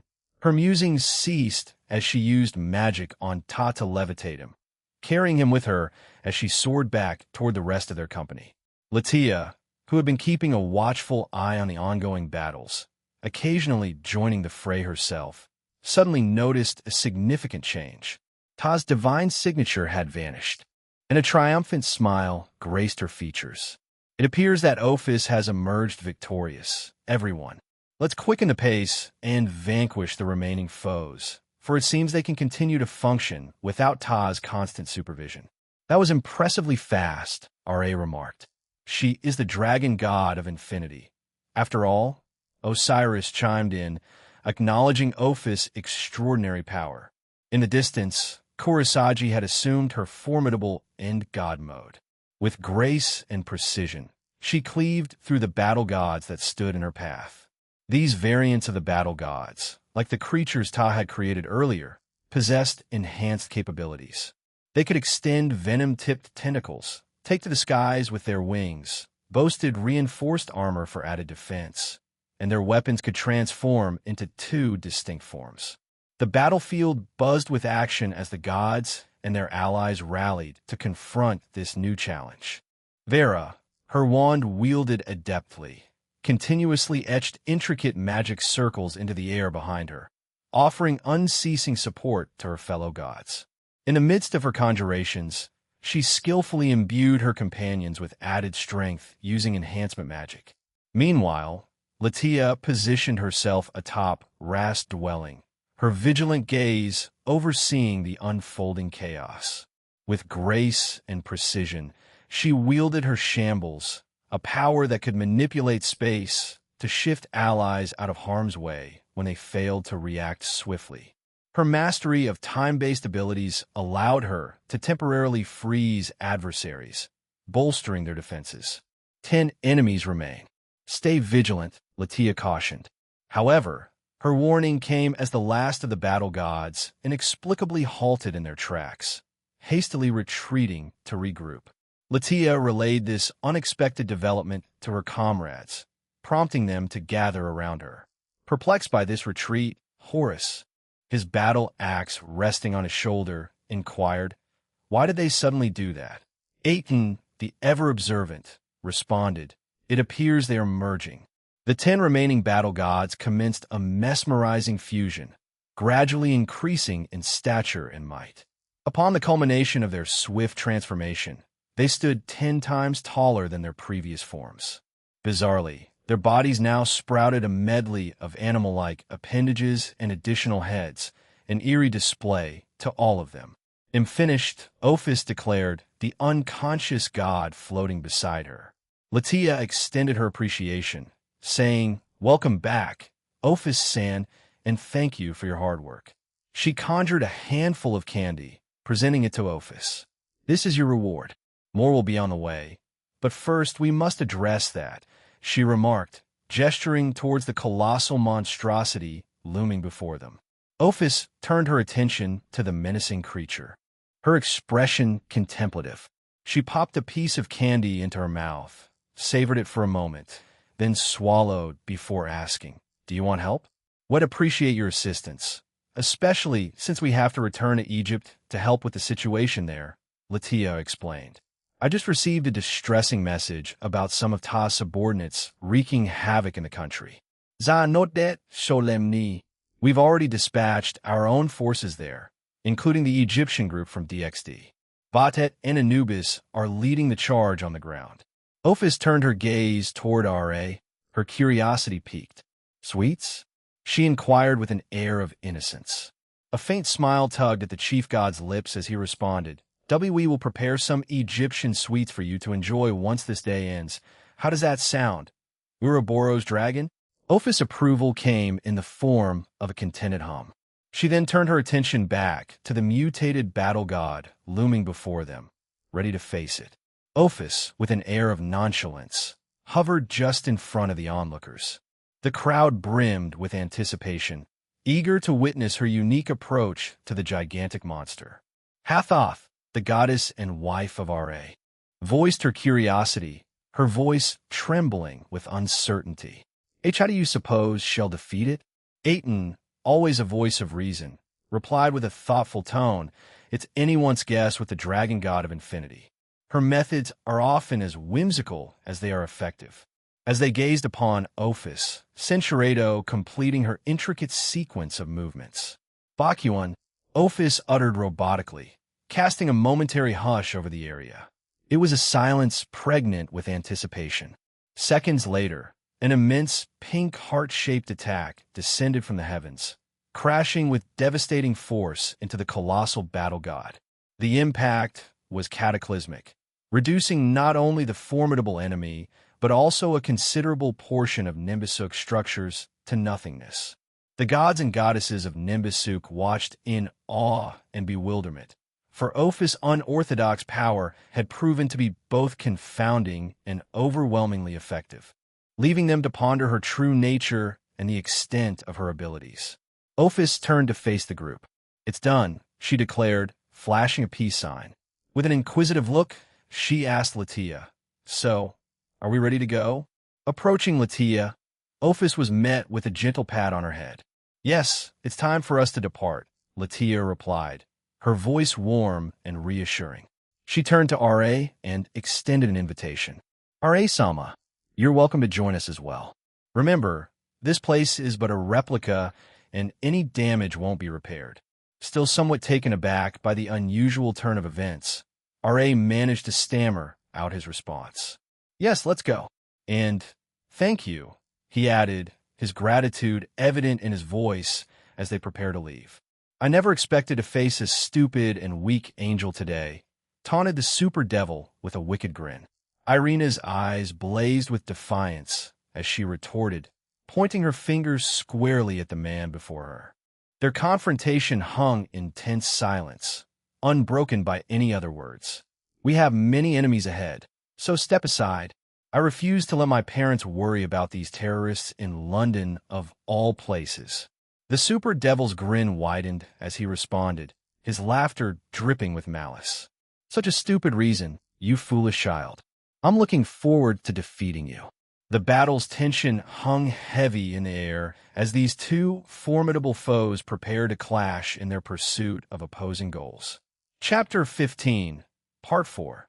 The strongest youth's third-person point of view without hesitation. Irina conjured sparkling hoops of radiant light and flung them toward the super devil confronting her. In response, the devil before her unleashed a barrage of demonic bullets from his fingertips. The collision of these opposing forces produced an earth-shaking explosion that reverberated through the subterranean depths of London. Irina couldn't help but grumble in disbelief when her attack was met with an equally potent counter from the devil confronting her. This unexpected turn of events, however, didn't deter her in the least. With determination in her eyes, she propelled herself toward her enemy and unleashed a barrage of light attacks. The devil, grinning maliciously, couldn't contain his laughter as he, too, unleashed a flurry of demonic attacks in return. "Ha ha ha! Are you surprised by my power?" he taunted with a sinister glee. "Even though you might be stronger than me, I possess the unique trait to match your strength. It's an incredible ability I was born with." Irina remained silent, her resolve unshaken. She increased her speed even further, vanishing from sight. In a split second, she reappeared, now standing directly behind the super devil. Her fist crackled with intense light energy as she aimed a powerful blow at his back. To her astonishment, a formidable barrier of dense, dark demonic aura materialized, weakening the force of her strike before sending the devil hurtling away. The super devil landed away from her and laughed to himself. He had short, spiky black hair, glowing yellow eyes. The pupils in them resembled goat horns. He was 61 in height, had a muscular physique as he wore a black hoodie with black pants and crimson shoes. "Would you be interested in learning its name and understanding how it works?" He jeered at her. Irina met his taunt with a scathing retort, her voice laced with disdain. "You won't share that with me, so keep quiet." Her eyes remained fixed on the devil standing before her. He chuckled in response, a wicked mirth dancing in his eyes. He tilted his head, considering a different topic. "How about I share something about myself?" he proposed. "I go by the name Valzether, an artificial super devil forged under the guidance of Hades Sama." Irina's expression remained defiant as she answered, "No, I won't reveal my name to you." Valzether's laughter persisted, his demeanor showing an eerie indifference. He shook his head with a sinister smile. "Well, it doesn't matter, does it? Your fate is sealed, and soon you'll fall. I simply wanted the first angel I defeat to remember my name." With that proclamation, he sprinted towards Irina, moving at blinding speeds. Irina found herself taken aback by the sudden move, yet her instincts kicked in, allowing her to track his swift approach. As he materialized on her left side, she reacted with an unexpected point-blank discharge of potent light energy. Valzether, clearly surprised, managed to evade her attack with a nimble leap to the side, avoiding the scorching energy by a hair's breadth. But Irina wasn't done. In a fluid motion, she summoned her prized Hautaclear, its gleaming blade a beacon of holy power, and swung it towards her elusive opponent. Valzether's agility seemed to defy reality as he launched himself backward once more, narrowly escaping the oncoming blade. However, he soon realized that evading her strikes wouldn't be enough to claim victory in this duel. With an angry expression, Irina summoned more power and unleashed holy aura slashes in rapid succession, sending waves of radiant slashes hurtling toward Valzether. In response, he tapped into his own demonic power, forging a demonic sword from it, and retaliated with his own demonic aura slashes. The two opposing forces clashed mid-air, creating a stunning explosion of holy and demonic power. As the shockwaves reverberated between them, the battleground crackled, and they were blown away from each other. Irina's mind raced with uncertainty as she grappled with the dilemma. Should I ask for some help here? I'm not exactly a genius, and trying to find out this man's power seems like a bothersome task, she pondered. The last thing she wanted was to turn to Aaron, so she opted to reach out to someone else for aid. Helper San, can you hear me? She mentally called out, her inner voice echoing in the depths of her thoughts. Helper, answer, yes? What kind of power does this super devil have? Irina inquired, her voice filled with curiosity, even as she skillfully evaded Valzether's relentless assaults. In the midst of her evasive maneuvers, she harnessed her own radiant abilities to retaliate against him with beams of light. Comptoir. Answer. Adaptive Equinox. Valzether's unique trait enhances his strength to match that of his opponent. When confronted by multiple foes, he has the extraordinary capability to direct his focus on all of them simultaneously, combining their strengths to further fortify himself. Comptoir. Answer. The second facet of this remarkable ability bestows upon him resistances to an array of powers. However, to harness these resistances, he must first experience the impact of each power, allowing him to gradually adapt to them. This process is akin to Gressel's resistance trait, yet even more potent, rendering Valzether a formidable opponent. So, how can I defeat him when he'll adapt to my light powers? Irina questioned with a thoughtful frown. Do I simply strike him down in an instant? I mean, I have the ability, but you did mention he's on par with my power at this point. Irina's concern loomed in her words as she contemplated the challenge before her, seeking a solution to overcome an opponent whose strength mirrored her own.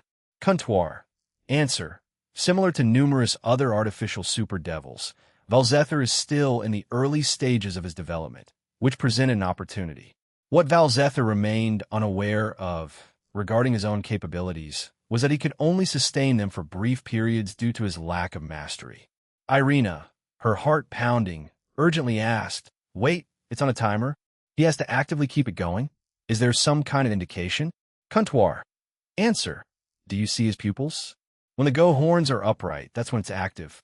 But if you flip them upside down, it deactivates. His eyes even emit a subtle glow when it's in the active state. Roger. Irina's scream pierced the air, catching Valzether off guard. With newfound power, she closed the distance between them swiftly. Her speed surged as she unleashed a barrage of sword strikes, a flurry of thousands in the blink of an eye. The super devil, caught off balance, was overwhelmed in an instant. Valzether, visibly taken aback, uttered in frustration, What? TCH. I've already developed resistance against holy and light powers, but that blade's sharper than it appears. His words were punctuated by a surge of demonic aura that erupted from his form, sending Irina hurtling away from the explosive force. Valzether, in the midst of conjuring fiery, demonic spears, found himself encircled by light whips that materialized out of nowhere, latching onto him. Despite his inherent resistance to light-based powers, a vexed expression overcame him. He scoffed, his voice brimming with defiance. Do you truly believe these weak restraints can keep me at bay? Don't get cocky, you weakling, with that cinturado, leaving him grappling with the mysterious light whips that had him ensnared. Irina sighed as she held her sword to her side. I guess asking Barato, San, for that extra ability really helped. Huh? But I'm surprised she agreed to it. She mumbled. Barato. Answer. You're one of Aaron's trusted companions, part of his inner circle. It goes without saying that he'll assist you. His happiness is intertwined with mine, and that's all that matters to me. Besides, your request isn't a major task. I actually wish more of the women in his life would seek my assistance for such things. Irina had made a specific request to Comptoir earlier, asking for an ability that could effectively neutralize Valzether's unique trait, known as the adaptive equinox. With this ability rendered inert, facing Valzether would become a far less daunting task for her. Ordinarily, Irina possessed the strength to engage Valzether in an all-out battle, making quick work of him. However, the situation was more complex than that. She was determined not to inflict damage on the fabricated city of London, even though she was well aware that it wasn't real. Her angelic nature demanded that she uphold goodness, and this commitment weighed heavily on her conscience. Furthermore, her uncertainty regarding the full extent of Valzether's adaptive equinox added another layer of caution. She had heard tales of other super devils swiftly adapting during combat. Cinceredo, you worthless scum. Get these cursed things off me. Why can't I break these wretched pieces of junk? Valzether's voice thundered through the underground base. His eyes widened in shock as realization struck. Why can't I activate my ability? What in the world did you do to me, you traitor? Desperation welled up within him, and he fought against his restraints, his struggles threatening to wreak havoc on the very ground beneath. Yet, Comptoir, always several steps ahead, had already anticipated this and reinforced the bindings, rendering his efforts futile. Maybe he was underhanded, but let's face it, Valzether Cohen, do devils really play fair? I've encountered my share of them, some playing by the rules, and others not so much. I'm uncertain which category you fall into, but I'd rather not take any chances. So I hope you can find it in your heart to forgive me, Irina declared, her tone a blend of resolve and regret. Irina stretched her wings wide, an aura of radiance enveloping her form. Her sword gleamed with an intense, holy energy. Valzether's body quivered as he witnessed this spectacle. If only he still possessed the powers that had enabled him to confront formidable foes like this earlier. But alas, he didn't, and for the second time in his life, fear washed over him. The first instance had been during his encounter with Hades. W8, he stammered, hope tinging his voice. Maybe we can find a way to resolve this peacefully? His plea, however, fell upon deaf ears. Irina remained resolute, her determination unwavering. Cinceredo, feel free to stop him. Irina wore a faintly sorrowful smile as she lowered her sword, Hauteclear, to her side. With determination, she sprinted toward Valzether. In one swift, decisive motion, her blade struck him down, and the defeated devil collapsed upon the ground. When Irina turned her gaze back to the lifeless form, her eyes drifted to the ring she wore. There, she discovered that Valzether's unique trait had been transferred to the ring.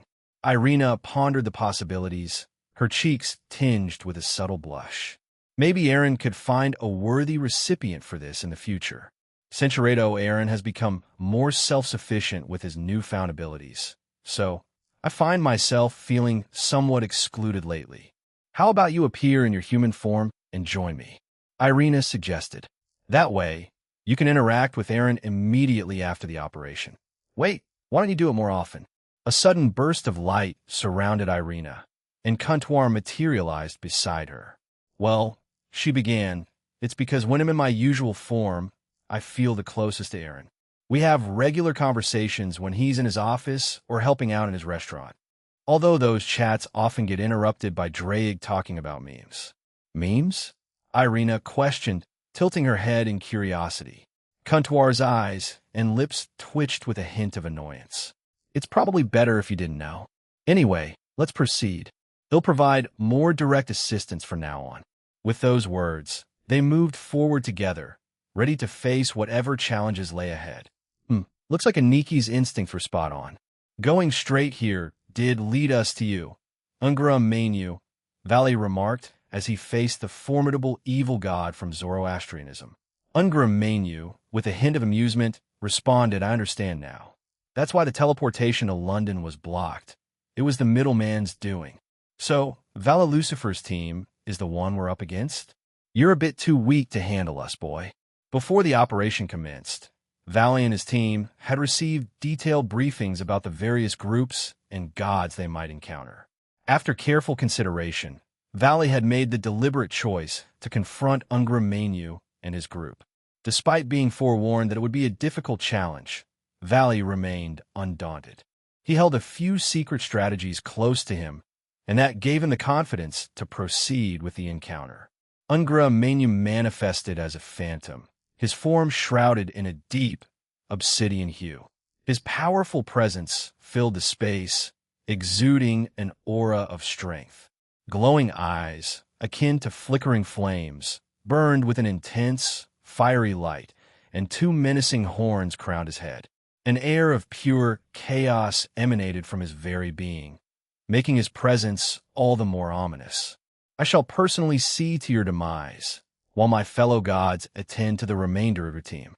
Once our task is accomplished, we shall depart this nation, Ungra declared, his voice dripping with malevolence. Ungra and his group had found themselves situated within Iran, where they had been diligently making final preparations in anticipation of their imminent teleportation to London. However, the interference caused by Aaron had disrupted their travel plans. To make matters worse, a mysterious barrier had encased the entire country, leaving them with no means of escape. The conditions for their eventual departure mandated that they defeat a team from the Alliance. And the fateful enemy they were now confronting happened to be none other than Valley's team. They were well informed about Valley and his team's might, particularly since they had witnessed their recent victory over Team Journey to the west in the highly competitive World Tournament. Censuredo, unnoticed by the gods in Ungra company, who saw no threat in the massive creature. Now, descendant of the Lucifer bloodline, let the battle commence. Ungra voice boomed, a declaration that marked the beginning of their clash. With a mighty roar, he unleashed a relentless barrage of elemental attacks aimed squarely at Valley. Normally, the self-assured young Lucifer would have faced these attacks without so much as a flinch. However, something about them felt amiss, raising his suspicions. In a swift and agile maneuver, he soared away from the oncoming onslaught, conjuring his own intricate magic circles in the process to counter the elemental attacks. In the midst of this perilous dance, a voice sounded within Valley's mind, that of Albion, his trusted companion and partner. Valley, I sense something unique about those attacks, akin to the power of dragon slaying. Ungra is no novice in the ways of magic, and it's no surprise he wields such formidable abilities. Stay vigilant and take care, Albion cautioned, a note of concern in his words. I guessed as much, Valley grumbled with a mix of irritation and grudging admiration.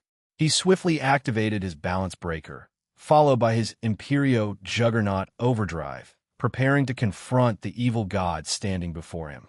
Humph. You underestimate me, heir of Lucifer.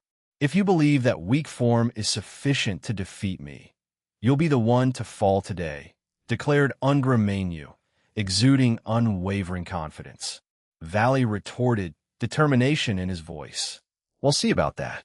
He unleashed a relentless storm of demonic attacks at Ungra who, in response, met his challenge with a barrage of elemental attacks. Their attacks clashed with explosive force, sending shockwaves through the nearby town. Buildings crumbled, and structures were torn apart in the wake of their fierce battle, leaving destruction in their wake. Ungra wielded his dark magic, conjuring a myriad of shifting shapes behind him. Valley watched with a mix of confusion and heightened alertness. He didn't give Ungra the chance to complete his puzzling creations, launching a relentless assault of white demonic swords, a signature of his clan's power. Sensing imminent danger, Ungra reacted swiftly, evading the oncoming blades. Yet, Valley displayed his mastery by materializing above the evil god, preparing a colossal demonic sphere that he hurled with devastating force. It struck Ungra sending him tumbling to the ground. Valley wasted no time, following up with a barrage of elemental demonic attacks that rent the earth beneath them. Valley maintained his distance, his senses heightened as he observed the magic emanating from the place where Ungra had been. As the dust began to settle, Valley was disheartened to see that Ungra Mainyu had suffered only minor scratches, nothing to seriously impede the god. However, Ungra Mainyu's response took Valley by surprise. Censurado, censurado, censurado, censurado. It had been a spontaneous and heartfelt moment, unplanned but deeply enjoyed by all. Although Valley didn't openly display his happiness, both Jinbu and Calantha could sense his contentment. They did playfully tease him quite a bit during it. Did he genuinely become even more affected by them? Albion pondered, his tone tinged with resignation. The battle had taken an unexpected turn, leaving everyone, including Valley, grappling with the strangest of distractions. Valley swiftly pivoted and prepared to unleash an attack at the humanoid figures, only to be left dumbfounded when they transformed into two familiar faces, Jinbu and Calantha, his close companions. This sudden revelation stunned him, and before he could react, they closed the distance and began doting on him. Valakian, the foe Calantha said softly, "Do you care for me?" Vivalasan, "Please, stay close to me," the imitation Jinbu implored with a pleading tone. Vala's cheeks flushed even deeper, and his sacred gear, Albion, who resided within him, let out a sigh. With an effort, Albion assumed his dragon form and, thanks to a modification by Aaron, used his power to dismiss the humanoid figures. The modification allowed Valis Albion to mirror Aaron's Albion's abilities. Valley, switch to your other form, and we'll confront him together, Albion commanded, giving his wielder a pointed look. Valis' embarrassment still lingered, but now annoyance seeped in. He swiftly agreed, ready to face the upcoming challenge alongside his faithful partner, Albion. The pure white dragon dwelling within me. Rise up from your supremacy, the silvery white morning star I possess within me. Claim the throne of dawn, the jet black god of infinity, the mysterious and unfathomable father of devils. We shall transcend the limits to accept the oath thou shalt kneel down before our bright and glorious existence. LL Lucifer, Dragon Lucifer Drive. Valley wasted no time, swiftly entering his Diabolo's dragon Lucifer form. With Albion by his side, they charged headlong towards Ungra Mainyu, who greeted their approach with a sinister grin. Behind the evil god, millions of intricate magic circles materialized, forming a mesmerizing and ominous spectacle. Then, in a show of devastating power, Ungra Mainyu unleashed a relentless barrage of magic spells. The onslaught was as varied as it was potent, featuring spells drawn from an array of mythologies, from fairy and black magic to the cursed magic and Norse and Greek magic circles. Valley, unwavering in his determination, exulted with a triumphant shout. His wings began to shine brilliantly, a clear indication that he was employing his Satan Compression Divider. LLL, Satan Compression Divider. Valis' attack surged toward Ungra Mainyu's magical onslaught, rapidly compressing it until all the magical assaults dissipated. Ungra Mainyu stood there, utterly stunned by the display of power. So, this is what vanquished Azidaka and countless others. Truly remarkable. You are, without a doubt, the most powerful white dragon emperor in history, he admitted in sheer amazement. However, you should know I'm not one to be outdone, he added with a sly grin. Ungra Mainyu responded by conjuring two massive, obsidian magic circles beside him. From these circles emerged doppelgangers of Albion and Valley. The copy of Valley was in his own Diabolo's dragon Lucifer form, a sight that left Valley and Albion shocked. Not too long ago, I created another Albion, although it can't replicate your unique abilities, Ungra Mainyu revealed. But it should serve as a fine distraction in London. And about that form of yours, young Lucifer, you rely on it quite frequently. So much so that I've been able to replicate it in this manner, he taunted, savoring the tension of the encounter. With a sly chuckle, Ungra Mainyu issued his command, and the doppelgangers of Valley and Albion surged forward, closing the distance between themselves and their originals. However, to the evil god's astonishment, the original Albion wasted no time. In the blink of an eye, he closed in on his own replica, gripping its head and slamming it to the ground. In a powerful display, he unleashed a colossal breath attack that rippled through the town. Valley, equally swift and decisive, uses incredible speed to reach his own doppelganger. With precision, he delivered a point-blank shot that sent the imposter hurtling away. Before Vala pursued his replica, he harnessed his teleportation abilities to strategically position all his wyverns around Ingramenu. The evil god's reaction was swift, but even he struggled to cope with the onslaught that followed. Vala's wyverns, with their uncanny ability to utilize half-dimension, closed in on Ingramenu. They also launched attacks intermittently, forcing the evil god into a defensive stance and keeping him pinned in place. Ingramenu recognized the gravity of the situation. Underestimating these wyverns and their attacks could result in fatal injuries, especially given Vala's heightened power following his victory against Sun Wukong's team. In Vala's eyes, Ingramenu was less durable than the Monkey King, even though the reality painted a different picture, with the evil god possessing far greater resilience. Valley swiftly left the evil god behind and closed the distance to catch up with his doppelganger. The duplicate Valley wore an evil grin as he unleashed a barrage of demonic attacks toward the real Valley. But the real Valley reacted with lightning speed, deploying his divide 4 times to nullify the incoming attacks, rendering them harmless. The fake Valley, or F-Valley, soared toward him, initiating an aerial brawl. F-Valley aimed a punch at Vala's face, but the real Vala deftly shifted his head to the side, narrowly evading the blow. Valley responded by swiftly placing his hand near F-Vala's torso and releasing another point-blank demonic aura shot, propelling F-Vala backward once more. In this contest, the original Valley held the upper hand because F-Vala lacked access to divine dividing S abilities. However, it was worth noting that both F-Valley and F-Albion possessed remarkable regenerative capabilities, capable of regrowing lost limbs in a matter of seconds. F-Valley hung suspended in the air, recovering from Vala's previous attack. He observed the gaping hole in his form, where Vala's blow had landed, only to watch it swiftly mend itself. With a confident smirk, F-Vala taunted, "You can't do much about this, can you?" He gestured at his remarkable regenerative ability. Valley remained impassive, his gaze fixed unflinchingly on his doppelganger. In an instant, he vanished without a trace and generated a powerful sonic boom that took F-Vala by surprise. A mysterious hand touched the fake Vala's back, and before he could turn around, he felt a circular object pierce through him. "You see," Vala began, his voice carrying a note of certainty. Aniki is quite meticulous in certain matters, especially when it comes to his dream of peace. Today, that meticulousness works in my favor, and with this move, I claim victory in our brief fight.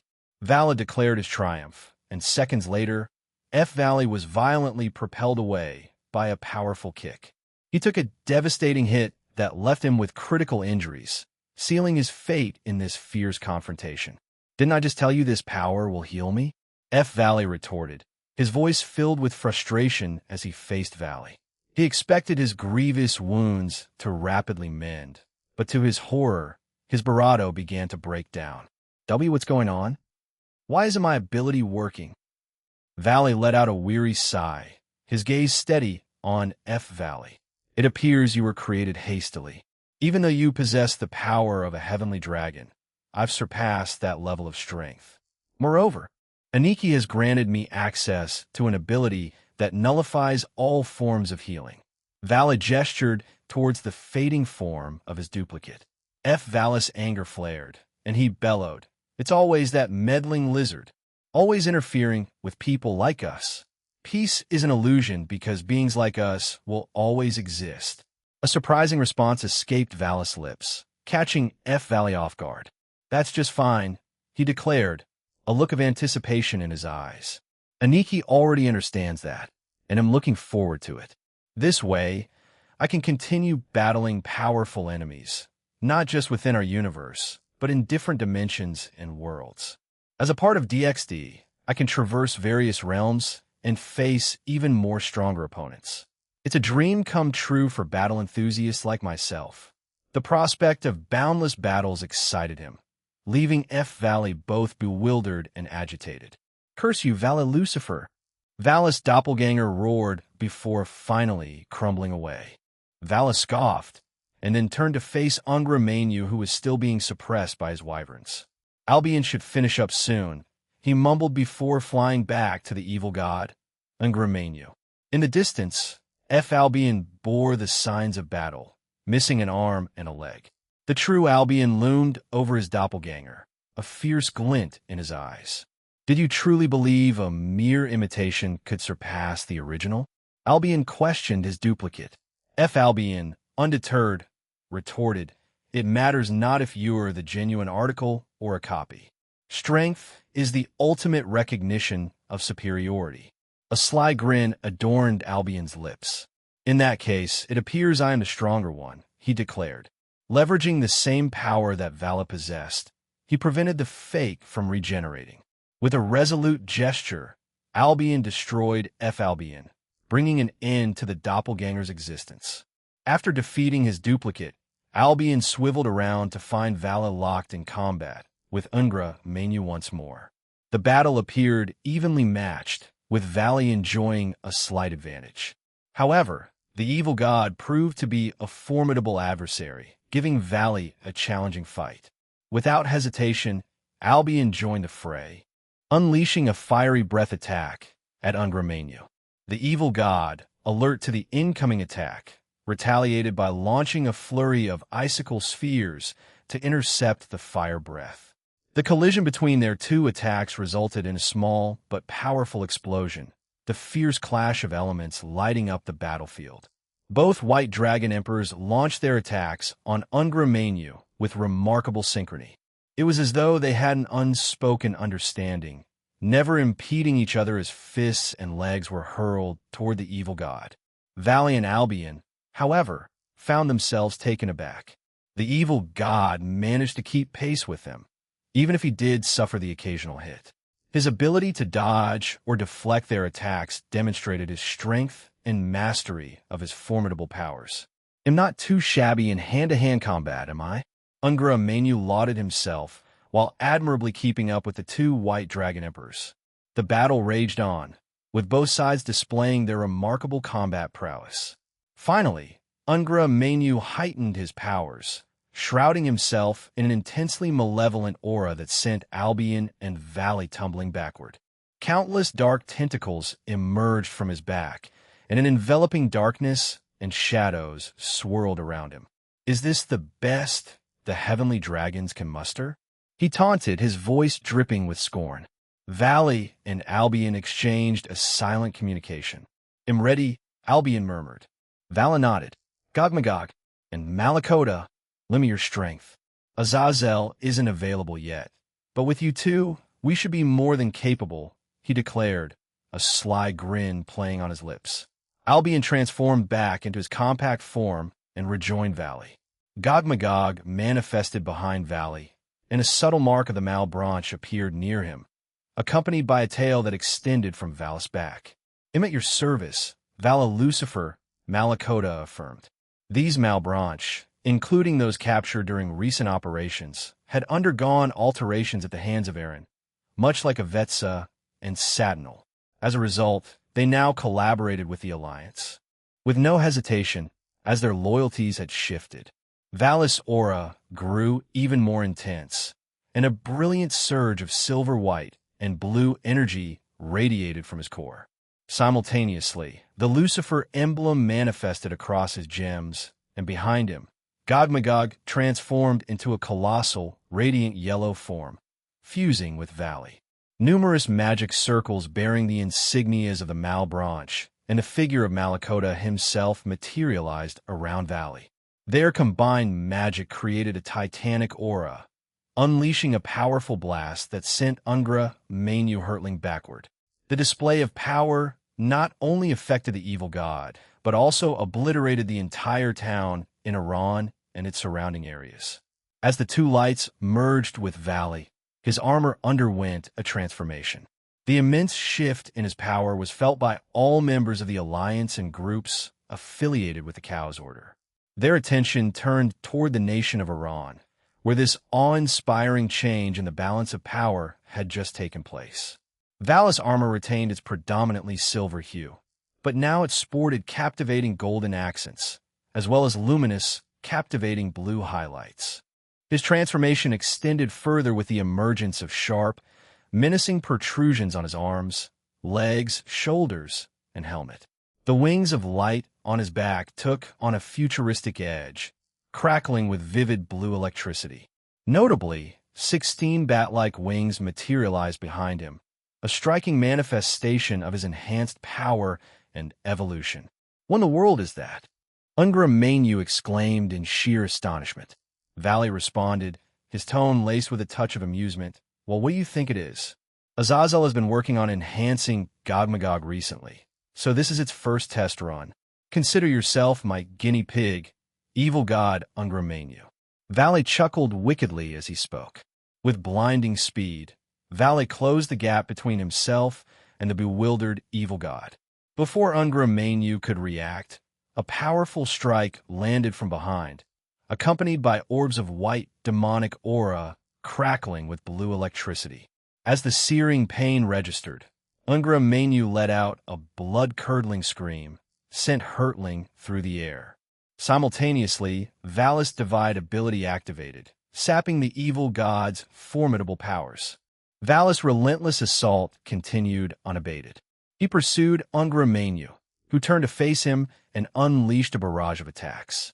However, the young Lucifer met the evil god's attack with a confident smirk. A tail, gleaming silver-white with black, adorned with gold and blue accents, emerged from Valis' form. It absorbed and nullified Ungra Mainyu's attacks. "What is that? This is unfair. You can't just devour my attacks." The evil god protested. Valley offered no verbal retort. Instead, he harnessed the excess energy absorbed by his tail, strengthening himself even further. With newfound power coursing through him, Valley darted around Ungra Mainyu at a pace that the evil god could no longer match. Ungra Mainyu attempted to strike or seize Valis' elusive form, but found himself unable to keep up. In a final act of defiance, Valis seized hold of the evil god's wings from behind, and, before Ungra Mainyu could react, ripped them away with tremendous bravado, causing the evil god to emit a fierce scream. LLL. Valis' power surged even higher, causing his new armor to crackle with intensified energy. Much like Aaron's armor, two cannons emerged above his shoulders and below his armpits, while the original cannon in the center of his stomach glowed with impending might. Valis swiftly began charging a devastating attack, while the evil god Ungra Mainyu lay helpless on the ground, unable to escape. Fear gripped Ungra Mainyu as he realized the dire straits he was in. Thoughts raced through his mind. This can't be the end for me. I'm a leader of this group, and they'll mock my downfall if they discover it. Panic gnawed at him. As he attempted to move away, a familiar sight sent a shiver down his spine. The wyverns from before reappeared, their ominous presence causing his face to pale. With their half-dimension ability, they manipulated gravity around Ungra Mainyu, halting his escape entirely. No, not like this. Ungra Mainyu's voice echoed with despair, his cries of agony filling the air as he grappled with the inevitable. Valley grinned and then remarked, "Well, I suppose you weren't too shabby, after all." With those words, he unleashed a devastating attack on Ungra Mainyu. Satan Lucifer Smasher. A colossal barrage of silvery white and jet-black auras surged forth from the 5 cannons on his armor. The destructive energy hurtled toward Ungra Mainyu, who found himself unable to mount a defense. The power of this new attack was staggering. It annihilated Iran and several neighboring countries in its path, the silver-white and jet-black beams piercing through the Earth's surface, nearly reaching its very core. After the cataclysmic explosion subsided, there remained nothing beneath Valley, the heir of Lucifer, who floated there with a contented smile, having accomplished a part of his mission. "Okay, let's head over and see if the others need assistance," Valley proposed, taking a deep breath. With that, he took to the skies and flew off, ready to offer aid or confront any remaining gods who posed a threat. A shadow soldier who had been observing the intense battle flew over and landed beside the fallen evil god. With a skillful touch, the shadow soldier applied a soothing enchantment that induced slumber and administered a modest measure of healing to the unconscious deity. Baru, the diligent soldier, let out a sigh of relief and carefully lifted the slumbering god. Lord Valley, it seems you overlooked bringing him to the designated relocation point, Baru murmured under his breath. I won't bring this up with my liege to spare you from any teasing. That day, Vala found himself unexpectedly rescued by a loyal and discreet ally. Sarorg Bale and his team found themselves in an unexpected place, Hawaii, where a unique group stood before them. Among this assembly were Zeno, Balberith, along with a multitude of super devils, grim reapers, and 2 apprentices of the Wizards of Oz. Balberith was struck with a sudden stillness at the sight of Sarorg Bale. He had watched the legendary match between Sarorg and Aaron Toole over 100 times. The very battle where Aaron unleashed his awe-inspiring queen form. Each viewing of that match ignited Balberith's fighting spirit and brought tears to his eyes, though he couldn't quite explain why. Before anyone could utter a word, Balberith's voice rang out, resolute and unwavering. Sarorg Bale, I challenge you to a one-on-one duel. The declaration left everyone in the vicinity dumbfounded, their surprise etched across their faces. The only one who fully comprehended Balberith's motivation was Zeno, their team's king. Sarorg regarded the super devil before him in silence, then nodded his agreement. Without another word, the 2 warriors leaped away to engage in their showdown. Who would have guessed that little Ball would pull something like that? Inquired the young female magician apprentice from the Wizards of Oz. She introduced herself with a cheerful smile, saying, "Oh, I'm Cleida, by the way, super orphan and super magician. It's a great joy to meet you all." Cleida bowed gracefully. Cleida was a young woman with short blonde hair and striking green eyes. She donned a white witch's robe, complete with a broom by her side. An air of mischievousness surrounded her, adding a touch of enigma to her presence. "Clay, be cautious with your words," advised the young man. He sported a substantial black witch hat atop his head, donned circular glasses that framed his vibrant green eyes, and displayed striking blue hair. His figure remained concealed beneath a flowing brown robe. "Oh, come on, Zed, we'll be just fine. We had everything set up before these folks arrived," she reassured with a confident grin. She pointed her broom at Sarorg's team, and it transformed into a small green wand. "Let's get this started," she exclaimed, and thousands of magic circles materialized around her. With a burst of energy, she released a deluge of magical attacks at her opponents. Sarorg's team remained composed as Keisha harnessed her clan's unique trait, Whole, and absorbed every incoming attack. Then, in a swift and surprising move, she redirected the collected power, sending it back towards Zena's group. "Wow!" Cleida exclaimed in genuine admiration, her applause resonating through the area. She conjured another set of magic circles and launched a barrage of counterattacks to meet the returning magic. "Stay vigilant, everyone, and let's await Surgamus' return," Keisha commanded, and the group readily complied. "Regulus, go and join him." At once, Regulus responded, having stayed behind. He vanished from their midst, following closely in their master's wake. As Regulus neared the battleground, the clash of Balberith and Sarorg was in full swing. Each time their fists met, the very foundations of Hawaii trembled under the immense force.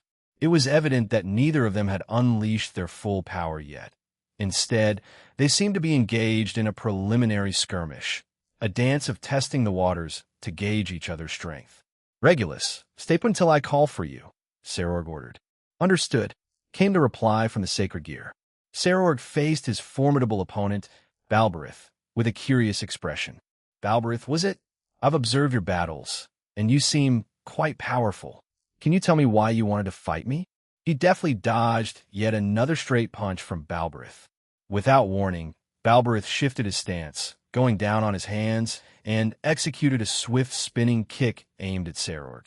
The impact was substantial, prompting Sarorg to employ his arms as a shield. The bravado of the attack sent him tumbling backward. Because I'm a fan of a certain anime character, and I saw you fighting him that day, the day he first unleashed his queen form. I wanted to experience a battle with you at your best. I thought it might help me evolve and grow stronger. I aspire to be like the legendary Dragon King. Balberith's revelation left both Sarorg and Regulus astonished. The sincerity of this response caught them off guard. Sarorg, quietly assessing his opponent's facial expression and the nuances of his life signature, detected no hint of deception in Balberith's words. This revelation brought a genuine smile to Sarorg's face as he faced the super devil before him. Very well, Balberith, unleash your full power, and he'll meet you with all I've got, Sarorg declared. A broad, eager grin stretched across Balberith's face. He nodded enthusiastically, reminiscent of a child about to embark on an adventure. In mere moments, an immense column of demonic aura erupted from Balberith's form. It was intense, potent, and so vast that it pierced through the clouds in the sky. The very earth quivered under the weight of Balberith's overwhelming might. Sarorg's smile broadened as he observed this display of power. I always suspected you were holding back during the tournament preliminaries, he admitted. All right, let's do this. Regulus, Sarorg shouted, prompting Regulus to transform into a golden sphere and merge with him. Together, they quickly donned his balance breaker armor and began their incantation, ready to face the impending challenge. This body, this soul, even if it falls into an endless ravine. My lord and I, we will push ourselves beyond all limits to rise up the endless royal road. Raise, triumph, play, and shine. This is the form of a demonic beast. Lodged against my fist is the glorious imperial authority. Dance, dance, bloom, break down the beast, climb over. A tremendous surge of power emanated from Sarorg as he assumed his breakdown, the beast form, altering his stance to confront Balberith. A hushed anticipation hung in the air, enveloping the surroundings as both warriors poised themselves for combat. Then, with swiftness akin to a fleeting gust, both of them vanished from sight. In the epicenter of their confrontation, their fists collided, generating an enormous explosion that laid waste to the surface of Hawaii. The sheer force of Sarorg and Balberith's intense clash sent shockwaves that propelled their teammates backward, leaving them in awe. However, not a single member of their group dared to intervene, for they understood that this battle was a personal duel, one that needed to be settled between the two powerhouses. Their legs clashed, with Sarorg enveloped in potent purple 10k and Balberith's shrouded in a dense demonic aura. In a swift move, Balberith vanished from Sarorg's sight and reappeared just below him, launching an uppercut at the Lion King. However, Sarorg, determined not to be outdone, bent backward, causing the Super Devil's strike to miss its mark. But Balberith wasn't finished. Utilizing his agility and flexible body, he spun around and directed a kick at Sarorg. Once again, the Super Devil found himself surprised as the Lion King adeptly maneuvered midair, using Balberith's own leg as a propellant to elevate himself. Then, with a simple punch, Sarorg released a condensed shockwave, aiming it squarely at Balberith. Balberith managed to shield himself by crossing his arms, reducing the impact of the powerful punch, but still feeling the stinging pain. The earth beneath him shattered from the force of the blow. As soon as the force ceased, the young Super Devil launched himself once more towards Sarorg, his arm poised for a strike. He arrived in front of the Lion King, launching a lightning-fast jab. To his astonishment, Sarorg countered it with a swift headbutt.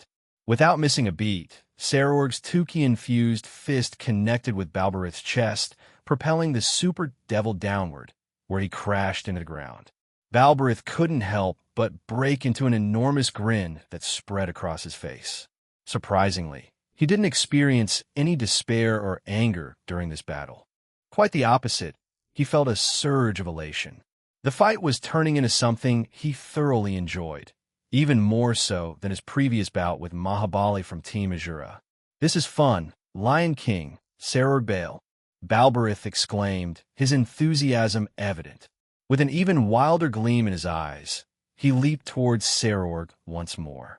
Without much hesitation, he launched a barrage of wild haymakers and rapid kicks, attempting to overpower his opponent.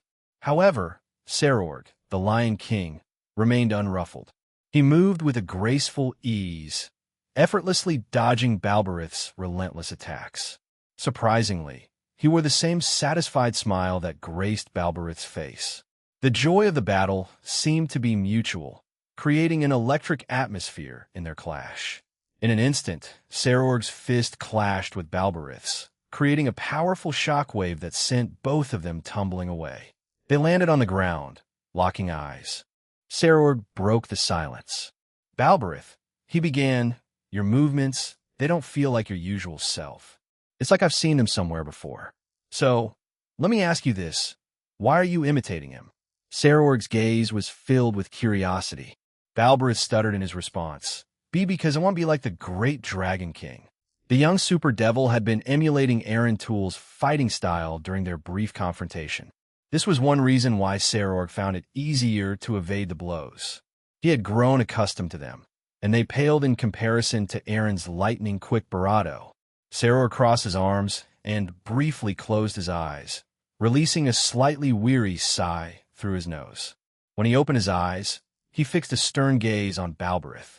It's perfectly fine to idolize Jean, to look up to him, and even aspire to be like him, but never settle for mere imitation. He continued to explain, "Your unique style was a key factor in many of your victories. Your opponents couldn't predict your next move, giving you an advantage." Balberith's brows furrowed in frustration. "Are you telling me to give up on becoming like the Dragon King?" Sarorg shook his head, determination evident in his voice. "No, what I'm saying is..." Sarorg pointed directly at Balberith, taking him aback for a moment. "Become your version of the mighty dragon. Infuse your powers, style, and techniques into your fighting style, and become someone distinct from Jean while still carrying the same essence as him. Don't be content watching from the sidelines. Get stronger and stand alongside him. Don't be just a fan, become his friend." Sarorg's words resonated with authority, enveloping the surroundings in a profound silence. "Become my own dragon ability?" Balberith repeated, his voice tinged with astonishment at Sarorg's words. "I can do that." "Absolutely you can." Sarorg thundered with enthusiasm. "Don't just mimic him.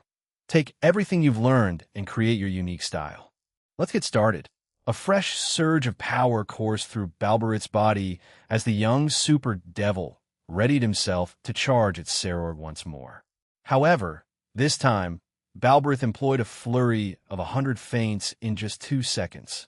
He seemed to materialize at various points around Sarorg, each of these clones launching powerful punches toward the Lion King.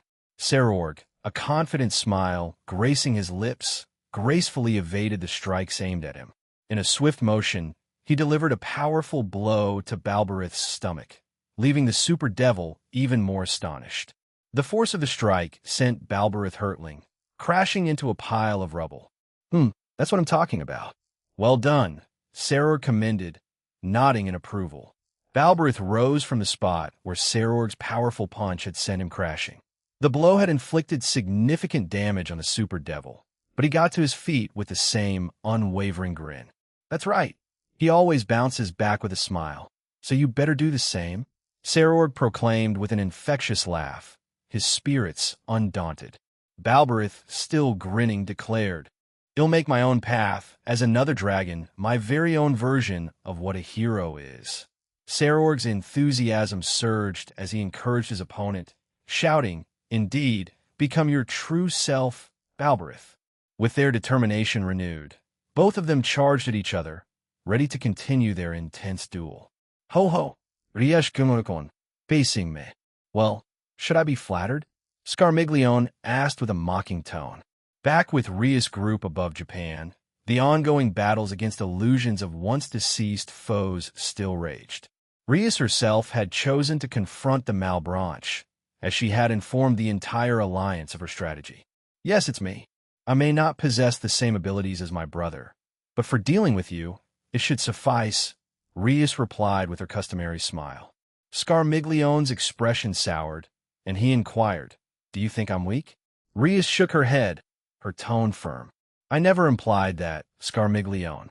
You're misinterpreting my words. Let's put an end to this charade before anyone gets hurt." "Humph. You'll regret this, little girl," he retorted, his arrogance unshaken. Scarmiglione wasted no time. He conjured thousands of magic circles and unleashed a barrage of attacks toward Rias. In addition, he harnessed his demonic powers to create several hovering energy lashes, which he promptly directed to attack her. All the while, a self-assured smirk played across his face. He believed himself to be superior to Rias, largely due to his limited knowledge of her and her accomplishments over the past year. Rias, however, remained composed. She observed the approaching attacks without a trace of panic. As the attacks drew nearer, she enveloped herself in her power of destruction. The moment these attacks made contact with her power of destruction, they disintegrated, never even coming close to her body. Scarmiglione couldn't help but express his annoyance with a click of his tongue. The power of destruction, how vexing. If it weren't for your mother, you wouldn't have that ability, since it's a specialty of the Bale clan. You owe everything to it, Rias Gremory. He hissed at her, his tone dripping with contempt. From the beginning of the operation until now, the fact that Scarmiglione was confined to Japan had been a source of great frustration for him. He harbored grander designs, plans that involved wreaking havoc on multiple cities and pantheons, schemes that he yearned to execute. True to his title as a troublemaker, Scarmiglione possessed a penchant for chaos and destruction that surpassed even the most notorious mischief makers. However, there was one crucial detail that eluded many. When Aaron had transported all the remaining members of the Cow's Order to their current location, he had introduced a new rule to the realm. This rule was reminiscent of the way he had manipulated reality for them previously.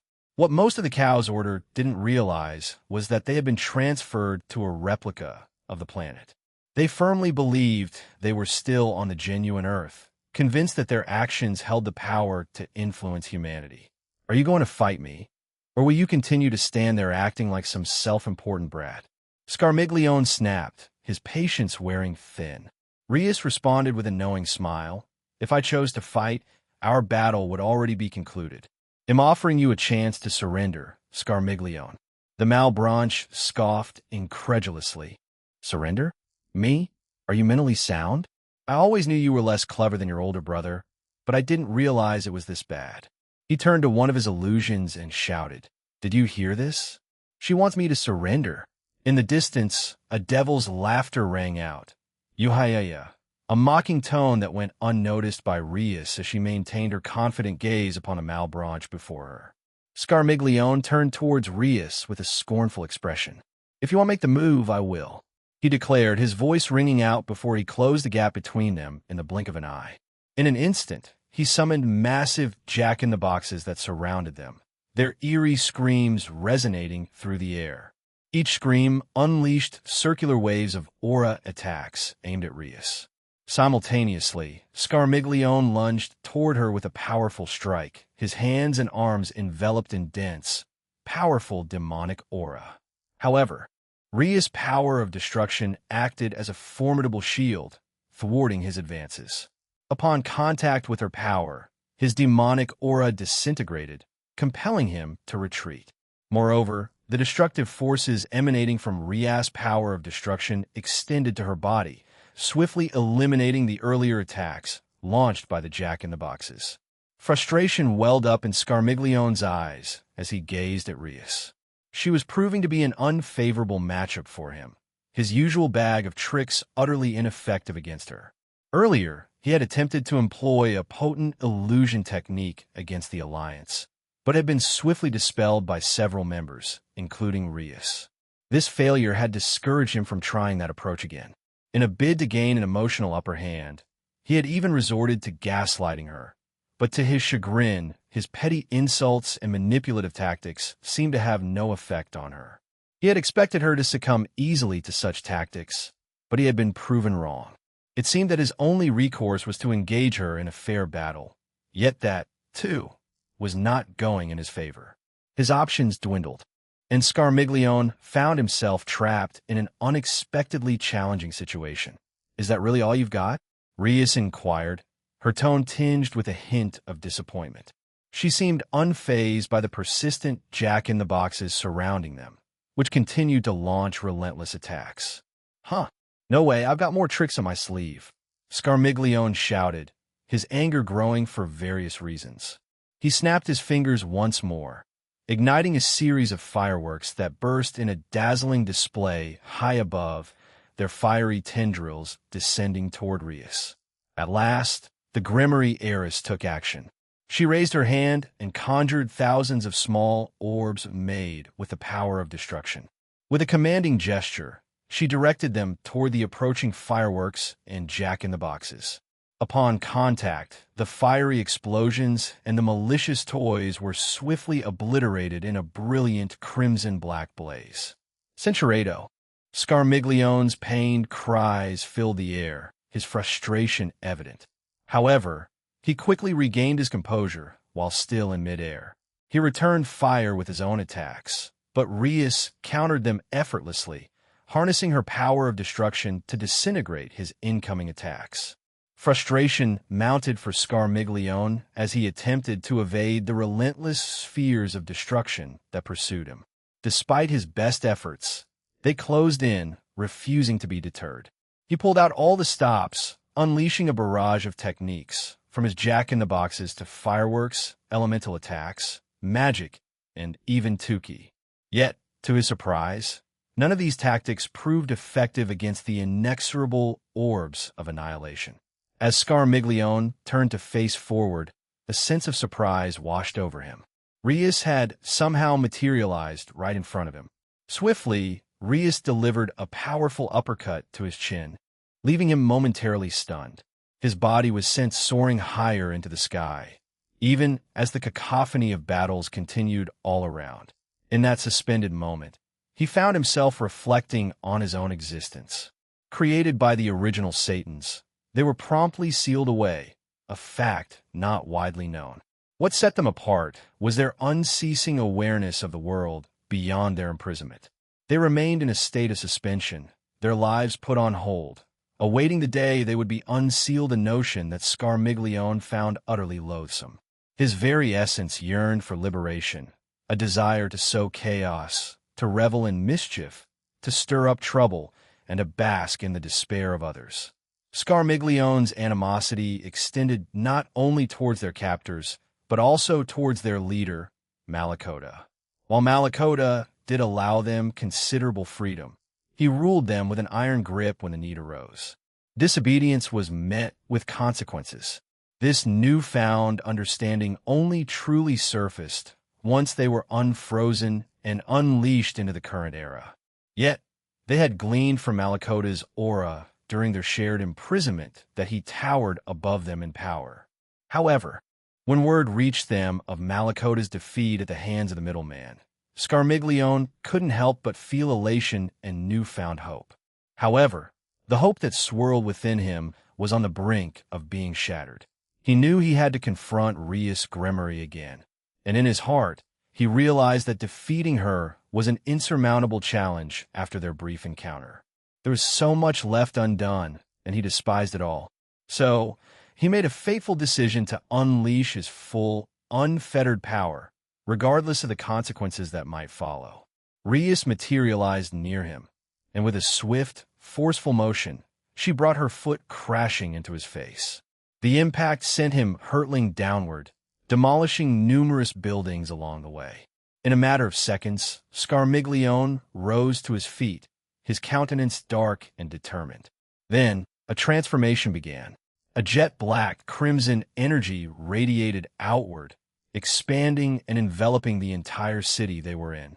His form underwent a radical alteration as he grew taller, more muscular, and more imposing. His already crimson hair lengthened, and his eyes turned pitch black.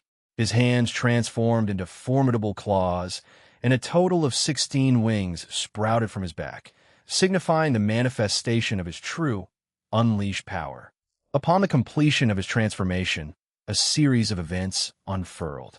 Hundreds of jack-in-the-boxes materialized all over the city, springing to life and targeting anyone in their vicinity. A few members of the Alliance fell victim to these mechanical onslaughts, sustaining injuries, but fortunately, most were not fatal. Asia, who stood with them, promptly activated her balance breaker, conjuring a sprawling green field that provided continuous healing to those in need. In the skies above, a multitude of jesters appeared, each armed with bazookas that unleashed a volley of missiles. These projectiles possessed homing capabilities, making them exceedingly challenging to evade. If the missiles were destroyed, they erupted into a misty cloud that swiftly spread, enveloping the surrounding area and plunging anyone caught within into a deep slumber, rendering them vulnerable to further attacks. A group of clowns just showed up on the south side. Is this one of Malbranche's tricks? Should we eliminate them? A member of the Alliance inquired, their voice laced with panic. Rias, one of the leaders, swiftly responded, "Destroy them, but exercise caution. These may have hidden effects or abilities that could activate upon their defeat." She received a resolute roger that in acknowledgement. Scarmiglione bridged the distance between himself and Rias. Immediately, he unleashed a barrage of punches and kicks aimed at her. Simultaneously, a multitude of magic circles materialized behind him, relentlessly bombarding her with magic attacks. To complete this onslaught, a tail protruded from his back, launching a variety of elemental demonic attacks in her direction. Rhea saw no need to evade these incoming attacks. She enveloped herself once more in the power of destruction.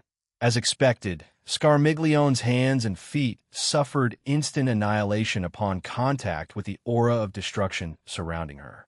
The same fate befell the multitude of magical and demonic attacks directed at her. However, she found herself taken aback when Scarmiglione's extremities regenerated instantly. Undeterred, he pressed on with his assault. Yet, his continued aggression was short-lived. Rias launched a punch, cloaked in her power of destruction, squarely at his abdomen, sending him hurtling backward. His Barado took a devastating hit from the attack, but once again his remarkable regenerative abilities kicked in, rapidly mending the injury. Scarmiglione stood his ground, a grin spreading across his face as he taunted Rias. "What's the matter? Can't you finish me off?" he mockingly inquired. "So, you want surrender?" "I'll ask one more time," Rias stated firmly, her gaze locked on his Scarmiglione, who responded with a mocking laugh. "The flames of hell would freeze over before I surrender to the likes of you.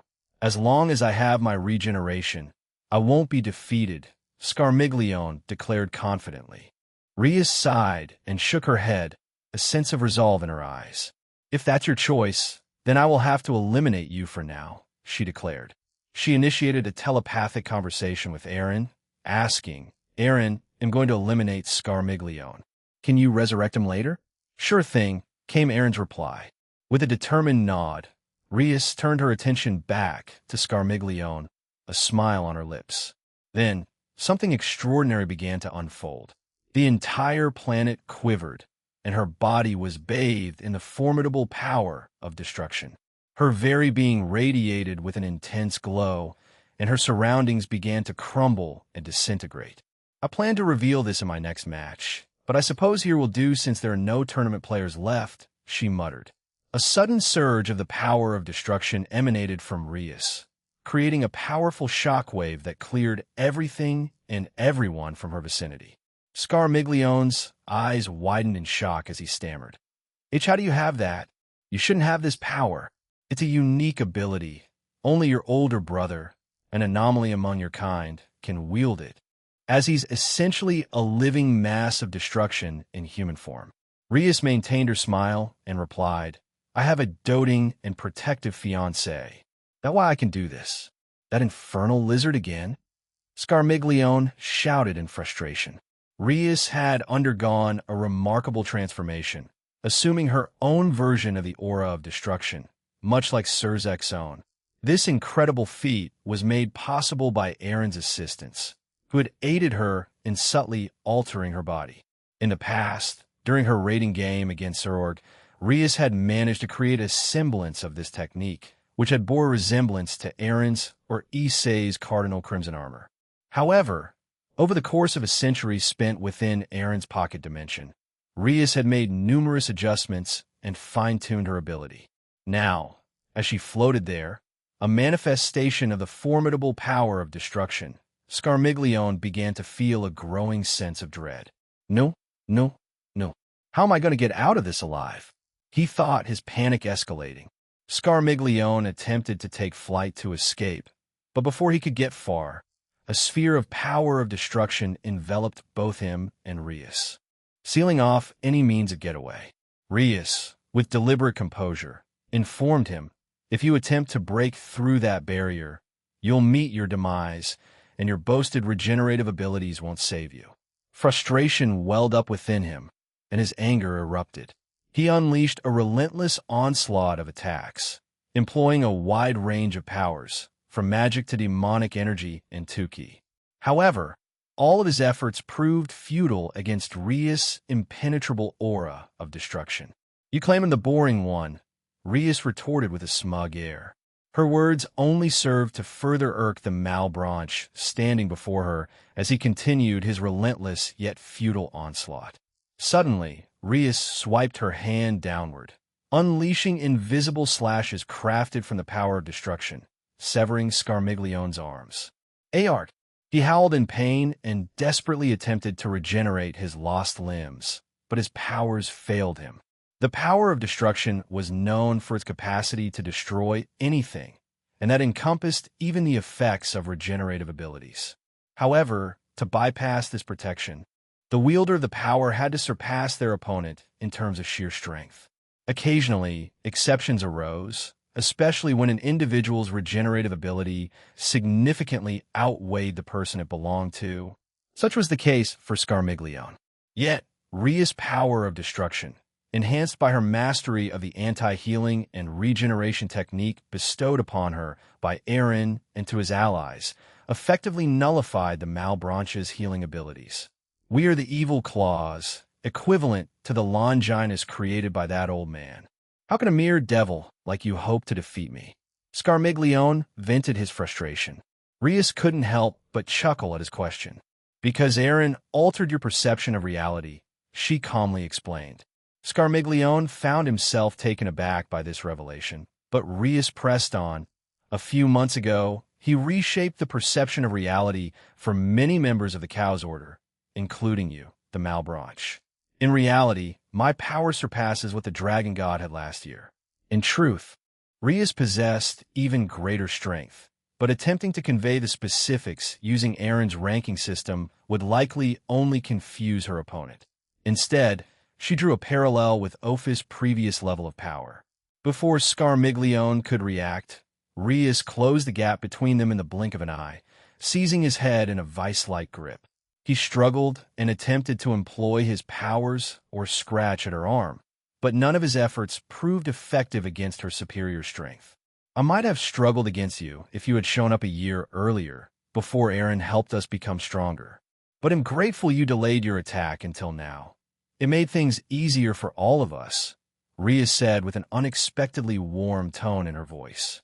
She conjured a sphere of power of destruction from the hand gripping Scarmiglione's head. With a swift movement, she unleashed the deadly power, causing the Malbranche to be struck down instantly. Rias' devastating power continued, completely destroying him. She ceased her powers once the enemy was finished. With Scarmiglione confirmed dead, Rias looked around. The illusions of past enemies they had been battling against vanished, leaving only the clones of the evil dragon. "Why are the evil dragon clones still here?" Rias inquired through the transceivers. "It appears they were created in a similar manner to the mass-produced evil dragon from last year, except these clones are stronger on par with the heavenly dragons," a member of the 5 principal clans responded. "We just got word from Contoir San a few minutes ago. It seems they fell under the enchantment of Scarmiglione's powers and the Cow's order, a member of the Alliance reported. I understand. We'll handle them. If you can't join the fight, please find cover, Rias instructed before turning her attention to one of the evil dragons, Yamada no Orochi. The two cloned Yamada no Orochi were locked in intense battles against several members of DXD, as the members slowly sapped its strength. Rias extended her fingers like a pistol, unleashing bullets of power of destruction at the two evil dragon clones. The destructive power instantly engulfed and vaporized them, bringing a swift end to the fierce conflict. The only figures that remained in the field were the two clones of Crom Crutch, along with Apophis, Ladin, Azidaka, Niger Grendel, and Vritra. These evil dragons were engaged in combat with other members of DXD. In the distance, Crom Crutch battled against his own clones. It was evident to onlookers, including Rias, that the original Crom Crutch was vastly superior to his duplicates. With each passing moment, he dominated his clones, slowly but surely wearing them down. In a stunning display of supremacy, Crom Crutch struck down one of his clones with a powerful attack and unleashed a potent burst of draconic energy to finish the fight. He then turned his attention to the remaining clone, dispatching it with a single horizontal sweep of his hand, and reduced its remnants to ashes with another mighty surge of energy. The other evil dragons were gradually being dealt with. Zenobia and Vasco Strata joined forces, taking on the formidable Grendels, and they were on the verge of victory. Vasco Strata's holy fist obliterated one of the clones, while Zenobia unleashed a devastating cross crisis wielding both Durandal and Excalibur. Meanwhile, Yumi and Aquino confronted the two Azidaka clones. Yumi had already destroyed two of the three heads on the clone she faced, leaving it severely weakened. Aquino, on the other hand, subjected the other clone to a fierce assault. She unleashed holy lightning and various demonic elemental attacks, overwhelming the clone with her power. Gasper assumed responsibility for dealing with both Apophis clones. He devoured the darkness the evil dragon used, leaving the clones stunned and disoriented. Gasper's mastery over his sacred gear and the darkness within him continued to grow, and Baylor, residing within him, couldn't help but feel a sense of pride in the young Dampier's accomplishments. Chiron and Asia faced off against the two clones of Ladin and Vritra, determined to overcome this challenge. Ahin, Asia's familiar, provided invaluable assistance as he joined Asia in battling the clone of Vritra, while Chiron took on the Ladin clones single-handedly. Among the evil dragon clones, Niger stood alone. Rias set her sights on them and prepared to fly in that direction. But before she could reach her target, Crom Crutch beat her to the punch. In a swift and merciless move, he seized one of the clone's heads, crushing it in his powerful grip. Then, Crom Crutch unleashed a fierce torrent of fire breath, reducing the clone to charred ashes. Puzzled by Crom's sudden outburst, Rias couldn't help but ask Crom, "What's gotten into you?" Her curiosity aside, she extended her palm toward the remaining Niger. In one powerful discharge of power of destruction, she vanquished the last clone, bringing an end to the threat. "I despised those clones when we were imprisoned," Crom declared, his aura growing more intense as he glared at the other evil dragon clones, who were gradually succumbing to their opponents in the distance. "I vowed to eliminate any clones that reappeared in this world." But his eyes focused on the distant figure of another Azidaka clone in London. "There's one more Azidaka clone in London, but he'll entrust it to Apophis, who's with Draig and Albion. They're facing their own clones over there." Rias, noticing his hesitation, inquired, "Do you wish to join them?" However, Crom shook his head, surprising her. "As I mentioned, they'll let them handle it," he responded, his determination firm. "But if by any chance they fail..." He briefly contemplated the scenario before shaking his head, dismissing the thought. "No, that's not possible. I will go help the others fight the dragons." With that decision, Crom soared away, heading to assist in vanquishing the remaining evil dragons. "I didn't expect to see you here," Draig remarked, genuinely surprised by the unexpected appearance of a familiar face. Sikvera Agars, with her pale greenish-blonde hair, responded calmly, "I'm still a part of DXD, and it's worth noting that both I and Sarorg Bale play pivotal roles behind the scenes in the underworld. Rias has been steadily increasing her influence as well." Sikvera had reached out to Aaron a few days earlier with a desire to join the front lines. However, she had also requested a unique enhancement to aid her in the battles to come. Now, here she stood, fighting alongside Draig, Albion, and Apophis. Her futuristic-looking armor bore a striking resemblance to the scale mail of the boosted gear and divine dividing, but with distinct modifications. The armor boasted intricate, mechanical elements, adorned with visible gears intricately integrated into its design. Green dominated its color scheme, accented by occasional touches of gold and white. Distinctive, angelic wings graced her back, adding an air of elegance to the otherwise mechanical appearance. The upper section of her armor featured a hollow area that concealed a miniature cannon, a special customization made to cater to Sikvera's unique combat style. "So, who's my partner in this fight?" Sikvera inquired. Draig, Albion, and Apophis exchanged glances as they weighed their options. Ultimately, Apophis let out a resigned sigh. "Come with me. Those two aren't keen on the idea. This Azidaka clone is still quite formidable, so stay alert," Apophis cautioned. "Roger," Sikvera replied with enthusiasm. She and Apophis took to the skies and vanished within a shroud of darkness. "I was going to suggest she join me, but Appy told her to go with them," Draig remarked with a smug grin. "Liar, you'd have remained silent until either I or Apophis made the call." "Cut the nonsense," Albion retorted, and Draig laughed at him. "Enough chatter. It's time to battle." Fake Draig shouted, charging at the real Draig, while fake Albion did the same with the original Albion. Draig and F-Draig clashed with tremendous force, their blows sending shockwaves through the heart of London as they plowed through several buildings. The two dragons exchanged grins before Draig swiftly kicked F-Draig away. Without hesitation, Draig unleashed a fiery breath attack. F-Draig managed to regather himself, returning the favor with his own scorching breath attack. The two attacks collided, erupting into a blazing inferno that devoured yet more buildings in its path. "Seems like we're evenly matched," F-Draig exclaimed, a smirk playing on his lips. Draig, however, shook his head. "No, we're not. I'm just having some fun here, but I know my partner wants to wrap this up quickly." In an instant, he appeared behind his duplicate, a sly grin on his face. "So let's finish it now." Draig struck down the fake heavenly dragon with a powerful blow. "What? We were told you were weakened." The duplicate protested. Draig couldn't help but chuckle inwardly at the confusion. "Weakened? What's he talking about?" He mused to himself, but then his smirk returned. "Oh well, not that I care." With that, he released a point-blank breath attack that obliterated everything in its path. When his breath attack ceased, Draig gazed upon the aftermath, seeing F-Draig heavily damaged, and a confident smirk crossed his face. As Draig prepared to turn and fly away, he suddenly heard F-Draig's voice echoing. "Where do you think you're going?" F-Draig inquired, a grin adorning his face.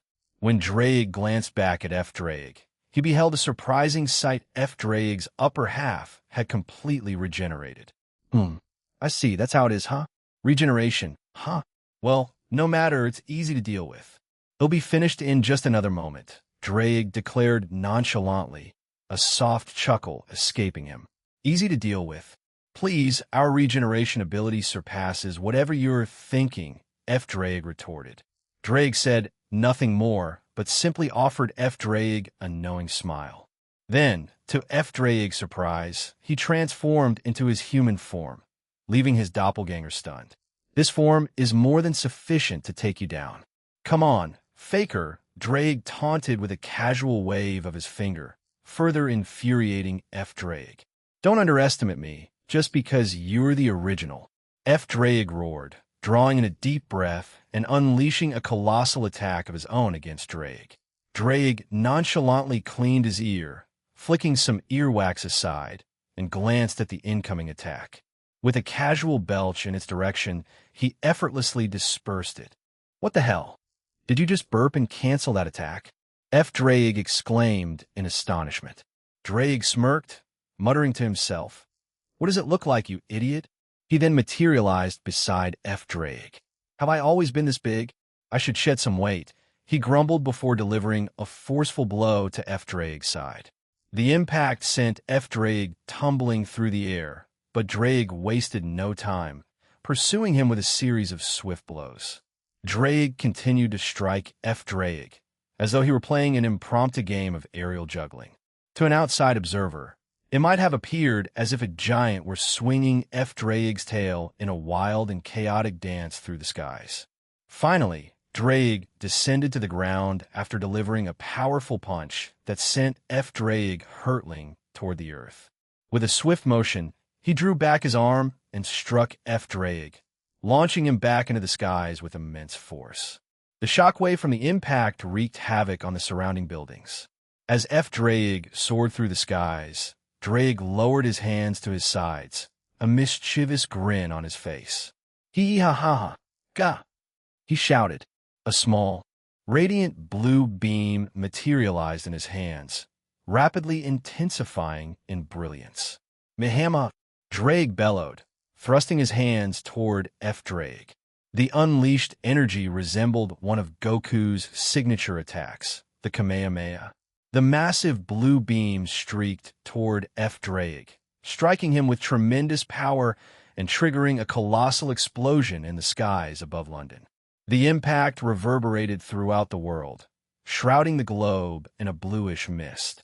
As the smoke from the explosions dissipated, Drake gazed upon the broken form of Drake, watching as the fake heavenly dragon began to wither away. "This is bullshit. How can I be defeated when I have such a powerful regeneration ability?" Drake voiced his frustration, still seething with anger. Drake couldn't help but boast, "Well, that's because I'm amazing, and I have a unique ability to nullify all kinds of healing powers." He conveniently omitted the fact that it was Aaron who had granted him this ability. "Forget you, you foolish dragon," Drake sneered at Drake, his words laced with bitterness. Drake responded with a triumphant grin. "Deal with it, loser." Another victory for the one and only Drake. He couldn't contain his joy and began celebrating, swinging his arms around like an exuberant child. After his doppelganger vanished, he turned his attention in Albion's direction. With a mischievous grin, he contemplated, "Shall I pay a little visit to the White One?" Albion's voice cut through the tension, addressing Albion's weakened state. "You lack my abilities, and this is the state you find yourself in." "Quite disappointing, really," he remarked. Albion lay immobilized, poison coursing through his body, a grim reminder of his predicament. Frustration and anger welled up within him. "Didn't we agree that we'd rely solely on our body, claws, mouth, and flames after meeting the Red One?" he asked. "And how is it that my own poison now works against me?" Albion responded with a hint of superiority. "You still think my abilities are on the same level as yours, and that they function the way they used to? I've evolved further, thanks to my bond with my wielder and partner, Aaron." Drake chimed in, landing beside Albion in his dragon form. "Yeah, what the grumpy guy said." Albion turned to Drake, inquiring, "Are you done dealing with your doppelganger?" Drake nodded. "Of course, he was a pushover. I just used that anti-healing trick. By the way, you haven't finished off yours?" Drake glanced at Albion. Albion explained with a hint of smugness, "My doppelganger boasted he could withstand my poison, so I put it on him. Now, he can't move a muscle, except for his mouth." The situation seemed to have shifted, leaving Albion at a distinct disadvantage. Drake tilted his head, a perplexed expression on his face. He inquired, "But doesn't your poison affect gods and beyond now? Even Ophis has to be cautious of it. Our partner altered it during our 10,000 years apart." Albion, wearing a smug grin, responded via their mental connection, "He isn't aware of that." Silent agreement passed between them as Drake and Albion lifted their arms, conjuring enormous spheres of draconic energy overhead. Drake's energy glowed red, while Albion's radiated white. Albion mused, well, it wasn't a bad fight, fake me. Albion, the imposter, remained silent as he came to terms with his impending fate. The battle hadn't been lengthy, yet it left him with an unsatisfied longing for more. A yearning to explore the full extent of his newfound powers without the weight of the original's abilities. Regrettably, this desire remained unfulfilled. Drake and Albion unleashed their combined attacks upon Albion, erasing him from existence with a powerful surge of energy. All that remains is Seekvera and Apophis. This should be before Drake could complete his thought. A powerful explosion of dark and green energy disrupted their conversation. Both heavenly dragons swiftly shifted their attention towards the source. Let's head in that direction, Albion concluded, and together they rapidly soared toward the site of the explosion. The clash of darkness between Apophis and his fiery opponent, Azidaka, raged on as they hurled immense waves of shadow at each other. Seekvera, adorned in her newly acquired armor, stood beside Apophis, offering her support by creating a vibrant green ring that encircled him. This ring not only boosted Apophis' speed and heightened his awareness of the battlefield, but also granted him a slight increase in strength. Feel free to join the fray, Seekvera Agars, Apophis invited, his voice echoing within their vicinity. Right, Seekvera responded. She wasn't entirely certain about the offensive capabilities of her armor. She had requested it on short notice, primarily focusing on utility and support features. Yet, as she observed the armor's design, it struck her that it bore a resemblance to those scale mail armors known for their diverse capabilities. It should have some offensive potential, she mused, her uncertainty gradually giving way to some confidence. Offensive mode? She muttered aloud. Within seconds, boosters sprouted from her back and legs, while many cannons and nozzles materialized on her shoulders and arms. She also felt numerous other functions activate within her armor. With her arms raised, she directed her missiles to lock onto Azidaka, then unleashed them. A swarm of missiles emerged from her, each enveloped in her demonic power, enhancing their speed and devastating power. They raced toward Azidaka, who swiftly realized the threat. Missile? How amusing, Azidaka remarked as she summoned primordial black water to counter the incoming projectiles. However, to his astonishment, the missiles sliced through the black water and continued their trajectory toward him. What? He exclaimed, caught off guard. In a desperate move, he conjured multiple defensive magic circles to protect himself. An abrupt explosion rocked the surroundings as Seekvera's missiles found their mark on Azidaka, defensive magic circles. The impact caused Azidaka, a shroud of darkness, to falter, allowing Apophis to surge forward and envelop the area, his own darkness swallowing Azidaka. As the dissipating smoke revealed the aftermath, it was evident that Azidaka had sustained considerable damage. A chunk of his arms and legs were missing, and his body bore numerous bruises. Those missiles had properties that can slay dragons. Curse you, devil! Azidaka yelled, his voice strained as he struggled in the air. It did. Seekvera exclaimed in surprise. I need more time with this armor, and I have to consult Jean for further information. I didn't have the opportunity to thoroughly test it due to my other obligations, she muttered, her weariness evident in her voice. Well, it did work out in the end, Apophis commented as he landed next to Seekvera.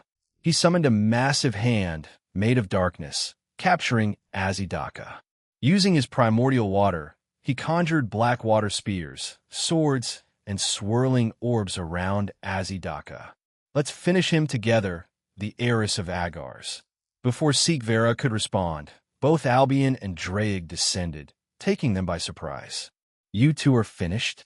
Apophis inquired, and they both nodded in confirmation. Drake then added, my partner mentioned that there's a large cannon located in the center of your chest, much like Valet Lucifer's muzzle. Those cannons on your armor will also launch more than just missiles. Use your demonic power as a source, and it will automatically infuse dragon-slaying properties into your attacks. Your armor will enhance your other attacks, including your demonic power, with this attribute. Focus on your armor and use your powers or use voice commands. You're a big fan of that show, right? Aaron designed this armor with that in mind. Albion chimed in.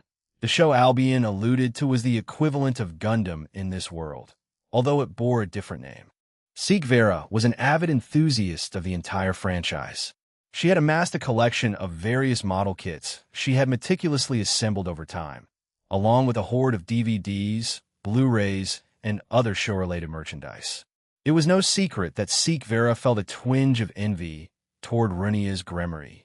One day, she had paid an unannounced visit to the Gremory household, necessitating secrecy. During that visit, she encountered Runia's, who shared details about the armor Jean had gifted her. However, by the visit's conclusion, Seek Vera had confessed that Runia's had arranged the gift as per her own request. Seek Vera had also learned about Runia's true parentage, discovering that she was an illegitimate child of Zeoticus, a fact carefully concealed from her to maintain family secrecy.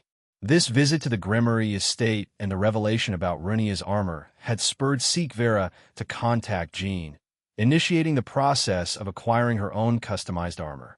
Infinity Go!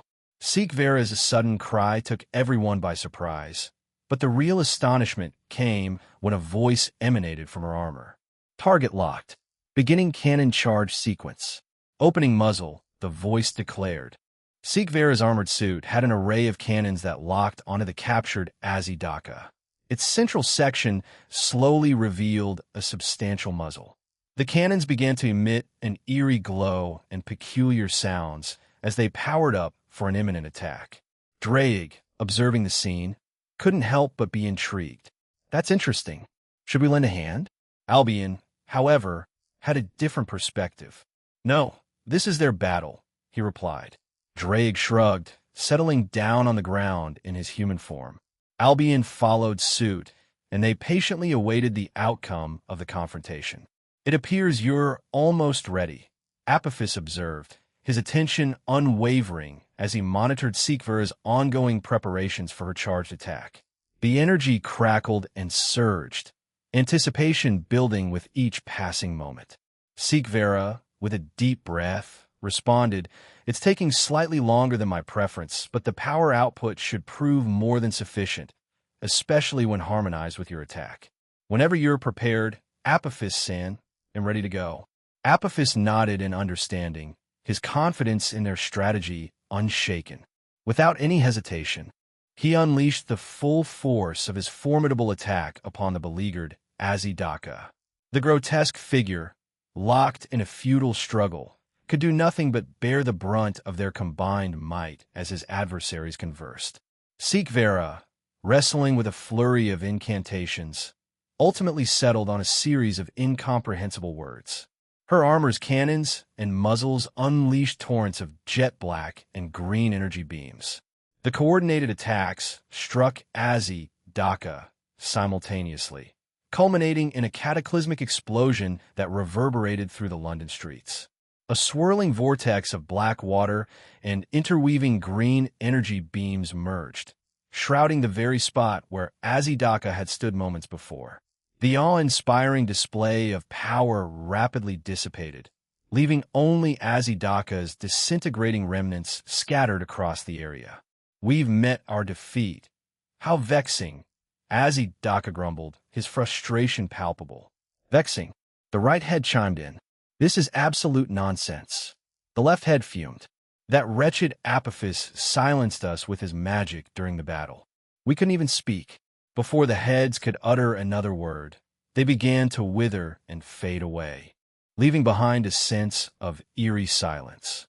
Seek Vera heaved a sigh of relief and removed her helmet, turning to face the dragons who had resumed their conversation. "They'll make my way to join the others, although I'm not sure how much help it'll be." She expressed her intentions to the dragons. Drake responded with encouragement. "Yeah, we'll also go help the others. Good luck." Albion and Apophis exchanged silent nods before Seek Vera took flight, heading towards the ongoing battle with determination in her heart. Chapter 15, Part 5. The end of the Wizards of Oz third-person point of view Sarorg and Balberith battle had devolved into a one-sided and sluggish contest. Sarorg stood unscathed, a picture of unwavering strength, while Balberith's body bore a multitude of bruises and a prominent indentation on his chest in the shape of a fist. With another powerful punch from Sarorg, Balberith was sent hurtling through the air, yet the Super Devil somehow managed to remain on his feet, defying the odds. He gasped for breath, his energy waning. Lion, King, please grant me one wish, Balberith implored between his labored breaths. Sarorg, resolute and unwavering, inquired, "What is it?" He could see that Balberith teetered on the brink of collapse, with a single push likely to send him sprawling. "I don't care what happens to Hades-sama. He deserves the consequences, but please spare the Super Devil named Varian. She's more or less my older sister," Balberith stammered, glancing at Zeno, his king. The weight of his request hung heavily in the air. The battles throughout Hawaii had reached their conclusions, with many members of the Cow's Order either eliminated or captured. The island, once a battlefield, now bore the scars of their conflict. The same goes for Zeno, the Grim Reaper, Balberith added, causing Zeno to blink in surprise. He was at a loss for words. "I may not fully comprehend the concept of family, but from what I learned from the show Great Barato Dragon, the connection I share with Varian and Zeno could be something close to that."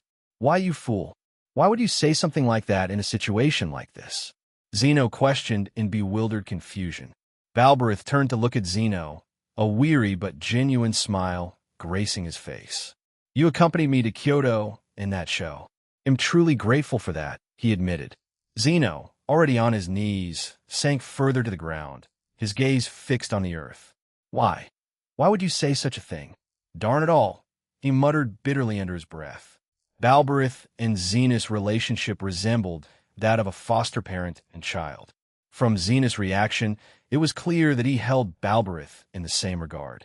He had witnessed many of the artificial super devils under Hades grow to a certain extent, but only a few had experienced significant growth.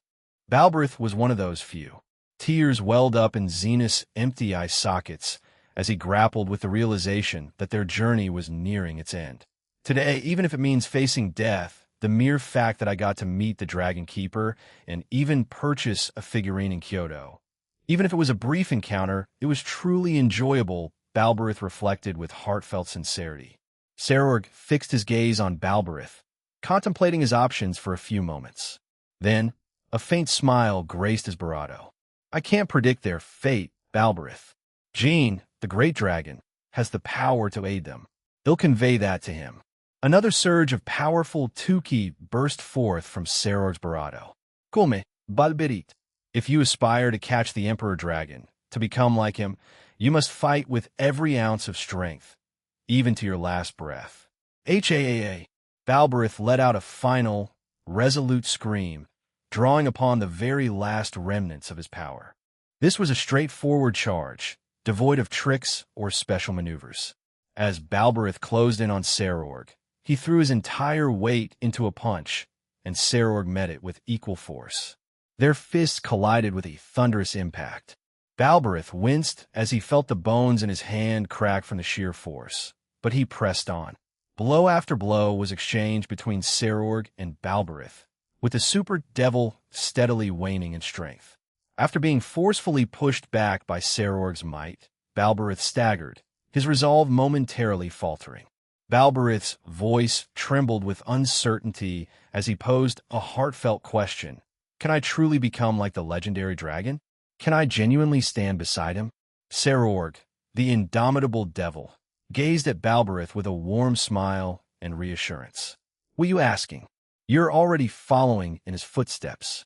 From giving that figure to that child in Kyoto to safeguarding your family, Zeno and Varian. You're fighting for their sake, aren't you?" Balberith beamed with the radiant joy of a child praised for his efforts. However, as he re-engaged Sarorg in their exchange of fists and blows, the outcome became evident. With each punch, Balberith found himself faltering, his vision dimming, and consciousness slipping away.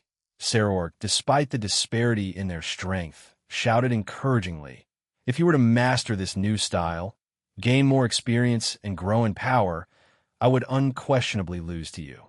He punctuated his words with a final blow that sent Balberith crashing to the ground.